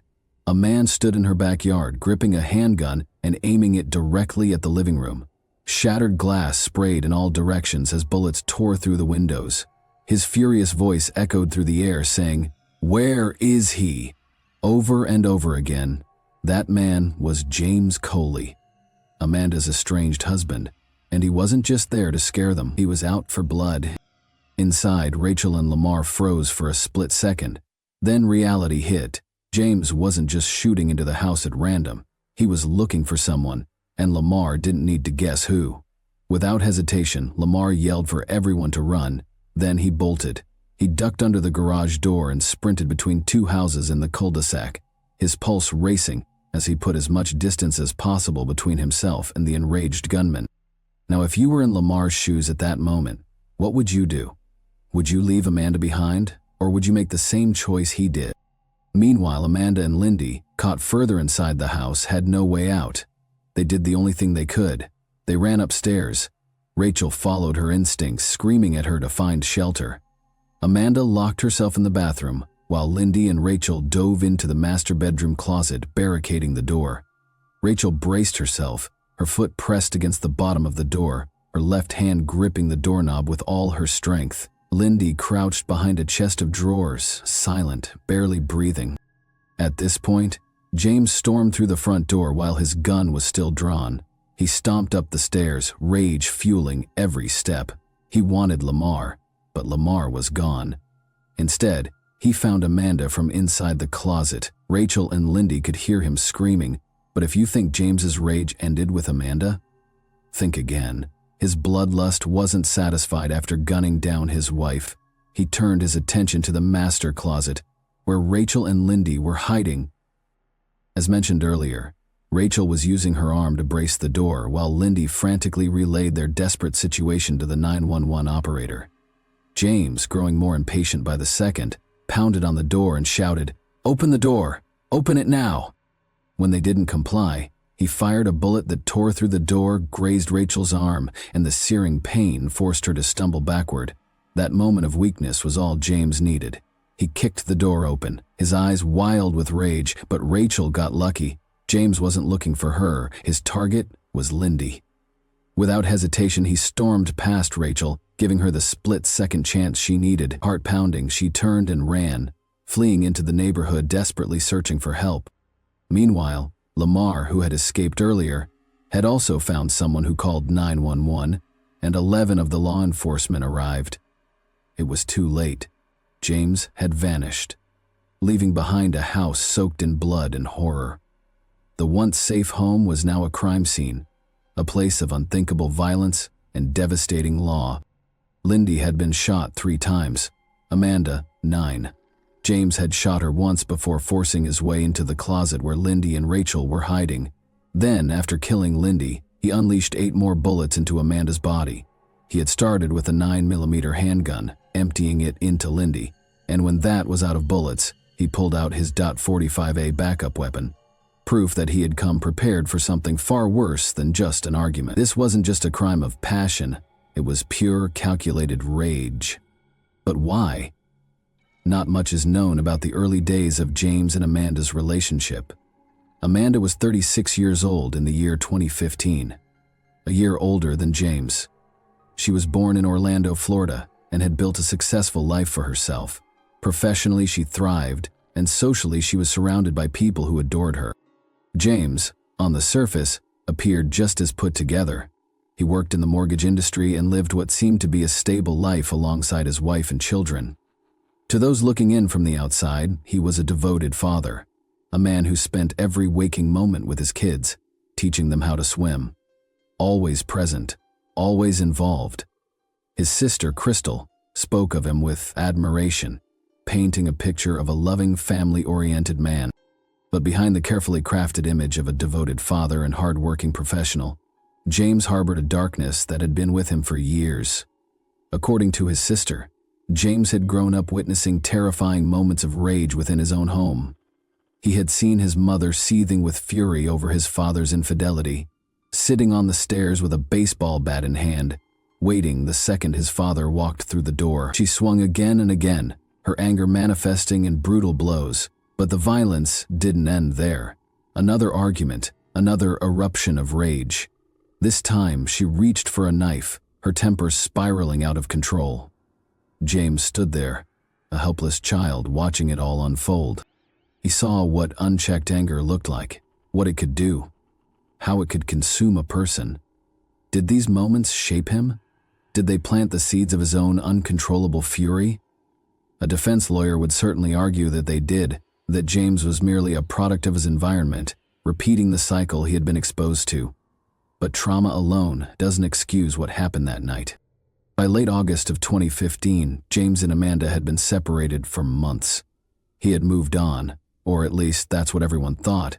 James was seeing someone new, yet his obsession with Amanda hadn't faded. Instead, it had festered, growing into something dangerous, something deadly. Amanda had done nothing wrong. She had simply wanted to break free from their toxic marriage, to rebuild a life of her own, but James refused to let her go. His attack wasn't just a crime of passion or a fleeting moment of lost control. It was premeditated. It was the culmination of his growing rage, his need for dominance over the woman who dared to walk away. And in the end, Amanda paid the ultimate price, for nothing more than wanting to be free. All of this toxicity came to a peak when a neighbor sent James a photo of Lamar shirtless mowing Amanda's lawn. That was all it took to set him off. Fury consumed him, igniting a relentless storm of abusive text messages and voicemails that wouldn't stop until the day of the murders. In their conversation, he texted her, "Oh, and your boyfriend has been parking at the playground and walking around the back. The whole neighborhood knows. You should just have him park out front like a man. Yeah, everyone knows what you are. Don't worry, I will speak with him face to face sooner than later." Amanda, trying to defuse the situation, responded, "He's not my boyfriend like I've told you before. He helps me with the yard work, painting, moving furniture, etc." But James wasn't having it. "So, why doesn't he park in the driveway if he isn't hiding? And I guess he is married, right? I have a picture of him." These weren't just messages. They were threats. And James had acted on threats before. Amanda had already filed a domestic violence injunction against him, but he had no respect for boundaries. He had violated the order before, once, by stealing her clothes from the house and setting them on fire in the yard. In fact, on the morning of Thursday, August 27th, the very day of the murders, James had been in court for violating that order. He had sat there calm, composed, no one knowing that in less than an hour, he would commit an unthinkable act. Now, like many abusive partners, James was a contradiction. One moment desperate for forgiveness, the next consumed by paranoia and rage. Just a day before the murders, on Wednesday, August 26, he sent Amanda a message dripping with regret. "Please try to start forgiving me so we can move on. I really miss you and our family being together." But this wasn't love, it was manipulation. His so-called remorse was just another tool to control her, and when it failed, he resorted to terror. In the early hours of Thursday morning at around 4 o'clock, James broke into Amanda's house. He wasn't there to apologize or win her back. He was there to confirm his worst fear, that she had truly moved on without him. As he searched through her belongings, he found all the evidence he needed to send him into a rage. Men's clothing scattered around, adult toys, clear signs that Amanda was seeing someone else. It was the final trigger. Any lingering facade of sorrow vanished, replaced by pure, uncontrollable fury. He tore through the house like a madman, yanking open drawers, flipping furniture, ripping through her most personal possessions. By the time Amanda returned home around 9 o'clock that morning, she walked straight into a nightmare. Her home was unrecognizable. Ransacked, torn apart as if a hurricane had passed through. Furniture was overturned, drawers emptied, personal belongings scattered and violated. The place she once considered safe had been transformed into a scene of chaos and destruction. Shaken and unnerved, she immediately reached out for support, calling her friends Lindy and Rachel. Perhaps she was seeking comfort, maybe advice.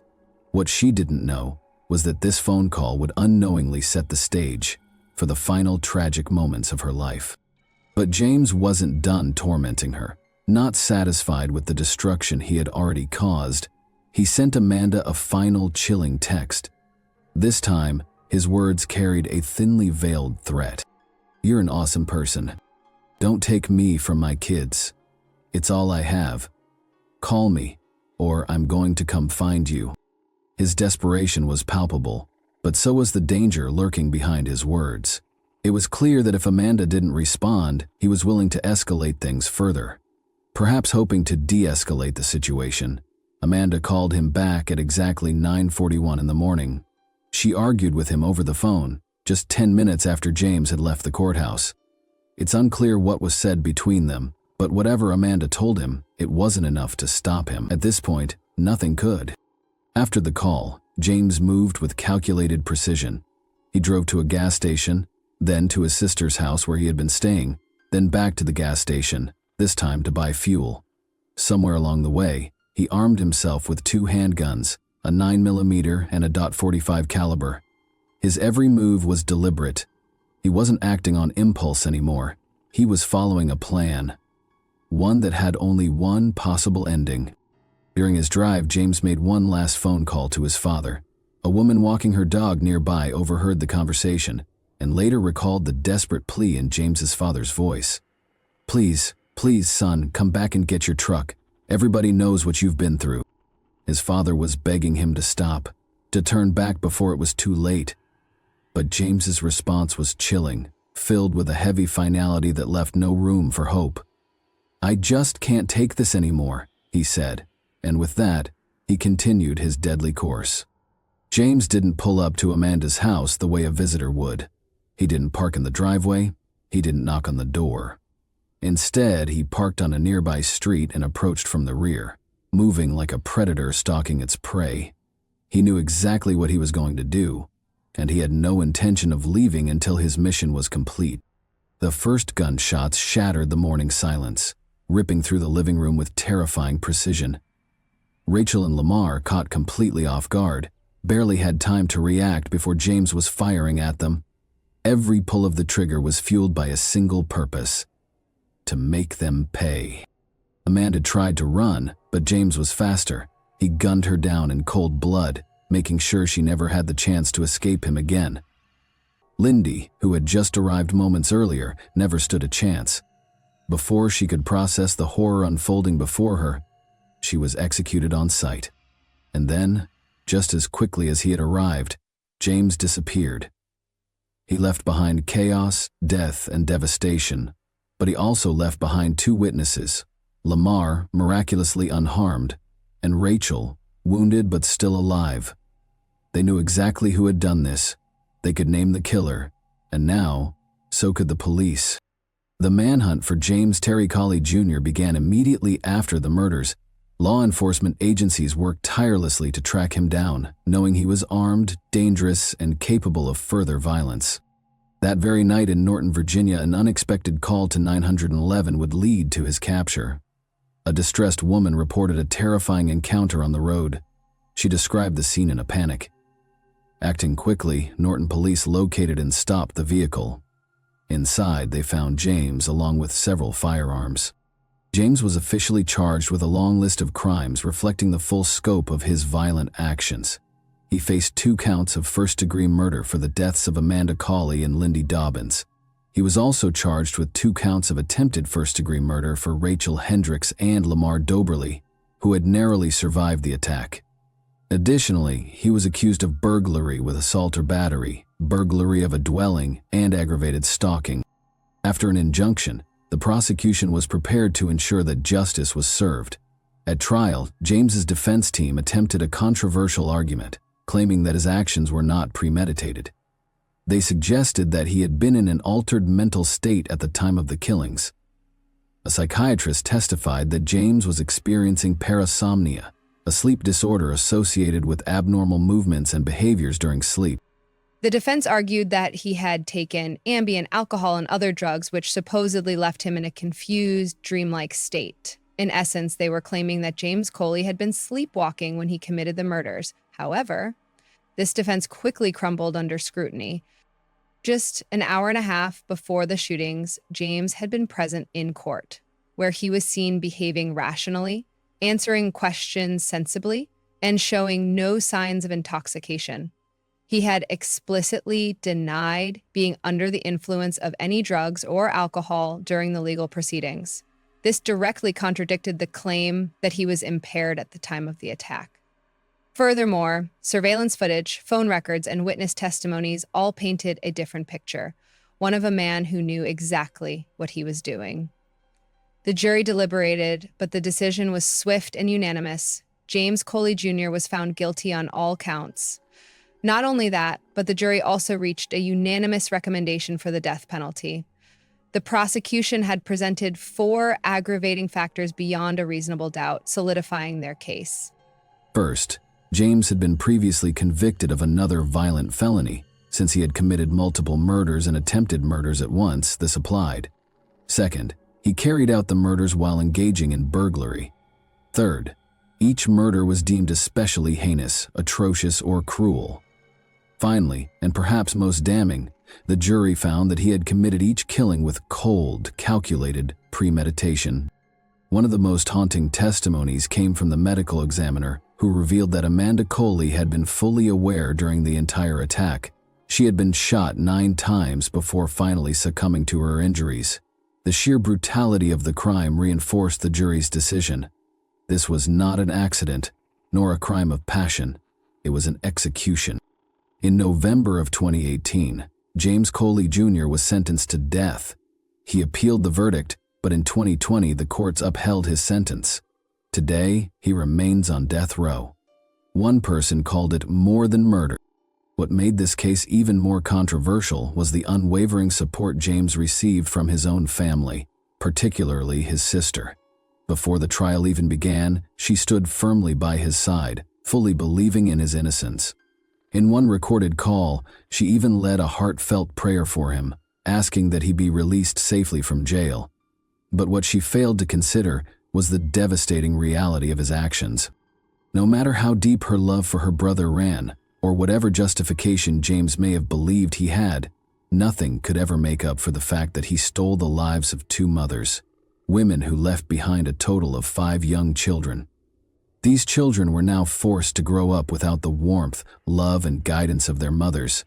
Their families were left shattered, their lives forever changed by an act of violence that could never be undone.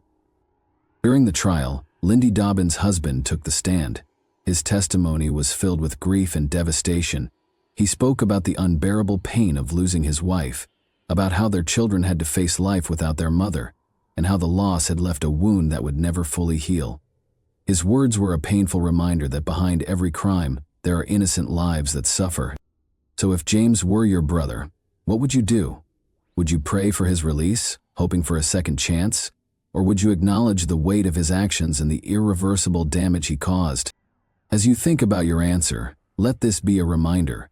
Domestic violence doesn't happen in isolation. It can spiral into unimaginable tragedy, tearing families apart in ways that can never be repaired. And when it does, the only question left to ask is, could this have been prevented? Thanks for watching, everyone. Your support means a lot to me, and you can help my channel grow by hitting that like button, dropping a comment, and sharing this video. Your engagement really makes a difference. See you soon. Hey guys, today we're diving into another truly horrifying case. If you want to support my channel, make sure to subscribe and stay active. It really helps me out. I'd be super grateful for that. Let's get started. At this precise moment, Kimberly made a mistake that gave the cops a significant lead in the murder of her boyfriend. The serious investigation that was about to commence began with the discovery of 31-year-old Gabrielle Montanez's body, shot just outside her apartment. Even though there were several hints that fit the murder's chronology exactly, what transpired next completely upended the case. It all began on July 25, 2017, when a troubling 911 call regarding a fatal gunshot was received by Michigan police at 2:05 a.m. EM. Several troops raced to the site, not knowing what they were getting into. But as soon as they got there, they saw that the shot man was having trouble breathing. Based on experience, this blood trail would show that the victim was not shot at the scene of his discovery. Look under his hat to see whether he has any firearms. In an attempt to save him, the officers performed cardiopulmonary resuscitation. Paramedics quickly stabilized him and hurried him to the hospital as they arrived. He was taken in for emergency surgery by the hospital's surgeons as soon as he got there. His identity was eventually revealed when they discovered his ID card. He tragically died during the procedure, and his death was formally declared a homicide in spite of the doctor's best efforts. A mourning family, including a mother, wife, and daughter who had always been by his side, were left behind when 31-year-old Gabrielle Juarez Montanez passed away. At the same time, the police began investigating the murder at the crime scene. After making sure nothing had been disturbed, They guarded the entire area and started closely inspecting the location where Gabriel had been shot. The officers thought the blood trail they discovered during their inspection of the area belonged to Gabriel. This trail implied that he had crawled to the location of his discovery rather than being shot. After realizing this, they began searching the area for leads that might enable them to pursue the investigation. They soon realized that there were a number of apartment complexes close by, raising the possibility that someone had heard or seen something. They made the decision to discreetly knock on people's doors and ask them if they knew anything about the shooting. There was also an apartment complex nearby. The cops made the decision to look there as well. One of the men they encountered while knocking on doors was a 98111 caller who had actually seen the incident. He said that it was 2 shots. The man instantly ran away on foot, heading east, when he confronted the shooter. Even though this information was crucial, it was insufficient to identify the suspect. The pressure was on and time was running out. The officers were aware that they needed to apprehend the gunman as soon as possible to prevent him from killing anyone else. Following hours of research, the detectives focused on Gabriel's past in an effort to identify any adversaries or potential reasons why he would be the subject of their investigation. As they looked more, they found that Kimberly, also known as Kelsey, was Gabriel's ex-girlfriend. However, that wasn't the only item that caught my attention. They were particularly interested in a previous complaint that Kimberly had made against him. At Kimberly's request, the police had called Gabriel a few days prior to the shooting. He had shown up unexpectedly and hung around while she was at work, which infuriated her so much that she phoned the police to have him removed. The police initially thought this would have been a minor occurrence, but now they started to question whether it could have grown into something much more serious. They had to talk to Kimberly to find out the truth. Their suspicions about her only intensified as they began investigating her past and located her current residence. They went to her apartment with a search warrant in hand, not knowing what they would discover there or what the results of the inquiry would show. After rapidly assembling a SWAT unit, detectives arrived to her flat. Innumerable options flooded their thoughts as they ascended the stairs warily. Was she the one confined inside the barred walls, or had Kimberly murdered Gabriel? They unlocked the door and started yelling to let everyone inside know they were there and to make sure they weren't going into an unexpected situation. They were shouting for any possible dangers when a woman's voice came from the bedroom. Kimberly was introducing herself. Kimberly stayed in bed when investigators arrived, strangely composed in spite of the commotion and the constant loud fighting. Her inability to respond in the mornings left them wondering if she had actually been asleep or if she was just acting. But finding a clue that could unlock the case was more important than asking Kimberly about her strange behavior. They had to inspect her home for this. The police searched the entire house, but they were unable to find any evidence that clearly connected Kimberly to Gabriel's death. Nevertheless, they had a gut feeling that there was more to the story. In an effort to learn more, they turned to Kimberly and asked her if she had any information.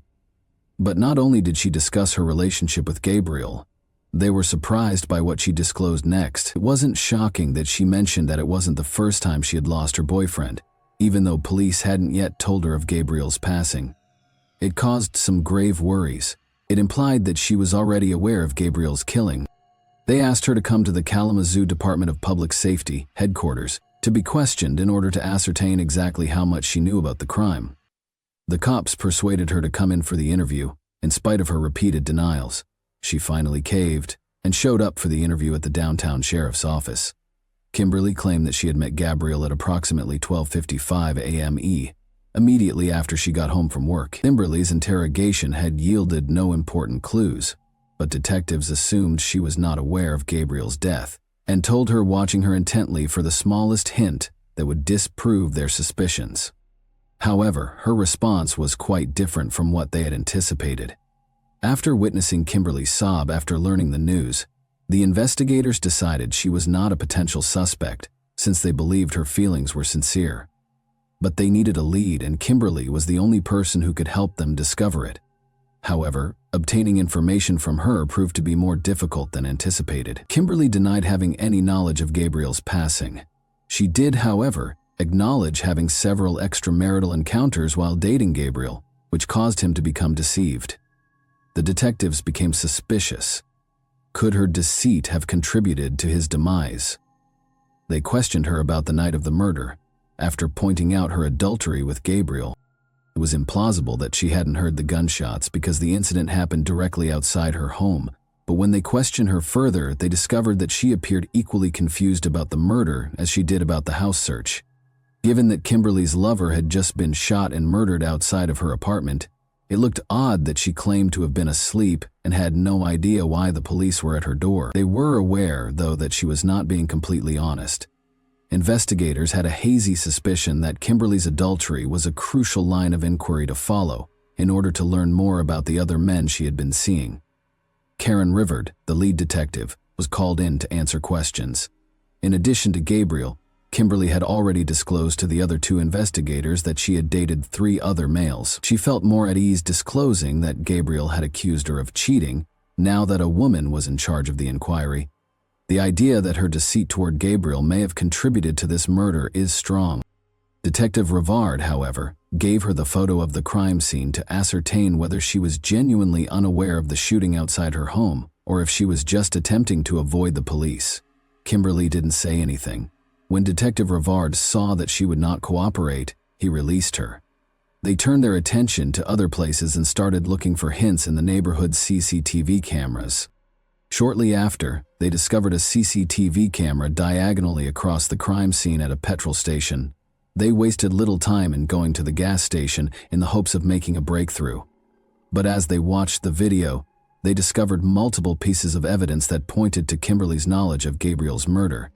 She had actually been present when the shooting occurred. She didn't disclose this information throughout the investigation, but they discovered in the video that her automobile was parked outside the gas station. However, it wasn't the only unsettling aspect. The fact that another man, whom they previously knew, was in her car that day startled the detectives. Considering that Ellis, Kimberly's friend, had a history of running afoul of the law, his location was easy to find. In Kalamazoo, they discovered him sitting on the stairs of a house on a busy block. He had his child with him. They encouraged him to come for an interview at the sheriff's office, but he declined. They had no choice but to question him there, even though it wasn't the best moment for an interview. In the hopes that he would turn himself in after being presented with concrete evidence, detectives began by playing him the CCTV footage from the petrol station where he was obviously caught.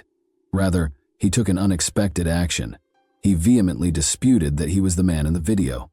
Detective Rivard tried to calm him down and encourage him to talk more, because he could tell he was afraid of being caught. Detectives were unable to extract any useful information from Ellis despite the reference. He did, however, offer an alibi for the murderous day. He maintained that he wasn't on the video and that he had been with his girlfriend Samantha at the time. Detectives now looked to Samantha to confirm his alibi in light of this knowledge. They called her in for interrogation after determining her whereabouts. Detectives found that Samantha and Ellis were no longer together shortly after she was brought in for an interview. In fact, they had met a month prior, which obviously contradicted Ellis's alibi. After then, Samantha was questioned by detectives regarding Gabriel's murder and told that she didn't know anything. They showed her the same CCTV footage from the petrol station where Ellis was caught to make sure she wasn't lying. She eventually said something at that point, stating unequivocally that Ellis was the man in the video. She acknowledged that Ellis was at the gas station, but she denied any knowledge of Gabriel's murderer. She retreated entirely when Detective Rivard urged her to talk to Ellis and get confirmation regarding the murderer. Detectives changed their strategy when Samantha failed to provide a reliable lead. After obtaining a search warrant for Kimberly's vehicle, they were shocked to discover more unsettling than they had anticipated. However, this was nothing compared to what they discovered next: a pile of traffic tickets belonging to Cornell Head, a 21-year-old guy. Given all of the evidence, it appeared that Kimberly knew the identity of the murderer and had full knowledge of the events leading up to the murder. Detectives summoned her in for an interview in light of this. Kimberly broke down and appeared frightened of any repercussions related to Gabriel's murder, but detectives decided to take a chance and pressured her a bit harder, forcing her to talk. Detectives, who were determined to locate the murderer, encouraged her to write down the murderer's name in the hopes that it would ease her into confessing, but what she revealed was a terrifying admission of a more sinister reality. Kimberly had cheated on Gabriel with a man named Cornell. She also said that he was the third person in the car that evening. She picked Cornell and Ellis up after work, and the three of them continued on to McDonald's, then to a gas station, and eventually to Kimberly's house, where they parked the car in the lot. Shortly after, she became alarmed when she noticed Gabriel driving toward her car from the passenger side, where Cornell was seated. She heard 2 gunshots as Gabriel opened the door. The next thing she noticed was Gabriel on the ground, dead. She then ran inside her flat and went into hiding. Detectives quickly located Cornell after confirming that he was the true murderer. They rushed to Chicago to interview him after learning that he had already been arrested there. Detectives discovered that Kimberly had cheated on Cornell in addition to Gabriel. After speaking with Cornell, all along she had been deceiving. Even worse, Cornell was completely unaware of her involvement with him. He was completely taken aback by the news. Cornell, however, changed his account after learning of Kimberly's treachery, asserting that Gabriel had struck him first and that he had only fired in retaliation. But he was not saved by the law. On November 6, 2018, he was found guilty of second-degree murder and given a sentence of 30 to 50 years in jail, plus 2 more years for each of the 2 felony firearm possession convictions. The sad tale of love and betrayal that Gabriel Montanez told ruined not only him but also everyone who knew him. Growing up, his daughter missed him more than anybody else, and each moment felt like a stolen memory that she would never be able to recover. The loss caused by Cornell's crime of passion was irreplaceable, shattering lives and leaving hearts in eternal sadness. Thanks for watching, everyone. Your support means a lot to me, and you can help my channel grow by hitting that like button, dropping a comment, and sharing this video. Your engagement really makes a difference. See you soon. Hey guys, today we're diving into another truly horrifying case. If you want to support my channel, make sure to subscribe and stay active. It really helps me out. I'd be super grateful for that. Let's get started. Julia Tramontano, 29, disappeared in the evening of May 28, 2023 in the small Italian hamlet of Sanago. Her phone abruptly went silent while she was 7 months pregnant, and she stopped answering calls and messages from family members. Her living partner, Alessandro Impagnatiello, was the first to report her missing. He maintained that he had no idea where his partner may have gone and that the apartment was empty when he got home from work. There were too many odd aspects in this case from the start. Julia had left behind the majority of her personal possessions, and there was no sign that she planned to vanish in the near future. Even more concerning details were discovered as investigators started to piece together her last known activities. Julia had a significant dispute with Alessandro the night before she vanished, according to messages she wrote to her mother, Laura Donna, and a close friend. She wrote that the issue was giving her a lot of distress and that she was quite disturbed. However, the most crucial query was still unsolved. What actually transpired that fatal night, and why hadn't anyone seen Julia since, if she had indeed left the house alone? Investigators would start sifting through a labyrinth of lies in the days that followed, eventually revealing a sobering reality. On May 2, 1994, Julia Tramontano was born in the little town of Sant'Antimo, which is in the province of Naples. She was raised in a loving, supportive, and close-knit household. From a young age, her parents fostered independence and self-assurance while adopting contemporary perspectives. Their lives continued to be anchored by family customs, and she could always turn to her home for support and direction. Julia thrived in the humanities while attending a nearby school. Her interest in real estate sprang from her fascination with architecture, potential investments, and the prospect of becoming a prosperous real estate agent. She sought a degree in the discipline after high school, rapidly becoming an expert in the industry because of her great communication skills and analytical attitude. She had established a strong reputation in the field by the time she was 25. However, this was insufficient for Julia. She envisioned living in a large metropolis with lots of opportunities. Her career in her hometown had plateaued by the time she turned 26. She became aware of the restrictions of the local market while working at a real estate brokerage. She decided to relocate to Milan after hearing tales from friends, as she felt the city would provide her with a promising new chapter in her life. She made up her mind before the end of 2020. Milan represented self-reliance, new relationships, and the professional advancement she so desperately desired. The change came swiftly. After packing her things and bidding her loved ones farewell, she left for the city she hoped would become her new home. In Milan, Giulia threw herself into her work right away. The city's real estate market was competitive, fast-paced, and demanded perseverance and confidence. She rapidly adjusted, making contacts, going to networking functions, and closing sales. Although her new life was thrilling, she found herself yearning for something more: personal happiness amid her hectic schedule. She got to know Alessandro Impagnaiello during this period. They met at a bar in Milan where she was invited by her co-workers to celebrate a deal that had gone well. Alessandro was employed as a bartender at a five-star hotel's upscale lounge. He was a year older than Giulia, gregarious, charismatic, and naturally able to connect with others. She was drawn to his charm and self-assurance. She felt as though she could unwind, temporarily forget about the demands of work, and just savor the moment with him. Their connection felt natural throughout the first several weeks. They talked about the future while dining at restaurants in the evenings and taking nighttime walks around the city. Although he admitted to having a son from a prior relationship, Alessandro reassured her that he was moving on from his past and was now seeking stability. Giulia thought she had at last found someone she could be with for the rest of her life. They decided to move in together just a few months after their romance blossomed.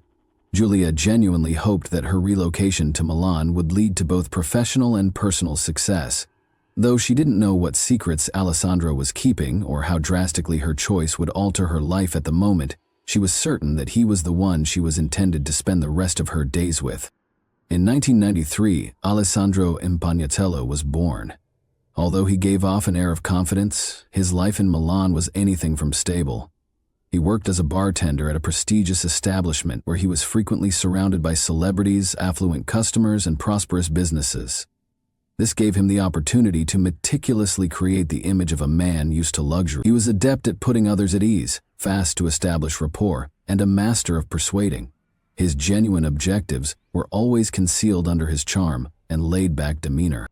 In addition to a reliable paycheck, his work at the bar gave him important social connections. He was skilled at putting himself in the best possible light, giving the impression that he was a man who aspired to be more. His co-workers perceived him as charming but a little shallow. He never really opened up, but instead kept up the image of having a light-hearted, carefree demeanor. He appeared to be living the dream to clients and acquaintances, but there was a lot more hidden beneath this meticulously maintained facade. There were no obvious warning signs when he first began dating Giulia. On the contrary, he seemed to be receptive and considerate in the beginning of their relationship. He was fully aware of how to make a good impression and knew just what to say. However, Alessandro's actual character gradually came to light. Soon after they moved in together, the first red flags emerged. Alessandro and Giulia used to joke around a lot, but over time his jokes became more scathing. He'd make remarks about her accent, implying in a less than favorable way that Southerners were different from Northerners. Knowing how much her favorite soccer team meant to her, he openly made fun of them. Giulia initially dismissed it, believing it to be harmless joking, but as time passed, it became evident that his statements were not the only ones. The frequency of their arguments increased. Little things like the way she arranged their house, her responses to his remarks, and her responses to his inquiries caused Alessandro to become agitated. She would feel as though she was at fault because he would abruptly end talks or ignore her completely. He briefly became aloof and icy during those moments before abruptly returning to his normal self, acting as though nothing had occurred. Their new normal was this emotional roller coaster. He would be loving and attentive one moment, then utterly uncaring the next. Giulia made an effort to comprehend what was going on, but she was never given any definitive answers. She was always in doubt, because Alessandro never talked about his feelings honestly. His second existence, however, was the greatest deception, the one she never anticipated. Alessandro had been living a lie for months, but Giulia thought he was spending his nights behind the bar when he went for work. He began seeing Allegra, another lady, shortly after they moved in with. Allegra and he met at work. She was establishing a career in the hospitality sector, was younger, and spoke multiple languages. Presenting himself as a single man who had broken up with Julia years ago, Alessandro continued to live with her because of unforeseen circumstances. By convincing Allegra that Julia was already looking for a new apartment and would be leaving shortly, he expertly kept up this illusion. Allegra and Julia were unaware of each other's existence. He played a different part for each of them, slipping his lies so smoothly that nothing raised any red flags. With one, he discussed the future. With the other, he lived in the now, without ever thinking about the possibility that his deceit would be exposed. In the meantime, he and Julia's relationship was becoming more strained. She had a feeling something wasn't right, but she wasn't sure what it was. The uneasiness increased with time, but Alessandro continued his deception without realizing the truth was catching up with him. Julia began to notice physical changes by the end of 2022. She suspected something was off because of a missed cycle, strange cravings, and persistent weariness. She purchased a pregnancy test since she didn't want to wait. She realized she was expecting a child when she noticed two distinct lines appear. The news caused conflicting feelings. She had always wanted a family, on the one hand. Conversely, the past few months had been challenging with Alessandro. She knew she had to tell him face to face, though. With trepidation, Julia broke the news at the appropriate time.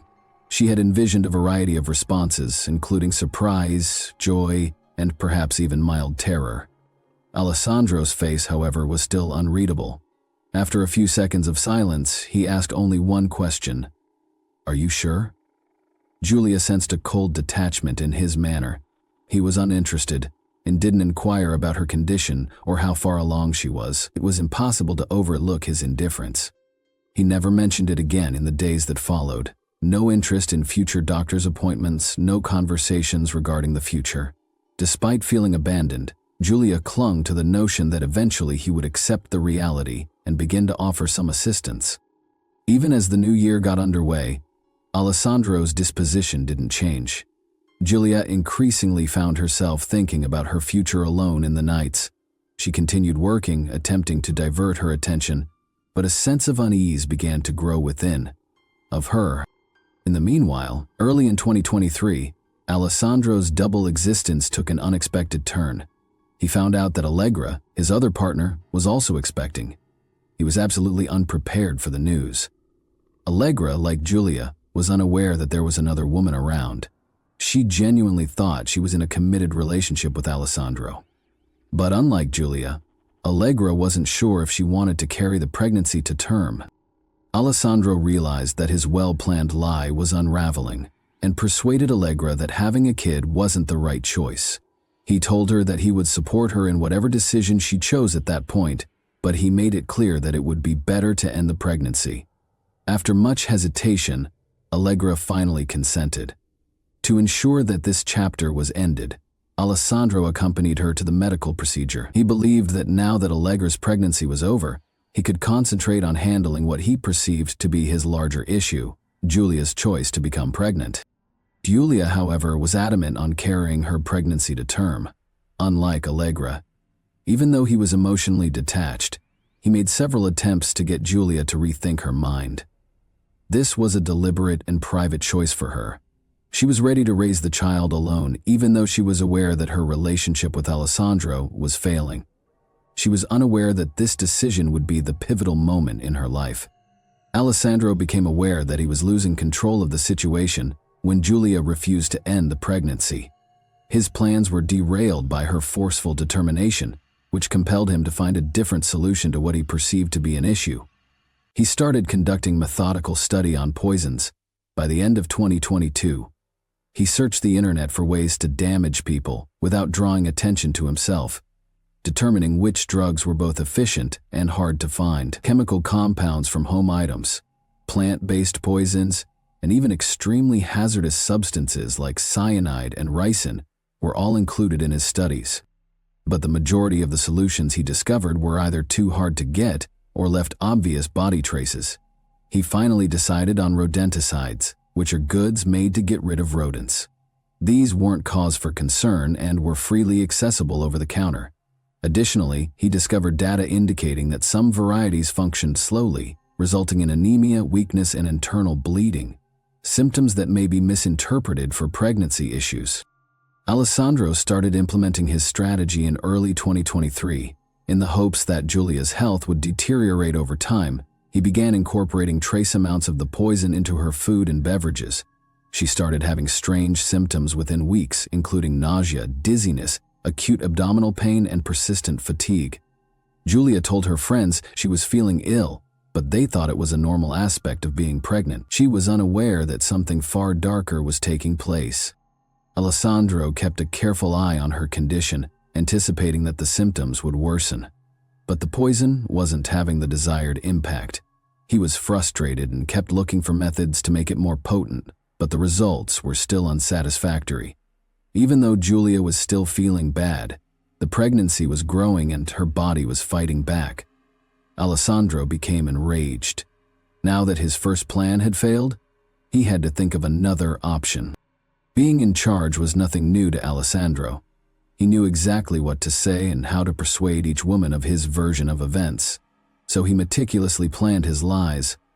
Giulia thought that he was just going through a tough period and that he would eventually embrace the pregnancy. Allegra, however, was positive that his previous relationship had ended a long time ago. However, a single misstep destroyed his meticulously crafted illusion. Allegra's first warning sign was the uneasiness Alessandro displayed whenever the subject of his past was raised. He never revealed his social media, didn't talk about his past, and didn't bring up his ex. It didn't appear strange at first, but gradually contradictions began to accumulate. The actual pivotal moment occurred when she unintentionally stumbled upon recent images of him with Giulia on his phone. Their intimacy and the way they gazed at one another made it obvious that their relationship was far from ended. Allegra wanted to avoid making assumptions. Rather, she began to listen more intently, making notes in her mind. He frequently left in the evenings, saying he was working late, but his hotel coworkers said he had left early. He occasionally made reasons that didn't quite make up when he didn't answer his phone later. Alessandro was unflappable when Allegra finally confronted him about the pictures. He responded immediately. He asserted that Giulia was purposefully disseminating those images to mislead him with guilt because she couldn't accept their split. Allegra wanted to trust him, but there was something strange about the way he said it. His answers grew more and more implausible as she continued to probe.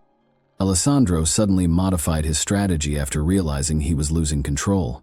Giulia wasn't just refusing to move on, he said. In fact, she had lied about being pregnant in an effort to keep him around.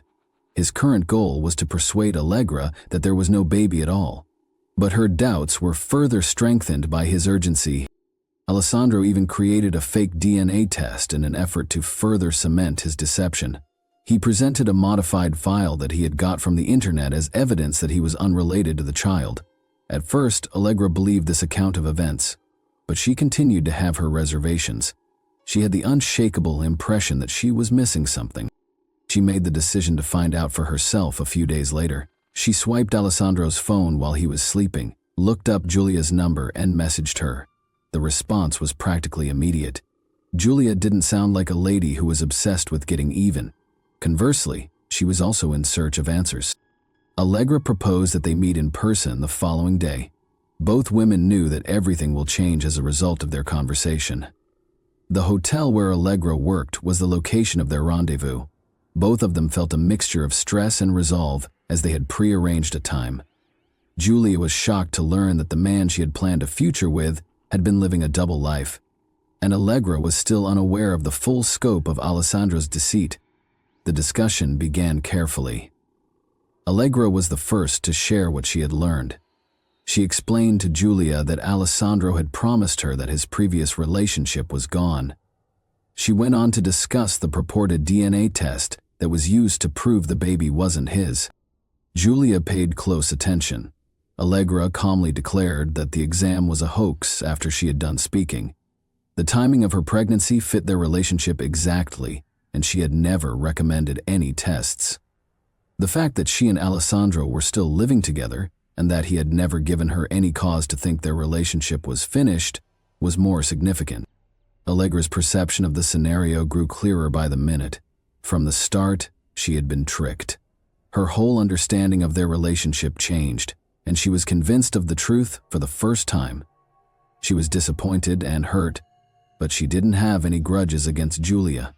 Rather, the fact that they had both been duped by the same web of lies became painfully clear. They talked for more than an hour. By comparing specifics, the two women were able to piece together Alessandro's deceit. They no longer viewed one another as competitors by the end. Instead, an unanticipated sense of unity surfaced. It was then that Julia made her ultimate choice. She was finished.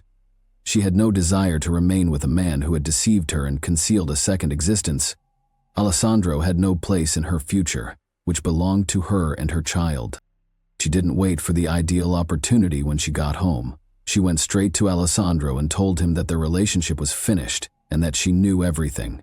He reacted just as he was supposed to. He denied everything at first, but then he became defensive and said she was prying into his private affairs. But Julia was not paying attention to his justifications. She told him strongly that she didn't want to see him any longer and that she was going to Naples. She emailed her sister and mother that night to explain her choice. They offered to assist her in any way they could and gave her their entire support. Julia told them that she would return home in a few days, but that she had some things to attend to in Milan first. She had no idea it would be her last night. Alessandro became aware that he had lost control after their talk. All he had concealed was now revealed. Julia was aware of his deceit, manipulation, and double existence. She had decided to go since she no longer listened to him, no longer believed him. He was angry at her composure. He was unable to comprehend how he had found himself in a position where his deceit had been exposed, leaving him helpless. He sensed that he was losing both his command of Julia and his meticulously constructed persona. His whole existence may fall apart if she told anyone else. Their relationship reached a breaking point that day. Alessandro made several attempts to talk, but Julia ignored them all. Without emotion, she carried on packing her belongings. He became even enraged when she remained silent. Julia didn't react when Alessandro tried to persuade her that she was mistaken, that he loved her, and that she should change her mind. He became increasingly irritated and increased his voice in an attempt to get a response, but she would not argue. He became enraged beyond control when he learned her choice was definitive. Taking a knife off the counter, he hit Julia in a blind rage. She had no time to respond. Even though the strike was quick and accurate, he was unable to halt it. Panic and fear of being seen drove him to continue, losing all self-control. 37 wounds from stabs. Standing over her body, Alessandro gazed at the truth of what he had just done. He had to dispose of the proof now. He was unable to let things alone. He was aware that blood left traces. He realized that merely concealing the body would not enough. In an attempt to destroy the evidence, he pulled her to the restroom, poured alcohol on her, and set her on fire. However, the flames did not act as he had anticipated. The remains were not destroyed, but the fire left them burning. Panic struck. He had no strategy. After grabbing cleaning tools and rags, he began washing the blood off the walls, the floor, and the furniture. Despite his repeated efforts to scrub, the stains persisted. The apartment continued to resemble a scene of a crime. He was certain that he could find a way to avoid blame, even though he knew he wouldn't be able to completely remove any evidence of what had transpired. He had no idea that detectives would soon put all the pieces together and reveal his guilt. Alessandro's initial response was to hide his tracks after realizing what he had done and seeing Julia's body in the restroom. After his attempt to burn the evidence failed, he needed another strategy. Her disappearance was staged as the initial step. He chose to give the impression that Julia had departed of her own volition. He snatched her phone and started messaging her friends and relatives in order to do this. He had to give the impression that she had decided to go on her own, since he knew they would be concerned if she disappeared without warning. She needed some alone time. He emailed her mom. Just enough information was included in the brief and ambiguous message to prevent suspicion. He then claimed in a message to one of Julia's friends that she had departed but wasn't prepared to discuss her destination. He wanted to give himself some time so that it would appear as though she had just chosen to vanish. But it was not the end of his scheme. A few hours after the crime, he went to the police himself and reported Julia missing, since he knew that someone would eventually sound the alarm. After an altercation, he said, she left the house and never came back. His account was straightforward. She was gone when he returned from work that morning. He purposefully included facts to give his story credibility. He suggested that she might have left town on her own when he informed investigators that her money, passport, and personal things were also missing. Investigators paid close attention, but something didn't feel quite right. His manner was suspicious. He spoke with too much assurance, as though he was aware of the questions that would be posed. He seemed unnervingly calm, in contrast to Giulia's friends and family, who were in a panic and desperate search for solutions. Alessandro concentrated on concealing the evidence while the cops conducted a search. He realized he couldn't keep her remains in the bathroom for very long, so he initially left them there. He covered them with plastic wrap and transported them to the garage during the night. He moved the remains several times over the course of the following few days. He put them back in the garage after first hiding them in their building's basement. He was attempting to find a permanent solution to get rid of them, but the longer he put it off, the more he made blunders. Investigators started examining his claims closely, speaking with neighbors and searching for contradictions. Even though he thought he was still in charge, he was already being pursued by the police. The police followed the usual procedures for a disappearance case when Alessandro reported Giulia missing, but the first significant evidence was found in his car by forensic experts, who found blood traces. Even though he tried to sanitize it, police were able to find biological evidence thanks to current forensic technology. Giulia was the owner of the blood, according to a quick analysis. The second piece of evidence was discovered in their apartment building's communal rooms. There were light reddish stains in the hallway and on the stairs that, at first glance, appeared to be dust or liquid spills. Chemical analysis, however, showed that these were remnants of blood that had been partially cleansed. Alessandro's peculiar behavior was also observed by investigators. He showed no real worry, unlike most people whose loved ones go missing. Furthermore, he didn't actively contribute to the dissemination of information regarding Giulia's disappearance or contact her family to seek for assistance in finding her. He did nothing more than follow the official procedures for reporting someone missing, which increased suspicion. Detectives' examination of his electronic gadgets was a significant turning point in the investigation. They confiscated his iPad, computer, and phone. They discovered something startling. They first discovered search records from months before to the crime. He had read papers about how to injure someone covertly, studied the effects of various toxins, and looked for information about poisons. Even why some harmful drugs would not function as intended was questioned in some searches. He had presented Allegra with a fake DNA test, which was another crucial piece of evidence. A forensic analysis verified that the file had been downloaded from a website that let users to update medical records, and that the document had been edited. Alessandro's version of events was unraveling as the evidence grew stronger. As they pointed out irregularities one by one, investigators increased their pressure. He initially insisted he didn't know anything and stuck to his tale. However, as the police questioned him, they revealed more information that he was unable to avoid. They confronted him about his own search history, showed him pictures of the bloodstains, and called in witnesses who claimed to have heard shouting and loud noises coming from their flat. Authorities' analysis of Alessandro's movements in the days after Giulia vanished marked a significant investigative breakthrough. According to surveillance footage, he made several trips to the garage in the days following her disappearance, moving suitcases inside before leaving without anything. As the evidence grew, Alessandro's account started to fall apart. After a while, he broke down and showed where he had concealed her remains. Police found Giulia's body in an overgrown area close to Sanago on June 1, 2023. The remains had been attempted to be burned, but the procedure had been stopped, according to forensic analysis. Experts were able to identify the cause of death and obtain solid proof that connected him to the crime, in spite of his attempts to hide his identity. Italy was rocked by the news of Giulia Tramontano's terrible fate. Her story served as yet another heartbreaking reminder of the perils posed by people who appear as loving partners in a nation where cases of gender-based crimes have long been a major worry. Nationwide protests broke out after Alessandro Impagnatella was arrested. Women protested in the streets, carrying posters calling for harsher punishments for offenses involving domestic violence. Calls for structural changes to better safeguard persons in danger were heard at memorial marches in Milan, Naples, Rome, and other cities. Carla Tramontano, Giulia's sister, spoke out at one of the protests, calling on lawmakers to address the startling number of instances in which people are not held accountable until it is too late. In the meantime, police and forensic specialists sought to comprehend the offender's psychological makeup. Following a psychological evaluation, Alessandro's behavior was found to be problematic. According to the findings of court-appointed psychologists, he had strong narcissistic tendencies.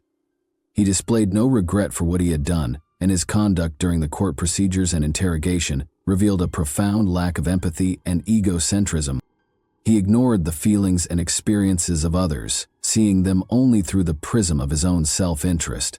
His only motivation was to keep control over people around him and preserve his own reputation. Any power outage set off a quick and hazardous reaction. Alessandro made every effort to seem sorry during the trial, but neither the public nor Giulia's family were persuaded by his statements. He insisted that it was an act of impetuous wrath that he hadn't fully understood he was committing, saying he didn't understand how he could have done something so horrible. Prosecutors, however, produced a wealth of evidence, including his fake police report, attempted poisoning, fabricated DNA tests, and internet searches on poisons. The premeditation of the crime was demonstrated by each of these factors. Allegra collaborated with the authorities once Alessandro was apprehended and made public. She gave him her texts, which demonstrated that he had lied to Giulia and to her. She also testified about his persistent attempts to control her and the phony DNA test. Allegra was one of the witnesses at the trial. She was contacted by prosecutors to verify important information, including how Alessandro concealed his secret life, how he had misled about Giulia's pregnancy, and the justifications he used as the truth started to come to light. Allegra appeared extremely upset, according to people in the courtroom. She understood that the truth might have been revealed too late if she hadn't unintentionally discovered those pictures on his phone. She talked about her remorse toward Giulia during her testimony, despite the fact that she knew she had also fallen prey to his deceit. Allegra tried to disassociate herself from the catastrophe after the trial by avoiding the spotlight and refusing to talk to reporters. She reportedly left Milan and relocated to a different place in an attempt to start over, away from the memories associated with this case. Alessandro was convicted of first-degree murder with aggravating circumstances by the court. These included the crime's brutality, the victim's ongoing emotional abuse, and his willful attempts to obliterate evidence. He received a life sentence in prison. It was stressed in the judge's closing remarks that such offenses could not be justified as the result of uncontrollable outbursts or brief emotional discomfort. Over the course of several months, Alessandro's actions showed a clear and intentional aim to get rid of Giulia. Her situation turned into a heartbreaking reminder of the risks associated with people who treat their partners like property. However, Giulia's tale was not ignored. It provoked indignation and joined a larger campaign to save those who were still alive. Thanks for watching, everyone. Your support means a lot to me, and you can help my channel grow by hitting that like button, dropping a comment, and sharing this video. Your engagement really makes a difference. See you soon. Hey guys, today we're diving into another truly horrifying case. If you want to support my channel, make sure to subscribe and stay active. It really helps me out. I'd be super grateful for that. Let's get started. Sometimes it's difficult to even conceive what someone is capable of when pursuing their most cherished ambition, when another person's life becomes nothing more than collateral damage. This is because the desire to attain what one wants at whatever cost frequently leads people to surprising betrayals and horrifying deeds. Our narrative today, however, will not be about a typical murder. All of Brazil was shocked by the tragic tale of a young schoolteacher, but nowhere was the small town of São Batista more affected by the horror. Perhaps the most violent, unsettling, and unusual incident in this small community's history was the crime in the sleepy hamlet of São Batista, which is in the municipality of Catalina in the southern Brazilian state of Santa Catarina. Flávia Godinho lá de Mafra was born on April 19, 1996. Her family was big and close-knit, and she was the youngest. Working class and modest, her parents raised their children with love and care, doing their best to support them. Flavia grew up being gregarious, responsive, and kind-hearted. She loved music, excelled academically, and was often surrounded by friends. She knew she wanted to be a teacher even as a youngster, and she had no plans to leave her tiny community. After attending a nearby teacher training college, she strangely started working as an elementary school teacher at the same institution where she had previously studied. Flavia met a young man named Valdeli Mafra when she was 20 years old. They started dating as soon as they felt a love connection. Valdeli proposed to Flavia in the summer of 2019, and she accepted with pleasure. 2 months after getting married that October, the couple was given news that would change their lives. They had an expectation. Their happiness was beyond description. Born in 1994 in the same regional town of São João Batista, Rosalba Maria Grimet subsequently went by her married name, Xistel. Public knowledge of her early years and family history is limited. She was viewed as somewhat strange and excessively passionate from an early age. Many did not take her seriously since those around her frequently claimed that she made up achievements, embellished stories, and attempted to make herself look more significant. Playing on people's sympathy, Rosalba sought attention more and more as she grew older. She would fabricate tales of personal struggles and severe illnesses she said she was suffering. She attempted to prevent a partner from leaving her by telling him she had a terminal illness in one particularly concerning incident, and she pleaded with him to stay with her during what she said were her last months. She abruptly said that she had miraculously recovered when the performance lasted too long. Zulmia Xistel is a modest and reserved man that Rosalba married in 2017. He was laid back and appeared to agree with everything she said. He merely agreed when Rosalba pressed for the marriage. On the outskirts of town, in a quiet residential neighborhood, the couple moved into a modest house. Despite her reputation for dishonesty and her overbearing conduct, Rosalba's co-workers had differing impressions of her. She was a librarian at a nearby school. After getting married, Rosalba was unable to conceive for the first 3 years. Experts in medicine even said she might never be able to. She was ecstatic to learn by surprise that she was expecting in the fall of 2019. She was so happy that she told her friends, family, and coworkers about the news right away. Rosalba even shared the news with everyone she knew on social media by publishing a picture of a positive pregnancy test. She'd received an abundance of congrats and well wishes for her and the kid throughout the course of the next few weeks. But something terrible occurred in December of that year. When Rosalba was 3 months along, she miscarried. The loss left her speechless, but she kept it to herself. She instead persisted in acting as though the pregnancy was still going on. Rosalba obviously made the decision to go all in, knowing that her chances of getting pregnant again were slim.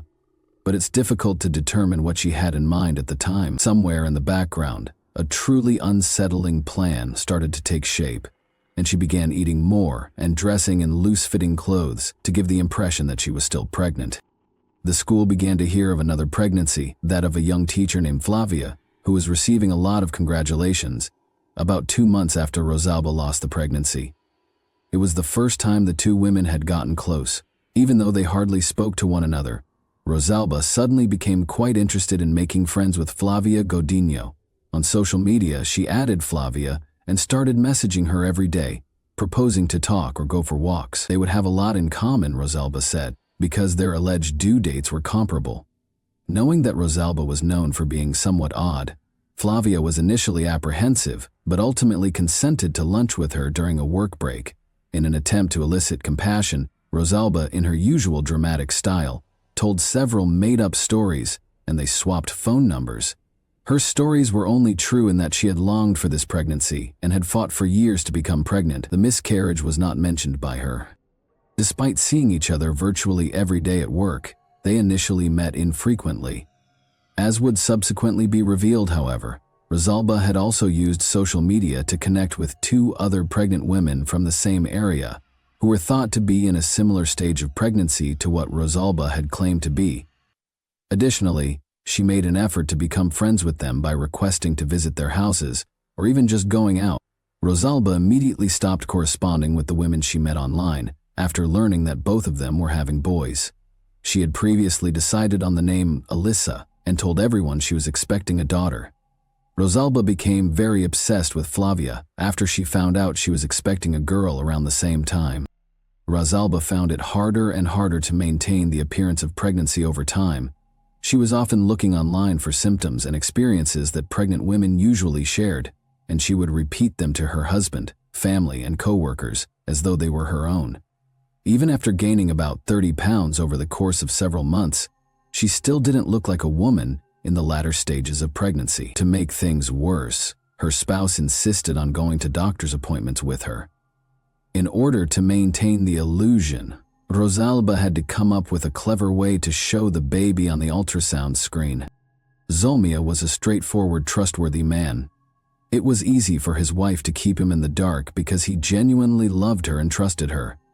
When he called in ill, the doctor was out of town or the clinic was overbooked, so she would explain that appointments had been rescheduled or canceled.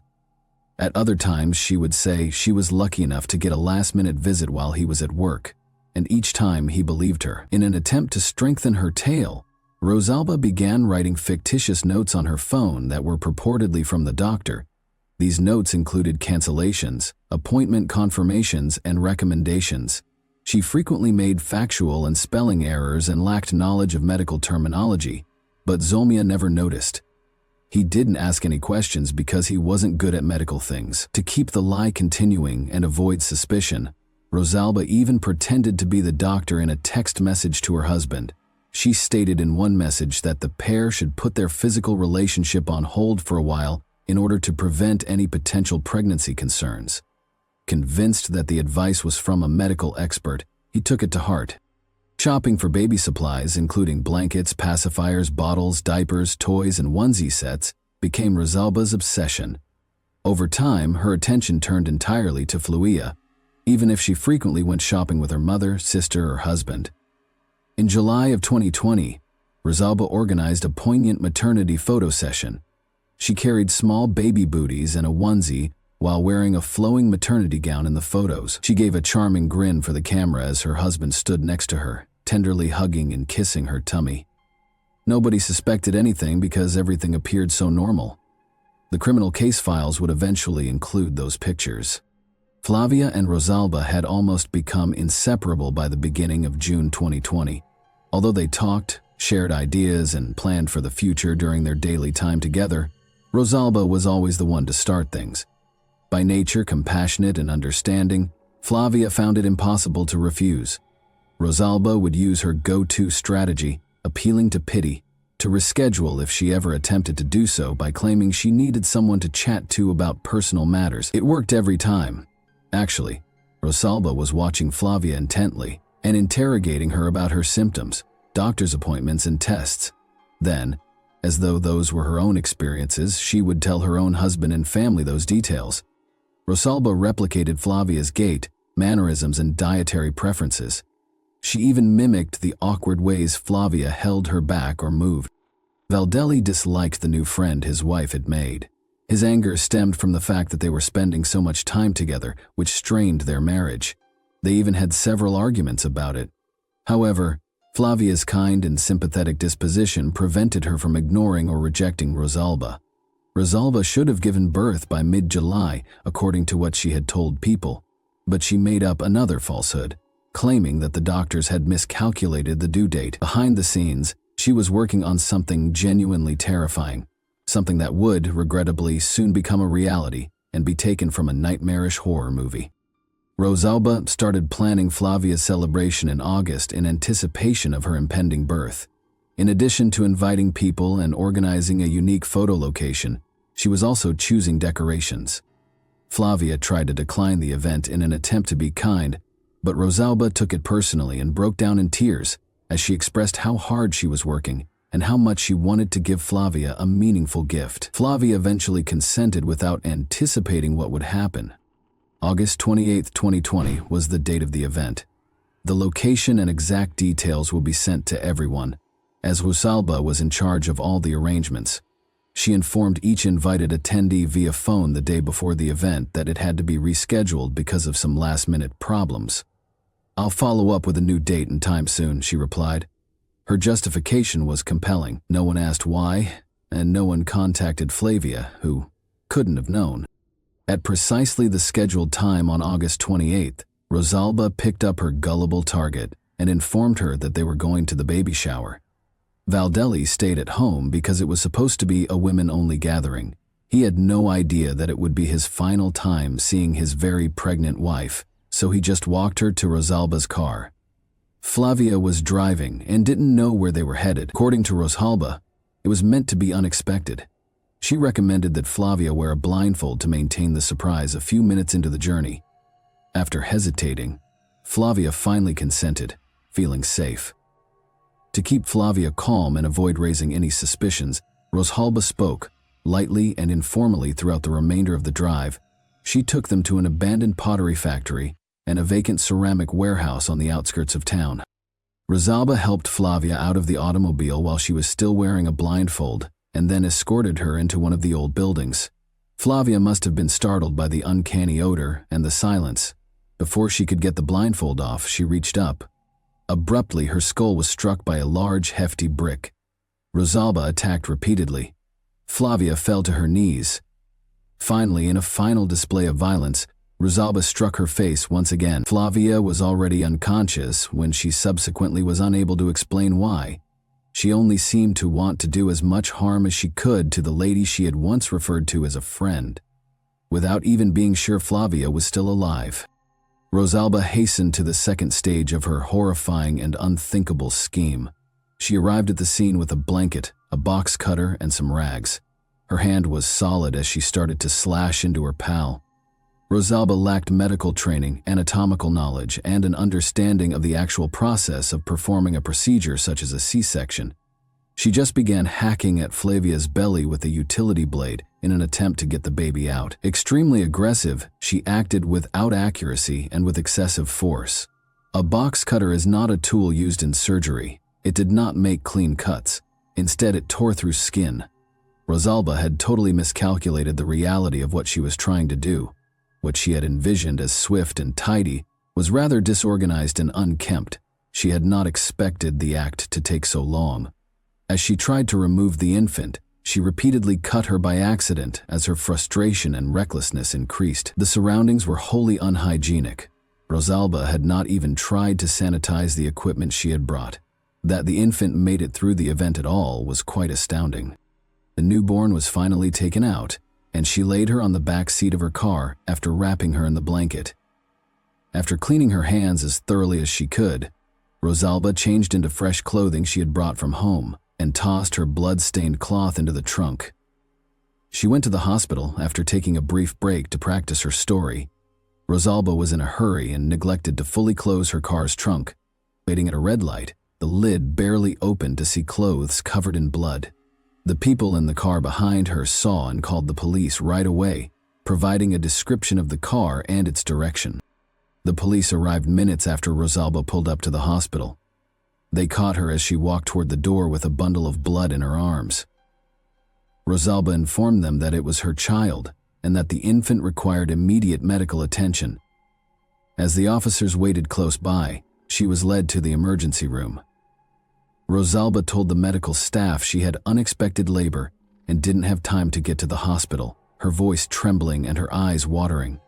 In a panic, she threw the infant in the first blanket she found and drove over, saying the baby had fallen upon gravel on the way to her car. Rosalba insisted she was fine and refuted the doctor's suggestion that she would need to be evaluated. Red flags were raised by her behavior right away. Following the baby's examination, the medical staff was convinced that Rosalba might be concealing a violent deed and that something was seriously off. The infant's body was discovered to have a number of strange cuts and puncture wounds that obviously weren't related to a fall onto gravel. It looked like the wounds were cut in a random, haphazard fashion, using a sharp weapon. Fortunately, none of the wounds had caused harm to any essential organs, and the medical staff promptly dressed and treated them to avoid infection. Right away, medical personnel expressed their worries to the police, and collectively they demanded that the woman claiming to be the mother be examined physically. They were very clear that they would have to employ legal authority if she didn't comply. There was little else to do, so Rosalba reluctantly consented. The checkup showed no symptoms of pregnancy or childbirth as expected. There were no signs whatsoever No physical injuries and no bleeding. Both inside and out, everything seemed regular. From start to finish, her story was a complete fabrication. However, the doctors did not immediately approach her. Calmly, they requested that Rosalba phone her husband and ask him to deliver her private documents instead. They had to carefully determine the newborn's origin and the reason for those odd wounds, as at this point she only possessed her driver's license. Although the baby's condition suggested that she had been delivered in an unhygienic setting, the full scope of the horrifying crime had not yet been revealed. Zulmia was at the hospital when Rosalba called to inform him that their daughter had been born, albeit with difficulty. She showed him where to look for the documentation and requested him to bring it, but she committed a crucial error. As she was gathering the paperwork, she overlooked a crucial piece of information. Unaware that it wasn't his wife's medical document, Zulmia took it. It was Flavia's file, which Rosalba had taken weeks before when she went to a doctor's appointment while posing as someone who needed support.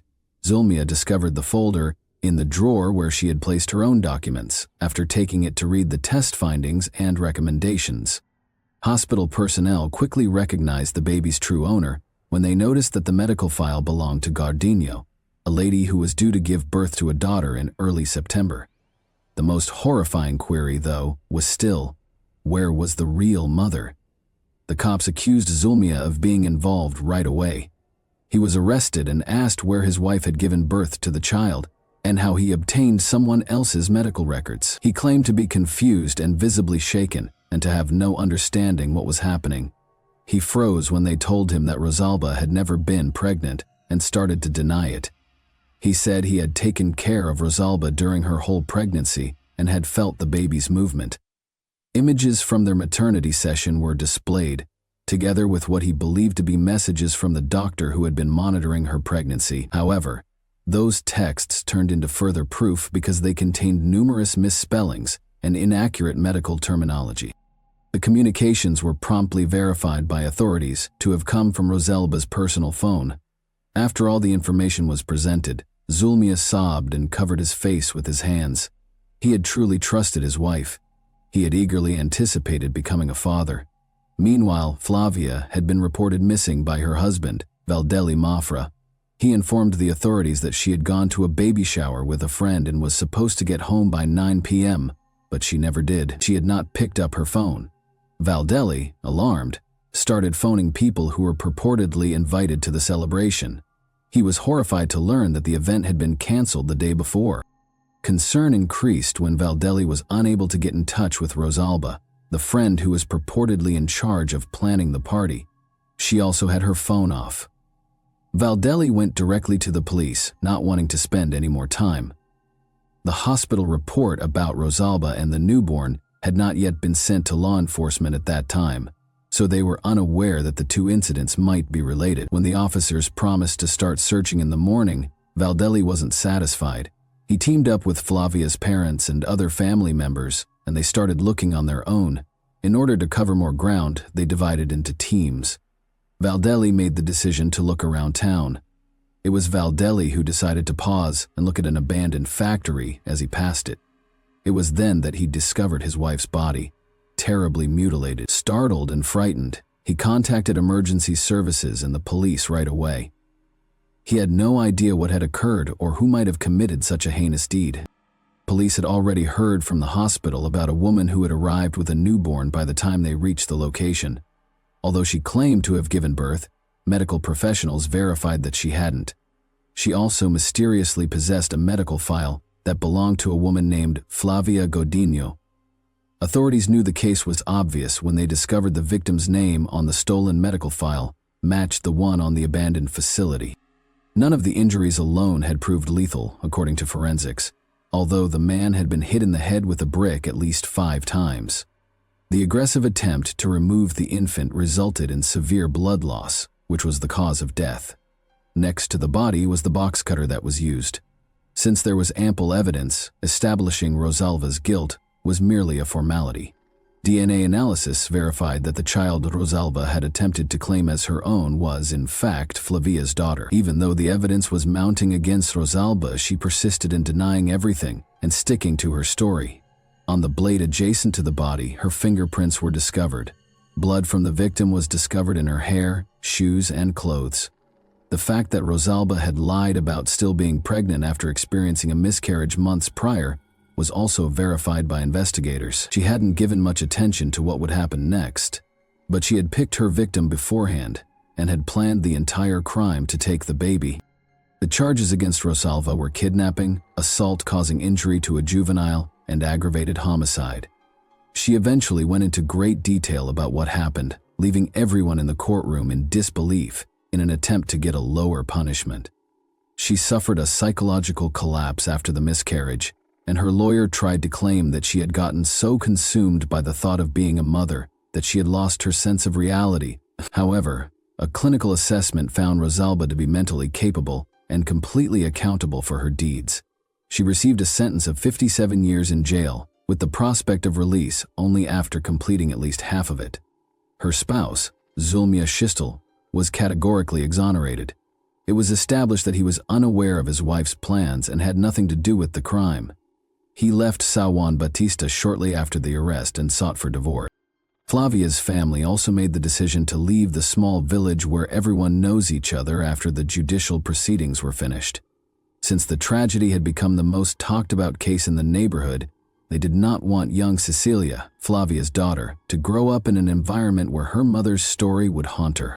Thanks for watching, everyone. Your support means a lot to me, and you can help my channel grow by hitting that like button, dropping a comment, and sharing this video. Your engagement really makes a difference.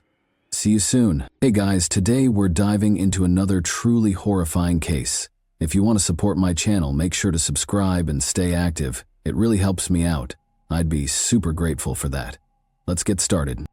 On a quiet September night in 2009, a family of 6 in the small town of Beeson, Illinois, prepared for what they believed would be just another peaceful evening.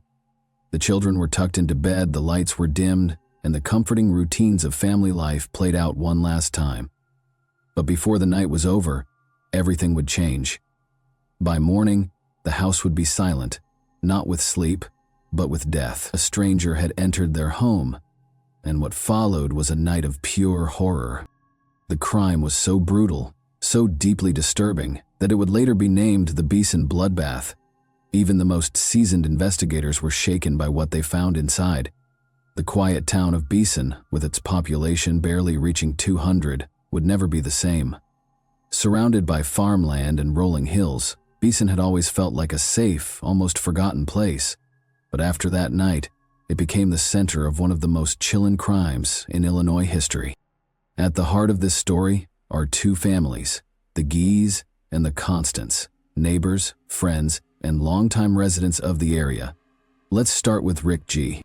Rick was known for being hardworking and determined. He had a never-give-up attitude that everyone respected. Early in his career, he worked at his stepfather's construction company in Lincoln, the closest town with schools, stores, restaurants, and other basic services. Lincoln was where you went if you needed something that small town Beeson didn't have. Rick's stepdad Pudge and his mother Judy had lived in Lincoln for years. It was a close-knit area where everyone knew each other, and that made what happened next even more devastating. Rick hustled hard, picking up construction gigs wherever he could, and saving every penny to build a better future for himself and his daughter Nicole G. His dedication finally paid off when he bought property on the edge of Beeson, and instead of sticking with his stepdad's company, he started his own business, which he called G Construction. He snagged a ranch-style home with a 2-car detached garage, an above-ground pool, and plenty of farmland for keeping chickens and other animals. But owning a business came with its costs, so Rick decided to rent out a room in his home. That's when Ruth Constant entered the scene, moving in with her 2 little kids, 3-year-old Justina and 1-year-old Dylan Constant.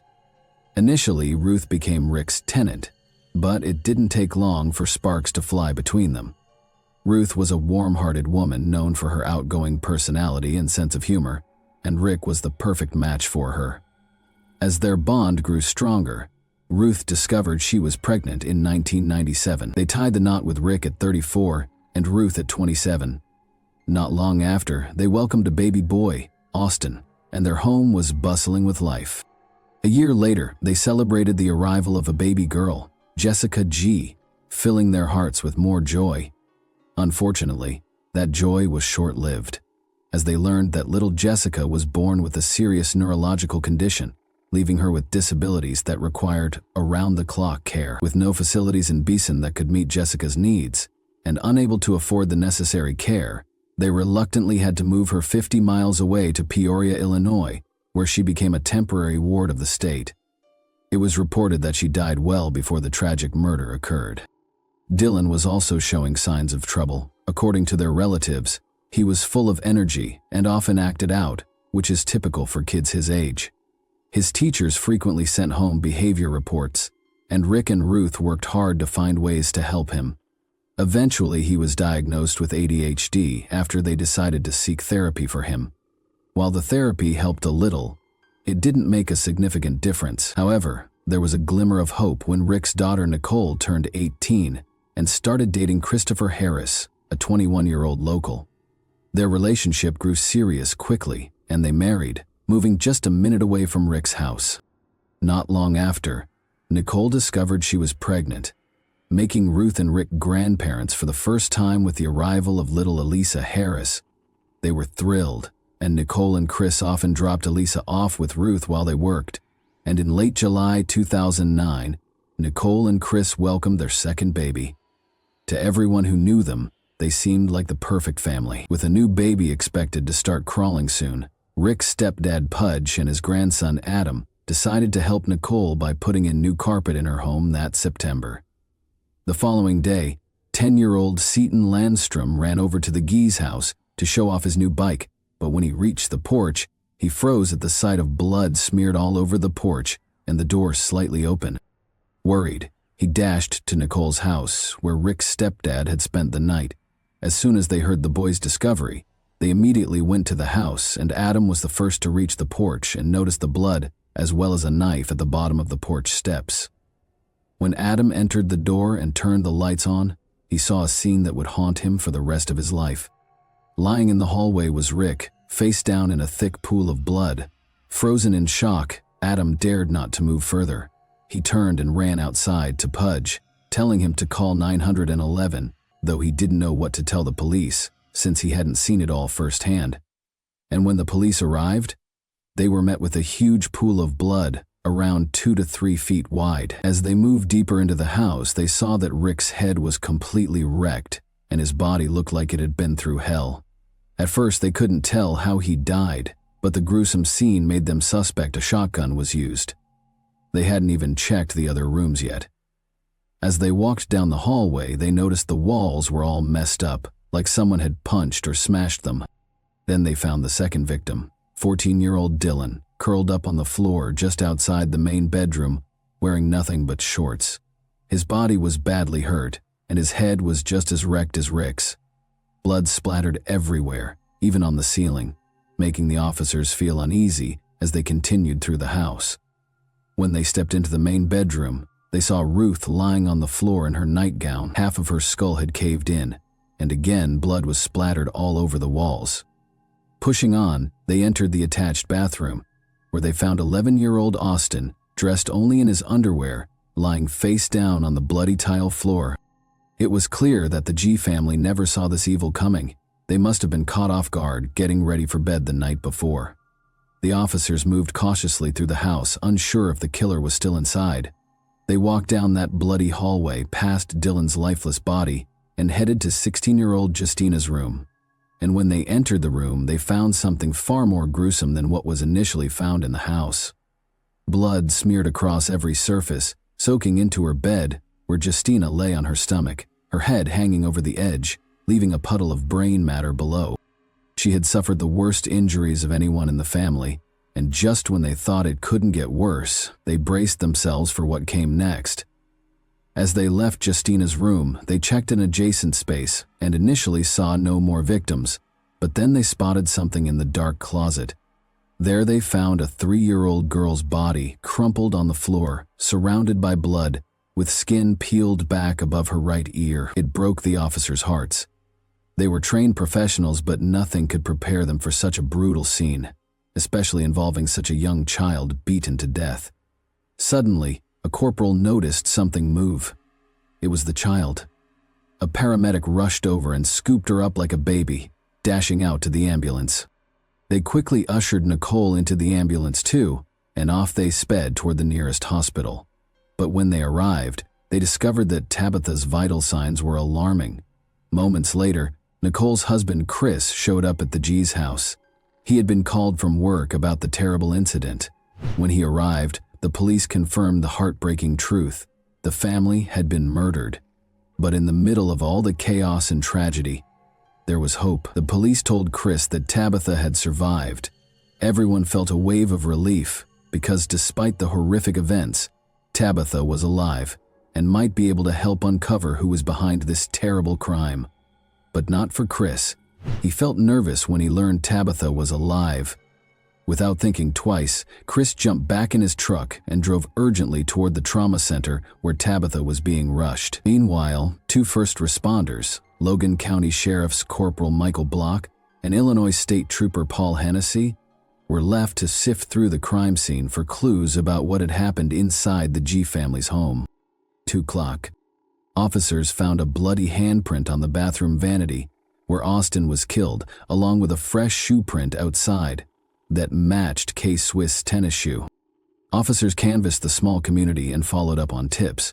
One neighbor reported seeing a silver pickup truck passing by around the time of the murders, noting it had exhaust pipes coming up through the bed behind the cab.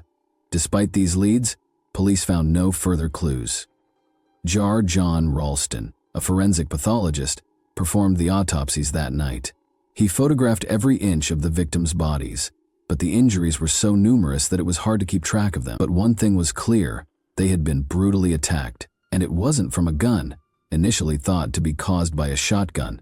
It turned out that each member of the G family had been bludgeoned to death, suffering with each blow until they were too weak to fight back. Starting with Rick G., the father, he had 39 impact wounds, 13 of which were to his head. His wife, Ruth, suffered 28 blows all over her body, and her skull was crushed. Their 11-year-old son, Austin, had a caved-in skull and was struck at least 21 times.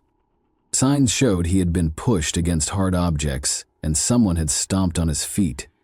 14-year-old Dylan had over 100 wounds and was struck at least 52 times. 16-year-old Justina had at least 15 identifiable injuries and was missing the top part of her skull. Meanwhile, Tabitha was in a real fight for her life. Doctors quickly discovered she had multiple skull fractures and serious brain swelling. It was tough for her. She couldn't speak or see because of the swelling in her face, but there was a small silver lining. She could still move her arm, showing she had some strength left to help her recover. The doctors made the difficult decision to remove a few small pieces of her skull. They hoped this would ease the pressure from the swelling and help her brain heal properly. It was a scary situation, but the medical team was doing everything they could to save her. Nicole remained by Tabitha's side throughout her recovery at the hospital. The atmosphere was tense, with police officers standing vigil behind her hospital bed. They knew Tabitha was the only survivor of the horrific incident, and there was a real concern that the suspect might try to come after her. This made it all the more important for the authorities to keep a close watch on her. Additionally, Nicole did her best to help the authorities, sharing everything she could about her loved ones and what had happened. On the other hand, Chris was a constant source of support for Nicole during this incredibly tough time. He spent hours with her, trying to offer comfort and help her navigate the chaos surrounding them. However, things weren't simple between Chris and Nicole. Their relationship had been tumultuous, filled with ups and downs. They had broken up several times, but had only managed to patch things up again earlier that same year in 2009. Days passed, and the police found themselves at a standstill, despite following every lead they could. Like the details of the suspicious car and the fresh shoe prints, they still hadn't identified any official suspects. The G family had no known enemies. In fact, they were well liked in the neighborhood, known for their generosity and kindness. Many neighbors could vouch for their good nature, painting a picture of a family that was both wealthy and loving.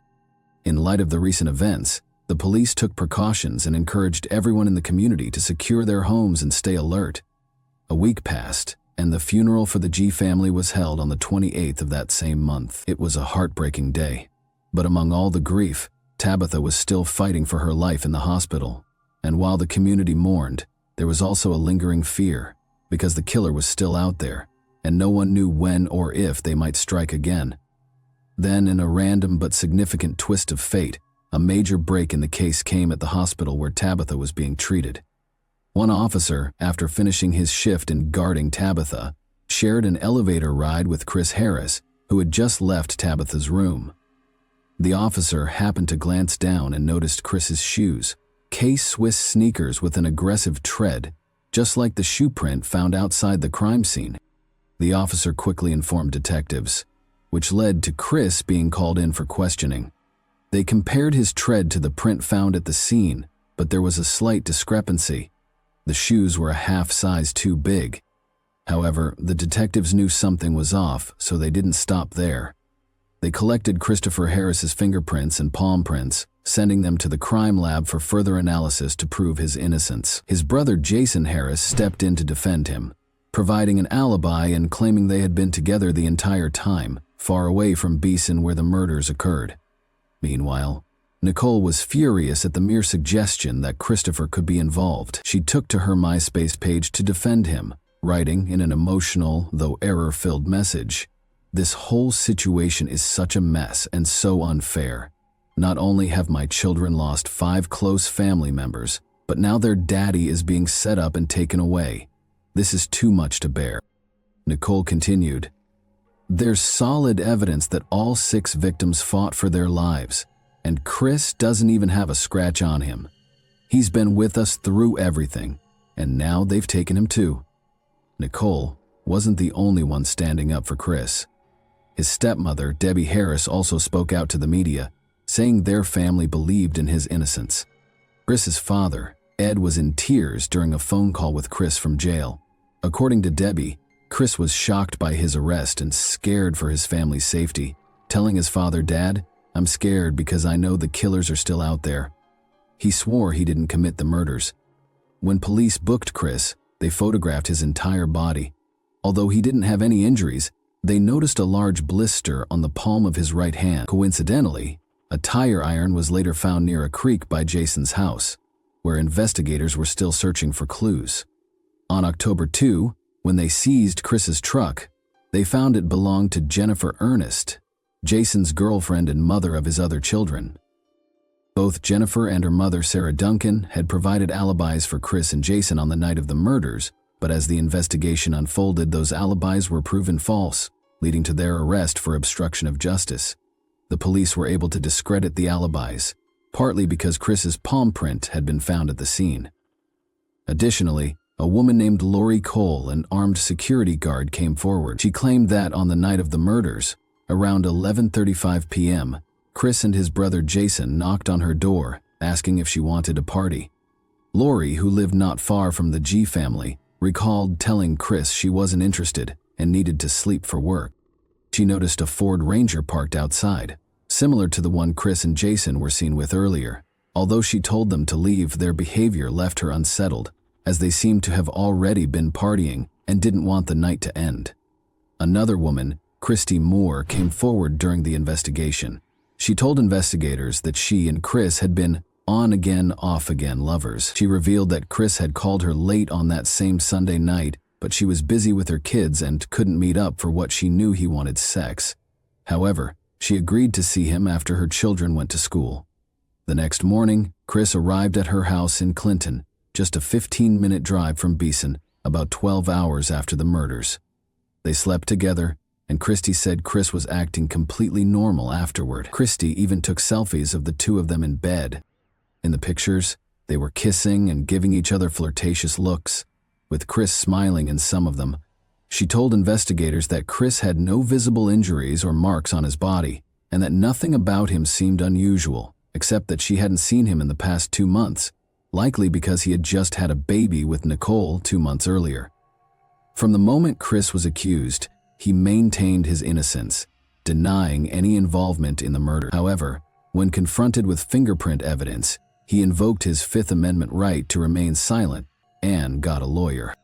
It seemed that Chris was content to let the legal process play out, but things took a sharp turn as the pressure began to mount on his brother, Jason. Initially charged with obstruction of justice, Jason's charges were soon upgraded to 5 counts of first-degree murder and 1 count of attempted murder, the same as Chris's charges.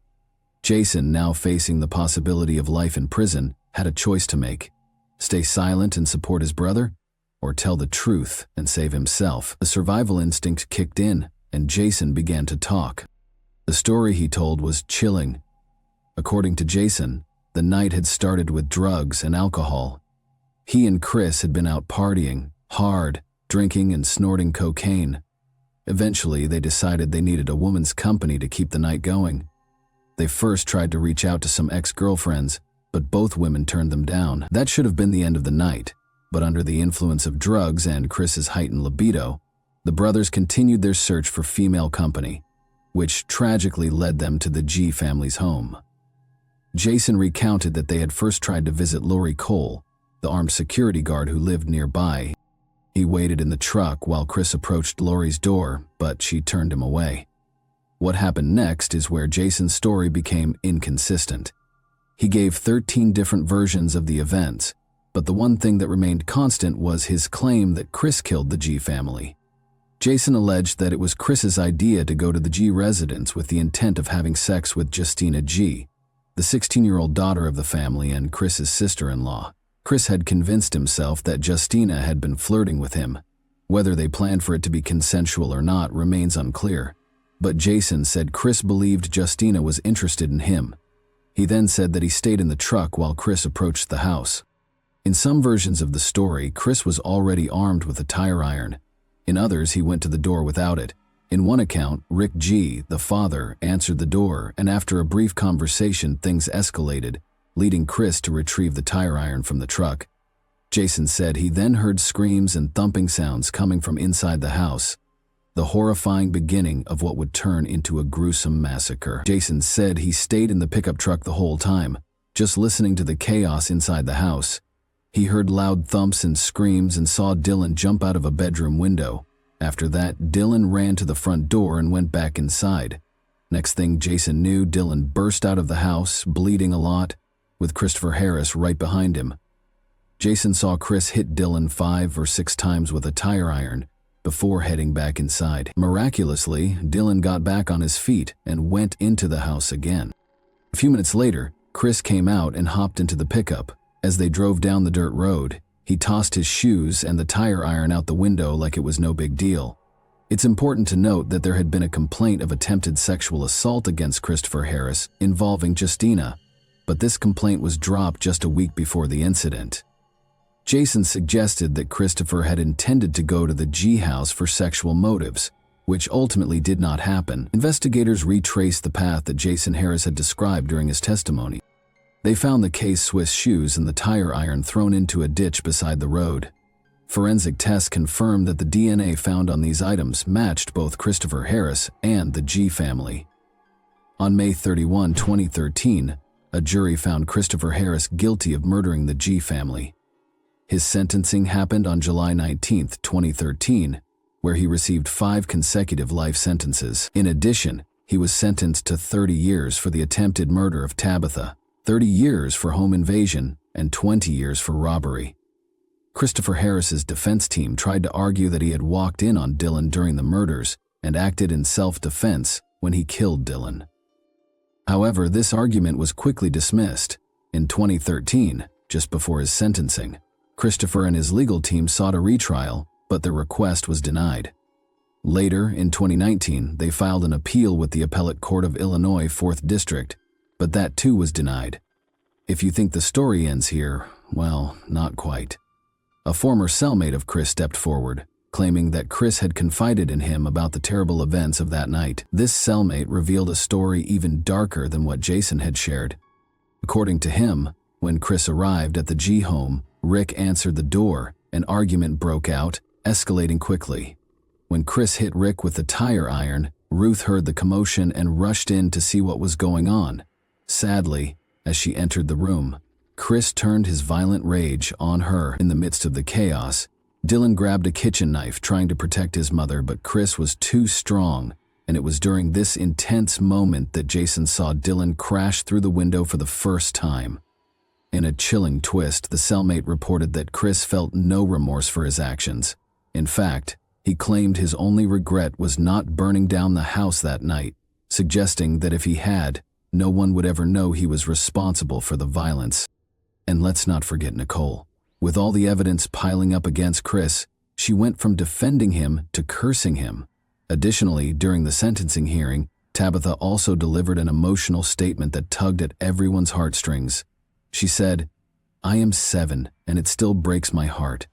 I wish you were dead and my brother, sister, and mommy and daddy were alive. You don't sneak up on other people. You have to say sorry, because do you know how badly that broke my heart?" As for Jason, he got a 10-year sentence in exchange for testifying against Chris, with credit for time served. This decision sparked debate. Many questioned if it was fair for someone who played a part in such terrible acts. There were many times that night when Jason could have stepped in to help. He heard Dylan calling out for assistance, begging him to intervene, but he didn't act. However, his testimony helped bring justice for the G family. After the trial, Jason's girlfriend Jennifer and her mother faced probation and fines for hiding evidence. Meanwhile, little Tabitha, who was protected by state troopers during her hospital stay, formed a special bond with them. They painted her toenails, read her stories, and played games, showering her with the love and care she needed. They even threw her a birthday party. Despite going through many surgeries, Tabitha made a remarkable recovery, and fortunately, the head injuries she suffered allowed her to forget the horrific events that took her family away. Tabitha spent some time in foster care, but eventually found a loving home with her sister, Nicole. As the community mourned and tried to heal from this tragic loss, they dedicated a playground in memory of Austin, Dylan, and Justina, creating a space where their spirits could be honored and celebrated. In an interesting twist, in 2014, the show When Murder Comes to Town aired, trying to shed light on the G family murders. Despite interviewing various residents and officers involved in the case, the show leaned heavily on the defense's narrative, suggesting that Dylan was a deeply troubled boy capable of violence. This portrayal sparked outrage among those who had worked on the case. The officers involved wrote an open letter questioning the show's accuracy, particularly how Dylan was portrayed. They emphasized his heroism, stating he wasn't just a victim, but a brave teen who tried to protect his family. I agree with their perspective, as Dylan's actions deserve recognition for his courage in the face of tragedy. What are your thoughts? Was the sentencing fair, or do you believe the accomplices should have received harsher penalties? Thanks for watching, everyone. Your support means a lot to me, and you can help my channel grow by hitting that like button, dropping a comment, and sharing this video. Your engagement really makes a difference. See you soon. Hey guys, welcome to my channel, and today we're going to take a look at another horrible case with you. The American summer peaked in mid-July 1980. Law enforcement personnel in Kern and Ventura County, Central California, had to cope with 2 homicides that happened within days of one another on July 15 and 18, as the rest of the nation struggled with the heat. For decades, the murder mystery remained unresolved, until DNA technology filled in the gaps, giving police the advantage they needed to apprehend a deranged murderer. However, who were the victims, and how did they relate to each other? Today, the connected cases of the Kern County and Ventura County Jane Does transport us back to California in the 1980s. From golden beaches to glitzy cities, California has it all: sun, sand, surf, and mountains. Unquestionably, the West Coast state draws visitors from all around the world throughout the year. California offers something for everyone, whether you want to spend a day mingling with celebrities in sun-kissed Los Angeles as you walk down the Walk of Fame, or spend an afternoon admiring the vibrant environment of Venice Beach. However, despite its allure, California has a troubled past. Today, we examine 2 of these mysteries. A group of Delano, California maintenance workers headed through the almond orchard on the morning of July 15, 1980, in preparation for another workday. They noticed what seemed like a person sleeping on the ground, curled up in a fetal posture as they got closer to the 13th row of trees. They had to do a more thorough inspection out of curiosity, and what they found shocked them so much that they hurried to call the police right away. The body belonged to a woman who had obviously been murdered. After arriving to the almond plantation, teams of detectives and crime scene professionals started to rope off the property so they could start their investigation. It seems that the woman was either Hispanic or Native American. The absence of blood at the location was noted by investigators almost away, and they soon discovered tire tracks leading to and from the body. A bottle of abandoned Michelob beer was another hint. They speculated that their victim would have been picked up from Ruby's, a pub in Lemoore, which is an hour's drive from the farm. They started their inquiry right once, looking for hints about her identity throughout the farm. While other teams searched the fields, detectives were sent to Ruby's to question employees and customers about the woman's identification or any unusual conduct. By the afternoon, detectives had not located any of her personal items, and those they had questioned were unable to tell them much about the woman. For a post-mortem examination, the body was taken to the county mortuary. A day prior to her discovery, investigators concluded that she had been murdered. Before she was stabbed, she had been attacked. With 9 defensive wounds on her arms and shoulders and 18 stab wounds to her chest, it was excessive. Investigators could see that she put up a strong fight against her assailant. Her essential organs had been perforated, and sharp force trauma was listed as the cause of death. Her fingerprints were collected and sent to the crime lab without any kind of identification. Nevertheless, no records were identified when her prints were run through other databases. In an attempt to identify her, the coroner started looking through the body for hints. There were scars on her abdomen, which the examiner thought might have been from an operation or childbirth, and there was scarring on her buttocks. She had 2 distinctive tattoos. One was a heart with the words, "I love you, Shirley," and Seattle. The other just said, "Mother and I love you." Because of an injury to her upper leg, she also wore a prosthetic left leg. She had lost all of her upper teeth, which appeared to have been extracted medically. Her blood alcohol level was 0.3%, according to the toxicology report, indicating that she had been inebriated. The idea that she might have been picked up from the bar Ruby's was reinforced by this. The examiner's findings were used to create a thorough profile. She was 5 feet and 4 inches tall, weighed 115 pounds, and was thought to be between the ages of 25 and 35. She was Native American and had black hair that was slightly curled. There were indications on her physique that she may have given birth at least once. According to the tattoo, she was born in Seattle, Washington, and Shirley was either her real name or the name of a loved one. She was dressed in a pink top, blue jeans, blue socks, and white shoes when she passed away. Her body was given the placeholder name Kern County Jane Doe and held in the county mortuary until she could be identified. Additionally, investigators produced plaster impressions of the tire tracks discovered close to the victim's body and removed fingerprints from the abandoned beer bottle discovered at the scene. The victim's clothing was also removed by the forensics team, who were able to recover biological material from it. In order to screen for potential DNA that might have been transferred during the attack, they also asked the medical examiner to submit the victim's nail clippings. While the investigation was ongoing, all of these were sent for DNA profiling. However, she was only the initial casualty in what would turn out to be a multi-decade mystery. Authorities were notified of another homicide in nearby Ventura County 3 days after the Kern County Jane Doe was found. On July 18, 1980, the body of another woman was found in the Westlake parking lot of Thousand Oaks High School. Investigators discovered that the woman was either Hispanic or Native American when they got there. She had multiple apparent defense wounds on her arms and had been partially undressed. Since there was not much blood found close to the crime scene, a search revealed that she had been slain somewhere else. A trail of blood from the edge of the tarmac surface to the body's location suggested that she had been dragged from a car and taken to the parking lot. Investigators knew that nearby Kern County had seen a similar attack 3 days earlier. At the time, investigators did not think the 2 crime sites were connected, despite their obvious parallels. Investigators searched the surrounding area but were unable to find any hints because they could not find any tire tracks or the victim's personal things close to the crime site. When questioned, the school custodian who discovered the body was only able to say that he had discovered her while performing his regular tasks at the school. At the moment, detectives could not help but notice that she was also pregnant. Her remains were forwarded to the county coroner for additional analysis. The woman was killed 12 hours prior to her body being found, according to the medical examiner at the coroner's office. She had died by strangulation after being stabbed 16 times. The victim had also been viciously attacked.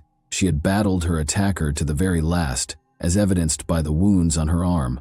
According to the coroner, she was in the 20-30 age group. She weighed between 100 and 115 pounds and was reported to be between 5 feet 1 inch and 5 feet 3 inches tall. Investigators were given a thorough profile by the coroner, which included a description of the woman and identifiable body marks. With some Hispanic, Caucasian, Sub-Saharan, and Asian descent, the victim was predominantly Native American. She had penciled eyebrows because she had chopped off her natural brows, brown eyes and black hair with bleach blonde tips. She had her ears pierced and had extensive dental work done. She had a number of birthmarks and scars, including a scar on her left knee and 2 scars from vaccinations on her left arm. She was 5 months pregnant with a boy, they were able to ascertain. Before the attack, the infant had seemed to be healthy and had received the right prenatal care. Additionally, an episiotomy scar indicated that she might have previously given birth to at least 1 child. Like the Kern County Jane Doe, she had no criminal history, and a search of national databases yielded no results, despite taking her fingerprints. The victim had been wearing red jeans, a black bra, white underwear, and a white t-shirt. Her fingernail clippings and these were also collected and sent to be tested for foreign DNA that might be used to identify her killer. While detectives awaited the results, DNA was also taken from the fetus to do a paternity test. She was given the fictitious name Ventura County Jane Doe by the county coroner. Authorities in Ventura County and Kern County put in a lot of effort over the course of the following several weeks to identify both women. Officials from Kern County went back to the pub and spoke with other local residents. Additionally, investigators appealed to anyone who might have known Jane Doe through the local media. At that point, a female caller who wished to remain anonymous and claimed to know the woman discovered in the orchard gave them a tip. The caller said that she worked as a server at a bar, went by the name Becky or Rebecca Ochoa, and had tattoos that resembled the victim's. But this tip did not lead to anything. According to several witnesses, she had been spotted in and near Lemoore for a few weeks before to her passing. These witnesses stated that the victim had been a farmhand at a nearby apple orchard. This lead did not yield any valuable information either. Investigators eventually started going to nearby tattoo parlors in the hopes that they would identify the victim and recognize the work. Although he did not personally know the work, a Bakersfield tattoo artist gave information to a tattoo parlor in Los Angeles that employed a similar method in their works. He added that there was a sizable Native American population in the region. Detectives headed to Los Angeles to follow this clue. They were back to square one after questioning the artists in the parlor and discovering that their Jane Doe had no connections to the region. Detectives in Ventura County operated under the hypothesis that Jane Doe had been abducted while hitchhiking in the vicinity of Visalia, California's College of the Sequoias. In contrast to the Kern County Jane Doe, no one appeared to remember their victim, so investigators likewise turned to the media to learn more about them. Despite distributing her dental records to many dental labs, no match was found. Without fresh leads, these paths were rapidly becoming less viable. When the paternity tests from the unborn child likewise came up empty, investigators' hopes were crushed once more. A profile that may be connected to pre-existing criminal profiles in the CODIS database was created using the DNA taken from the fetus. The father of the child, however, did not appear to have a criminal record. In the 1980s, cSDNA testing was still in its infancy, and detectives had tried every available avenue to identify both women. Despite being buried in county cemeteries, the investigators never forgot the Jane Doe's story and kept trying to re-identify them. It was found that the foreign DNA from both ladies belonged to an unidentified male. However, because they thought the killings were a coincidence, investigators kept the two cases apart. This was put away, and investigators who were tasked with handling the cold cases in both counties would periodically submit DNA results over the course of the following 30 years. A new perspective meant a different method of handling the problem. Since 1980, investigators were certain that the murderer would have committed other crimes. It was plausible that their suspect was now on their systems due to technological improvements. The DNA collected from their Jane Doe was ultimately matched by Kern County officials in 2008. Wilson Chuest, A 51-year-old guy who was already detained in California has been connected to it. On December 2, 1951, Wilson Claude Chewis Jr. was born in New Orleans, Louisiana. Wilson reportedly had a difficult upbringing because his parents were constantly at war with one another. Wilson's childhood dreams of becoming a priest were shattered when he was expelled from a Catholic school for assaulting a fellow student. Before long, he succumbed to his darker side and started consuming drugs. He enlisted in the army at the age of 18, but was released because he was considered unfit for duty. Wilson made the decision to marry and go to Los Angeles in 1969 after coming home. Wilson's move to crime revealed rifts in the marriage, despite the fact that the pair appeared content and even had a daughter. In October 1977, he committed his first significant offense. A young woman who had been standing on the side of a road in Los Angeles had been offered a lift by him. After she climbed in, he kidnapped her and took her to a faraway place. Wilson then attacked her and tried to kill her by strangulation. When she went unconscious, he figured she was dead. She regained consciousness after he abandoned her body in a ditch and reported him right away to the closest police station. Wilson, unable to avoid the allegations, struck a bargain with the prosecution and was accused of kidnapping in November 1977. Although he was granted parole in June 1980, it was short-lived. 2 months after being freed in August 1980, he robbed someone. He made another attempt to kidnap a woman outside Visalia's College of the Sequoias that same month. He had threatened to use violence against her if she didn't comply, but 2 witnesses, who happened to be passing by at the same moment, stopped his plan. After she told him she was married, he released the woman he had kidnapped and assaulted in September 1980. In the end, he was apprehended, found guilty of all 3 offenses and given a 12-year-to-life term that same year. However, Wilson served 24 years before being granted release in 2004. However, after determining that he exhibited no remorse, the committee changed their mind. However, in 2016, he was eligible for another parole hearing. Investigators were able to connect Wilson's DNA to the DNA profile found on the Kern County Jane Doe while he was still incarcerated. He was not charged right away, though, and no explanation was ever provided. After learning that Wilson was connected to an unsolved murder in Kern County in July 1980, Ventura County officials sent the DNA profile of their cold case suspect to CODIS in 2012 so that it could be compared to any potential matches to inmates already listed on the system. It was a match in January 2013. DNA from their Jane Doe's clothing and fingernails had also connected her to Wilson Chewis. Investigators in both counties were perplexed by it because they had spent years looking into 2 instances that had striking parallels but were never connected. However, the struggle for justice was far from ended. DNA had not been able to identify both Jane Does, despite having connected Wilson to both killings. One of the lawyers decided not to pursue the cold case with unidentified victims when the case was handed to the Ventura County District Attorney's Office. However, John Barrick, a senior deputy district attorney, was unwilling to give up. Wilson was to be prosecuted for the killings of Jane Does in Ventura County. "I don't have to prove their identity under the laws of murder. All I need to do is demonstrate that they are human," he thought.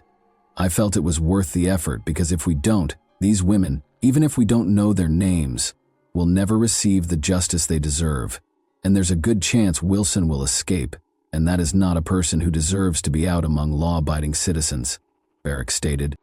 On September 23, 2015, a court order sent Wilson Chewis to Ventura County while he was still in detention. He was charged and arrested on 3 counts of murder while he was being detained at the county jail, the deaths of Jane Does and her unborn child. Wilson initially denied any involvement in the attacks and killings of the 2 ladies. Barrick and a number of prosecutors from Ventura County and Kern County spent the next 3 years trying to make Wilson pay for his crimes by presenting a strong case.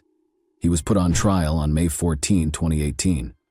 In court testimony, 3 of the women who survived his attacks characterized Wilson as a predator. Their accounts were similar in that Wilson had approached them and enticed them into his vehicle. Patrick Scott Bell also came forward as a witness. In 1980, Patrick was a teenager who frequently stayed with Chewis, a family friend. He described to the court how Wilson had admitted to him that he had murdered an unidentified woman and disposed of her remains.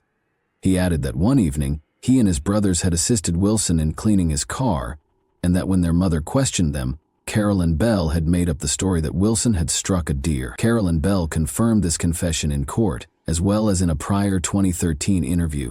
Prosecutors used tangible evidence discovered at the Kern County crime scene following the confessions. Wilson had previously been identified by DNA and fingerprints recovered from the abandoned beer bottle. Additionally, a positive match was found in the DNA taken from the Jane Doe's clothing and fingernails. Andrei Ninjev, Wilson's defense lawyer, made a feeble claim when he claimed that his client and the women had agreed to intimacy. Additionally, he contended that there was no tangible proof of Wilson's presence at the Ventura County crime scene. On May 31, 2018, Wilson was convicted of killing both adult victims following a 2-week trial. The jury returned a guilty verdict with a unanimous vote.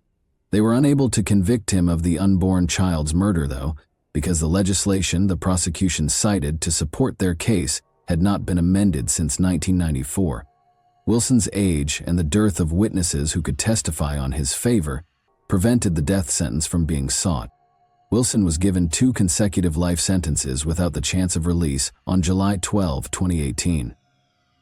The California Substance Abuse Treatment Facility and State Prison in Corcoran is where he is presently completing his term. Wilson was found guilty and charged with killing both Jane Does, but this did not help detectives get their names back. However, since the 1980s, DNA testing has made significant progress. Steve Rhodes, a cold case investigator in Ventura County, was aware that suspects in cold cases that had been unsolved for decades were being identified using a novel genetic genealogy testing technique. It could undoubtedly assist in identifying the victims. It had placed the Golden State Killer in jail. Both Kern County and Ventura County officials sent their DNA samples for genetic analysis in collaboration with the DNA Doe Project, DDP, an all-volunteer organization that uses genetic genealogy to identify John and Jane Does. To date, one of the victims of serial killer John Wayne Gacy has been positively identified by the DDP. Southern Texas, Central Mexico, Northern New Mexico, Indigenous California, and Guatemala are among those mentioned on their website and Facebook page. Family members have yet to identify her. Investigators were able to identify her unborn child's father in 2021. He is thought to be a Honduran immigrant with connections to the Central American population in Los Angeles' Koreatown neighborhood. Investigators couldn't get in touch with him to find out anything about their Jane Doe. However, they are aggressively looking for any leads and are encouraging family members to come forward and provide their DNA. Finding anything useful for the Kern County Jane Doe was a little more challenging because the DNA recovered had deteriorated over time. In May 2019, she started her inquiry. The victim was indigenous, according to the DDP, and her parents were probably from Mesquakis, Alberta, Canada. The issue was that very few Native Americans had given genealogical websites their DNA profiles. To aid in the case's resolution, a request was posted on the DDP Facebook page for anyone of indigenous heritage to submit their DNA. Violet Sousay, who had spent decades looking for her missing aunt Shirley Ann Sousay, saw this appeal. In February 2020, Violet sent her DNA to GeneMatch. In April 2021, the DNA Doe Project announced that Shirley Ann Sousay had finally been identified after tests revealed that Violet was, in fact, a close relative of the Kern County Jane Doe. When she was slain, she was 35 years old. On February 6, 1945, Shirley was born in Alberta, Canada, on the Samson Cree Nation Reserve. Each of her 7 siblings belonged to a close-knit family. When Shirley's father died, she was just 14 years old. Due to their inability to manage the duties involved in ranch maintenance, the family experienced financial troubles. In order to provide for her family, she ultimately made the decision to leave the reservation in pursuit of employment. Shirley ended up relocating to Vancouver, British Columbia, instead of her original plan to relocate to Edmonton, which is nearby. She would later marry Adam Miskew here in 1963, and the two of them had a girl and 2 boys. However, things did not get any simpler. Her marriage failed after a few tumultuous years, and her 3 children were removed and placed in foster care before being adopted. She ended up destitute after failing to reclaim custody of her kids. In order to deal with her depression, Shirley resorted to substance addiction and drinking. Her family had observed the shift in her behavior, but she occasionally went back to Alberta. When she returned for her brother's burial in 1977, it was the last time her family saw her. She mentioned that she would be seeing a friend in Seattle, Washington, but she stated that she did not want to go back to Alberta. Shirley's mother allegedly encouraged her daughter to get a tattoo that would help people recognize her and help them find her in the event of an emergency. Shirley continued to correspond with her family, but after June 1980 she stopped. After decades of searching the Vancouver region, family members finally turned to visiting cemeteries since they thought she had passed away. Violet Sousa claimed that after the finding, she had promised her grandma that she would track down Shirley and bring her back to the family. On May 26, 2022, her remains were transported by air to Edmonton Airport. Members of California's Tule River tribe performed songs and offered blessings during a ritual before her casket was given back to her family. They were joined in bidding their final goodbyes by representatives from the Kern County Sheriff's Office. Violet felt relieved that she could finally keep her word. Shirley Ann Sousa was buried on May 27, 2022, in Riverside Cemetery, where her family is buried.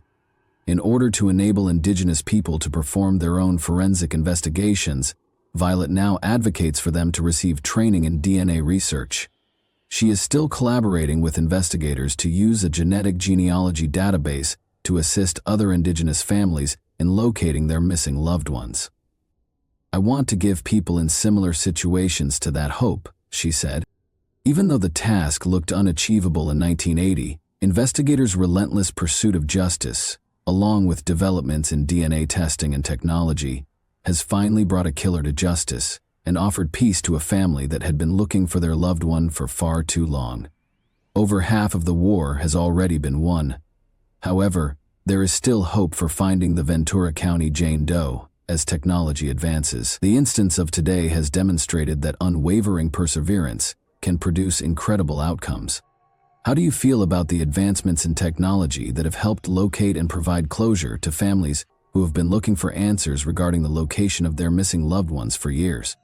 And that wraps up today's chilling story. If you enjoyed this video, don't forget to like and subscribe so you never miss a new upload.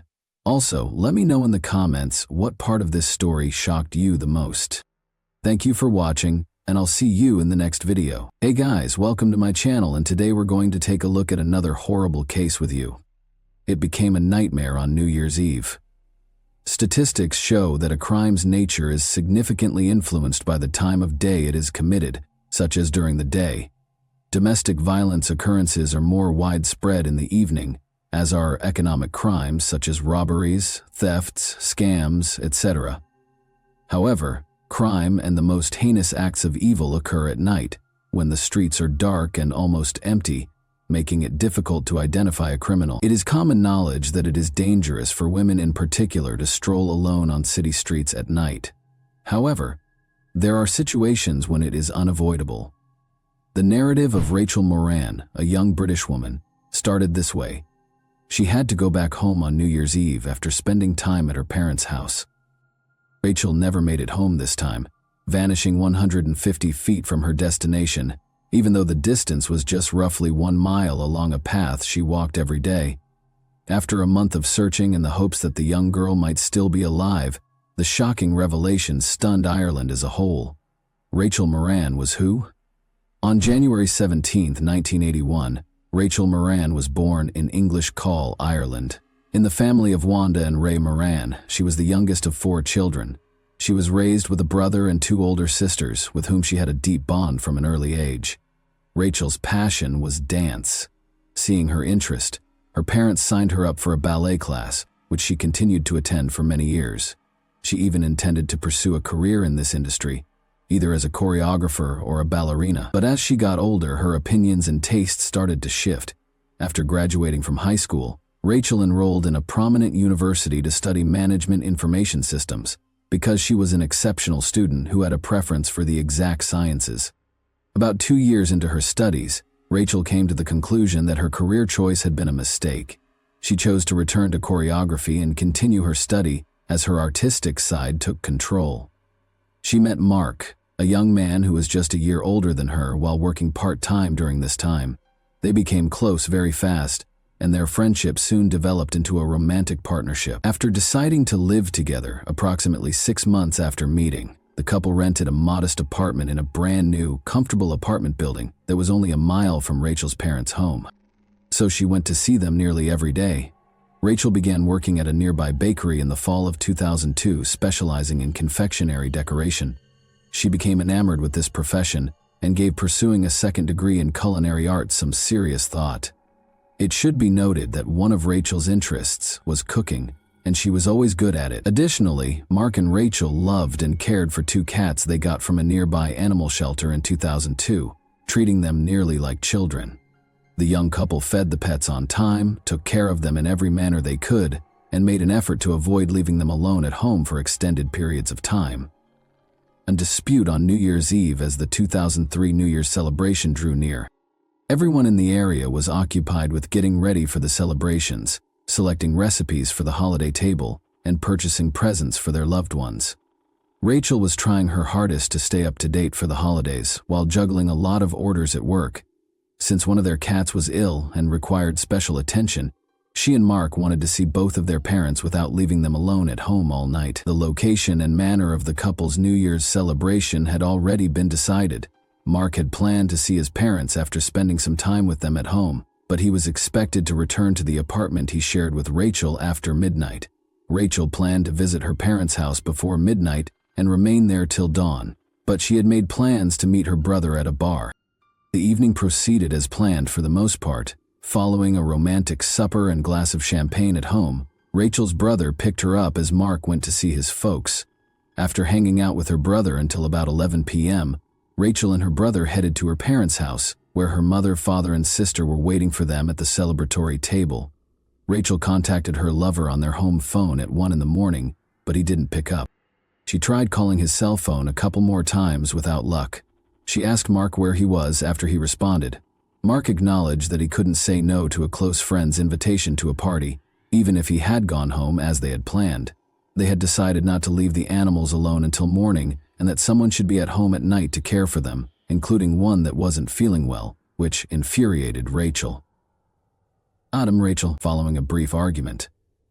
Mark insisted that nothing significant would occur during those few hours, and promised to return by 6 a.m.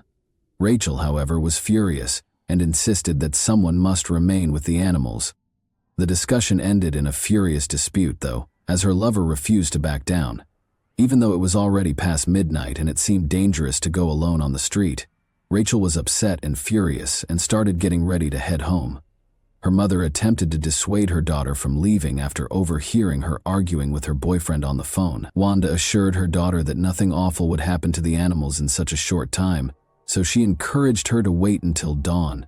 Rachel, however, was determined and had already started dressing. Her mother didn't want to let her go because she was so concerned about her. Rachel was already standing at the open door when they began arguing loudly and went on. Her mother, however, was unable to persuade her. No one could go with Rachel because her brother and father had already gone to bed and were heavily intoxicated. She left her parents' house at around 1:30 a.m. and nobody ever saw her alive again. Disappeared into the shadows. Rachel told her mother that as soon as she got home, she would give her a call. An hour and a half went by and her daughter still hadn't called, even though the trip should have taken no more than 15 minutes. No one picked up the house or mobile numbers when the anxious mother started phoning her. It was close to dawn when Mrs. Moran eventually dozed off on the couch in the living room while holding the phone. On January 1, she heard her husband on the phone when she woke up at 9:30 a.m. She thought he was talking to Rachel since he used the word daughter. But as soon as he ended the call, he revealed that it was their oldest daughter, who had been attempting to contact her sister all morning and was beginning to become anxious. The mother became frightened upon hearing this.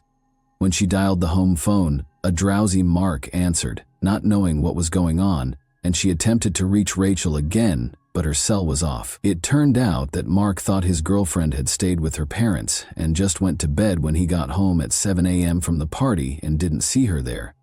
When Mark found out that Rachel had left for their apartment throughout the night but never showed up, he was shocked. She would have fed the animals first, so he was positive she hadn't been home, but he didn't know where she could be. But the cats were obviously hungry and the bowls were empty. They had left the apartment together the night before, and their bedroom bed was made, and there was no indication that anyone had come in. Inquiring as to whether they had seen Rachel or had any communication with her, Rachel's parents and boyfriend started phoning all of their friends, family, and acquaintances, but it was all for nothing. Even though Rachel was 21 years old, the police did not wait the customary 24 hours before conducting an urgent search after the Moran family reported her missing to them that same day. After speaking with all of Rachel's family members, friends, and Mark, the police thoroughly ruled out the chance that she had fled on her own. They also investigated Rachel's apartment and her parents' house, where she was last seen. It should be mentioned that the missing woman looked really beautiful. Tall and slender, she had long platinum blonde hair and lovely facial features. People would surely remember her if they saw someone like her on the street. Thus, investigators started looking for potential witnesses. Stranger in the dark. It was not yet possible to track a location using a mobile signal in 2002, and the girl's phone's call and message logs yielded no leads. All that was known was that the gadget had been switched off about 15 minutes after Rachel had left her parents' house, and based on the time, she should have been close to her own house by then. Rachel's mother was speaking with law enforcement again when she abruptly remembered something crucial that she had neglected to bring up before. As it happens, they continued to argue loudly at the door while her daughter was already outside. Wanda urged her to wait till morning since she didn't want to let her go. She then caught sight of a man passing their residence on the street. She even considered asking him to go home with Rachel, however, she didn't. In the dark light, Wanda was unable to see the visitor clearly. She couldn't even provide a basic description because all she saw was a figure wearing a dark jacket and cap. But this individual might be a criminal or a useful witness. The authorities requested that all locals, including store owners, provide any surveillance camera footage they may have, since they needed to find him quickly. Investigators were able to determine that the missing girl passed the same business around 1 minute after the unidentified man did, and that the store was roughly 400 feet from Rachel's parents' home. Because of the low quality of the tape, it was impossible to make out the man's face or any other distinguishing traits, but it was evident that Rachel had traveled around half of the way home. The detectives chose to employ a strategy that frequently aided in missing person investigations as the hunt went on. After identifying a female who looked a lot like Rachel, they ordered her to walk the same path at night while wearing the exact same outfit as Rachel had on the night she vanished. After all of this was captured on camera, the news broadcast the video of the blonde strolling down the street at night and asked anyone who had seen her on New Year's Eve to come forward. The strategy was successful, as multiple witnesses claimed to have seen a dark male silhouette and a lone girl walking. But the man went by first, then the blonde, according to a witness who was smoking on a balcony. According to another witness who lives close to the apartment building where Rachel lives, the girl went by first, then the man came a few feet later. This implied that the stranger was either someone else or that they had fallen behind. About 150 feet from the girl's home, another camera was found along her path 10 days into the search. In the video, Rachel was seen passing by with a male in close pursuit. Given that he was dressed in the same clothes and had a similar build, there was little question that it was the same individual. There were unsettling hints that the man had once allowed the girl to pass in front of him before starting to follow her. Within a few days following the girl's disappearance, a massive search was launched for her. Detectives used aircraft, search dogs, divers, and hundreds of volunteers to mark a 10-mile search radius. They swept across woodland areas, wastelands, streets, and waterways. Artificial canals and tiny streams were drained for a detailed examination, and the search was carried out both on the ground and in the air. However, time went by with no outcomes. Given that Rachel had not used her cell phone or made any purchases using her bank card since going missing, authorities assumed she was dead. Her family, however, hoped to discover her alive and well. A sneaker that Rachel's family recognized was discovered in a drainage ditch close to her house 2 weeks later. Rachel's mother claims that on the day she vanished, she was wearing those shoes. Officers discovered a black purse with an ID card in Rachel Moran's name, a makeup bag, a wallet with bank cards, and a cell phone in one of the drained streams a few days later. Since all of the evidence was discovered within a mile of Rachel's house, the police speculated that the potential offender might reside nearby. He probably concealed the body here as well, if this scenario is accurate. This prompted the creation of a strategy to search every home within 2 miles of Rachel's residence. door to door. More cops were brought in, each working with a partner to reduce hazards and sad findings in the trash chute, because of course this took a lot of time and resources. The young woman had been going door to door for almost a month. Because it was hard to locate householders at their homes, and because the police required permission to enter the property, the search for neighborhood inhabitants was moving slowly. When a policeman and his aide arrived at another residence on Nash Court on January 28, they were instantly confronted by an unpleasant smell. Michael Little, 23, the homeowner, reassured them that there was nothing to be concerned about, saying that he was waiting for a plumber to clear the clogged plumbing. His friend Marcus was paying him a visit at the time, but he had no idea what the cops were looking for and had only seen them. Although nothing unusual was discovered in the house, the officers' suspicions were heightened by the lingering, sickening stench. It was discovered that a small trash chute, filled with bags of different wastes, was the cause of the stink rather than the restroom. After deciding to examine its contents more closely, the cops removed a number of bags and found a human within, an egg protruding. The homeowner and his visitor were taken into custody by the police, who promptly requested reinforcements. While his companion had a full-blown meltdown when he saw the dead female, Michael was totally composed and even detached during the entire ordeal. It was difficult to remove the body from the small trash chute, and it was not apparent how it had ended up there in the first place. The victim was nearly naked, and it was impossible to determine the cause of death right away because of the advanced level of decomposition, but there were obvious stab wounds all over the body. According to the suspect's account, the scent had been driving him insane, so he was pleased the body had been discovered. He also gave his account of what happened that fateful night, although it didn't sound very credible. He claims that he heard the mother and daughter arguing while he was strolling down the street and deduced that the girl intended to go somewhere by herself. He pursued her, they started talking, and he got to know her. Rachel allegedly accepted Michael's invitation to enter his home when they arrived. Little claims that they had a little drink, talked, and then, with their cooperation, had sexual intercourse before he went to sleep.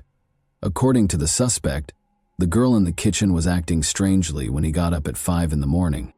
He had a small bag of illegal narcotics on the table, and he presumed that his visitor had taken something from it. Then, he said, she snatched a knife and charged at him, but he was able to take the weapon from her and hit her with a series of deadly blows. Michael explained the whole thing away as a bad accident that happened while he was defending himself. Everyone who knew the dead girl, of course, didn't agree with this version. To begin with, Rachel would never have gone anywhere with him, much less talked to a stranger on a nighttime desolate street. Thoroughly, she had never used any illegal substances in her life, and secondly, she would never have cheated on her lover. The girl's distinctive internal injuries and the discovery of little seminal fluid inside her were indicators of personal aggression, according to the autopsy. A third of the 27 stab wounds on the victim's torso came from behind, and none of them appeared to be self-defense. Michael Little is who? When police investigated the suspect's background after his arrest, they found that the young man already had a lengthy criminal history. He was caught stealing several times while still in school and came from a dysfunctional household. In addition, he never completed his education, which prevented him from obtaining even a mediocre job because he lacked a foundational education. He subsisted on both benefits and money he obtained unlawfully. He had been arrested multiple times for distribution and possession of illegal narcotics. Little was characterized by acquaintances as a pathological liar. He was always bragging about his sexy adventures and his impressive number of lovers, but in truth, every girl attempted to stay away from this weird and violent man. But Michael had been inventing more and more stories lately about a tall blonde he was supposedly seeing, even though no one had ever seen her with him. Since the victim and the suspect lived in the same neighborhood and had houses only a few hundred feet apart, police theorized that the suspect may have seen the victim before. He probably started to fantasize about the girl and tell his buddies about her when he became interested in her. When the criminal saw her alone herself on the street that fateful night, he took advantage of the situation and attacked her. But this new, even stranger version was the first time the victim and her attacker had ever met. As the inquiry went on, the suspect abruptly withdrew his first claims and gave a completely different account, saying that the true perpetrator was his friend Marcus, who was also detained. Marcus allegedly brought the girl to his home after meeting her on the street that evening.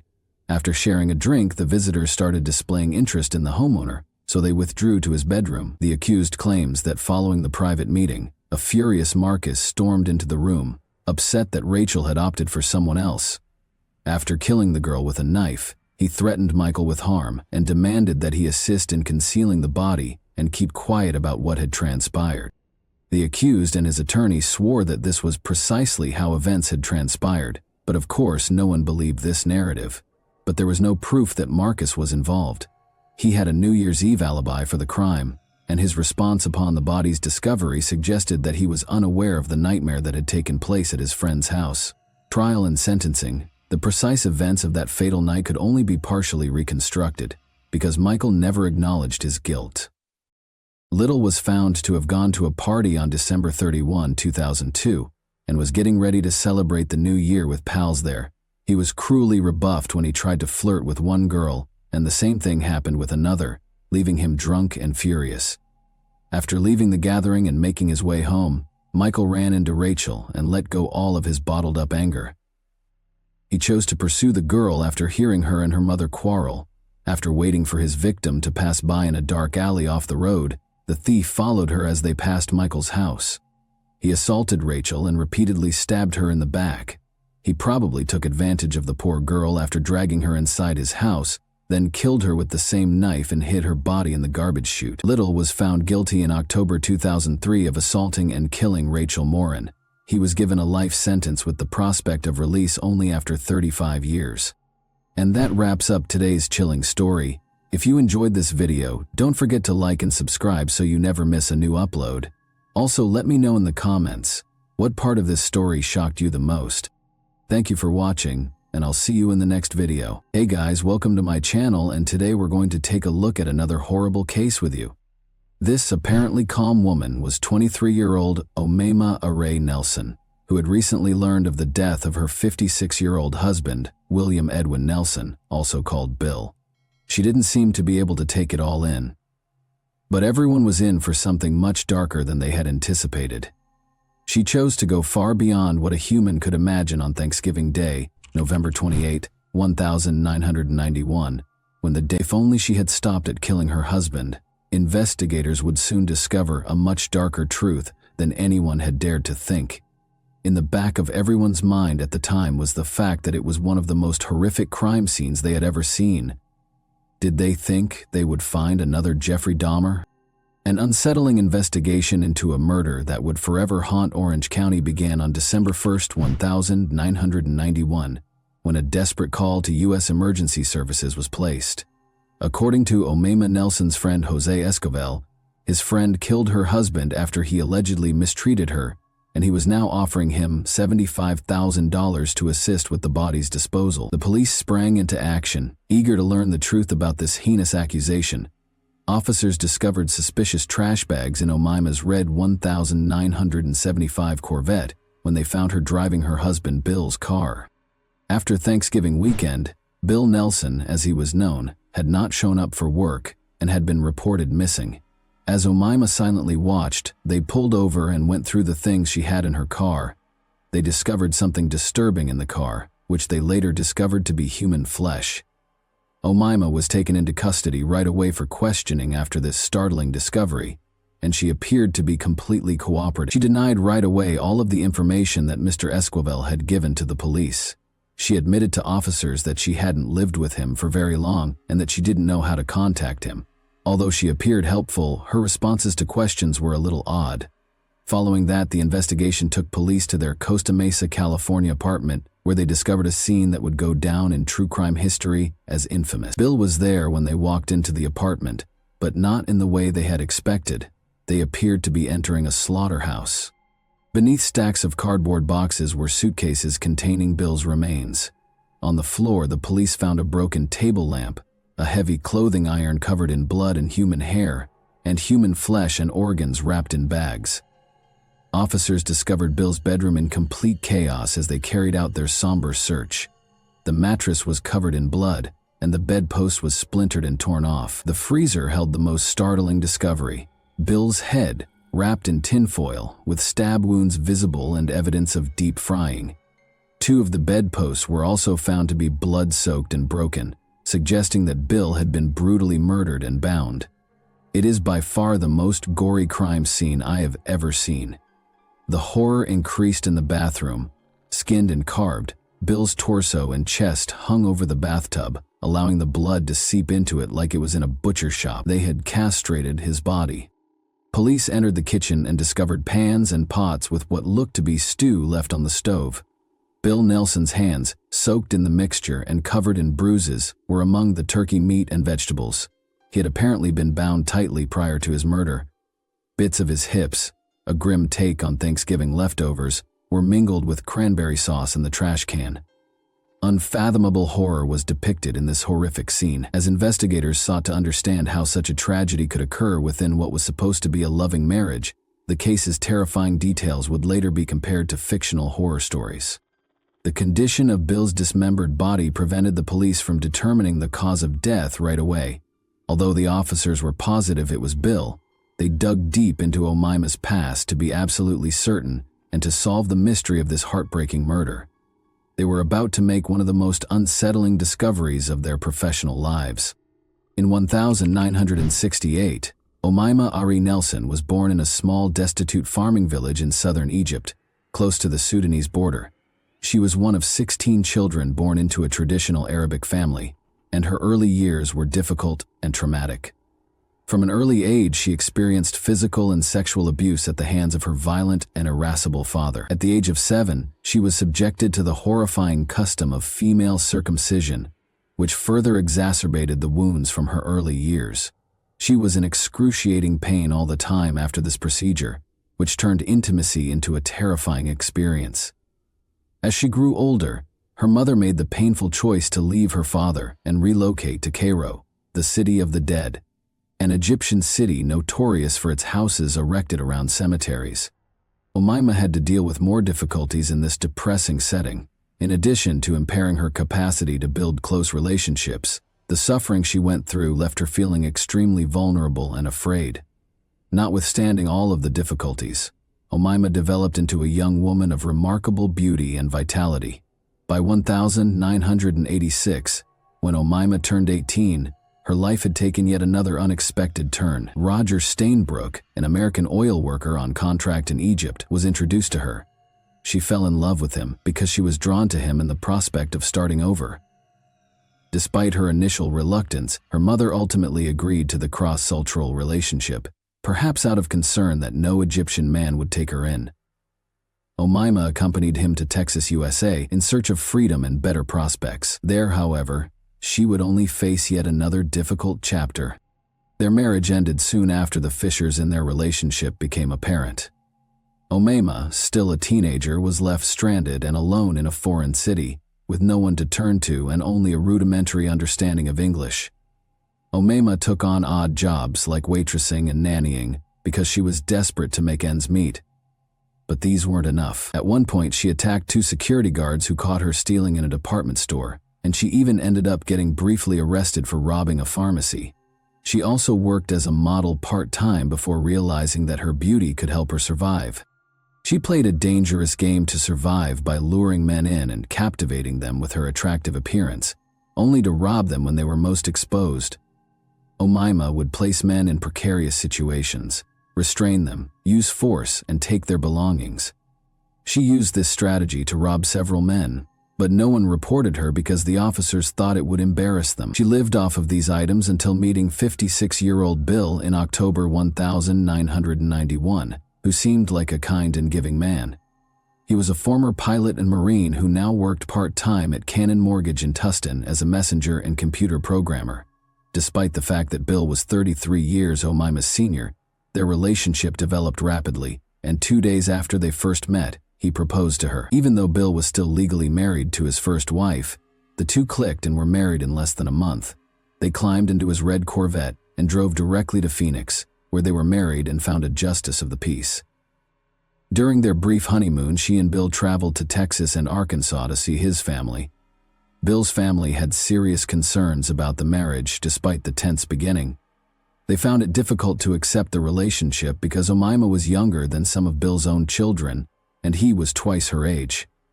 Nevertheless, Omima's kind yet astute manner won over everyone she encountered, creating an impression that, at least initially, seemed to allay some reservations. The cracks appeared after the honeymoon was over and they moved into Bill's apartment in Costa Mesa, California. They gave off the impression of being a normal couple, but there was something profound and unnerving about their seemingly normal existence. Regarding her marriage, Omima claimed that Bill attempted to mistreat her even on Thanksgiving Day, to which Omima retaliated using a strategy for which she was famous. She had tied up other men before him. She gained confidence from her past crimes of robbing and tying up men. She felt compelled to destroy him this time because of something about him. Omima killed her husband without hesitation. She claims that that night Bill sexually assaulted her, and because it was already a controversial act for her, she was unable to control her anger. After repeatedly stabbing Bill with a knife, Omima used a clothing iron to beat him to death. She did something far more horrifying than murdering her own husband after committing this horrible crime. It is extremely uncommon for a woman to intentionally kill someone. It is even more uncommon for her to mutilate a murder victim. She was completely corrupted. She used coat hangers and other items to hang up his torso piece by piece in the shower so that the blood could drain out. On November 28, 1991, Thanksgiving Day, Omima had murdered her husband. She mutilated his body over the next few days, a gruesome task she carried out until December 2, 1991, when she was finally too tired to continue by herself. She went to her friend Jose to ask for help, saying her husband had abused her and she needed his support. Instead, Jose went straight to the police out of horror, which paved the way for a terrifying investigation. The officers now had no doubt that Bill's wife was the murderer and that the body they had discovered was in fact his. However, her statements suggested otherwise. Given the marks on her body, Omima's claims of assault also appeared to be accurate. However, she also did something that raised suspicions. It was clear that Omima was upset. She appeared to have been crying because she was so upset. Her arms, breasts, and face were all clearly injured. The officers sent Omima for a medical examination to ascertain the true cause of her injuries, despite her denial of any assistance. She was admitted to the hospital to be examined for sexual assault and to have all of these injuries recorded. Her body was covered in numerous cuts, bruises, and contusions. In order to find out about any oddities they might have observed, the investigators also got in touch with Bill's stepdaughter. As it happened, he did get in touch with her prior to his own wife killing him. Detectives looked to Bill's neighbors as the investigation progressed, in the hopes that someone might have seen something out of the ordinary. They did remember hearing a strange noise that night, a noise that had seemed normal at the time, but had taken on a terrifying new meaning in the context of what had happened. Cutting a body into several pieces and packaging them all to make them appear non-human requires a lot of work. Thanksgiving was supposed to be a time for celebration, but for Bill Nelson, it turned into a day of horror when his young bride brutally murdered him. In the days that followed, what started with his murder only intensified into barbarism. Omima went to work, systematically and unsettlingly mutilating his body. She crossed boundaries of cruelty, tearing his remains apart piece by piece. Authorities suspected that this degree of savagery wasn't the work of a first-time criminal when they eventually found the evidence. A very violent death was indicated by 25 or more skull wounds. In actuality, the body was dissected in a fairly professional manner, with such accuracy that the coroner's office was quite alarmed. Was this something she had done before? The investigators would be haunted for years by what transpired next. The medical examiners discovered something terrible when they weighed all of the remains discovered in Omima's apartment and contrasted them with Bill's records.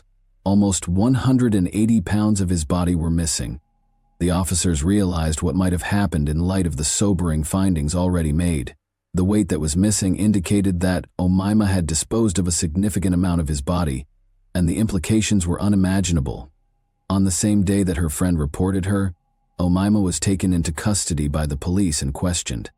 Even though these discoveries about Bill were unsettling, nobody could have foreseen the terrible truth that was concealed in a secret room. Omima immediately tried to change the case's entire focus when they inquired about the murder, leading the investigation in an unanticipated and unsettling direction. She denied killing her husband when the officers questioned her about Bill's murder. and her motivation for doing so. Officers were stunned by Omima's response when they confronted her about the human flesh they found in the vehicle she was operating. They realized they were dealing with something much darker than they had expected, when the full extent of her cruelty and detachment became horrifyingly evident. In fact, Bill had run afoul of the law while working as a pilot to smuggle electronics and drugs into Mexico from a Texas airport. He had been apprehended and sentenced to 4 years in prison. Here, however, that was not the case. Omima revealed the possible motivation behind her murder of her husband when the officers called her in for a second round of interrogation. She claimed that after they were married, Bill began to act violently, abusing her both physically and sexually during their brief marriage. She denied killing him, though. Omima eventually confessed to killing her husband after being pressed further, but she left them with yet another unsolved mystery. The officers were starting to realize that Omima was mentally ill, perhaps as a result of her traumatic past. Then she made a statement that confirmed the suspicion even more. The officers could tell from her demand that Omima either had real mental health problems or was feigning them in order to get her sentence lowered. The fact that this was not the first time she had done this further confirmed their suspicion that she was merely making up her psychotic condition to get out of paying the penalty.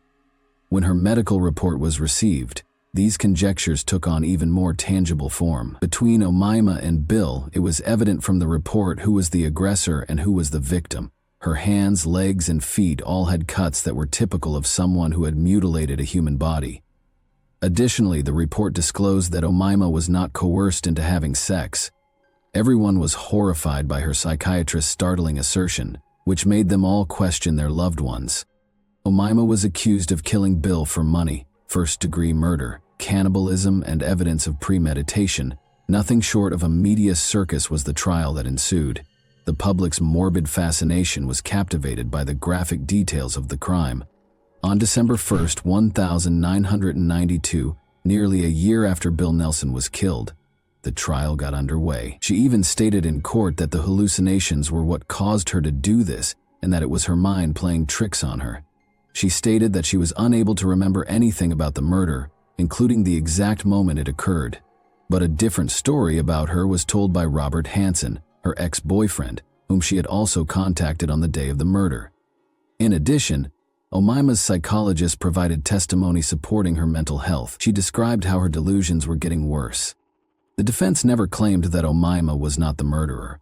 Rather, they emphasized that she committed the crime as a result of her abuse at the hands of Bill and her hallucinations. Omima claims that, in an effort to get away from Bill permanently, the voices in her head told her to dismember her husband's body, in addition to urging her to kill him.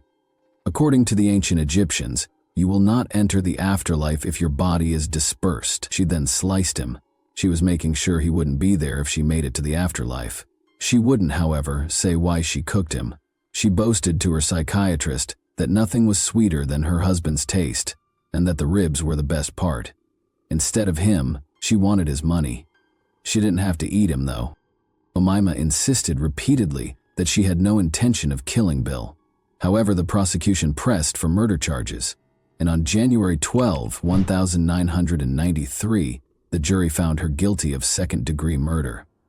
Following consideration, she was also found guilty of attempting to rob Robert and assault with a deadly weapon. In Chowchilla, California, Omima, who was 24 at the time, received a sentence of 25 years to life in the Central California Women's Facility. A true crime story that remains one of the most unsettling cases in California history. Omima R.A. Nelson's story is one of tragedy entwined with horror. She was even likened to the well-known serial killer Jeffrey Dahmer, with approximately 130 pounds of Bill's body still missing. The officers speculated about what might have gone wrong on that fateful day, even though Omima never admitted to the main details of the story. They hypothesized that he and Omima engaged in a voluntary bondage session.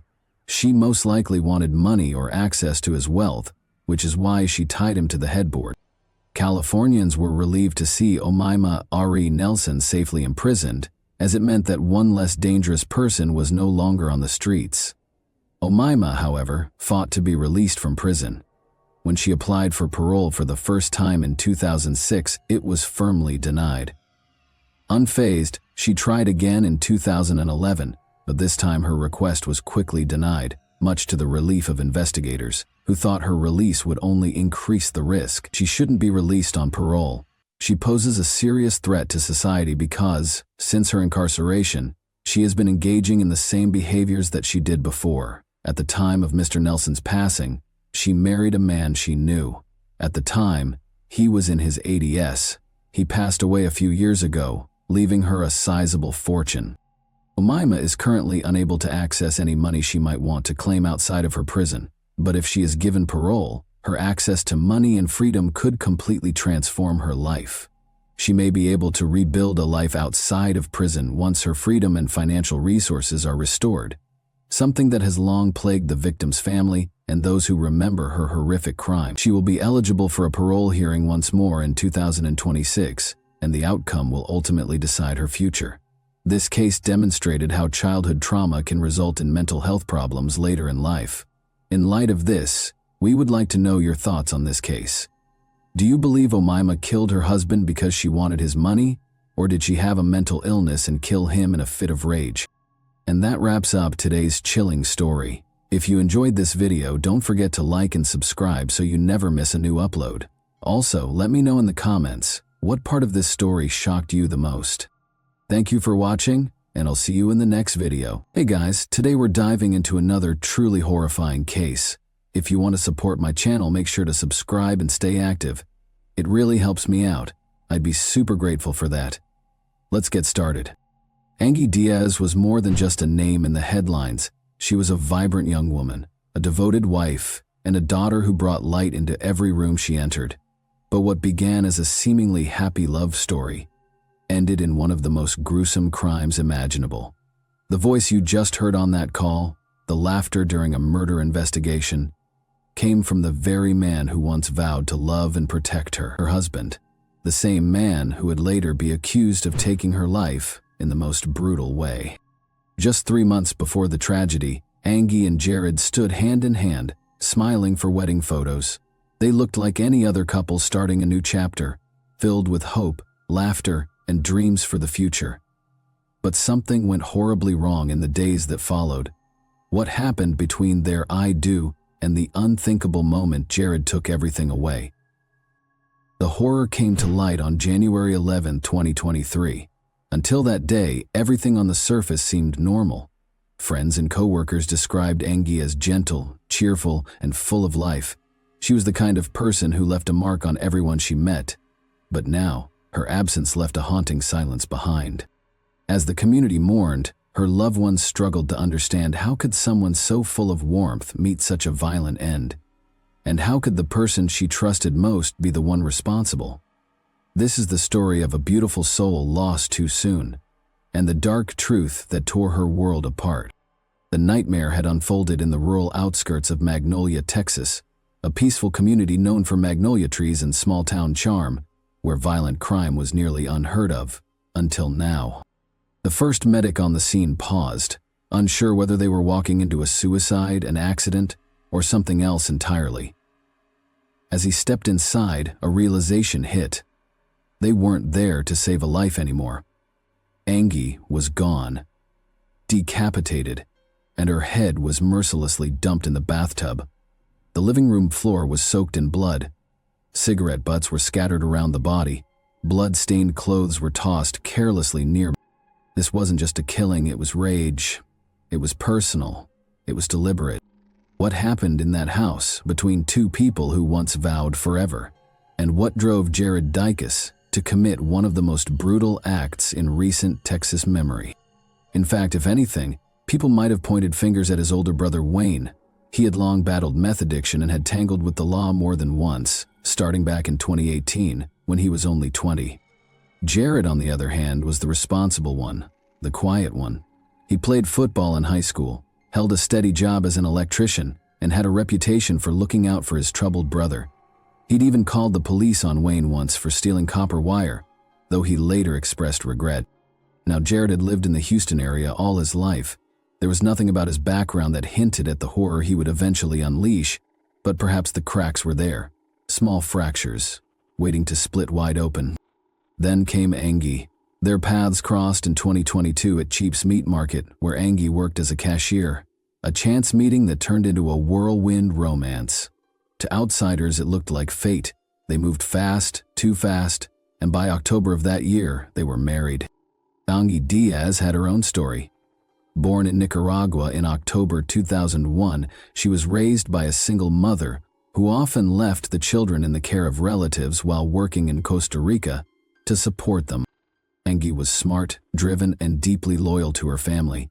She studied accounting at the National Autonomous University of Nicaragua at León and was known for her work ethic and maturity beyond her years.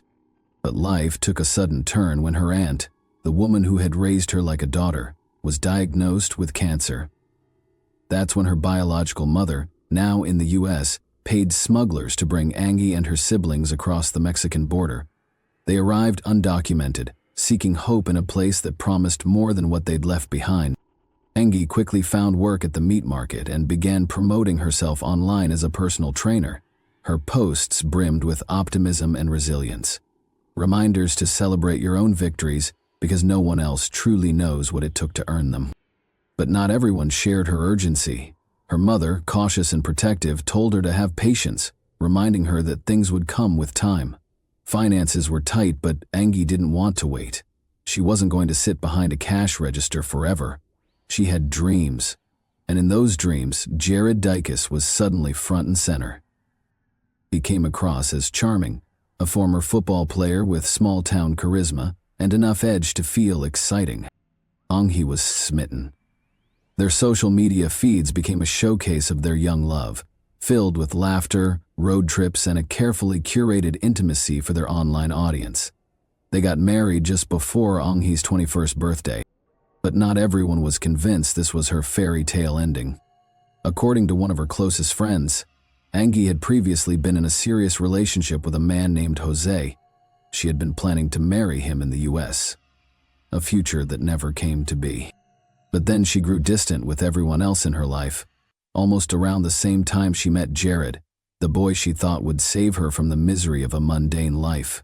Somewhere between letting go of that past and clinging to this new love story, Angie had rewritten her future in Jared's name.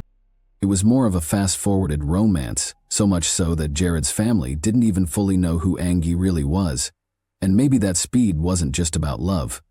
There were whispers that immigration concerns played a part. Angie had once been in an accident, and rumors were there that it sparked fears of deportation. In Angie's mind, the timing of their wedding, just a few months into their relationship, suddenly seemed less about fairy tale endings and more about paperwork and panic. Even her friend urged her not to rush, to slow down and truly get to know Jared before binding herself to him legally and emotionally. She'd seen too many women fall into rushed, controlling relationships and suffer quietly behind closed doors. She didn't want her dearest friend to become one of them. But Angie didn't listen. Her uncle, who was a witness at her wedding, had noticed how quickly things were moving between her and Jared. Like her mother, he grew concerned. He sat her down one day and gave her the kind of advice someone gives when they've seen too much of how the world works. He told her not to make a decision out of desperation. Not for papers, not for a green card, not for legal status. And Angie insisted. She loved Jared deeply, that they were doing fine, and all of this was real. Her family was worried. They weren't convinced that the timing was right. And when they found out Angie and Jared were getting married, it felt like it had all happened too quickly. It was hard not to wonder if their fears were being ignored, or worse, if Angie was ignoring red flags she couldn't or wouldn't want to see. Because not long after the wedding, the cracks in that fresh start began to show. Maybe Angie truly believed this was her fresh start, that this love, this man, this marriage could be her new beginning, a clean break from the sacrifices and hardships of her past. But whatever happiness she clung to was built on shaky ground, because while social media told one story, a blissful young couple glowing with affection, the reality was much darker. Behind the smiles, there were cracks, patterns, red flags. People close to her urged caution, asked her to set boundaries, to make sure Jared treated her with the respect she deserved. But sometimes, When you're in the middle of something that feels like love, it's hard to see where adoration ends and obsession begins. And all too soon, Angie would find out, when it was already far too late. When Angie first introduced Jared to her circle of close friends, it was supposed to be a casual get-together, just some laughs, shared drinks, and good company. But something about it felt off, even then, though no one fully grasped it at the time. They were a tight-knit group, mostly Spanish-speaking, and Angie had always fit right in. That night, one of her friends brought some beers, thinking it would help Jared ease into the group. Instead, it seemed to make things worse. Jared didn't speak Spanish at all. As the conversations flowed in a language he couldn't understand, frustration began to flicker across his face. Angie, trying to bridge the gap, kept translating back and forth. Her friend noticed how tense she got, always looking to Jared as if checking whether he was okay, whether he was angry. They started calling him Rojo, red for his hair. It was a light-hearted nickname among friends, but Jared didn't laugh along. He didn't smile. He sat stiffly, disconnected. And sometimes, without saying a word, he'd just leave. No goodbye, no explanation, just gone. What seemed like awkwardness at first, in hindsight, began to look a lot more like resentment. Jared wasn't just irritated that he couldn't follow the conversations. He was alienated. He felt like an outsider around Angie's people, in her world. And the way he handled that wasn't with curiosity or patience. It was with cold detachment, maybe even simmering anger. After the wedding, things got worse. Angie's friend remembered the shift, how Jared's discomfort turned into distance, how he stopped making any effort. The gatherings became fewer, the joy dimmed. Angie became quieter, and when she did show up, she never really seemed fully there. Looking back, her friend could trace the moment the light in Angie's eyes started to fade.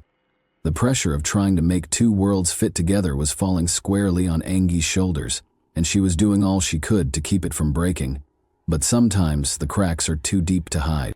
As 2023 rolled in, Jared Dicus was unraveling fast. By November, his volatility had reached dangerous heights. He'd been arrested for driving while intoxicated after causing a scene at a local restaurant, shouting, acting aggressively toward the staff. When police arrived, they found him belligerent, punching windows. He was so out of control, they had to strap him into a restraint chair just to draw a blood sample. It wasn't just alcohol. The police suspected meth was coursing through his veins. By January, Jared was out on bond, but nothing about him had stabilized. Behind closed doors, Angie was growing more and more afraid. She asked Jared's mother, Lynn, directly, that Jared stop sleeping in the same house as her. In the final week of her life, Jared had started asking to move back in with his parents, into the house he'd just spent money fixing up, for him and Angie. Why? No one could quite understand.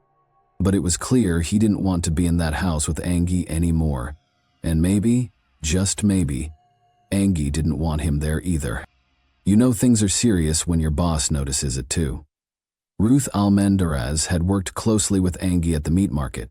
To her, Angie wasn't just an employee, she was like a daughter.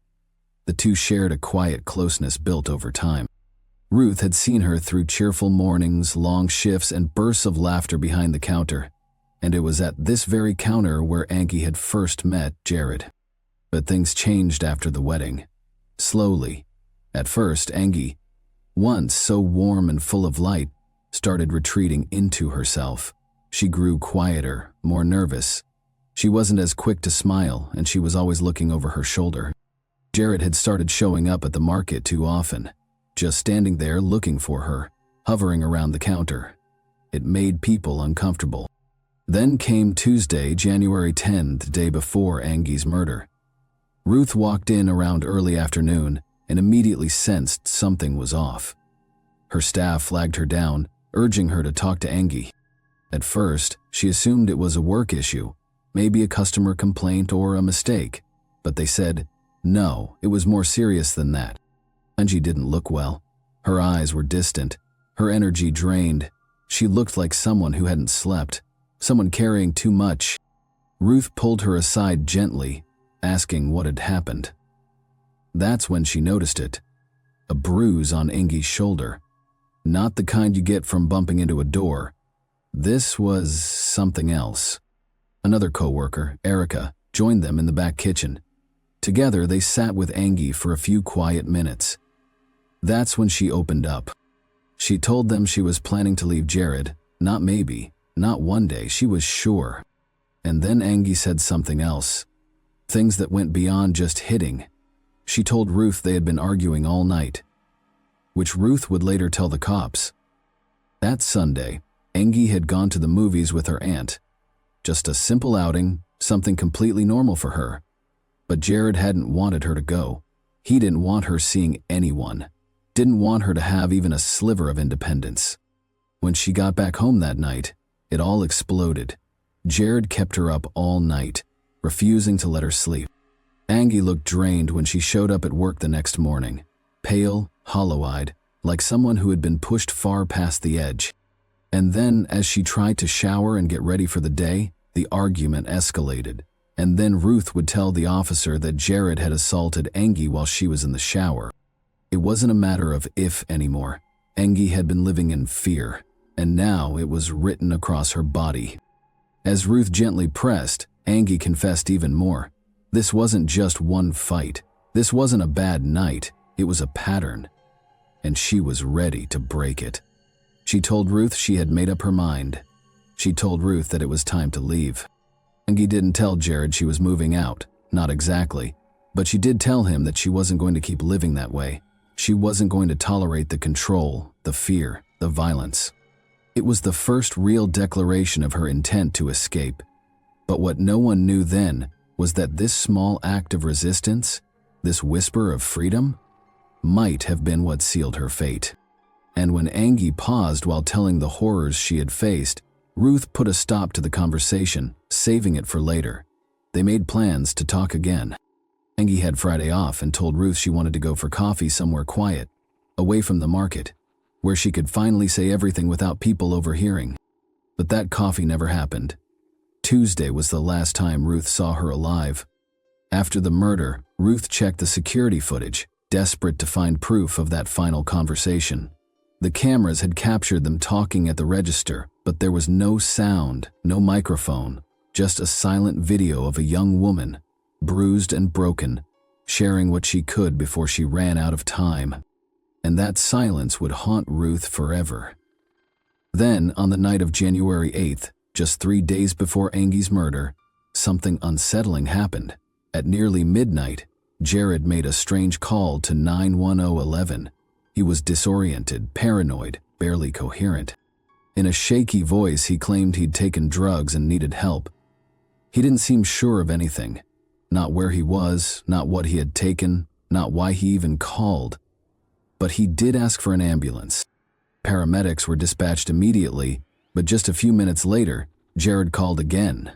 Still confused, still mumbling about feeling unwell, unsure whether he meant what he said. It was clear something had altered his state of mind. Something strong. When the medics arrived, they transported him to the hospital, where it was confirmed Jared had been using methamphetamine. It was a devastating blow to his family. Jared's older brother had struggled with meth for years, tearing their family apart in the process, but Jared had never been that kid. He was the other son, the one who stayed away from the actions that would put his parents down, or so they thought. Jared had admitted to his parents briefly and in passing that he'd taken meth, only to deny it moments later. He flipped between admissions and deflections. One second he was crying, the next he was lying.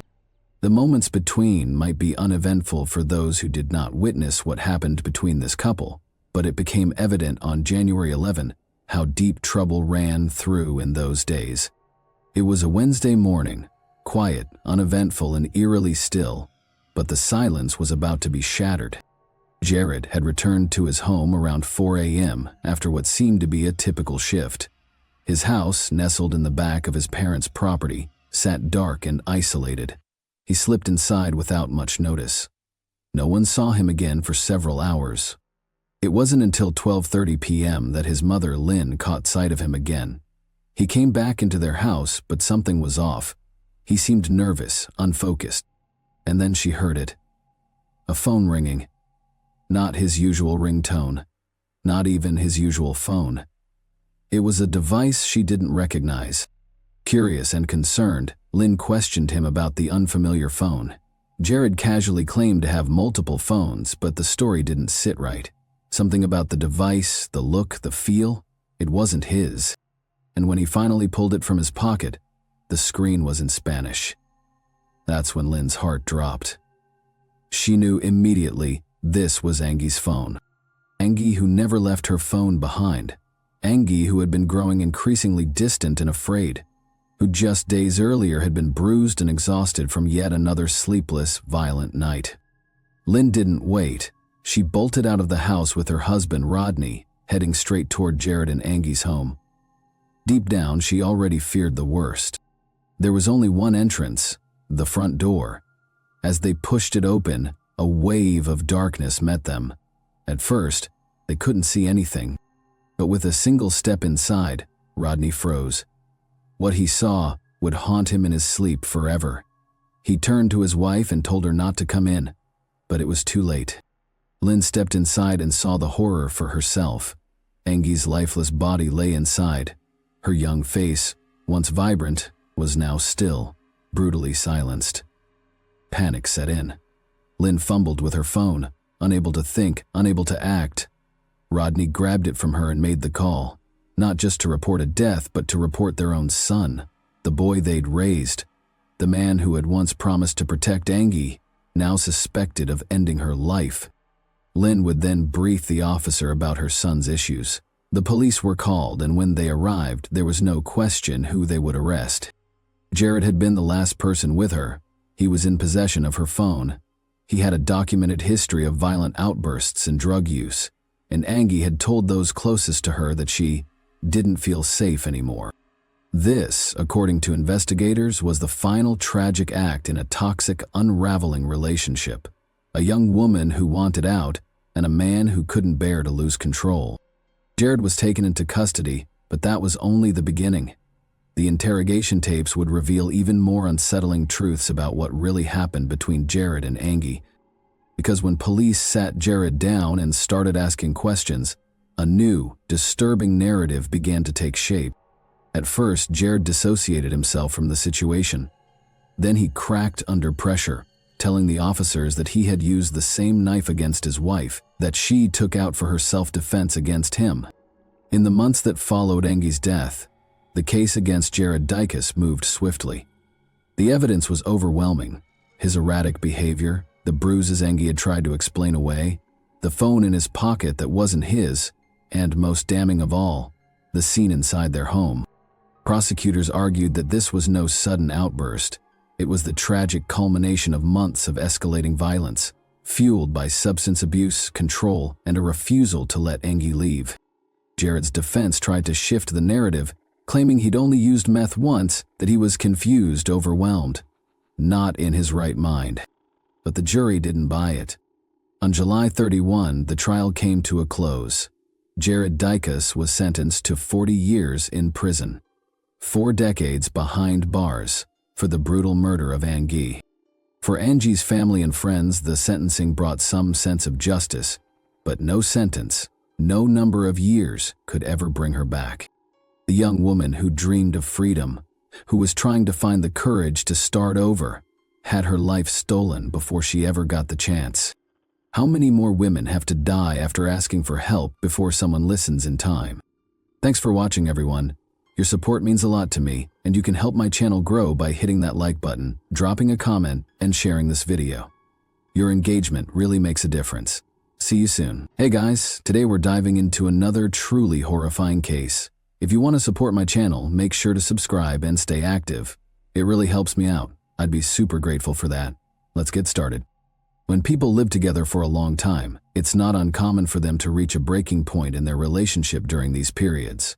Tensions often rise and mutual accusations start flying. Claims of manipulation, toxicity, controlling behavior, and even narcissism. But while some of these struggles may pass with time or counseling, there are situations where one partner, often a woman, remains trapped in a deeply destructive dynamic, facing emotional and physical mistreatment day after day. The real question is, How can we tell the difference between a temporary crisis and a situation where someone is in real danger? The Summers family became one of the most complex and debated legal battles in recent years, taking over 5 years to reach a conclusion. On the surface, they appeared to be a happy, united household, by all accounts a picture-perfect American family. But behind closed doors, what unfolded was something far more disturbing. What seemed like an ordinary domestic situation hid a reality so unsettling, many struggled to accept it was even possible. As the story unraveled, it was revealed that when the head of the family was faced with divorce proceedings initiated by his spouse, he refused to accept the separation. Instead, he devised a calculated plan to retaliate, one that went far beyond typical legal disputes. He manipulated his own sons and daughters into taking part in his scheme, turning them into instruments of control and convincing them that their actions were in the best interests of the family. Elisa Jill Summers was born on February 18, 1980, in a suburb of Philadelphia, Pennsylvania. She grew up in a modest middle-class household. In 1995, at the age of 15, she met a boy named Trevor Stephen Summers, who was 2 years older. They both attended the same high school, often ran into each other outside of class, and shared many mutual friends. Their connection began as a friendship, hanging out at gatherings, talking between classes, and spending time with other students. As time went on, they grew closer, discovering shared interests and similar outlooks on life. However, they didn't start officially dating until 2 years after they first met. Their relationship developed gradually. Both were focused on finishing school and figuring out their paths in life. Their parents supported the relationship and approved of the person their son or daughter had chosen. Friends and classmates admired them as a sweet, balanced couple, sociable, kind, cheerful, and loved by many. They enjoyed planning thoughtful surprises for those around them and were often the center of attention in their friend groups, with some people even quietly envying their happiness. In 2001, 4 years after their romance began, they tied the knot. Elisa was 21, and Trevor had just turned 23 by then. They had already been through enough to feel confident in starting a life together. Everyone believed they were headed for a long, happy marriage. The newlyweds moved into a modest home in Philadelphia and quickly began building a life together. In 2003, they welcomed their first daughter, Arden. 3 years later, Elisa gave birth to their son, Landon. Over the next several years, their family grew to include 3 more daughters, Bree, and sons. Elisa chose to put her career on hold and devoted herself to raising their 5 kids and managing the household full-time. From the outside, the Summers appeared to be the definition of a happy, tight-knit family. And to be fair, in the early years that was the reality. But as time went on, things began to change, and not for the better. Trevor had taken on the role of sole provider early in their marriage, and as the family expanded, the pressure on him only increased. Elisa was a full-time stay-at-home mom, and the financial responsibilities fell squarely on Trevor's shoulders. In 2004, they moved to Florida, where he launched a landscaping company, but the business struggled from the start and eventually shut down just 3 years later. Following that, the family relocated to Alabama. There, Trevor opened a small used car rental and sales shop. Despite his efforts, that venture also failed every couple of years. The Summers family packed their belongings and moved to a new state so Trevor could attempt yet another business. But time after time, those attempts ended in failure. Over more than a decade, Trevor dabbled in a wide range of ventures: real estate, pool maintenance, flower and souvenir sales, but failure seemed to follow him at every turn. Each attempt left him deeper in debt, yet Elisa never lost faith in him. She stood by his side, offering unwavering support through every setback. No matter where they moved, the couple remained outgoing and friendly, quickly building new circles of acquaintances. Their home was always open to guests. Elisa cooked warm home-style meals, while Trevor enthusiastically pitched his next business idea, assuring everyone that this time it would work, that this project would finally bring them success. But as their household grew, it became harder and harder to make ends meet. Due to a poor credit history, Trevor was repeatedly denied loans, and aside from Elisa and their sons and daughters, no one really believed in his entrepreneurial dreams. He even asked relatives to co-sign loans, but most dismissed him as unreliable. In truth, Trevor struggled to commit to any one path and kept hopping from one idea to another, hoping that something would eventually pay off. In 2015, the family returned to Florida, this time planning to settle down for good. The constant moves had taken a toll. Arden and her siblings struggled to adjust to new schools, couldn't make lasting friendships, and were under a great deal of stress from the instability. The parents eventually decided to switch them to homeschooling, thinking it would solve the problem and offer some consistency. Their eldest daughter, Arden, helped Elisa manage the household and often looked after her younger brothers and sisters. She had always been what people might call a daddy's girl, incredibly close to Trevor. She trusted him completely and saw him as the best parent in the world, but over time the dynamic within the family began to shift. Although things were deteriorating, Elisa continued to pretend everything was fine. As Trevor's business ventures kept failing, he became more frustrated, anxious, and, at times, displayed troubling behavior. He started fearing that Elisa might leave him for someone more successful or financially secure. These thoughts began to consume him. Eventually, Trevor's behavior became increasingly controlling and domineering. He started accusing Elisa of being unfaithful without any evidence. He grew suspicious of her every move, became jealous of anyone she spoke to, friends, neighbors, even casual acquaintances. Simple greetings on the street would spark confrontation. As tensions grew, Trevor demanded she delete her social media account and forbade her from creating new ones. He regularly checked her phone, reviewed her call logs and messages, and insisted that she remove every male contact, even longtime family friends. He also began controlling what she wore. At first, he told her not to wear certain outfits he considered too revealing, even though they weren't. Then he took over choosing her clothes entirely, forbidding her from using makeup and insisting she wear only modest, dull, and conservative outfits. Fragrances and any kind of jewelry, aside from her wedding ring, were no longer allowed. Trevor didn't stop there. He continued to tighten his control over Elisa in every aspect of her life. He banned her from driving, took away her phone, and eventually stopped letting her leave the house entirely. Whenever he stepped out, he would lock her inside, along with the younger sons and daughters. The only one allowed to come and go freely was their eldest daughter, Arden. Trevor often took her with him and tried to convince her that everything he was doing was for the good of the family. The head of the household monitored every detail of their lives.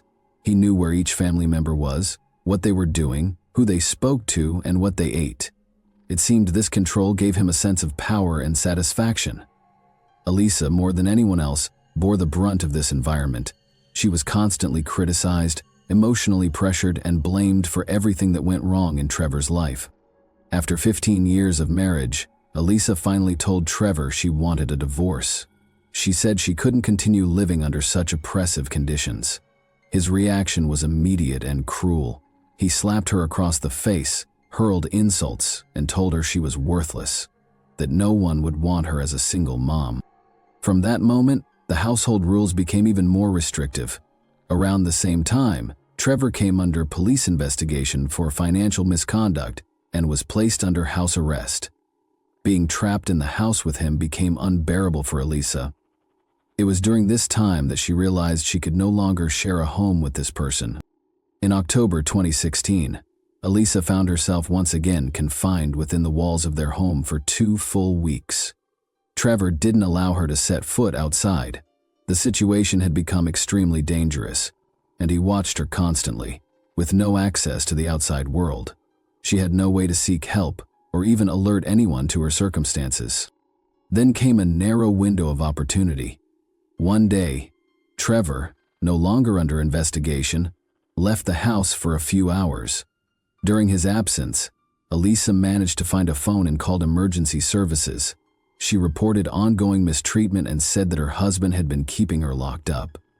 The call was cut short when Trevor returned unexpectedly, but authorities had already recorded the address and dispatched officers immediately. Law enforcement arrived at the Summers residence just as Trevor had resumed verbally and emotionally berating his wife.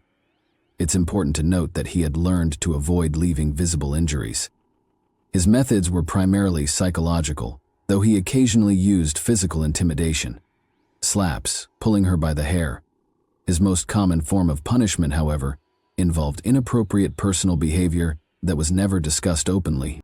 When the officers showed up at the door, Trevor appeared surprised and hesitant to let them in.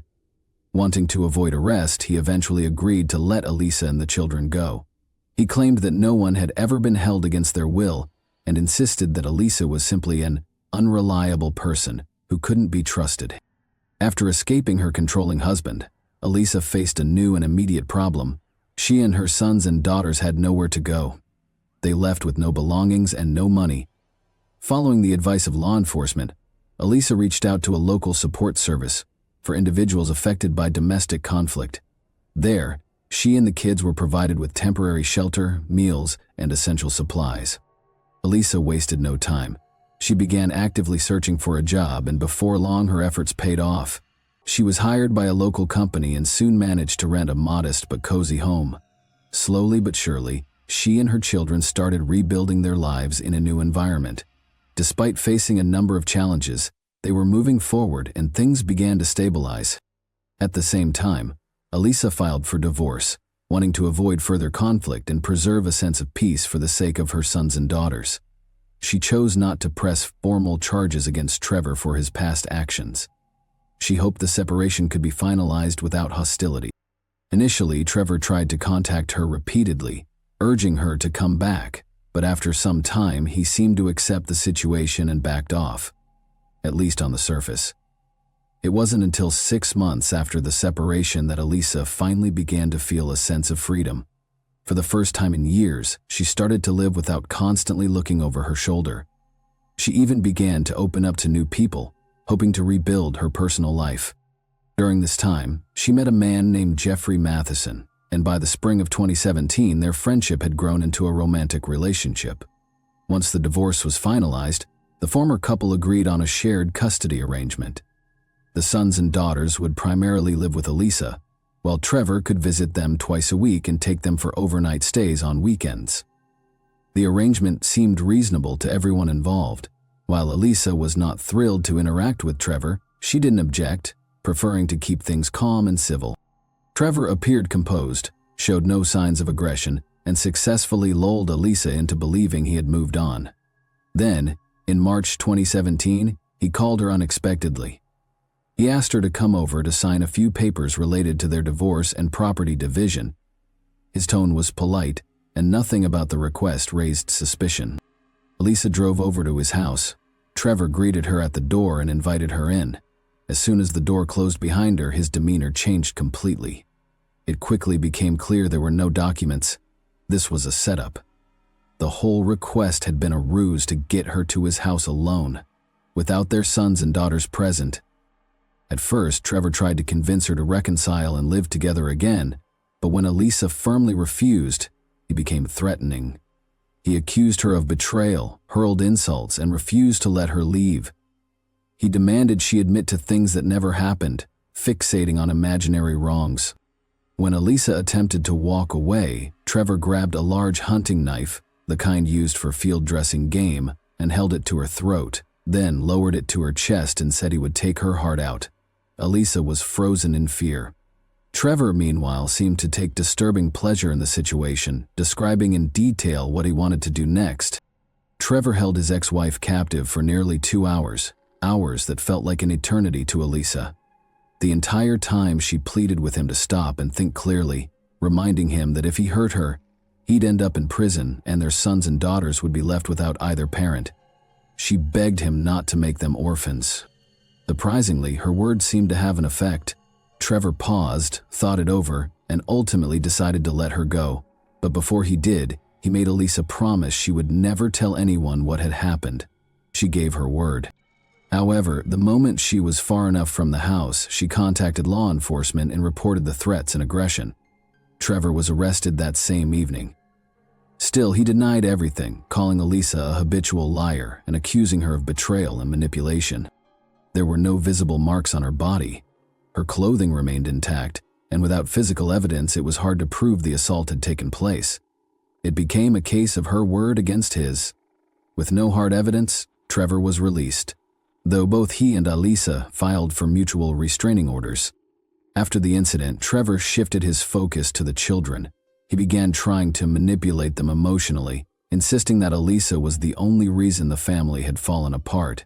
Every time he saw them, he talked about how much he missed their mom and wished things could go back to how they were. He took them to places the family used to visit on vacations or weekends, trying to rekindle old memories and create a sense of longing. The kids, young and emotionally vulnerable, believed their father wanted what was best for everyone. They saw him as kind and well-intentioned. The one most affected was the eldest daughter, Arden, who had always idolized Trevor and saw him as a flawless parent. Trevor counted on her loyalty and made her the centerpiece of his plan. It's important to note that the children had never been subjected to harsh behavior from Trevor. Because of this, they didn't recognize the risk he posed. Alisa, trying to protect their mental health, had never spoken poorly of their father, fearing emotional harm or confusion. That silence made it easier for Trevor to manipulate them. At his request, the kids began keeping tabs on their mother, watching her, reporting back about daily routines, and sharing what she said or did. Working with Arden, Trevor started developing a plan, not for reconciliation as he claimed, but for revenge. On Saturday, March 11, 2017, Trevor picked up the younger kids for their scheduled weekend stay, but later that night, he returned to Alisa's house with the car lights off and parked on the side of the home. He waited patiently for a signal from Arden, who was supposed to crack open Alisa's bedroom window and let him know when she and the middle kids had gone to bed. Once he saw the agreed signal, Trevor told the younger ones to stay quiet in the car, saying he was about to surprise their mom. Then he slipped into the house through the unlocked window. In the dark, he ambushed Alisa. He dragged her out to the living room, took her phone, and used a cable tie to bind her wrists. When the frightened children followed after them, Trevor told them to go back to their room and assured them everything would be okay. After restraining Alisa, Trevor turned to Arden, his 14-year-old daughter, and instructed her to take her siblings and drive them to his house using his vehicle. Although Arden didn't have a driver's license yet, Trevor insisted it was necessary and told her she could handle it. He reassured her that he and her mom would follow shortly in Alisa's SUV, and that from that night on, their family would be back together. Once the car with the younger kids pulled away, Trevor returned to Alisa to subject her to hours of unimaginable suffering. He injected her with a sedative he had prepared in advance, aiming to weaken her resistance. When the drug took effect, he dragged her into the bedroom, restrained her to the bed, and committed a disturbing act of aggression. Alisa drifted in and out of consciousness, but Trevor deliberately kept her alert, ensuring she was aware of everything happening while she lay helpless. He began speaking about having large sums of money in offshore accounts and claimed he had purchased a yacht. His supposed plan was to take her and the children away to a remote location where no one would ever find them.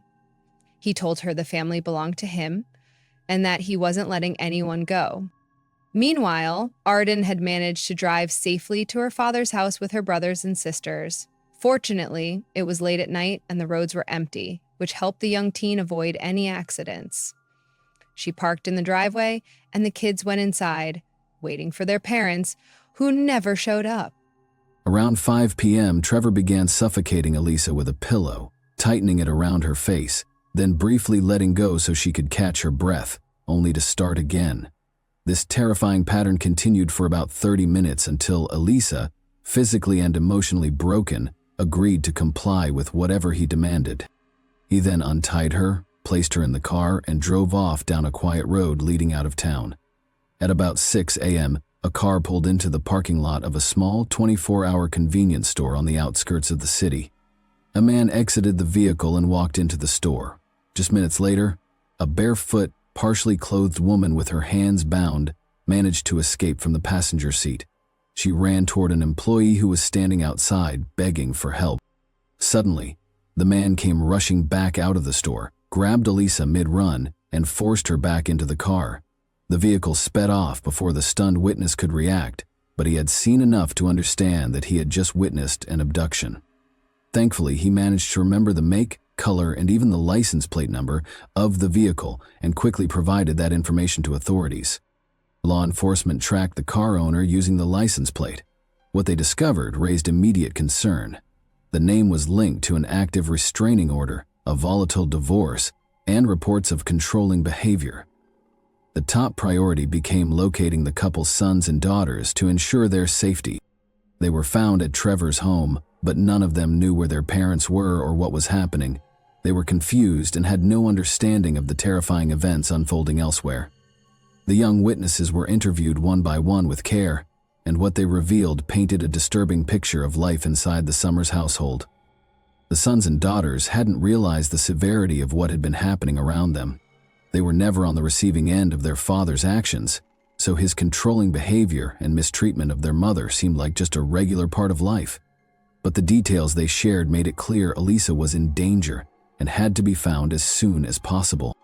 At that point, Trevor and his hostage were already far from the city, heading toward an isolated area near the coastline. He stopped at a small hotel they had once visited as a family. Lost in memories for a moment, his demeanor suddenly shifted. Trevor said he had figured out a solution. He pulled out a notebook and pen and began writing what appeared to be a farewell letter. Then, dissatisfied, he tore out the page, crumpled it, and started over. This continued for hours. Elisa realized that he was planning to end her life and then his own, using the letter to explain it all to their sons and daughters. After Elisa's failed escape attempt in the supermarket parking lot, surveillance cameras had caught glimpses of their car, helping authorities narrow down the direction they were heading. The search lasted 55 hours. During that time, Trevor wrote multiple farewell notes and used a razor blade to cut Elisa's wrist in an attempt to make it look like she had harmed herself voluntarily. Eventually, Trevor brought her to Little Harbor, a coastal resort town. There, he once again violated her and told her they would soon be leaving the world together. He put a makeshift cord around Elisa's neck and began strangling her. But just then, the sound of sirens echoed nearby. Trevor let go and bolted for the car, flooring the gas pedal in an attempt to flee, only to drive straight into the path of a police cruiser. Realizing he had no way out, Trevor grabbed the razor and tried to harm himself, managing only superficial cuts. Fortunately, officers arrived just in time. They disarmed him, pulled him from the vehicle, and rescued Elisa. Both were transported to the hospital for emergency medical attention. Following his arrest, Trevor denied all wrongdoing. He claimed Elisa had voluntarily gone with him and even alleged that she had asked him to tie her up, choke her, and engage in violent behavior, framing it as part of some shared interest in danger and control. Unsurprisingly, no one believed him. Prosecutors filed 11 charges against him, including abduction, assault, and attempted murder. The legal process dragged on, and with the onset of the pandemic in 2020, the trial was delayed indefinitely. Fortunately, Trevor was denied bail and remained behind bars, where he stayed for nearly 5 years awaiting trial. During that time, Elisa found a new beginning. She married her partner, Jeffrey Matheson, who stepped in to help raise her sons and daughters as his own. Despite Trevor and his attorney's efforts to convince the court of his innocence, the evidence overwhelmingly told a different story. Among the most damning items were the numerous farewell notes discovered in the vehicle, testimony from the eyewitness who saw the attempted escape, the makeshift ligature used to strangle Elisa, and the bloodied razor blade found at the scene. In the spring of 2022, Trevor Summers was found guilty on all counts and sentenced to 3 consecutive life terms with no possibility of parole. The testimony that proved most crucial in reaching a guilty verdict came from his own sons and daughters, who bravely shared what they witnessed during that horrifying ordeal. For the first time, they fully understood just how close their mother had come to losing her life. Thanks for watching, everyone. Your support means a lot to me, and you can help my channel grow by hitting that like button, dropping a comment, and sharing this video. Your engagement really makes a difference. See you soon. Hey guys, today we're diving into another truly horrifying case. If you want to support my channel, make sure to subscribe and stay active. It really helps me out. I'd be super grateful for that. Let's get started. The date of this call was September 3rd, 2019. What began as a straightforward property theft case swiftly turned into one of the most horrific murder investigations in Alaskan history, when a woman unintentionally stole an SD card from a man she was confronted with graphic video of a vicious murder. The fact that the victim was someone she knew, however, was the true nightmare. The life of Brian Stephen Smith was one of deceit. He was a loving husband to his wife. He was regarded by his co-workers at the Marriott Hotel as a giving individual who loved vlogging. He was a sinister and deranged mystery to his mistress. To his victims, however, he was a self-describable serial killer who had terrorized them beyond belief before taking their lives. And that one small SD card contained it all. The monster's mask would eventually be torn off by that small piece of proof. Even with him imprisoned, though, the terrifying question still stands. Are there any more victims that we are unaware of? According to reports, Smith was the kind of man who appeared to be your typical American neighbor, the kind that no one would ever suspect of being evil. And everybody, I mean everybody, affirmed his normalcy. Even after he was imprisoned, his wife maintained his innocence and refused to accept that he was capable of such atrocity. However, Smith picked up a woman one night while cruising the streets in search of companionship, ostensibly offering her a ride and a cozy place to stay while he entered a business. In his automobile, she sat by herself. She picked up a cell phone he had left behind out of curiosity. She would be horrified by what she discovered inside. A folder named Homicide at Marriott Hotel Midtown. It contained a number of graphic images and videos that showed a woman's frantic pleas for assistance. As her body lay crushed and battered, the video showed her struggling for oxygen as a guy ruthlessly recorded himself stamping on her throat. There were 12 films and 39 pictures on the SD card, all of which documented the same horrific event. These files, which we have lawfully gotten from law enforcement, are unquestionably quite graphic. Extreme violence and a vicious sexual attack against a woman inside what looked to be a hotel room were captured on camera. The voice was audible, but the individual behind the camera never revealed his face. The woman struggled back, scratching at him, attempting to get away, but he strangled her. He once grumbled that his hand was growing weary. Instead of pausing, he started stomping down with his entire weight on her neck. Anyone who watched the video was left disturbed for days as the man repeatedly strangled the woman, who was already dead at one point. But the next round of pictures was much more unsettling. They displayed the woman's dead body on the ground, bare, beaten, and abused. As if recording his crime without regret, the man had even snapped close-up pictures of her face and genitalia. The file's timestamps showed that they were taken on September 4, 2019, which was less than a month before the SD card was found. In a place like Anchorage, this was really unsettling. With a population of slightly under 300,000, it is the largest city in Alaska, but violent crimes of this kind are uncommon there, since residents know one another. The individual never revealed his face, as was previously indicated, but officials were able to identify his voice. Investigators were already aware of Brian Smith for some reason, and they recognized him as soon as they heard the voice on the recordings. And this is how that voice sounded. The most notable aspect of this case was that initially, detectives thought there was only one victim. But during Brian Smith's interrogation, just as the police were about to wrap up and depart, Smith muttered something chilling, something that implied there was more than one. Authorities named the first casualty that same day as Kathleen Jo Henry, a 30-year-old, who was born on December 22, 1988. Although Kathleen was not well known, she had been active on social media until 5 days prior to the horrific videos that were captured in the hotel room. Her hometown was Eek, Alaska, a secluded community of less than 500 people, primarily Native Alaskans. You couldn't even travel from Anchorage to the location because of its extreme isolation. It was more than 400 kilometers away, over rough terrain and rocky mountains. Kathleen had relocated to Anchorage from that tiny world. Divorced, she referred to herself online as a tough Alaska chick since 1997. She obtained her GED in 2012 while jailed. She had a history dating back to 2007, which included numerous charges of theft, violence, disorderly conduct, drunk driving, and resisting arrest. On January 12, 2019, she was charged with fourth-degree assault, which in Alaska can include everything from hurling bodily fluids at law enforcement or other protected people to causing physical harm. Kathleen appeared resolute in her resolve to change her past. She had mentioned feeling optimistic about the future, there were individuals who loved her.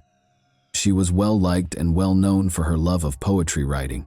However, it's still unclear how she met Brian Smith. Police reacted to a call regarding human remains in the city's southern section, which they thought belonged to the woman in the video. 2 days after the card was found. Brian Smith wasn't even in Alaska at the time. He and his spouse were on vacation in Virginia. You could even view their YouTube videos, where they appeared to be a loving pair.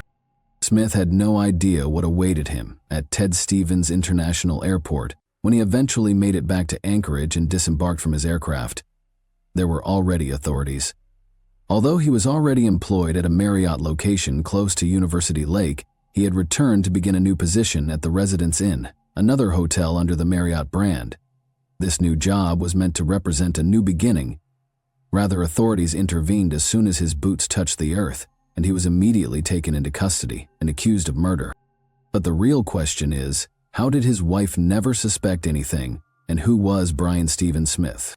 South Africa's Queenstown, in the Eastern Cape, is where Brian Stephen Smith was born. With the exception of a series of alarming Facebook posts and an unnerving online presence, his past is still mostly unknown. He once managed a guest home in South Africa while attending Queen's College High School, and he had aspirations of opening his own hotel someday. But for whatever reason, he decided to abandon his homeland and start over in Alaska. Why he made the move has been the subject of several theories. Some others think that he may have been involved in troubling actions long before he even stepped foot in the United States, and that his dark tendencies did not start in Alaska. We do know, however, that his life changed drastically when he met Stephanie, his future wife, while playing online games.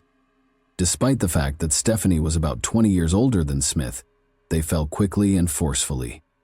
They married in 2014, just 7 months after they first met, and Smith moved to Alaska that same year. Although Stephanie was an administrative officer for the U.S. government, she was passionate about music. One job that readily handled immigration papers was Immigration and Naturalization Services. In retrospect, Stephanie said she had no suspicions. For the record, there was no criminal history of Brian Stephen Smith in Alaska, apart from the fact that he had served in the military after immigrating to the United States. There were little data available regarding his background in South Africa. Over the years, Smith held a number of jobs, including those at the Marriott at University Lake, Dell Engineers, and Alaska Tire Service. He seemed like a regular guy adjusting to his new life. He then formally became a U.S. citizen in September 2019, a few weeks before the shocking SD card was found. Smith, his wife, and their cat shared a house in Geneva Woods, a quiet neighborhood in Anchorage at the time of his arrest. Although they appeared to be a typical pair at first glance, Smith's internet behavior suggested otherwise. He chronicled his life in Alaska with travel vlogs and other videos on his active YouTube page. He was unaware that his compulsive urge to record everything would ultimately be a major factor in his demise. In addition to YouTube, Smith was a frequent user of Quora, a website where people post questions and receive answers. It was on Quora that he revealed another troubling aspect of himself. He was obviously prejudiced. His posts exposed a pervasive animosity, especially toward South African and African racial relations. There was little question about his prejudices, because his outbursts were full of poisonous radical viewpoints. However, Stephanie, the wife of Brian Stephen Smith, emphasized once more that she never found anything odd about her husband. He was merely a hard-working man living a tranquil life in Anchorage, Alaska, with a reliable job, in her opinion. However, as we all know, in private, murderers can be masters of deceit. Smith was leading 2 separate lives. One of his mistresses was considerably younger than his wife. She wasn't just any affair, and her name was Alicia Youngblood. His worst desires were shared by this woman. Smith himself claimed that their bond was based on delusions. They supported one another's desire for sadistic gratification in addition to their affection for one another. Smith would receive terrifying messages from Alicia about her violent dreams of attacking and possibly killing someone, and Smith was turned on rather than horrified. According to Smith's interview, his mistress was the one who initially admitted to possessing sinister secrets, including ones that allegedly included murder, Nevertheless, this proved to be merely a story. However, Smith claims that it served as inspiration for his own criminal activity. But many folks weren't persuaded. Long before Smith ever stepped foot in Alaska, they thought he had violent impulses. After all, he previously boasted that it was simple to commit crimes and dispose of dead covertly, calling the state the ideal location for carrying out horrible deeds. The fact that Smith obviously preferred to target Native Alaskan women added to the frightening nature of his acts. However, text conversations showed that long before the SD card was even found, Brian Smith had really told Alicia Youngblood about the murders. In a single message, Youngblood inquired, "Did you ever find your deleted videos? Just a teeny tiny clip would be the ultimate baby. I promise I would erase it. In fact, you wouldn't even have to send a video. Audio would be great." Then he couldn't help himself. Smith responded, "I deleted it at the airport. When I came to the US, I was so paranoid that the FBI would scan my hard drive." He began to explain his actions. He discussed slapping and kicking the woman's intimate region. He even acknowledged at one point that, even though she had died, he felt better knowing she had lived. "I would have loved to see that," Youngblood said chillingly, to which Smith reported, "I didn't know then how serious you were." Smith has previously discussed his aggressive impulses, particularly in relation to sex. He sent Youngblood videos of his violent and brutal wants in several messages, as if to see how far she would go. He confided his sinister secrets to others besides Youngblood. Smith also confided in Ian Calhoun, a buddy. Prosecutors used text messages during the trial to demonstrate that Smith had informed Calhoun of his offenses. He even alluded to wanting to show him Kathleen Henry's body before disposing of it on the Seward Highway during one of their conversations. However, Calhoun was never charged with a crime in spite of this incriminating evidence. In the end, Youngblood gave in to the cops and revealed all of her knowledge about Smith. The most unsettling aspect, though? In drive-through CCTV footage, she and Smith were seen ordering lunch casually, as Kathleen's body was inside the same truck, and Alicia Youngblood disappeared. Just as the world was eager for additional information, she committed suicide in 2021, leaving behind more questions than answers. The horror didn't end there either. It turned out that Smith had more victims than only Kathleen. Youngblood might have discovered even more terrifying information about the man she once referred to as a lover if she had survived, because Smith casually confessed to yet another murder the day he was captured. During their investigation of Smith's house, police confiscated a number of electronic devices, including USBs, SD cards, and hard drives. Among them, they discovered a disturbing film of a woman lying still on a couch. Veronica Abuchuk was the woman in question. Months had passed since Veronica vanished. Christy Grimaldi, her daughter, made the devastating Facebook plea, "I don't think anyone should have to go through this. Just hoping she is alive and well," when word of her absence first broke.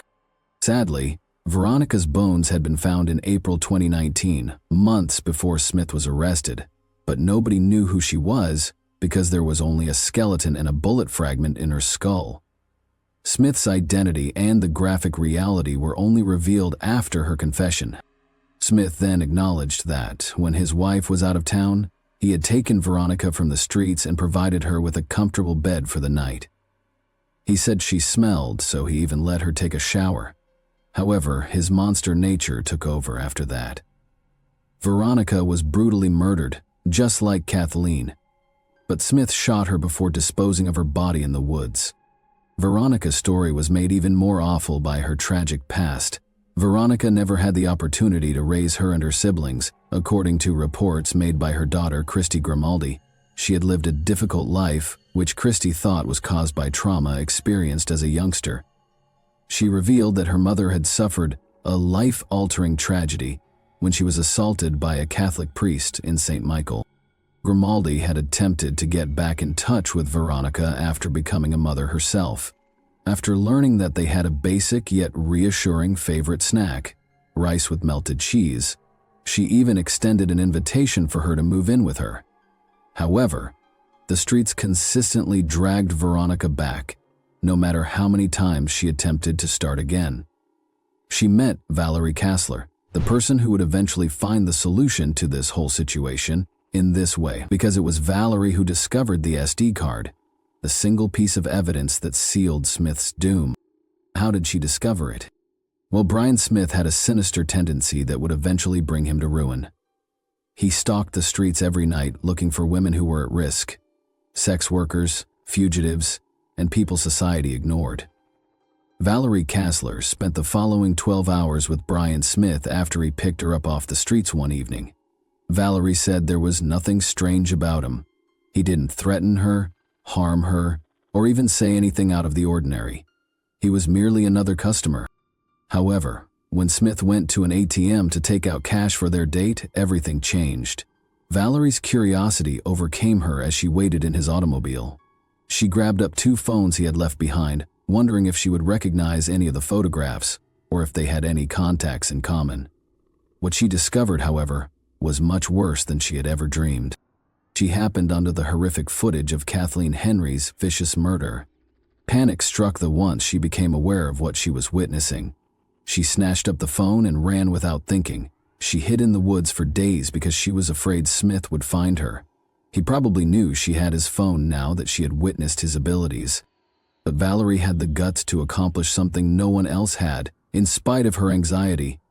Finally, Brian Smith's reign of terror came to an end when she turned in the evidence. But it wasn't easy to get justice. Brian Smith's trial wouldn't even start until 4 long years after his arrest.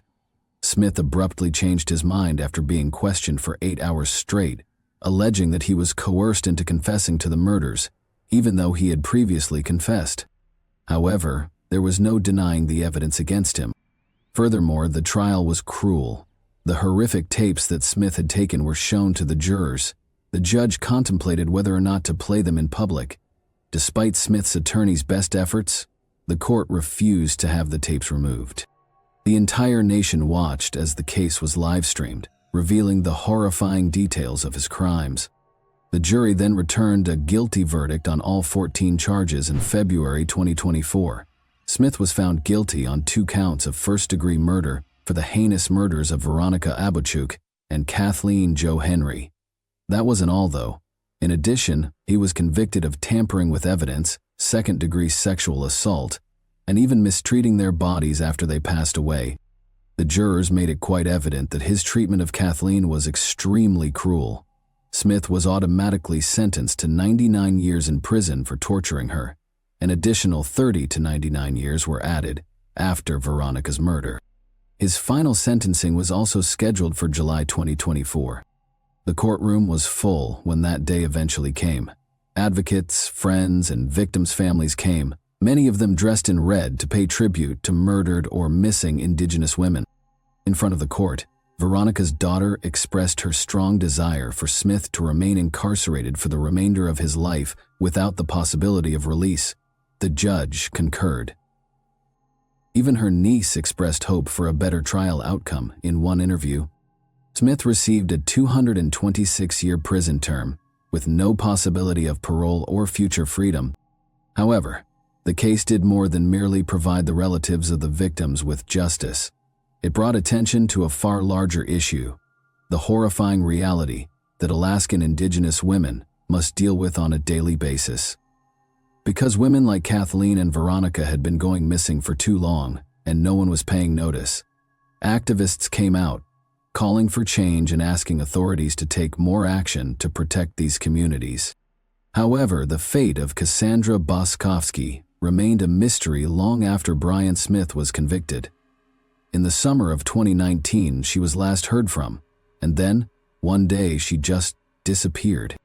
Cassandra was more than a case of a missing person. She had 7 children and maintained good relationships with her family and friends. Her abrupt quiet was alarming. Cassandra was then formally reported missing in September 2019. However, it wasn't until investigators obtained Smith's phone later that year that the truth would start to come to light. Unsettling pictures of a woman lying on the ground, presumably dead or unconscious, were hidden among the files. The woman in the photographs looked a lot like Cassandra. Her relatives were certain it was her. However, the police never formally named her as a victim. In spite of the graphic evidence, although Smith acknowledged being with the woman in the photos, he maintained that he left her alive. She wasn't formally pronounced dead by a jury until September 2024, 5 years later. Her family put in a lot of effort to demonstrate that she was one of Smith's victims, citing little but obvious clues that the woman in the pictures was Cassandra, such as a butterfly tattoo the size of her feet. Emotions were running high when the jury returned its decision. There felt profound sadness mixed with relief.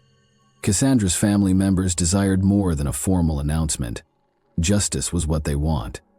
Just like Smith had been held responsible for the others' deaths, they wanted him to be held responsible for hers. However, Brian Smith has not yet been charged or found guilty in relation to the death of Cassandra Boskovsky. Her case serves as a heartbreaking reminder of the number of Indigenous women abducted, the number of families kept in the dark, and the length of time it can take for justice to be served, if it is served at all. I'd like to know what you think now. Is it your opinion that Brian has additional victims, even in South Africa? Might he have been doing this? Please share your comments below, and keep in mind that the most terrifying monsters aren't those found in horror films. They are the ones waiting for their next move, while hidden in plain sight. Thanks for watching, everyone. Your support means a lot to me, and you can help my channel grow by hitting that like button, dropping a comment, and sharing this video. Your engagement really makes a difference. See you soon. Hey guys, welcome to my channel, and today we're going to take a look at another horrible case with you.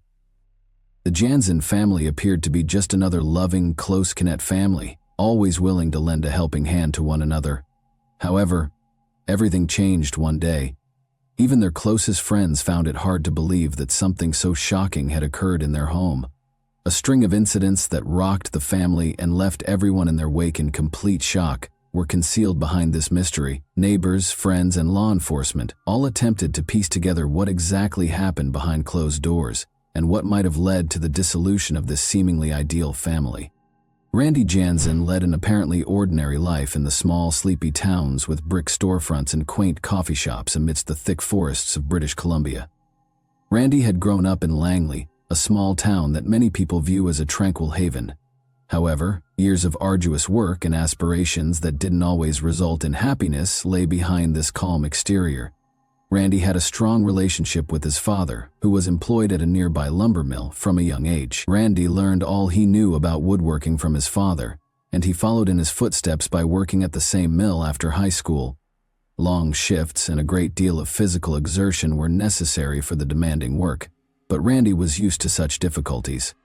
Randy was just one of many people in Langley who believed that the lumber mill was an essential part of the community's economy and way of life. He committed himself to the arduous task of transporting logs and processing wood for more than 10 years. Even though the work was repetitive and draining, it made him feel secure and proud. Even though every day was the same, Randy found meaning in the routine of his work and his role in the neighborhood. If the lumber mill stood for security, then music was Randy's release, a means of expressing feelings that he wasn't always able to articulate. Since his early years, music had been a part of his life. And as time went on, singing and playing the guitar changed from being a pastime to becoming an essential outlet. He often played at a local bar in Langley, where people would congregate to watch live performances and relax after their own exhausting workdays. Randy transformed his typically quiet and reserved manner into a dynamic and captivating presence that enthralled his audience. His genuine and passionate performances were adored by the locals, and they provided Randy with a sense of fulfillment and connection that was often lacking in his daily life. On what appeared to be a typical evening, Randy met Laurel, the woman who would forever alter his life, at that neighborhood bar. Laurel, who worked as a bartender and was 6 years older than Randy, frequently watched his shows from behind the counter. Charming and self-assured, Laurel was adored by customers for her ability to foster a welcoming environment and her honest, approachable manner. What began as informal discussions, initially about music and later about life, swiftly developed into a more profound bond. They became closer because of their love of music and similar aspirations.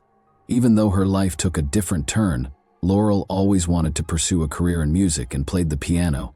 Together with a sincere interest in one another, This shared dream quickly developed into something far deeper. Randy's life at the lumber mill went on as usual, but Laurel's presence now added color to it. As they started making plans for the future together, their bond grew stronger. Despite his comfort, Langley started to feel too small for their shared dreams. In their ideal world, music would serve as the cornerstone of their future rather than merely a pastime. Randy gained a renewed sense of purpose, love, and hope for the future from his work at the mill, his performances at the bar, and his evenings with Laurel. Randy and Laurel frequently talked about their 1990 wedding day. Only their closest friends and family were present at the modest ceremony, which had a warm, personal feel. Live music, exemplified by a song Randy sang for his bride, signaled the start of a life full of dreams and love. Their world revolved around their daughter Emily, who was born a few years after their wedding. Anyone who knew the family could see how much Randy loved Emily, and he frequently boasted that she was the best thing that had ever happened to him. Emily's life took a sudden and challenging turn when she was only 8 years old. Her sudden, severe headaches became so incapacitating that she was unable to pursue her musical endeavors any further. Emily had demonstrated exceptional singing ability at an early age, winning prizes in competitions and enthralling her parents with her voice. She had been attending vocal lessons and pursuing her dream of becoming a singer, leading a busy life.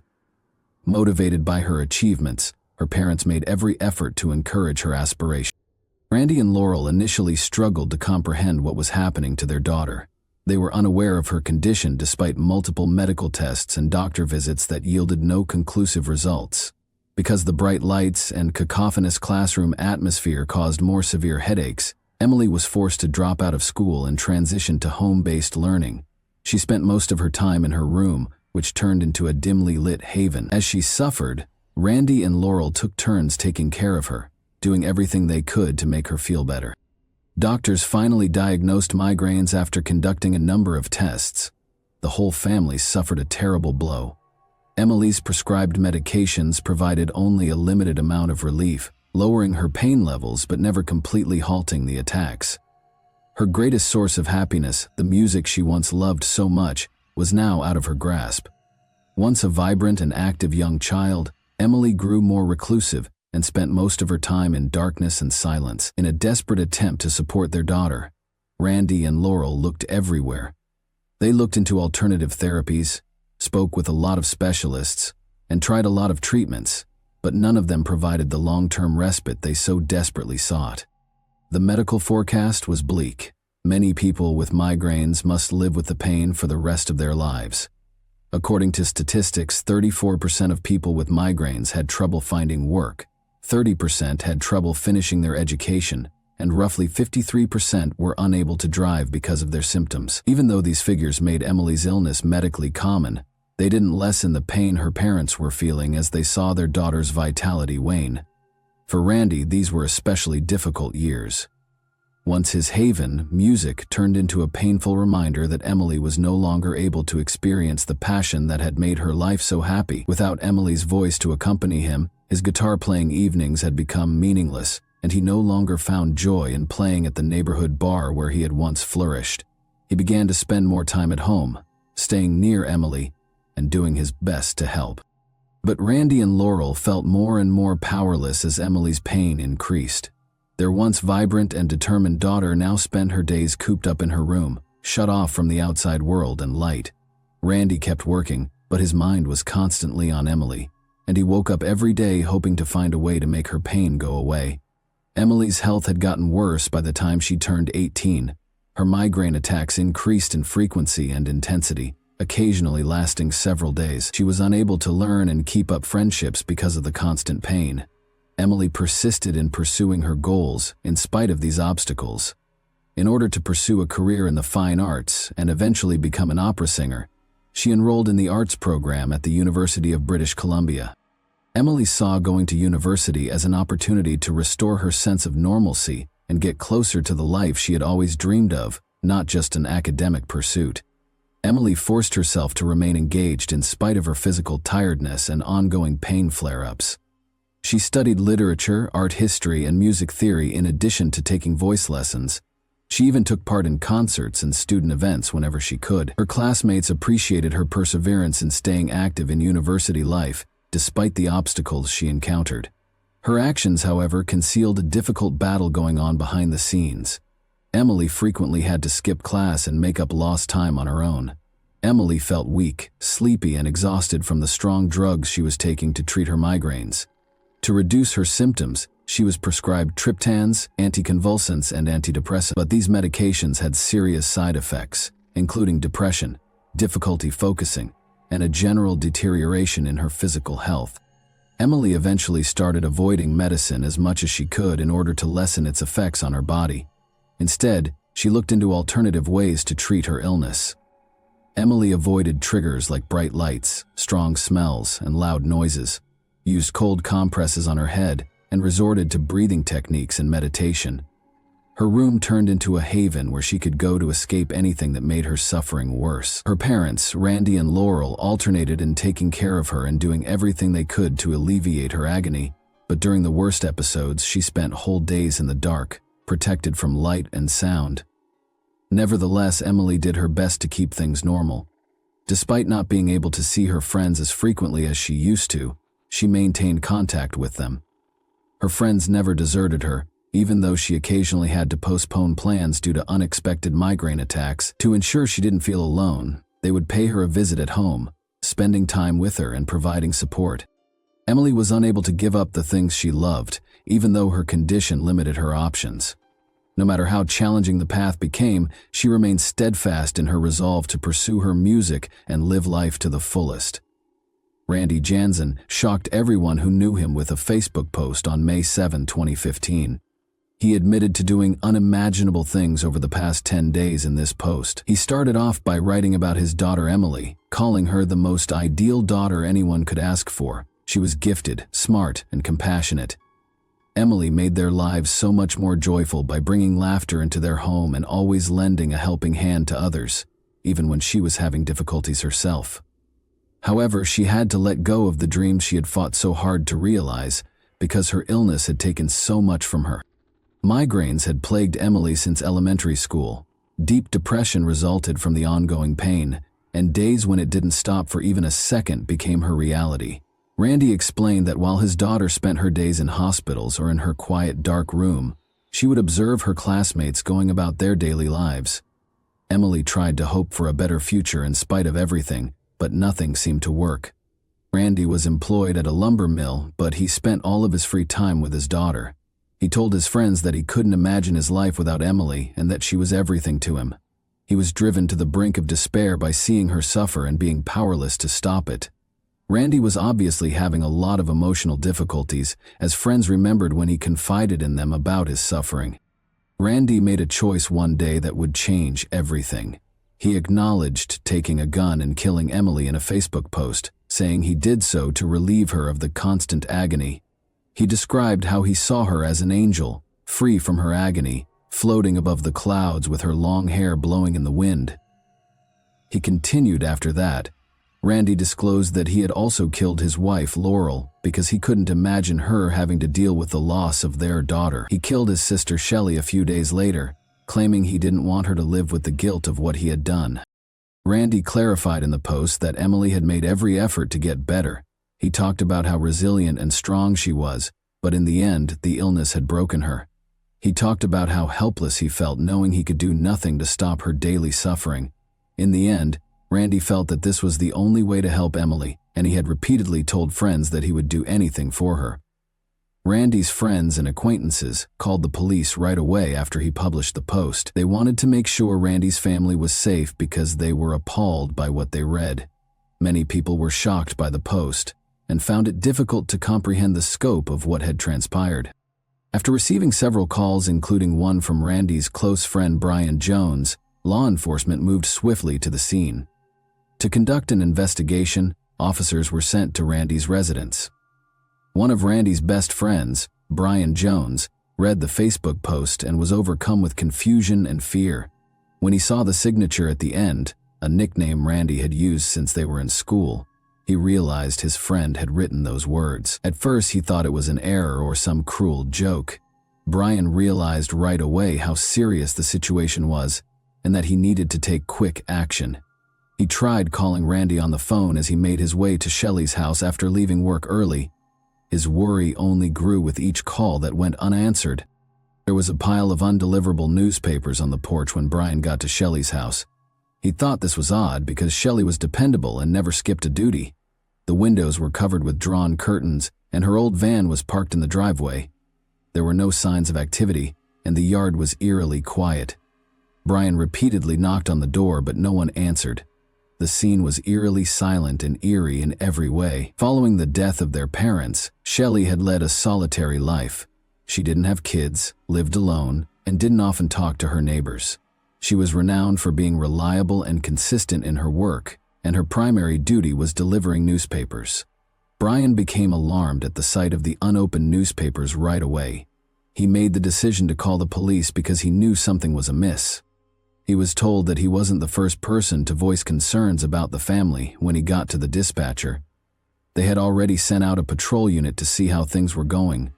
Randy wrote at the conclusion of his Facebook post that his family was now pain-free and in a better place. He apologized to everyone he had harmed, accepted full responsibility, and conveyed regret for his actions. Brian experienced a wave of shock and disbelief as he read the post's eerie closing. "Rest in peace, my little family." He had always known Randy to be a good-hearted, loving man who cherished his family. He found it incomprehensible that his friend could have committed such a crime or even had a gun. He remembered Randy's love and devotion when he talked about his family, and he found it hard to comprehend how things could have gone so wrong. Randy Jansen was inside his house when the police arrived, and they tried to get in touch with him. Through a second-story window, officers saw him brandishing a gun. They tried calling Randy on the phone and using loudspeakers, but he did not answer. The officers knew they needed to proceed cautiously to prevent further escalation because they were acutely aware of how tense the situation was. Negotiators surrounded the house and got to work, but Randy didn't show any signs of giving up or wanting to talk. The standoff turned into something much more dangerous after a few hours. Officers saw smoke rising from the upper floor after Randy set the house on fire. There were unsuccessful attempts to enter the house. Access through the windows was cut off as the flames spread too quickly. On the first floor, officers saw a body covered in a sheet, but they couldn't get to it to identify it. The officers were forced to flee as the entire house was engulfed in flames in a matter of minutes. When firefighters got there, the house was completely destroyed by the fire and could not be saved. Even after it was put out, the fire was so severe that it was dangerous to enter the interior for a few days. 3 days after the fire, on May 10, investigators were finally allowed to enter the burned-out remnants of the house to start their investigation. Investigators discovered 3 bodies inside the burned-out house. Emily, 19, was found with her body wrapped in a sheet in her bedroom. Laurel, 50, was discovered in the kitchen, similarly wrapped in a blanket. It was discovered by investigators that both had been shot in the head twice, about 10 days prior to Randy writing his Facebook post. The body of Randy was discovered in a bedroom on the 2nd floor. Before he set the house on fire, he had killed himself with a gun. It was evident from Randy's body's location and the weapon's remnants that he had been in severe emotional pain when he decided to take his own life. Police discovered Shelley's body in the living room when they got to Randy's sister's house. Shelley, whose body was similarly wrapped in a blanket, had also been shot twice in the head. Since there were no indications of a struggle at the scene, investigators deduced that she had passed away 2 days prior to her discovery, indicating that Randy had taken her by surprise. The past year had seen a serious decline in Emily's health. In order to relieve her unbearable pain, doctors had turned to giving her morphine injections. Neighbors frequently witnessed her parents escorting her home following hospital stays, and these injections were a last resort. Emily needed assistance just to walk because she had gotten so weak.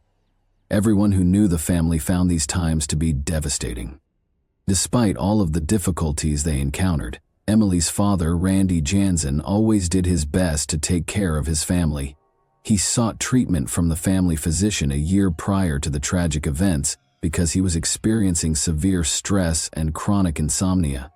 He told the physician that he found it hard to watch his daughter suffer. Randy rejected the medication because he thought it wouldn't solve the underlying issue.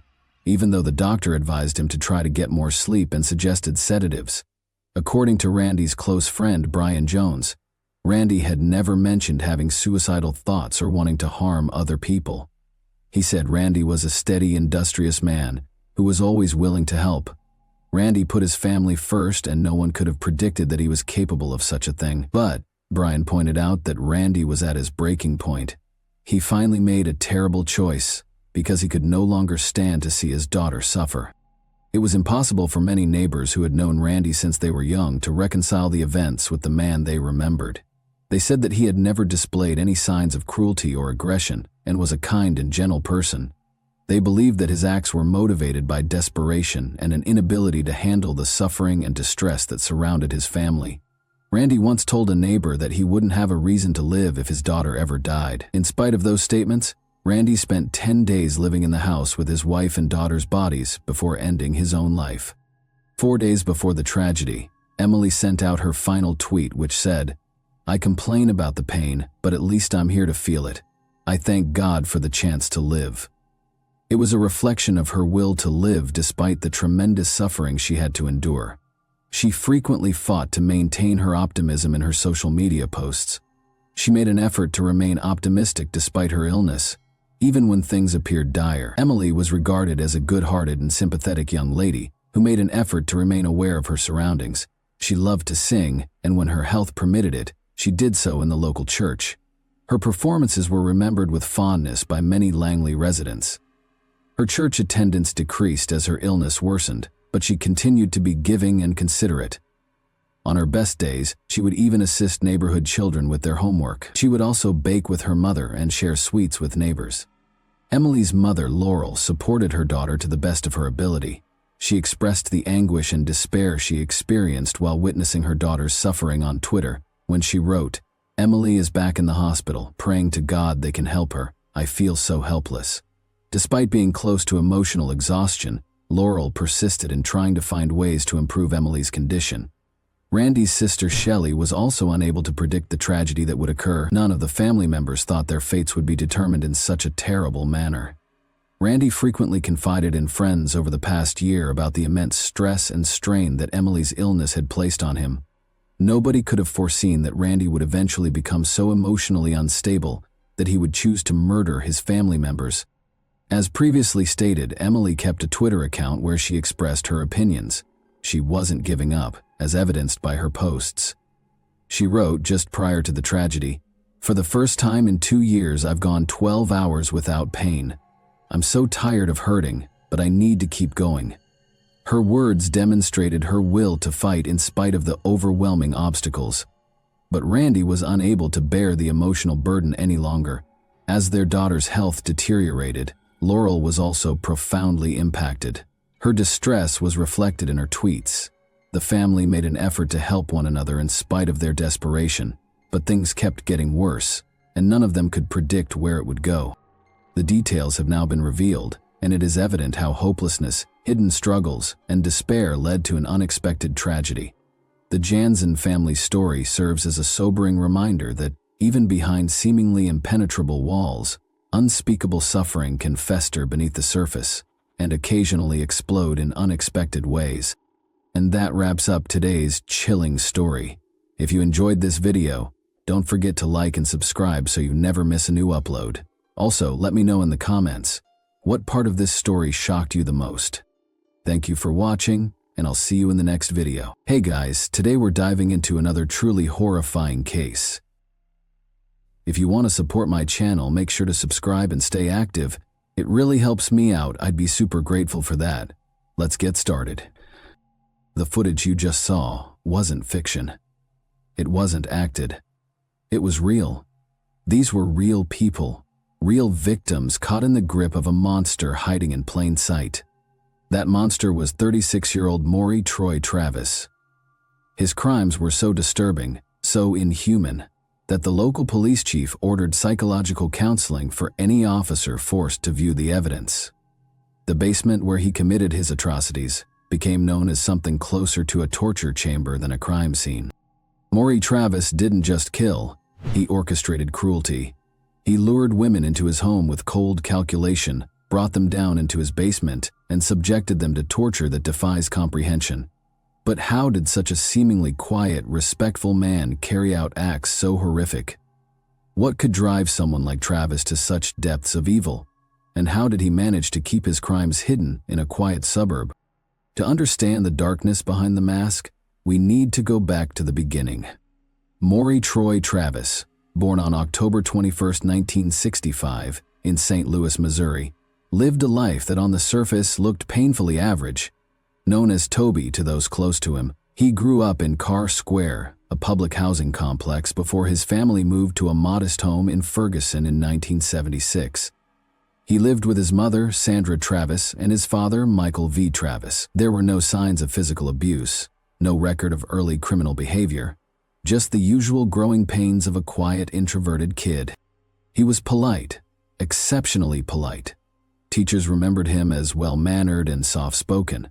One neighbor recalled him mowing lawns without being asked. A teacher described him as one of the quietest students she'd ever had. For years, no one saw him as anything but a background character, unremarkable, invisible, and easily forgotten. Even when investigators later retraced his past, interviewed old classmates and neighbors, many couldn't even remember him. He had left so little impression on the world around him, until the truth of what he became finally surfaced. And when it did, it left scars not just on his victims, but on an entire city. He graduated from McClure High School in 1985 and served 2 years as an Army reservist. Following that, he worked as a medical and dental assistant. Additionally, he managed to secure employment locally with haulage companies and even volunteered at a local nursing home. Maury Travis's enrollment in Morris Brown College in 1986 at the age of 22 seemed like a positive step forward. However, it was also in this private institute in Atlanta where he encountered and formed a relationship with cocaine, sending his life into a downward spiral.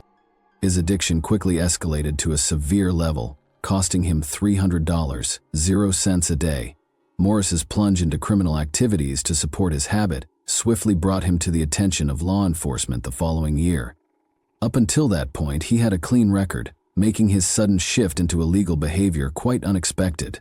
Rather than a gradual escalation, his actions took a surprising and abrupt turn from his prior conduct. In March 1988, during his college spring break, Maury engaged in a string of robberies that raised eyebrows. To everyone's surprise, he targeted 5 shoe stores in St. Louis within 8 days. What added an unusual twist to these crimes was his choice of weapon. Instead of a loaded firearm, he used a plastic toy gun to instill fear. This abrupt shift into criminal behavior was truly unexpected, especially given his clean record before these incidents. This is where Maury Travis took a sharp turn into criminal activity. The armed robberies he committed resulted in his initial capture. Witnesses provided the police with details about his car, leading to his arrest. The detective handling the case was taken aback, as Maury didn't fit the typical image of a criminal. Upon being apprehended, Maury claimed to have hazy memories of the crimes, attributing it to drug influence. While awaiting sentencing, he underwent a drug rehabilitation program and claimed to have successfully overcome his addiction. Despite these efforts and his clean record before this, the court had taken his actions into account during proceedings. Character references poured in support of Maury, including one from a congressman and U.S. representative. These testimonials highlighted his rehabilitation efforts, asserting that his criminal behavior was an aberration in his character. Despite this acknowledgement, Maury received a 15-year prison sentence on July 5, 1989, at the age of 23. This marked the start of his time behind bars for his criminal actions. From the outset, Maury realized that his time in prison wouldn't be easy. He attested to the inhospitable conditions, citing frequent assaults and an abundance of drugs that posed a significant threat to his rehabilitation. Having successfully addressed his dependency issues, he found himself surrounded by drugs in this challenging environment. In a desperate plea to the judge, Maury wrote a letter urging him to reconsider his sentence, pouring his heart out in the hope of a lenient outcome. In his plea to the judge, Maury wrote on how he was constantly thinking of taking his own life due to the horrible conditions he was living in. He ended by asking the judge to give him another chance in society. Maury was granted parole in 1994, serving only 5 years and 3 months of his sentence at the Farmington Correctional Center. His early release was primarily attributed to his exemplary behavior, although he had 13 conduct violations. They were minor infractions. Upon his release, he moved into a duplex where neighbors regarded him as an excellent resident who didn't cause any disturbances. After serving time, initially from March 1989 through June 1994, Maury faced additional prison stages due to drug charges from February 1998 to January 1999 due to repeatedly violating his parole. Once outside prison, he worked in various restaurants, keeping to himself mostly. He also displayed an unusual fixation for his 2000 black Mitsubishi Eclipse, spending considerable time cleaning and maintaining it. Although neighbors and classmates of Maury didn't have any suspicious information about him, March 2001 saw Maury's girlfriend leave him, and this was when bodies of women began to turn up around town. Between March 2001 and May 2002, Maury would actively pick up sex workers along the extended stretch of Broadway, known as the Stroll north of St. Louis. In fact, 4 suspected victims of Maury were later discovered in this area. It gained notoriety for its numerous crack houses and the availability of such workers. Maury would pick them up and then bring them back to his home in Ferguson.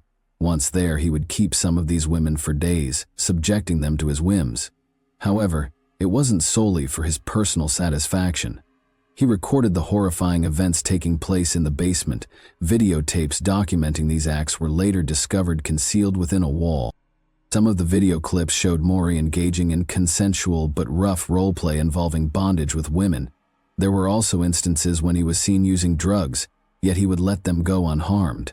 However, in other footage, Maury could be seen indulging in much darker activities, from keeping women hostage for days in his dungeon to strangling them to death. Law enforcement initially struggled to comprehend why he chose to spare certain women while murdering others. One hypothesis suggests that the tipping point might have been when he discovered that a particular sex worker had children. It appeared that this discovery triggered a violent rage since they chose drugs over their children, although it's not confirmed. He also made them perform the most unbelievable rituals. Maury would get them to dance in white clothes. Then at times, he'd get them to wear sunglasses where the lenses were completely blacked out so they couldn't see. By doing this, he was taking power away from them completely. He would then restrain their legs with a rope and handcuff them. At times, he'd even cover their eyes with duct tape. In the footage that they found, they saw these women shackled to a wooden post with Maury verbally taunting them. He would tell them what was going to happen, or they needed to berate them as well. At times, he'd get angry because he'd find out that these women had children. He also used to criticize them, expressing aggression and violence due to their choice of drugs over their kids. In some of the earliest footage, Maury is actually seen standing over a nearly naked woman, heavily bound with a rope and handcuffed. Then he suddenly grabs the belt, snaps it tightly around her neck and strangles her until she's unconscious and she's limp. He may even have broken her neck. He then just leaves her body face down on the floor. It's truly horrifying to think that Maury Travis was able to carry out such horrific crimes without raising suspicion. One thing we know is Maury Travis's ability to blend into the background made him a master of disguise. His unassuming nature allowed him to operate unnoticed, making him the last person anyone would suspect of such heinous crimes. On July 31, 2000, the discovery of the first known victim, Mary Shields, 61, in East St. Louis, Illinois, began a haunting pattern in the months that followed. The tragedies escalated on March 24, 2001, when the body of Cassandra F. Walker, 19, was found in Washington Park, Illinois. Elisa Greenway, a 34-year-old, caught in a seemingly hopeless cycle of addiction, was discovered deceased on April 5, 2001, in Washington Park, Illinois. Her body showed signs of strangulation with ligature marks found on her wrist and ankles. Near her body, authorities found a tire impression identified as a Bridgestone Potenza tire, which was photographed for further analysis. Not long after, on May 15, 2001, Teresa Wilson, 36, was discovered in West Alton, Missouri. May 30, 2001, marked the discovery of Betty James, 46, in St. Louis, with an evident tire impression distinct from earlier scenes. The St. Louis Police Department strongly believed that all these murders were the work of the same individual, as the crimes were executed in a similar manner. By June 29, 2001, Verona Thompson, 36, was found in West Alton, Missouri. Following this, on August 25, 2001, Devon Cruz, 50, was discovered in East St. Louis, Illinois. The haunting silence after October 8, 2001, when Brenda Beasley, age 33, was found dead in East St. Louis, Illinois, raised speculation. Authorities speculated three possible scenarios. Either the perpetrator was in custody, had passed away, or had relocated from the area. However, the unsettling quiet broke as the year changed. The cycle resumed, claiming 4 lives. The first unidentified victim was found on January 30, 2002. Another unidentified victim was found near Mascoutah, Illinois on March 11, 2002. The next unidentified victim was discovered in Columbia, Illinois on March 28, 2002. And the final unidentified victim was reported in West Alton, Missouri on May 25, 2002. Each day marked a sorrowful moment, revealing a frightening pattern. What ultimately led to uncovering the killer will stun you like never before. In an attempt to bring attention to one of the victims and maintain public interest in the investigation, Bill Smith penned an article. This was about Teresa Wilson, a victim and her life struggles leading up to her unfortunate demise. He named the killer the Streetwalker Strangler. The article was published in the paper's May 19, 2002 issue. Less than a week later, Smith received a letter at his desk. While it's not uncommon for media personnel to receive letters or correspondence, this letter had an unusual return address on the envelope: Thraldom, 325311 Lafayette Street, New York, New York, 10,012. The letter bore a St. Louis postmark, indicating it had been mailed locally. Zip code 10,012 encompasses portions of Manhattan, Soho, NoHo, Nolita, and Greenwich Village neighborhoods. The letter bore a St. Louis postmark, indicating it had been mailed locally. However, the thraldom address is fictional, so why would someone use that term for an address? According to Merriam-Webster, thraldom refers to the state of being an enslaved person. It also served as the name of a bondage website. The letter was typed using what appeared to be Lucida handwriting font in red ink with minimal punctuation. Smith initially believed it was a prank. He quickly realized the letter was no joke and that a person claiming to be the Streetwalker Strangler was contacting him. The letter read, "Dear Bill, nice sob story about Teresa Wilson. Write one about Greenwade. Write a good one, and I'll tell you where many others are to prove I'm real. Here's directions to number 17. Search in a 50-yard radius from the X. Put the story in the Sunday paper like the last." The letter Bill received included a map of West Alton marked with an X, indicating the location of a body. This sender offered to reveal the locations of additional victims, and as evidence of their identity, providing directions to number 17, accompanied by a typed internet-generated map. After finding a skeleton at the marked spot, authorities focused on the map, which appeared to have been generated using an internet mapping service. They found a possible match on Expedia.com. According to an affidavit by FBI agent Melanie Jimenez, on May 30, 2002, Expedia informed Jimenez that Microsoft, based in Redmond, Washington, provided the data for its maps site. The FBI requested records of any maps of West Alton made between May 18, 2002, the date of the newspaper story that prompted the letter, and May 21, 2002, the postmark on the envelope. It took 4 days to receive a response. On June 3, 2002, Microsoft reported that only one computer had accessed the map during the specified time period. The company further revealed that on May 20, the computer had zoomed in on the map of the West Alton, Missouri area approximately 10 times in chronological order, eventually generating a map that matched the one sent to the Post-Dispatch. However, Microsoft could not provide a name, only an IP address, a meaningless string of numbers to most people, 65.227 and 106.78. To translate the IP number into a name, the FBI turned to WorldCom Incorporated, which provided local telephone numbers to connect internet services to their dial-up customers. WorldCom assigns a temporary IP address to each customer for each internet session. The challenge was not just to identify who used 65.227 and 116.78, but also to determine who used it at the specific time in question. The next day, on June 4, 2002, WorldCom's internet division UUNet identified the user as MSN Maury Travis. This led to the identification of the user's real name, Maury Troy Travis of Ferguson. Before this, back in 2001, Maury also hinted about his crime to one of his co-workers.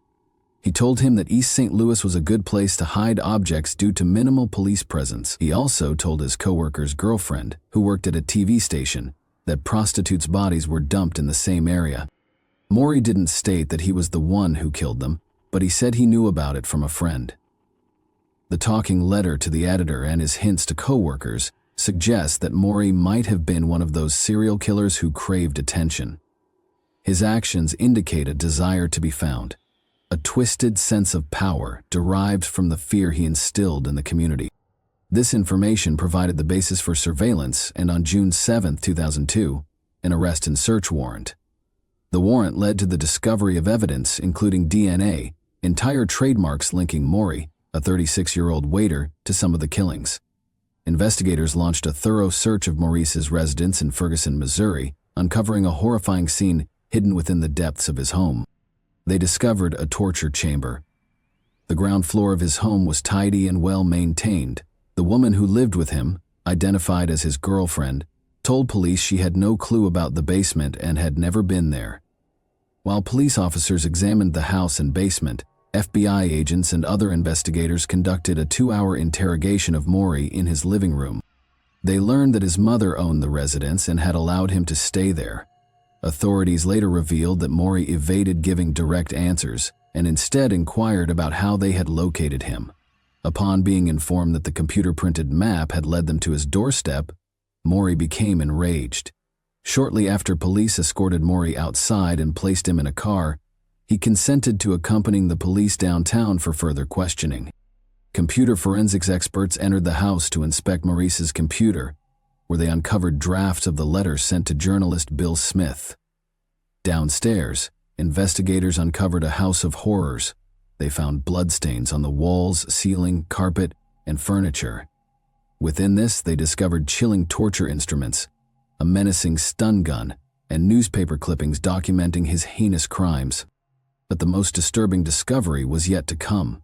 Videotapes capturing Maury's unspeakable acts of violence, subjecting his victims to horrific acts. The evidence from this torture chamber, coupled with DNA analysis, suggested that he committed the murders of between 12 and 20 women. He had been preying on vulnerable individuals, many of whom were drug addicts and sex workers in the states of Missouri and Illinois. Between 2002, Travis asked for a soda during questioning. Later, the can he drank from was sent to the lab for testing. DNA swabs were taken from the area near the opening of the can for epithelial cells in Travis's saliva, which could be used for DNA testing. Travis's DNA profile was then compared to the biological material found on 2 of the murder victims, Yvonne Cruz and Brenda Beasley. St. Louis Police Captain Harry Heger said that investigators also found a crude diagram in Maury's home showing plans for a basement extension. Heger said that Maury was planning to build 2 cells in the basement where he could chain the women, and then he was planning to build vents connecting the basement to the outside. Heger said that Maury also made a list of things that he needed to keep the woman captive for some time, and that one of the items on the list was adult diapers. We spoke about the victims, who were identified, but now let us uncover a few who are not known till the present. On May 25, 2002, the tragic case of St. Charles County Jane Doe came to light, adding another victim to the list of serial killer Maury Troy Travis. The woman's remains were discovered near West Alton, Missouri, leaving her identity shrouded in mystery for 21 years. The discovery of St. Charles County Jane Doe unfolded following the anonymous letter sent to local reporter Bill Smith on May 21, 2002. The skeletal remains of St. Charles County Jane Doe were found west of Highway 67 and south of St. Charles Street, scattered over a 30-foot wide area. It was determined that she was a female between the ages of 25 and 35, of black ethnicity, and approximately 5 feet 4 inches in height. One or more limbs and one or both hands were not recovered. The remains found at the crime scene included a sleeveless, coarse blue denim dress with metal buttons, a black and silver V-neck stretch shirt with 3/4-length sleeves, a black spandex top, a torn piece of blue jean-type material, a white cotton tube sock, a blue shoestring-type tie-up in the back, and a thin white cotton fragment. A few months prior, on March 28, 2002, another discovery had been made: the remains of an unidentified woman.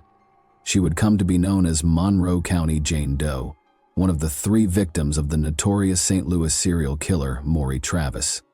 Her identity remains a mystery, her story shrouded in silence. She was believed to be between the ages of 29 and 50, her African-American heritage evident in her skin tone. She stood at 5 feet 1 inch tall. Her petite frame weighed about 105 pounds. Her dark brown hair bore the mark of a healed fracture on her forehead, possibly a mark of a childhood injury. There was no indication that she had ever given birth. At the time of her discovery, they could find only skeletal remains, along with a green shirt and the letter M and the word Mavericks in orange lettering. Her attire was completed by khaki canvas shorts and a brown leather belt with a silver buckle. These simple garments provided the only clues to her identity, silent witnesses to her life. Just a few weeks before that, on March 11, 2002, in Lorain, Illinois, the remains of Madison County Jane Doe were found. Madison County Jane Doe was believed to be between the ages of 23 and 30. Her ethnicity identified as black. Her height was estimated to be between 5'1" and 5'6", and she weighed around 105 pounds. She also had dark hair when discovered. The victim's decomposed body was clad in a red and white, checkered flannel-style shirt, bearing the brand Tommy Hilfiger, and a pair of gray shorts from the brand Second Skins. A little under 2 months before that, St. Clair County Jane Doe, a woman whose identity remains a mystery, was discovered on January 30, 2002. Her skeletal remains were found in Mascataw, Illinois, though the exact cause of her death remains undetermined. She is presumed to be one of the unidentified victims of serial killer Maury Troy Travis. At the time of her discovery, she was believed to be between the ages of 20 and 40, of African American descent. Her skeletal remains revealed clues about her life, including 3 piercings in her right ear, a healed fracture above her left ankle, and additional healed fractures on her nasal bones, left second rib, wrist, and below her neck. She was found wearing a black velour sleeveless catsuit bearing the brand Jason Matthews with full-length legs. 2 yellow metal rings adorned her left middle finger. People were shocked and confused by how a man with such an appealing personality could be involved in these terrible crimes. The mother of one of his ex-girlfriends from Pagedale expressed her shock and disbelief over the news of Maury's arrest. Her daughter had dated him back in 2001, and she described him as a perfect gentleman who always seemed happy and laid back. She couldn't believe that the man she knew could be different from the person now accused of such heinous crimes. Maury was suspected of being involved in the murders of 12 women, and he was also charged with 2 counts of kidnapping. Federal court documents linked him to these crimes. Police investigators believed that Maury may have killed more than 17 women in total. Following his arrest on June 7, 2002, Maury was taken into custody for interrogation and was placed on preventative monitoring until his trial for the alleged offenses. Just one St. Louis thought justice had been served with Maury. His arrest on June 7, 2002. The city saw darkness again 3 days later, on June 10, 2002. Maury planned to escape his sentence. He did that in the most unthinkable way possible.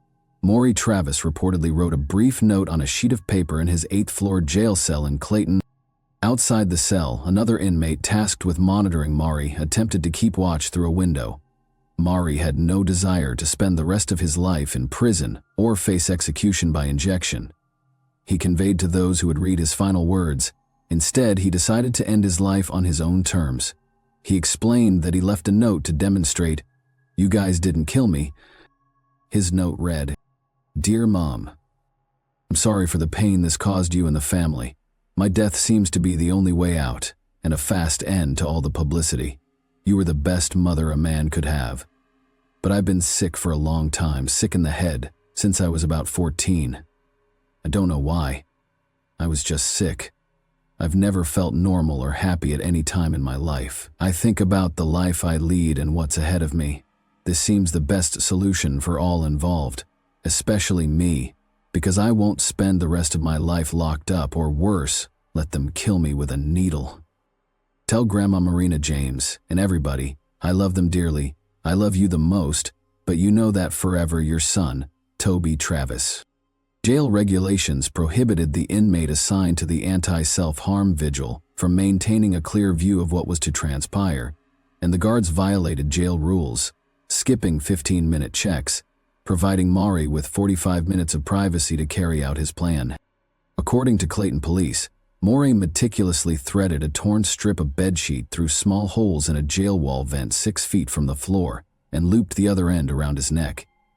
He placed a pillowcase over his head, stuffed additional cloth into his mouth, and somehow managed to tie his hands behind his back. 12 years after Maury himself died in prison, his mother, Sandra Travis, still owned the home where he committed his horrific acts. In 2014, she rented the house to Katrina McGaw without mentioning its dark past. McGaw learned about the house's history from a television documentary and requested to break her lease, but Sandra refused. News 4 contacted Sandra, who claimed she had informed McGaw about the house's past. McGaw denied this, stating that she would have remembered the murders if Sandra had told her. Technically, landlords are not obligated to disclose information about a home's past in this country. Landlords are only required to report physical defects. The St. Louis Housing Authority intervened, allowing McGaw to move out at the end of the month, despite Sandra's objections. The situation was complex. On one hand, it was understandable that Sandra, the mother of a serial killer, would want to put the past behind her. She was legally entitled to rent the house without disclosing any information about past events, but it may not have been ethically right to do so. On the other hand, McGaw, who had a 2-year-old daughter, was uncomfortable living in a house where women were tortured and murdered. She also mentioned that her daughter had occasionally played near the same pole in the basement where Maury Travis tied up his victims. Considering how disturbing the whole situation was, McGaw understandably wanted to move out as soon as possible. Sadly, the victims found no closure.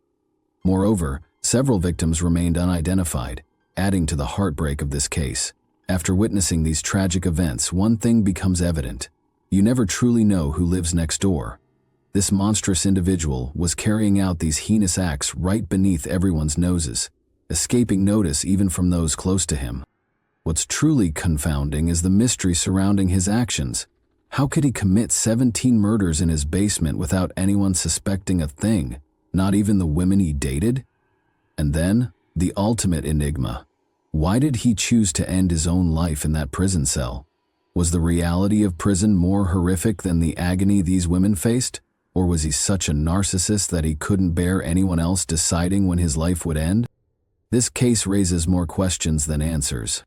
Thanks for watching, everyone. Your support means a lot to me, and you can help my channel grow by hitting that like button, dropping a comment, and sharing this video. Your engagement really makes a difference. See you soon. Hey guys, welcome to my channel, and today we're going to take a look at another horrible case with you. On October 26, 1998, on a dismal day, a terrifying find was discovered near the Columbia River. When a body was found floating close to Lower River Road in Vancouver, the neighborhood was rocked. In an attempt to identify the sad person who had met their premature end, authorities rushed to the scene. The strong stench of decomposition hit them as they got closer to the body, indicating that the man had been in the water for a long period. Since there were no clear hints as to the identity of the man, they took his body out of the water with caution and took him away from the scene to start the difficult process of autopsy and identification. They had no idea that this was the beginning of a mystery that would trouble them for years to come. A disturbing reality surfaced as the medical examiner's office started the autopsy on the unnamed man's body. According to the autopsy, he was shot in the head and died as a result. However, after examining the material, detectives found more questions than answers. Did the man commit suicide? Had the trigger been pulled by someone else? There was still doubt surrounding the reality. That wasn't all, though. Authorities were left to cobble together a timeline of events leading up to the man's unfortunate death, because it was thought that he had been in the water for anywhere between 6 months and a year. The man's age of death was likewise estimated by the medical examiner's office to be roughly 53 years old. Notwithstanding the passage of time, the case's enigma was only heightened by these discoveries. How had this man ended up in such a gory way, and who was he? In their attempt to learn the truth about the man's terrible demise, the detectives encountered a formidable obstacle. They were aware that figuring out who he was the first step, but it was not always easy. Because the individual had been discovered without any kind of identification, officials had nowhere to start. In an attempt to locate a lead, the investigators looked through the local missing persons records, but they were unable to identify the possible owner of the remains. They expanded their search for answers, alerting authorities across the Northwest in the hopes that someone might be able to identify the unidentified body.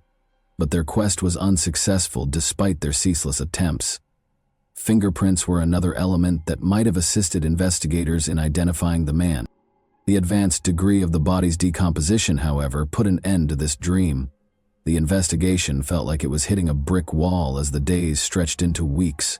The investigators were no closer to unraveling the enigma of the man's identity or his premature death, and frustration started to set in.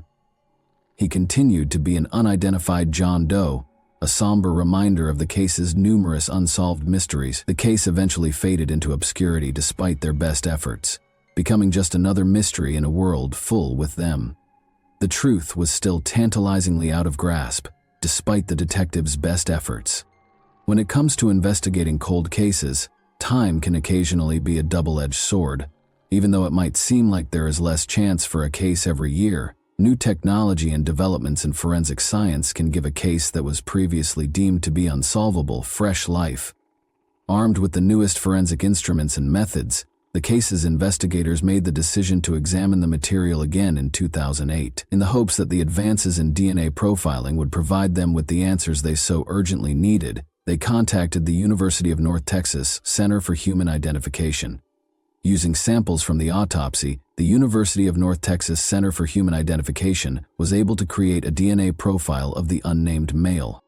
Investigators were reassured by the DNA profile and quickly submitted it to the National DNA Database in the hopes of finding a match.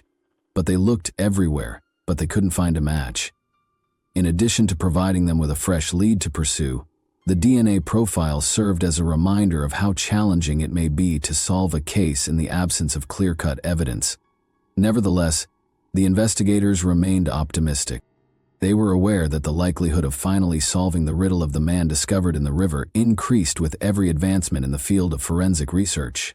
Investigators were desperate to find the truth, after the mysterious man case remained unsolved for years. In 2021, they made the decision to try something different and sent a sample of DNA from the bones to Bode Technology, a forensic DNA laboratory in Virginia that is well known for its ability to recover DNA from difficult material.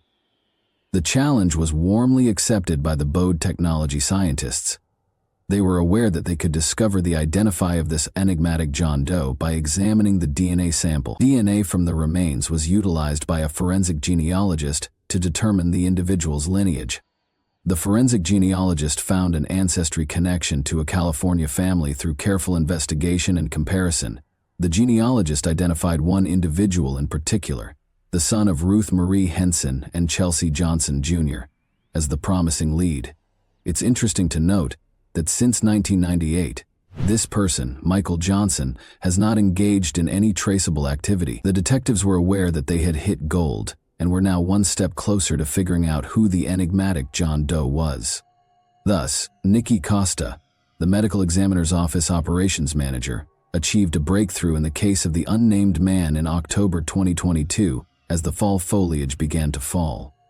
Russell Johnson and Kathy Bergen, Chelsea and Ruth Johnson's 2 children, were located by Nikki and provided some shocking facts.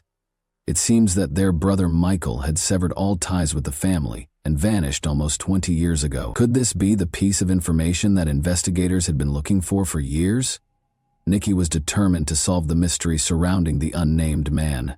She worked frantically to prove that Michael was the owner of the DNA sample. Determined to uncover the missing piece of the puzzle, Nikki contacted many authorities to corroborate her concerns. The Washoe County Sheriff's Office obtained a DNA sample from Johnson's sister, Kathy, and the California Department of Justice Missing Persons DNA program analyzed family reference samples. In the meantime, California's Missing Persons program, created in 2008 by the University of North Texas Center for Human Identification, which it compared to all the evidence collected. Dr. Martha Burt, the chief medical examiner for Clark County, ultimately determined that the unnamed man was in fact Michael.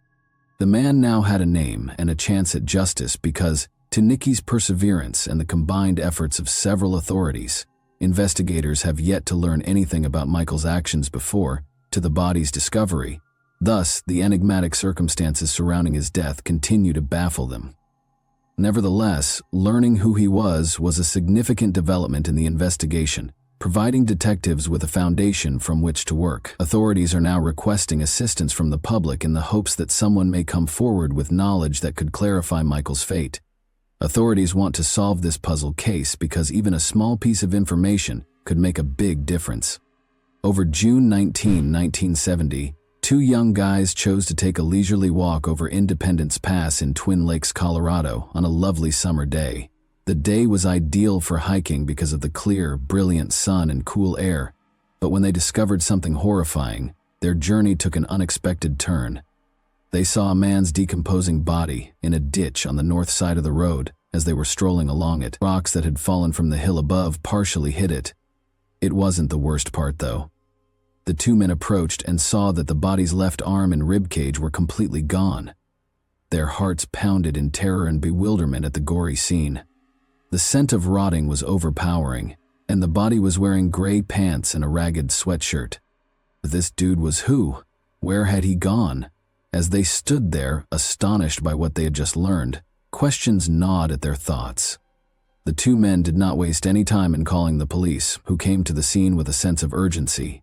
They thought the man was in his early 20s as they got closer to the decomposing remains. In order to unravel the mystery, the officers meticulously inspected the area, noting every detail. The officers saw that the man had 3 pairs of socks and hiking shoes on, in addition to the missing left arm and rib cage. Even a sock that had been pulled over his left shoe was discovered. However, they discovered other strange items as well. Although they discovered a razor and $7.00 in the man's pockets, those items didn't reveal anything about who the man was or how he died. The officers were left wondering who the man was and what had happened to him because they could not find his wallet or identification. In an attempt to locate any clues, officers also conducted a thorough search of the area surrounding the body, but to no effect. The remains of the man were promptly retrieved from the area and examined. However, investigators were unable to identify him despite their best attempts. They looked through dental records, spoke with locals, and combed through missing person reports, but nothing seemed to fit. The man was a total mystery, and the more they studied him, the more they discovered. Officers were baffled by the body's state. The man appeared to have spent a considerable amount of time outside, perhaps the entire winter, yet his attire didn't seem suitable for such severe weather. What might have happened to the missing body parts was another question that the officers couldn't avoid. Had wild animals devoured them, or had they been removed after death? Even if it was a horrifying possibility, they had to consider it.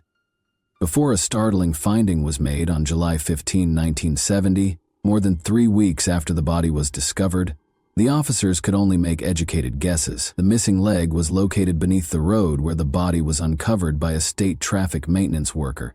The hand and wrist still had flesh on them, but the arm and shoulder were reduced to bone. The mystery was only made more complex by the discovery. Why had the limb been cut off from the body, and how had it gotten there? Because of the confusing state in which the body part was discovered, the officers surmised that it might have been taken out by a snowplow after the victim passed away, but they lacked hard proof. The enigmatic individual discovered at Independence Pass faded into obscurity over the years. Due to his lack of identification, he was only known as Independence Pass John Doe and had no name. Buried beneath a plain monument that stated, "Unidentified male," In Leadville's Evergreen Cemetery, he was reduced to the position of an unidentified soul. The case was unsolved, and it appeared that the identity of Independence Pass John Doe would always be a mystery as time passed. While clearing an overgrown area of Evergreen Cemetery in 2011, a man named John Pearson, who had spent years cleaning it up, discovered the burial of the Independence Pass John Doe. Being a Vietnam veteran himself, Pearson was naturally interested in the man's identity. He pondered whether Independence Pass John Doe was also a Vietnam War veteran.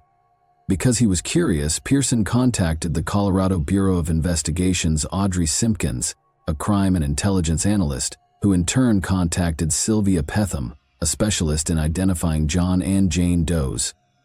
Eager to learn the truth about the enigmatic cemetery, they traveled to the little hamlet together in August 2011. However, in spite of their efforts, the case once more stalled, and for a short time more, Independence Pass John Doe's name remained unknown. Following 2 years of inaction, the Independence Pass John Doe case began to gather steam in 2013. When Audrey and Sylvia got back to Leadville, they looked for the case files, but they weren't there. They worked with Shannon Kent, the coroner at the time, to ensure that the case information was added to the database of the National Missing and Unidentified Persons System. Determined, Sylvia then requested that the Lake County Sheriff exhume the John Doe's bones so that DNA could be taken. The Colorado Bureau of Investigation assisted in obtaining a fingerprint from the exhumed body. When DNA was taken from John Doe's skull and femur at the University of Northern Texas, there was hope that the unidentified man might eventually be identified. However, John Doe's body was kept in a casket at the office of former Lake County Coroner Shannon, rather than being buried in his grave at Evergreen Cemetery. The man was eventually laid to rest in the calm of 2022 after 8 difficult years. A team of police submitted DNA taken from the unnamed John Doe for forensic genetic genealogy testing, marking a breakthrough in the decades-long case. A promising lead came from the test, although the specifics of this lead are still unknown. It was sufficient to completely unravel the case. Gardner Paul Smith was John Doe's name at last after all these years. Gardner was more than simply a nameless body in a tomb for Smith, who would have only been 39 years old when his bones were found. He had a life, a family, and a tale. Gardner, the eldest son of Paul and Bernita Smith, was born on September 22, 1930 in Modesto, California, and was raised in a family that loved skiing. Gardner and his younger brother Armand naturally took up skiing as both of their parents were avid skiers. Skiing was more than just a pastime for Gardner, it was a lifestyle. In addition to studying at the University of Nevada in Reno, he was a member of the collegiate ski team. Gardner's commitment to the game was laudable, and he was constantly trying to get better. In order to improve his balance, he was known to try out a variety of methods, including huge slalom courses on cross-country skis. Gardner, however, was not merely a sportsman. He was a humanist and a thoughtful thinker who was constantly trying to figure out what life was really all about. He aspired to discover the mysteries of human consciousness because he was captivated by psychic phenomena and mental powers in his later years. He investigated this field of research for several hours. Gardner enlisted in the Army as a young man in June 1951. He served 2 years on active service before moving to the reserves, where he remained for an additional 4 years. He was released in June 1957 after doing his duties with honor. Gardner's journey ultimately brought him to Argentina, where he met Jennifer Dawn Andrews, the love of his life, in 1961. Following their marriage, Gardner returned to California with his new bride. Soon after, on June 18, 1962, they welcomed their first child into the world, a daughter called Jean. Gardner did, however, eventually leave his wife and little daughter. In 1968, Jennifer finally got a divorce from Gardner and married Ernest M. Dillard. Sadly, Jennifer was left a widow after Ernest's death in 1974. Gardner, on the other hand, seemed unable to settle down after his divorce and vacillated between Aspen and California. Longtime friend and ski racer Dick Dorworth remembers clearly the last time he saw Gardner, which was in 1968. Living life on the road, Gardner was attempting to market a novel ski pole grip that he had created. He had previously developed double-lens goggles, but he had not succeeded in commercializing them, therefore this was not his first innovation. Gardner disappeared into the unknown after spending a week sleeping on his friend's couch, and Dorworth never saw him again. Gardner actually sent his mother a postcard on November 12, 1969, which was the last time anyone heard from him. His mother was optimistic at the moment, but she had no idea that it would be the last time she would ever hear from her son. It said simply, "I am doing all right. Don't worry. Love, Gardner." Jean, Gardner's daughter, had many unresolved issues regarding her father, who vanished when she was a newborn. She wondered where he had disappeared to, and why he never returned for her for years. She had to put together her father's life on her own, because her mother and other family members were silent about his disappearance. When her father's genuine identity was revealed decades later, she finally received some answers. As a 60-year-old lady with a family of her own, Jean is committed to honoring her father. She intends to have a monument constructed in his honor and organize a modest military funeral. Jean hasn't decided where he will be buried yet, but she knows that she will always have a particular place in her heart for the father she never had the opportunity to meet. The cause of Gardner Smith's death is still unknown. Although there is no documentation of an autopsy being conducted on him, the Colorado Bureau of Investigation states that there was no indication of foul play, and theories on his cause of death are still being discussed. His body may have been dumped in Independence Pass after he was the victim of a crime, according to certain theories. According to others, he might have walked up there with the intention of hiking back down, but he got caught in a severe storm, lost his bearings, and died of the cold. There were still a lot of unsolved questions, though, as the actual cause of Gardner Smith's death was still unknown. On a cold November 28, 1992 day, a group of visitors near the Walker Wildlife Area off River Road in Colorado noticed something strange. They were filled with terror as they got closer to the location. A man's decomposing body was lying there without its cranium, but the man was speaking even as he died. He was dressed in a tan tobacco pullover shirt with an enigmatic emblem on the left side of the chest, and green shorts with striking black patterns. At the biceps, the sleeves were severed. Authorities rushed to the area with sirens screaming as they arrived after the public reported it in. They immediately set to work searching the surroundings for any hints that may lead them to the man's identity. They looked everywhere and turned over every stone, but sadly nothing was found. The officials were left scratching their heads in confusion, as not even the man's clothing gave away who he was. They had no choice but to remove the body for identification and autopsy, in the hopes of at least learning something. When the autopsy was completed, the medical examiner was shocked by what they found.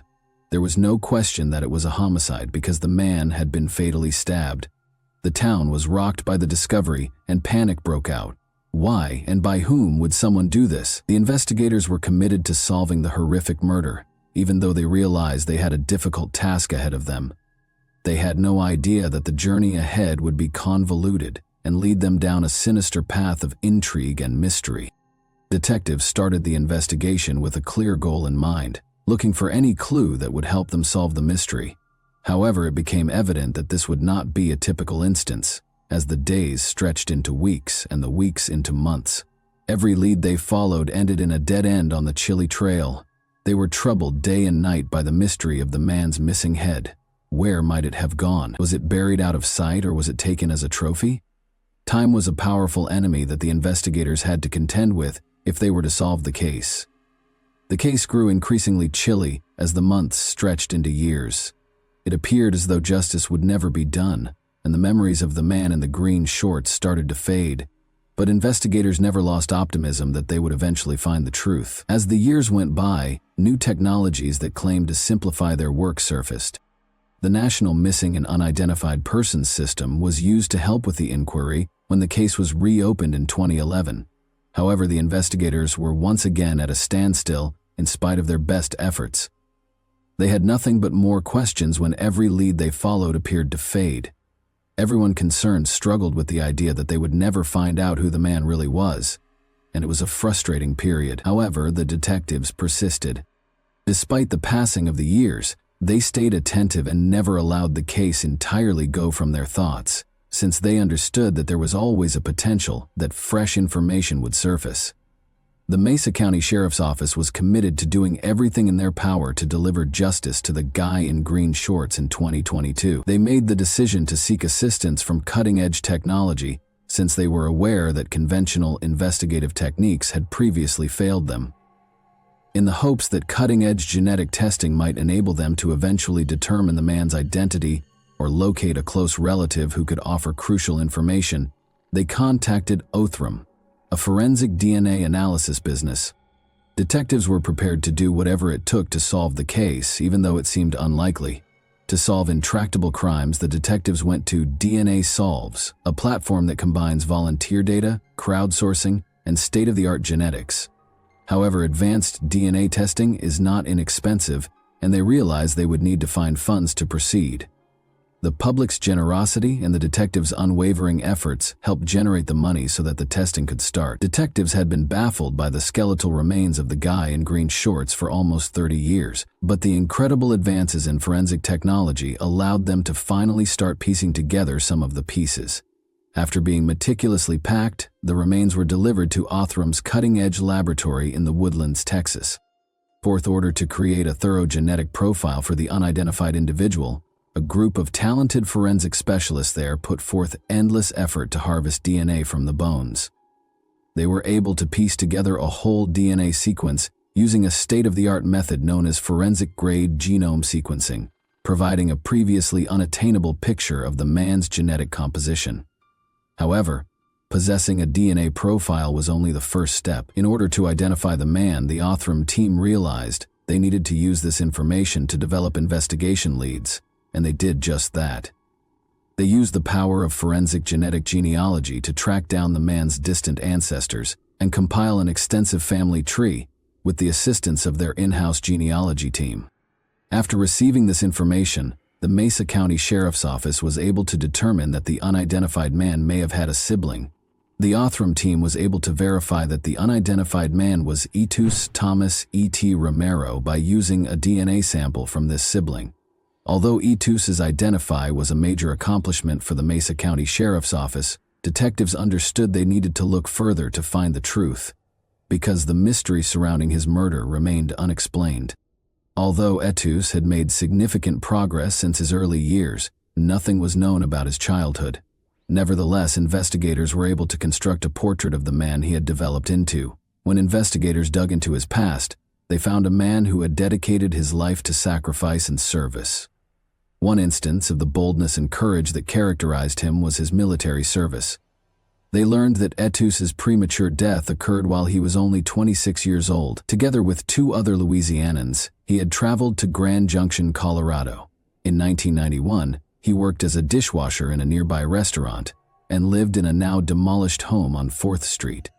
Although the specifics of his death are still unclear, it is thought that he was murdered in the summer of 1992. Detectives are still working to piece together Etus's narrative, and they are requesting that anyone with information that could help them understand why he died so suddenly come forward.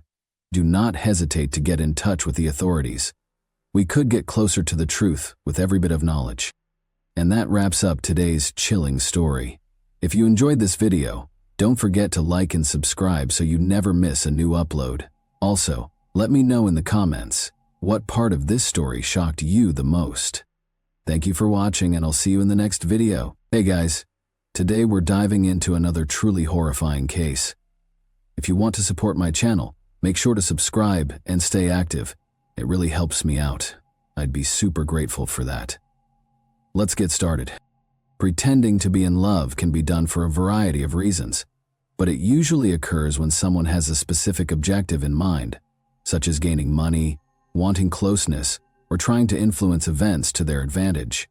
However, everything seems very real to the person on the other side of the deceit, and the more this emotional game is played, the more unexpected the result can be. Nobody could have predicted that an apparently innocent romance between college students would take such a fatal turn. Yet the case of Brenda Miscali Gordillo shocked Argentina with its unfathomable cruelty. On May 16, 1995, Brenda Micaela Gordillo was born in the Catamarca province of Argentina. Raised with her two elder brothers, Federico and Ivan, she was the only daughter and youngest of 3 siblings in a middle-class household. They took care of her and protected her at all times. Additionally, she was especially close to her mother, Florencia. Brenda was an intelligent student who was organized, responsible, and tenacious. She got along with others, avoided confrontations, and settled arguments amicably. She flourished in social situations. Her early decision to seek a career in psychology to assist people was not surprising, as she had a natural aptitude to mediate conflicts. Brenda enjoyed being on stage, participated in school theater performances, and was active in dance and gymnastics. People were drawn to her since she had a wide circle of acquaintances, and they frequently sought her guidance and valued her viewpoint. She was admitted to a prominent university in the capital after high school, where she studied psychology with an emphasis on conflict resolution and negotiation. Professors predicted that she would have a bright future, and she soon rose to the top of her program. Prior to a sad incident that occurred during her second to last year of college, Brenda had intended to remain in the capital and pursue a profession there. Her brother called her one evening with the heartbreaking news that their father had died unexpectedly after a heart attack. Their mother, who was now left alone at the family home, was particularly shocked by the loss, but the whole family was as well. Brenda's brothers had already gotten married and moved out before then. Following her studies, Brenda went back to her homeland of Catamarca to be with her mother while she was still in Buenos Aires getting her degree. In addition to finding employment, she made the decision to continue her education by enrolling in a nearby university's law school. She once again became fully involved in school life and met new acquaintances, including a young man named Naim Vera. On June 11, 1999, Naim Vera was born in Catamarca, and he was the youngest of two sons in a wealthy and well-known family of renowned physicians. His mother was a pediatrician with a private practice, and his father was a renowned cardiac surgeon. Growing up, Naim was surrounded by his elder brother Jaime, who was the total antithesis of him. The best opportunities were given to them by their parents. However, Naim was different from a young age. Whereas Jaime was driven and aspired to become a doctor like them. He was attractive and naturally charming, but he was also sluggish, entitled, and self-centered. He was well-liked because he constantly wore stylish, high-end clothing and exuded confidence. He knew how to make an impact, and the girls at school were smitten. Naim started dabbling with illegal substances in his later school years, which frequently got him into problems. But because of his family's influence, he never really suffered any repercussions. With multiple instances connected to bullying, physical altercations, and aggressive behavior, he gained a reputation for being conceited and hostile. His disposition frequently eclipsed everything else, even though he had a fortunate background. After graduating from high school in 2018, Naim made the decision to change his ways and break his bad habits and careless choices. After receiving therapy for his substance abuse problems, he was eventually admitted to law school. He met Brenda there, and he fell in love with her right away. Brenda was likewise immediately drawn to the assertive and self-assured young man. When they first met, he had just turned 19 and she was 23. She appreciated his attentiveness, despite the obvious age difference. They talked for hours at a pub on their first day together, and later that evening they visited Naim's parents' apartment, which he had the key to. They developed an intimate relationship that evening and started going out on a regular basis after that. Brenda felt genuinely in love for the first time in her life, and everyone could see it. The shift was noted by relatives and friends. She appeared to be happier than before, but in reality none of them had ever met the man who had captured her heart. Brenda casually mentioned that Naim was her future fiancé, but she only showed her mother and brother photos of him from social media, despite the fact that she talked about him frequently. As time went by, it became evident that Naim had no plans to introduce Brenda to his friends or family. They never made public appearances together as a couple, and their connection was limited to the same apartment. Brenda told herself that he just needed more time, even though it seemed odd. She secretly feared that Naim's hesitation stemmed from their age gap. Even though Naim was getting farther away from Brenda over the course of the months-long secret meetings, Brenda stayed devoted to the connection. She clung to the belief that their relationship was still solid and refused to accept the change in his behavior. Brenda got a call one day from an unknown number. The man on the other line warned her and identified himself as Naim's cousin. He warned her to exercise caution. According to him, Naim has a violent background and would have already faced harsh judicial repercussions for his prior deeds if it weren't for his powerful parents. Brenda refused to heed to the caller's advice to break up with him before it was too late. In the middle of February 2019, Brenda found out she was expecting. Although she was completely taken aback by the news, She felt very thrilled, despite her first disbelief. She thought that Naeem would be compelled to take things more seriously and commit to her at last, and that this would be the pivotal moment in their relationship. Brenda broke the news at their next meeting. Naeem was stunned at first, but then his expression changed dramatically. He became enraged and insisted that he was not prepared to be a parent and that he had no immediate plans to have a child. With the promise of paying for everything, he coerced Brenda into ending the pregnancy. Brenda flatly refused. She clarified that she had health issues and that it was truly miraculous that she was pregnant. As their disagreement got more heated, Naeem advised Brenda that it would be best if they broke up permanently. They stopped dating for a period, but they kept messaging one another on social media. During this period, Brenda confessed in a close friend that she still wanted to see him again and that she missed him deeply. She went so far as to claim that she had never loved someone as much as she did him. Finally, at the end of February, Naeem gave her a call. He recommended that they have a calm conversation in person. Brenda was ecstatic, certain that he had reconsidered. Her best friend, with whom she had shared the news, assured her that everything would be fine. On the evening of February 28, 2019, the meeting was scheduled. Brenda had received an invitation to a classmate's birthday celebration that evening. She went to Naeem's flat after the celebration and didn't leave again.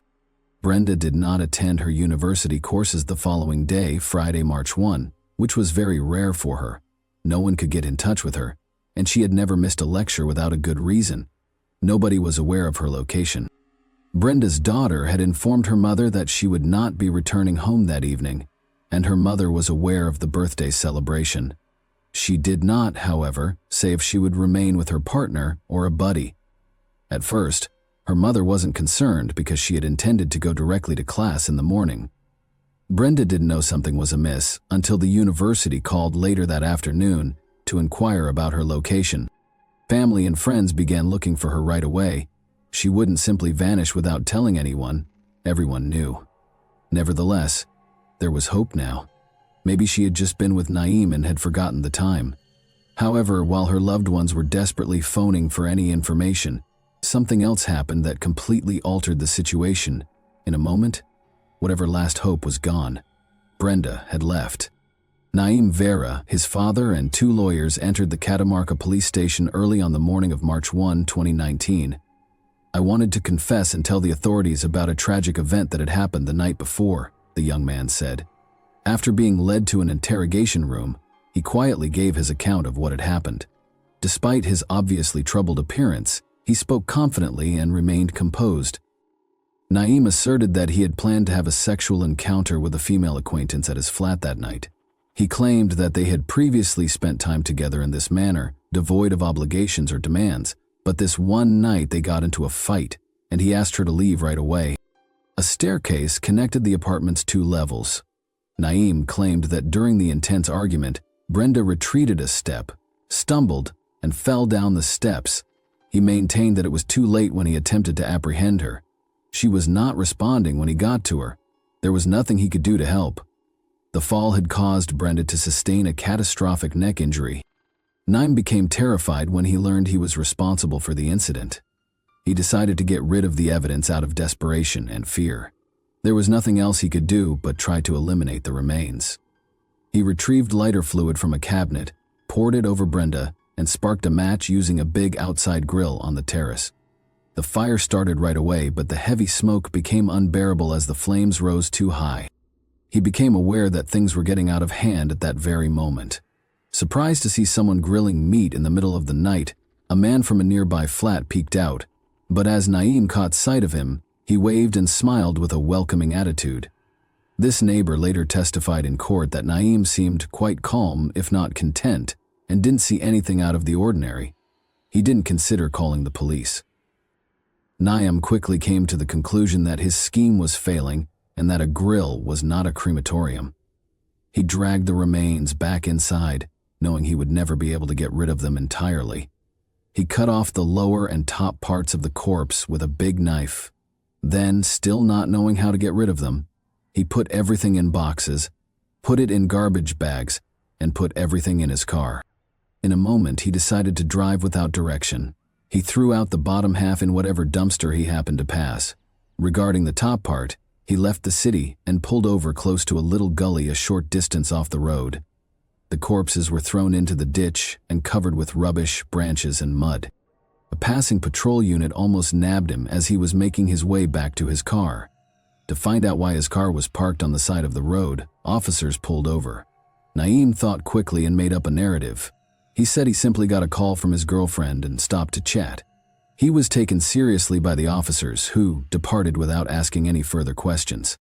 Naeem tried to clean up the mess after he got back to his flat, but he soon realized it was too much for him to do by himself. He made the decision to give his cousin a call. He acknowledged everything. His cousin initially believed that Naeem was hallucinating or under the effect of illegal drugs, but after reconsidering, he called Naeem's father. From then on, Naeem had no control over the situation. In an attempt to lessen his punishment, his father coerced his son into turning himself in after speaking with lawyers. Naeem revealed the places where he had disposed of the bones during his confession. Even if he had attempted to alter his tale, the evidence was indisputable.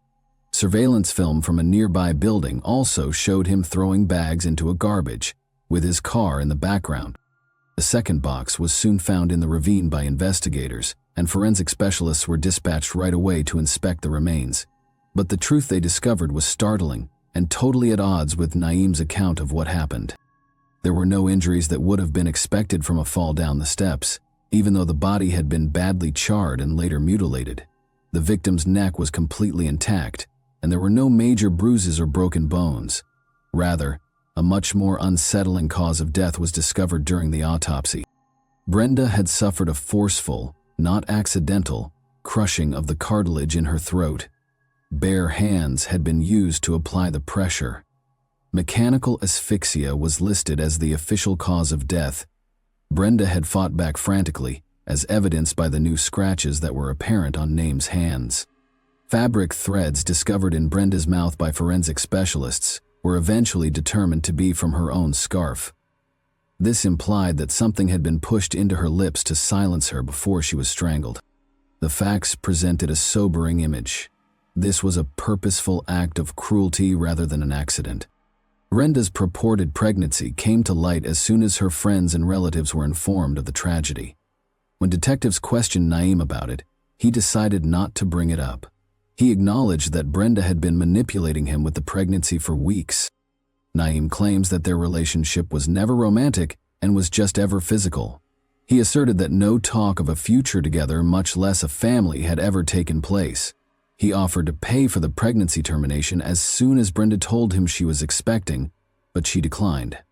Heatful fights had resulted from this dispute, and on the night of the event, Brenda allegedly requested that Naeem marry her in addition to insisting on keeping the baby. He claimed that this infuriated him, and he killed her as a result. But there was a serious problem with his story.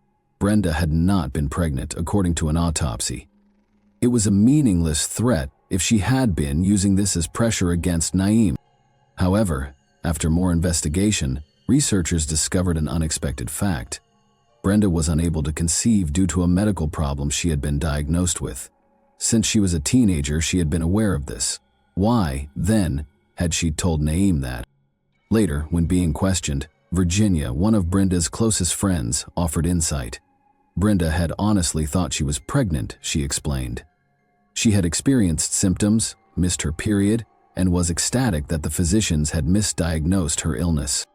Rather than responding with enthusiasm or encouragement, Naeem disregarded her and severed their relationship as soon as she told him the news. Only 2 of Brenda's closest friends were informed of her pregnancy.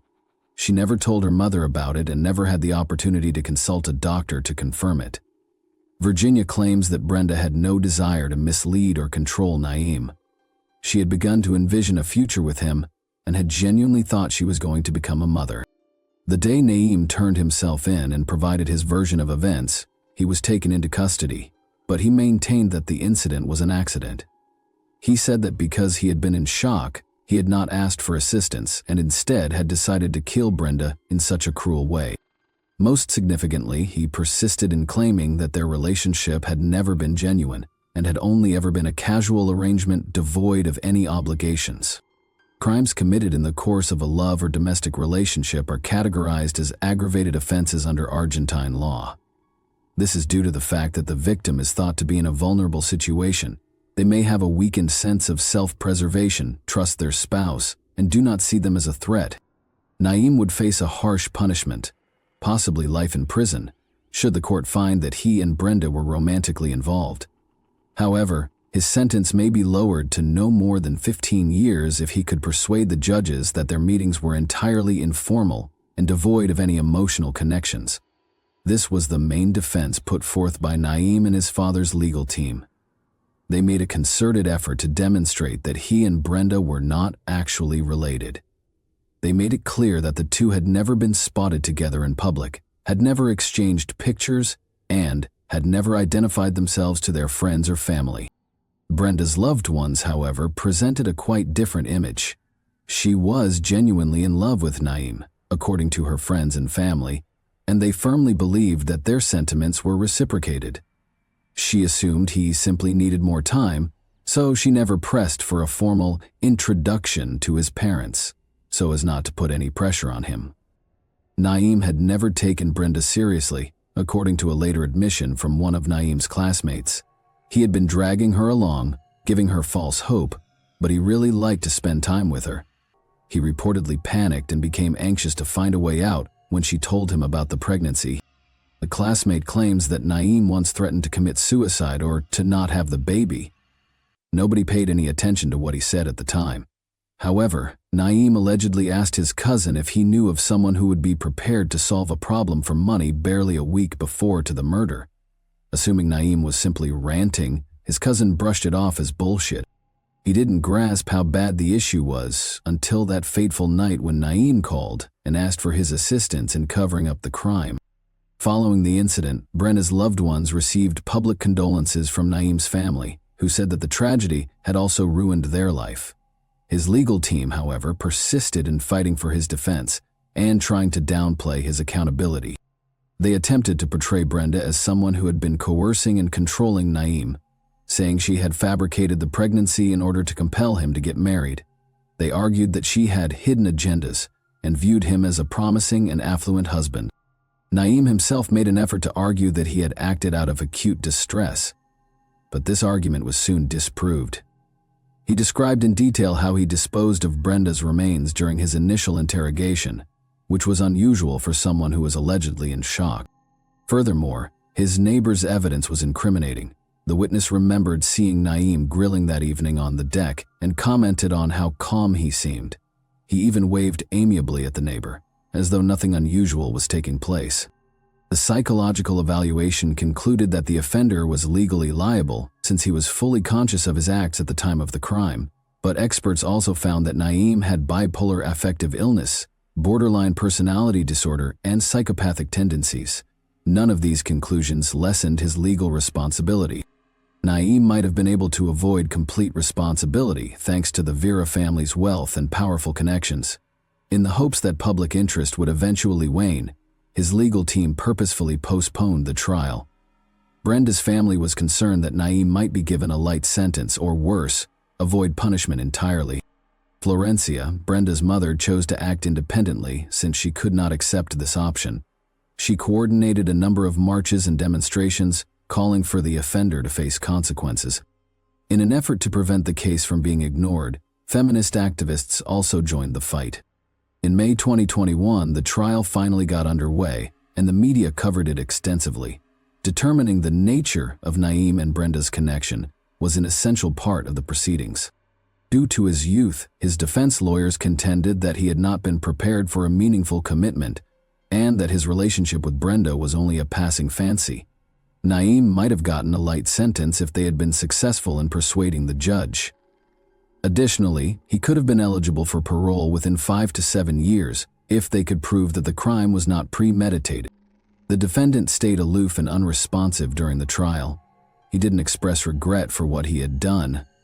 Nevertheless, he formally apologized to Brenda's family as advised by his lawyer, but it sounded fake, almost mocking. Naeem was convicted of aggravated homicide and attempting to conceal the crime on May 14, 2021. He received a life sentence without the chance of release. he was also compelled to pay moral damages of 3 million pesos to Brenda's family. The defendant listened to the verdict with a neutral expression, as though it didn't affect him, and declined to give a closing statement. However, his lawyers declared their plan to appeal as soon as the sentencing was revealed. The press started exposing previous occurrences that Naeem's parents had been able to conceal as the defense team got ready to contest the decision, looking for fresh witnesses and proof of his innocence. Naeem was accused of aggressive behavior and harassment by 2 former students. Both ladies acknowledged that Naeem posed a serious threat and consented to testify in court. He had never been used to rejection, they explained. He had always attracted girls. He started stalking, threatening, and trying to degrade her in every manner after one of his classmates turned down his approaches. Naeem tried to push himself on another young woman, forcing her to change schools. He responded to her resistance by posting defamatory rumors and intimate images of her online. Both controversies had been covered up by his father's legal staff. The fresh testimony was taken into consideration when the court retried Brenda Gordillo's case in March 2022. The original sentence was upheld by the court. Naeem was given a life sentence without the chance of release for a minimum of 51 years. Thanks for watching, everyone. Your support means a lot to me, and you can help my channel grow by hitting that like button, dropping a comment, and sharing this video. Your engagement really makes a difference. See you soon.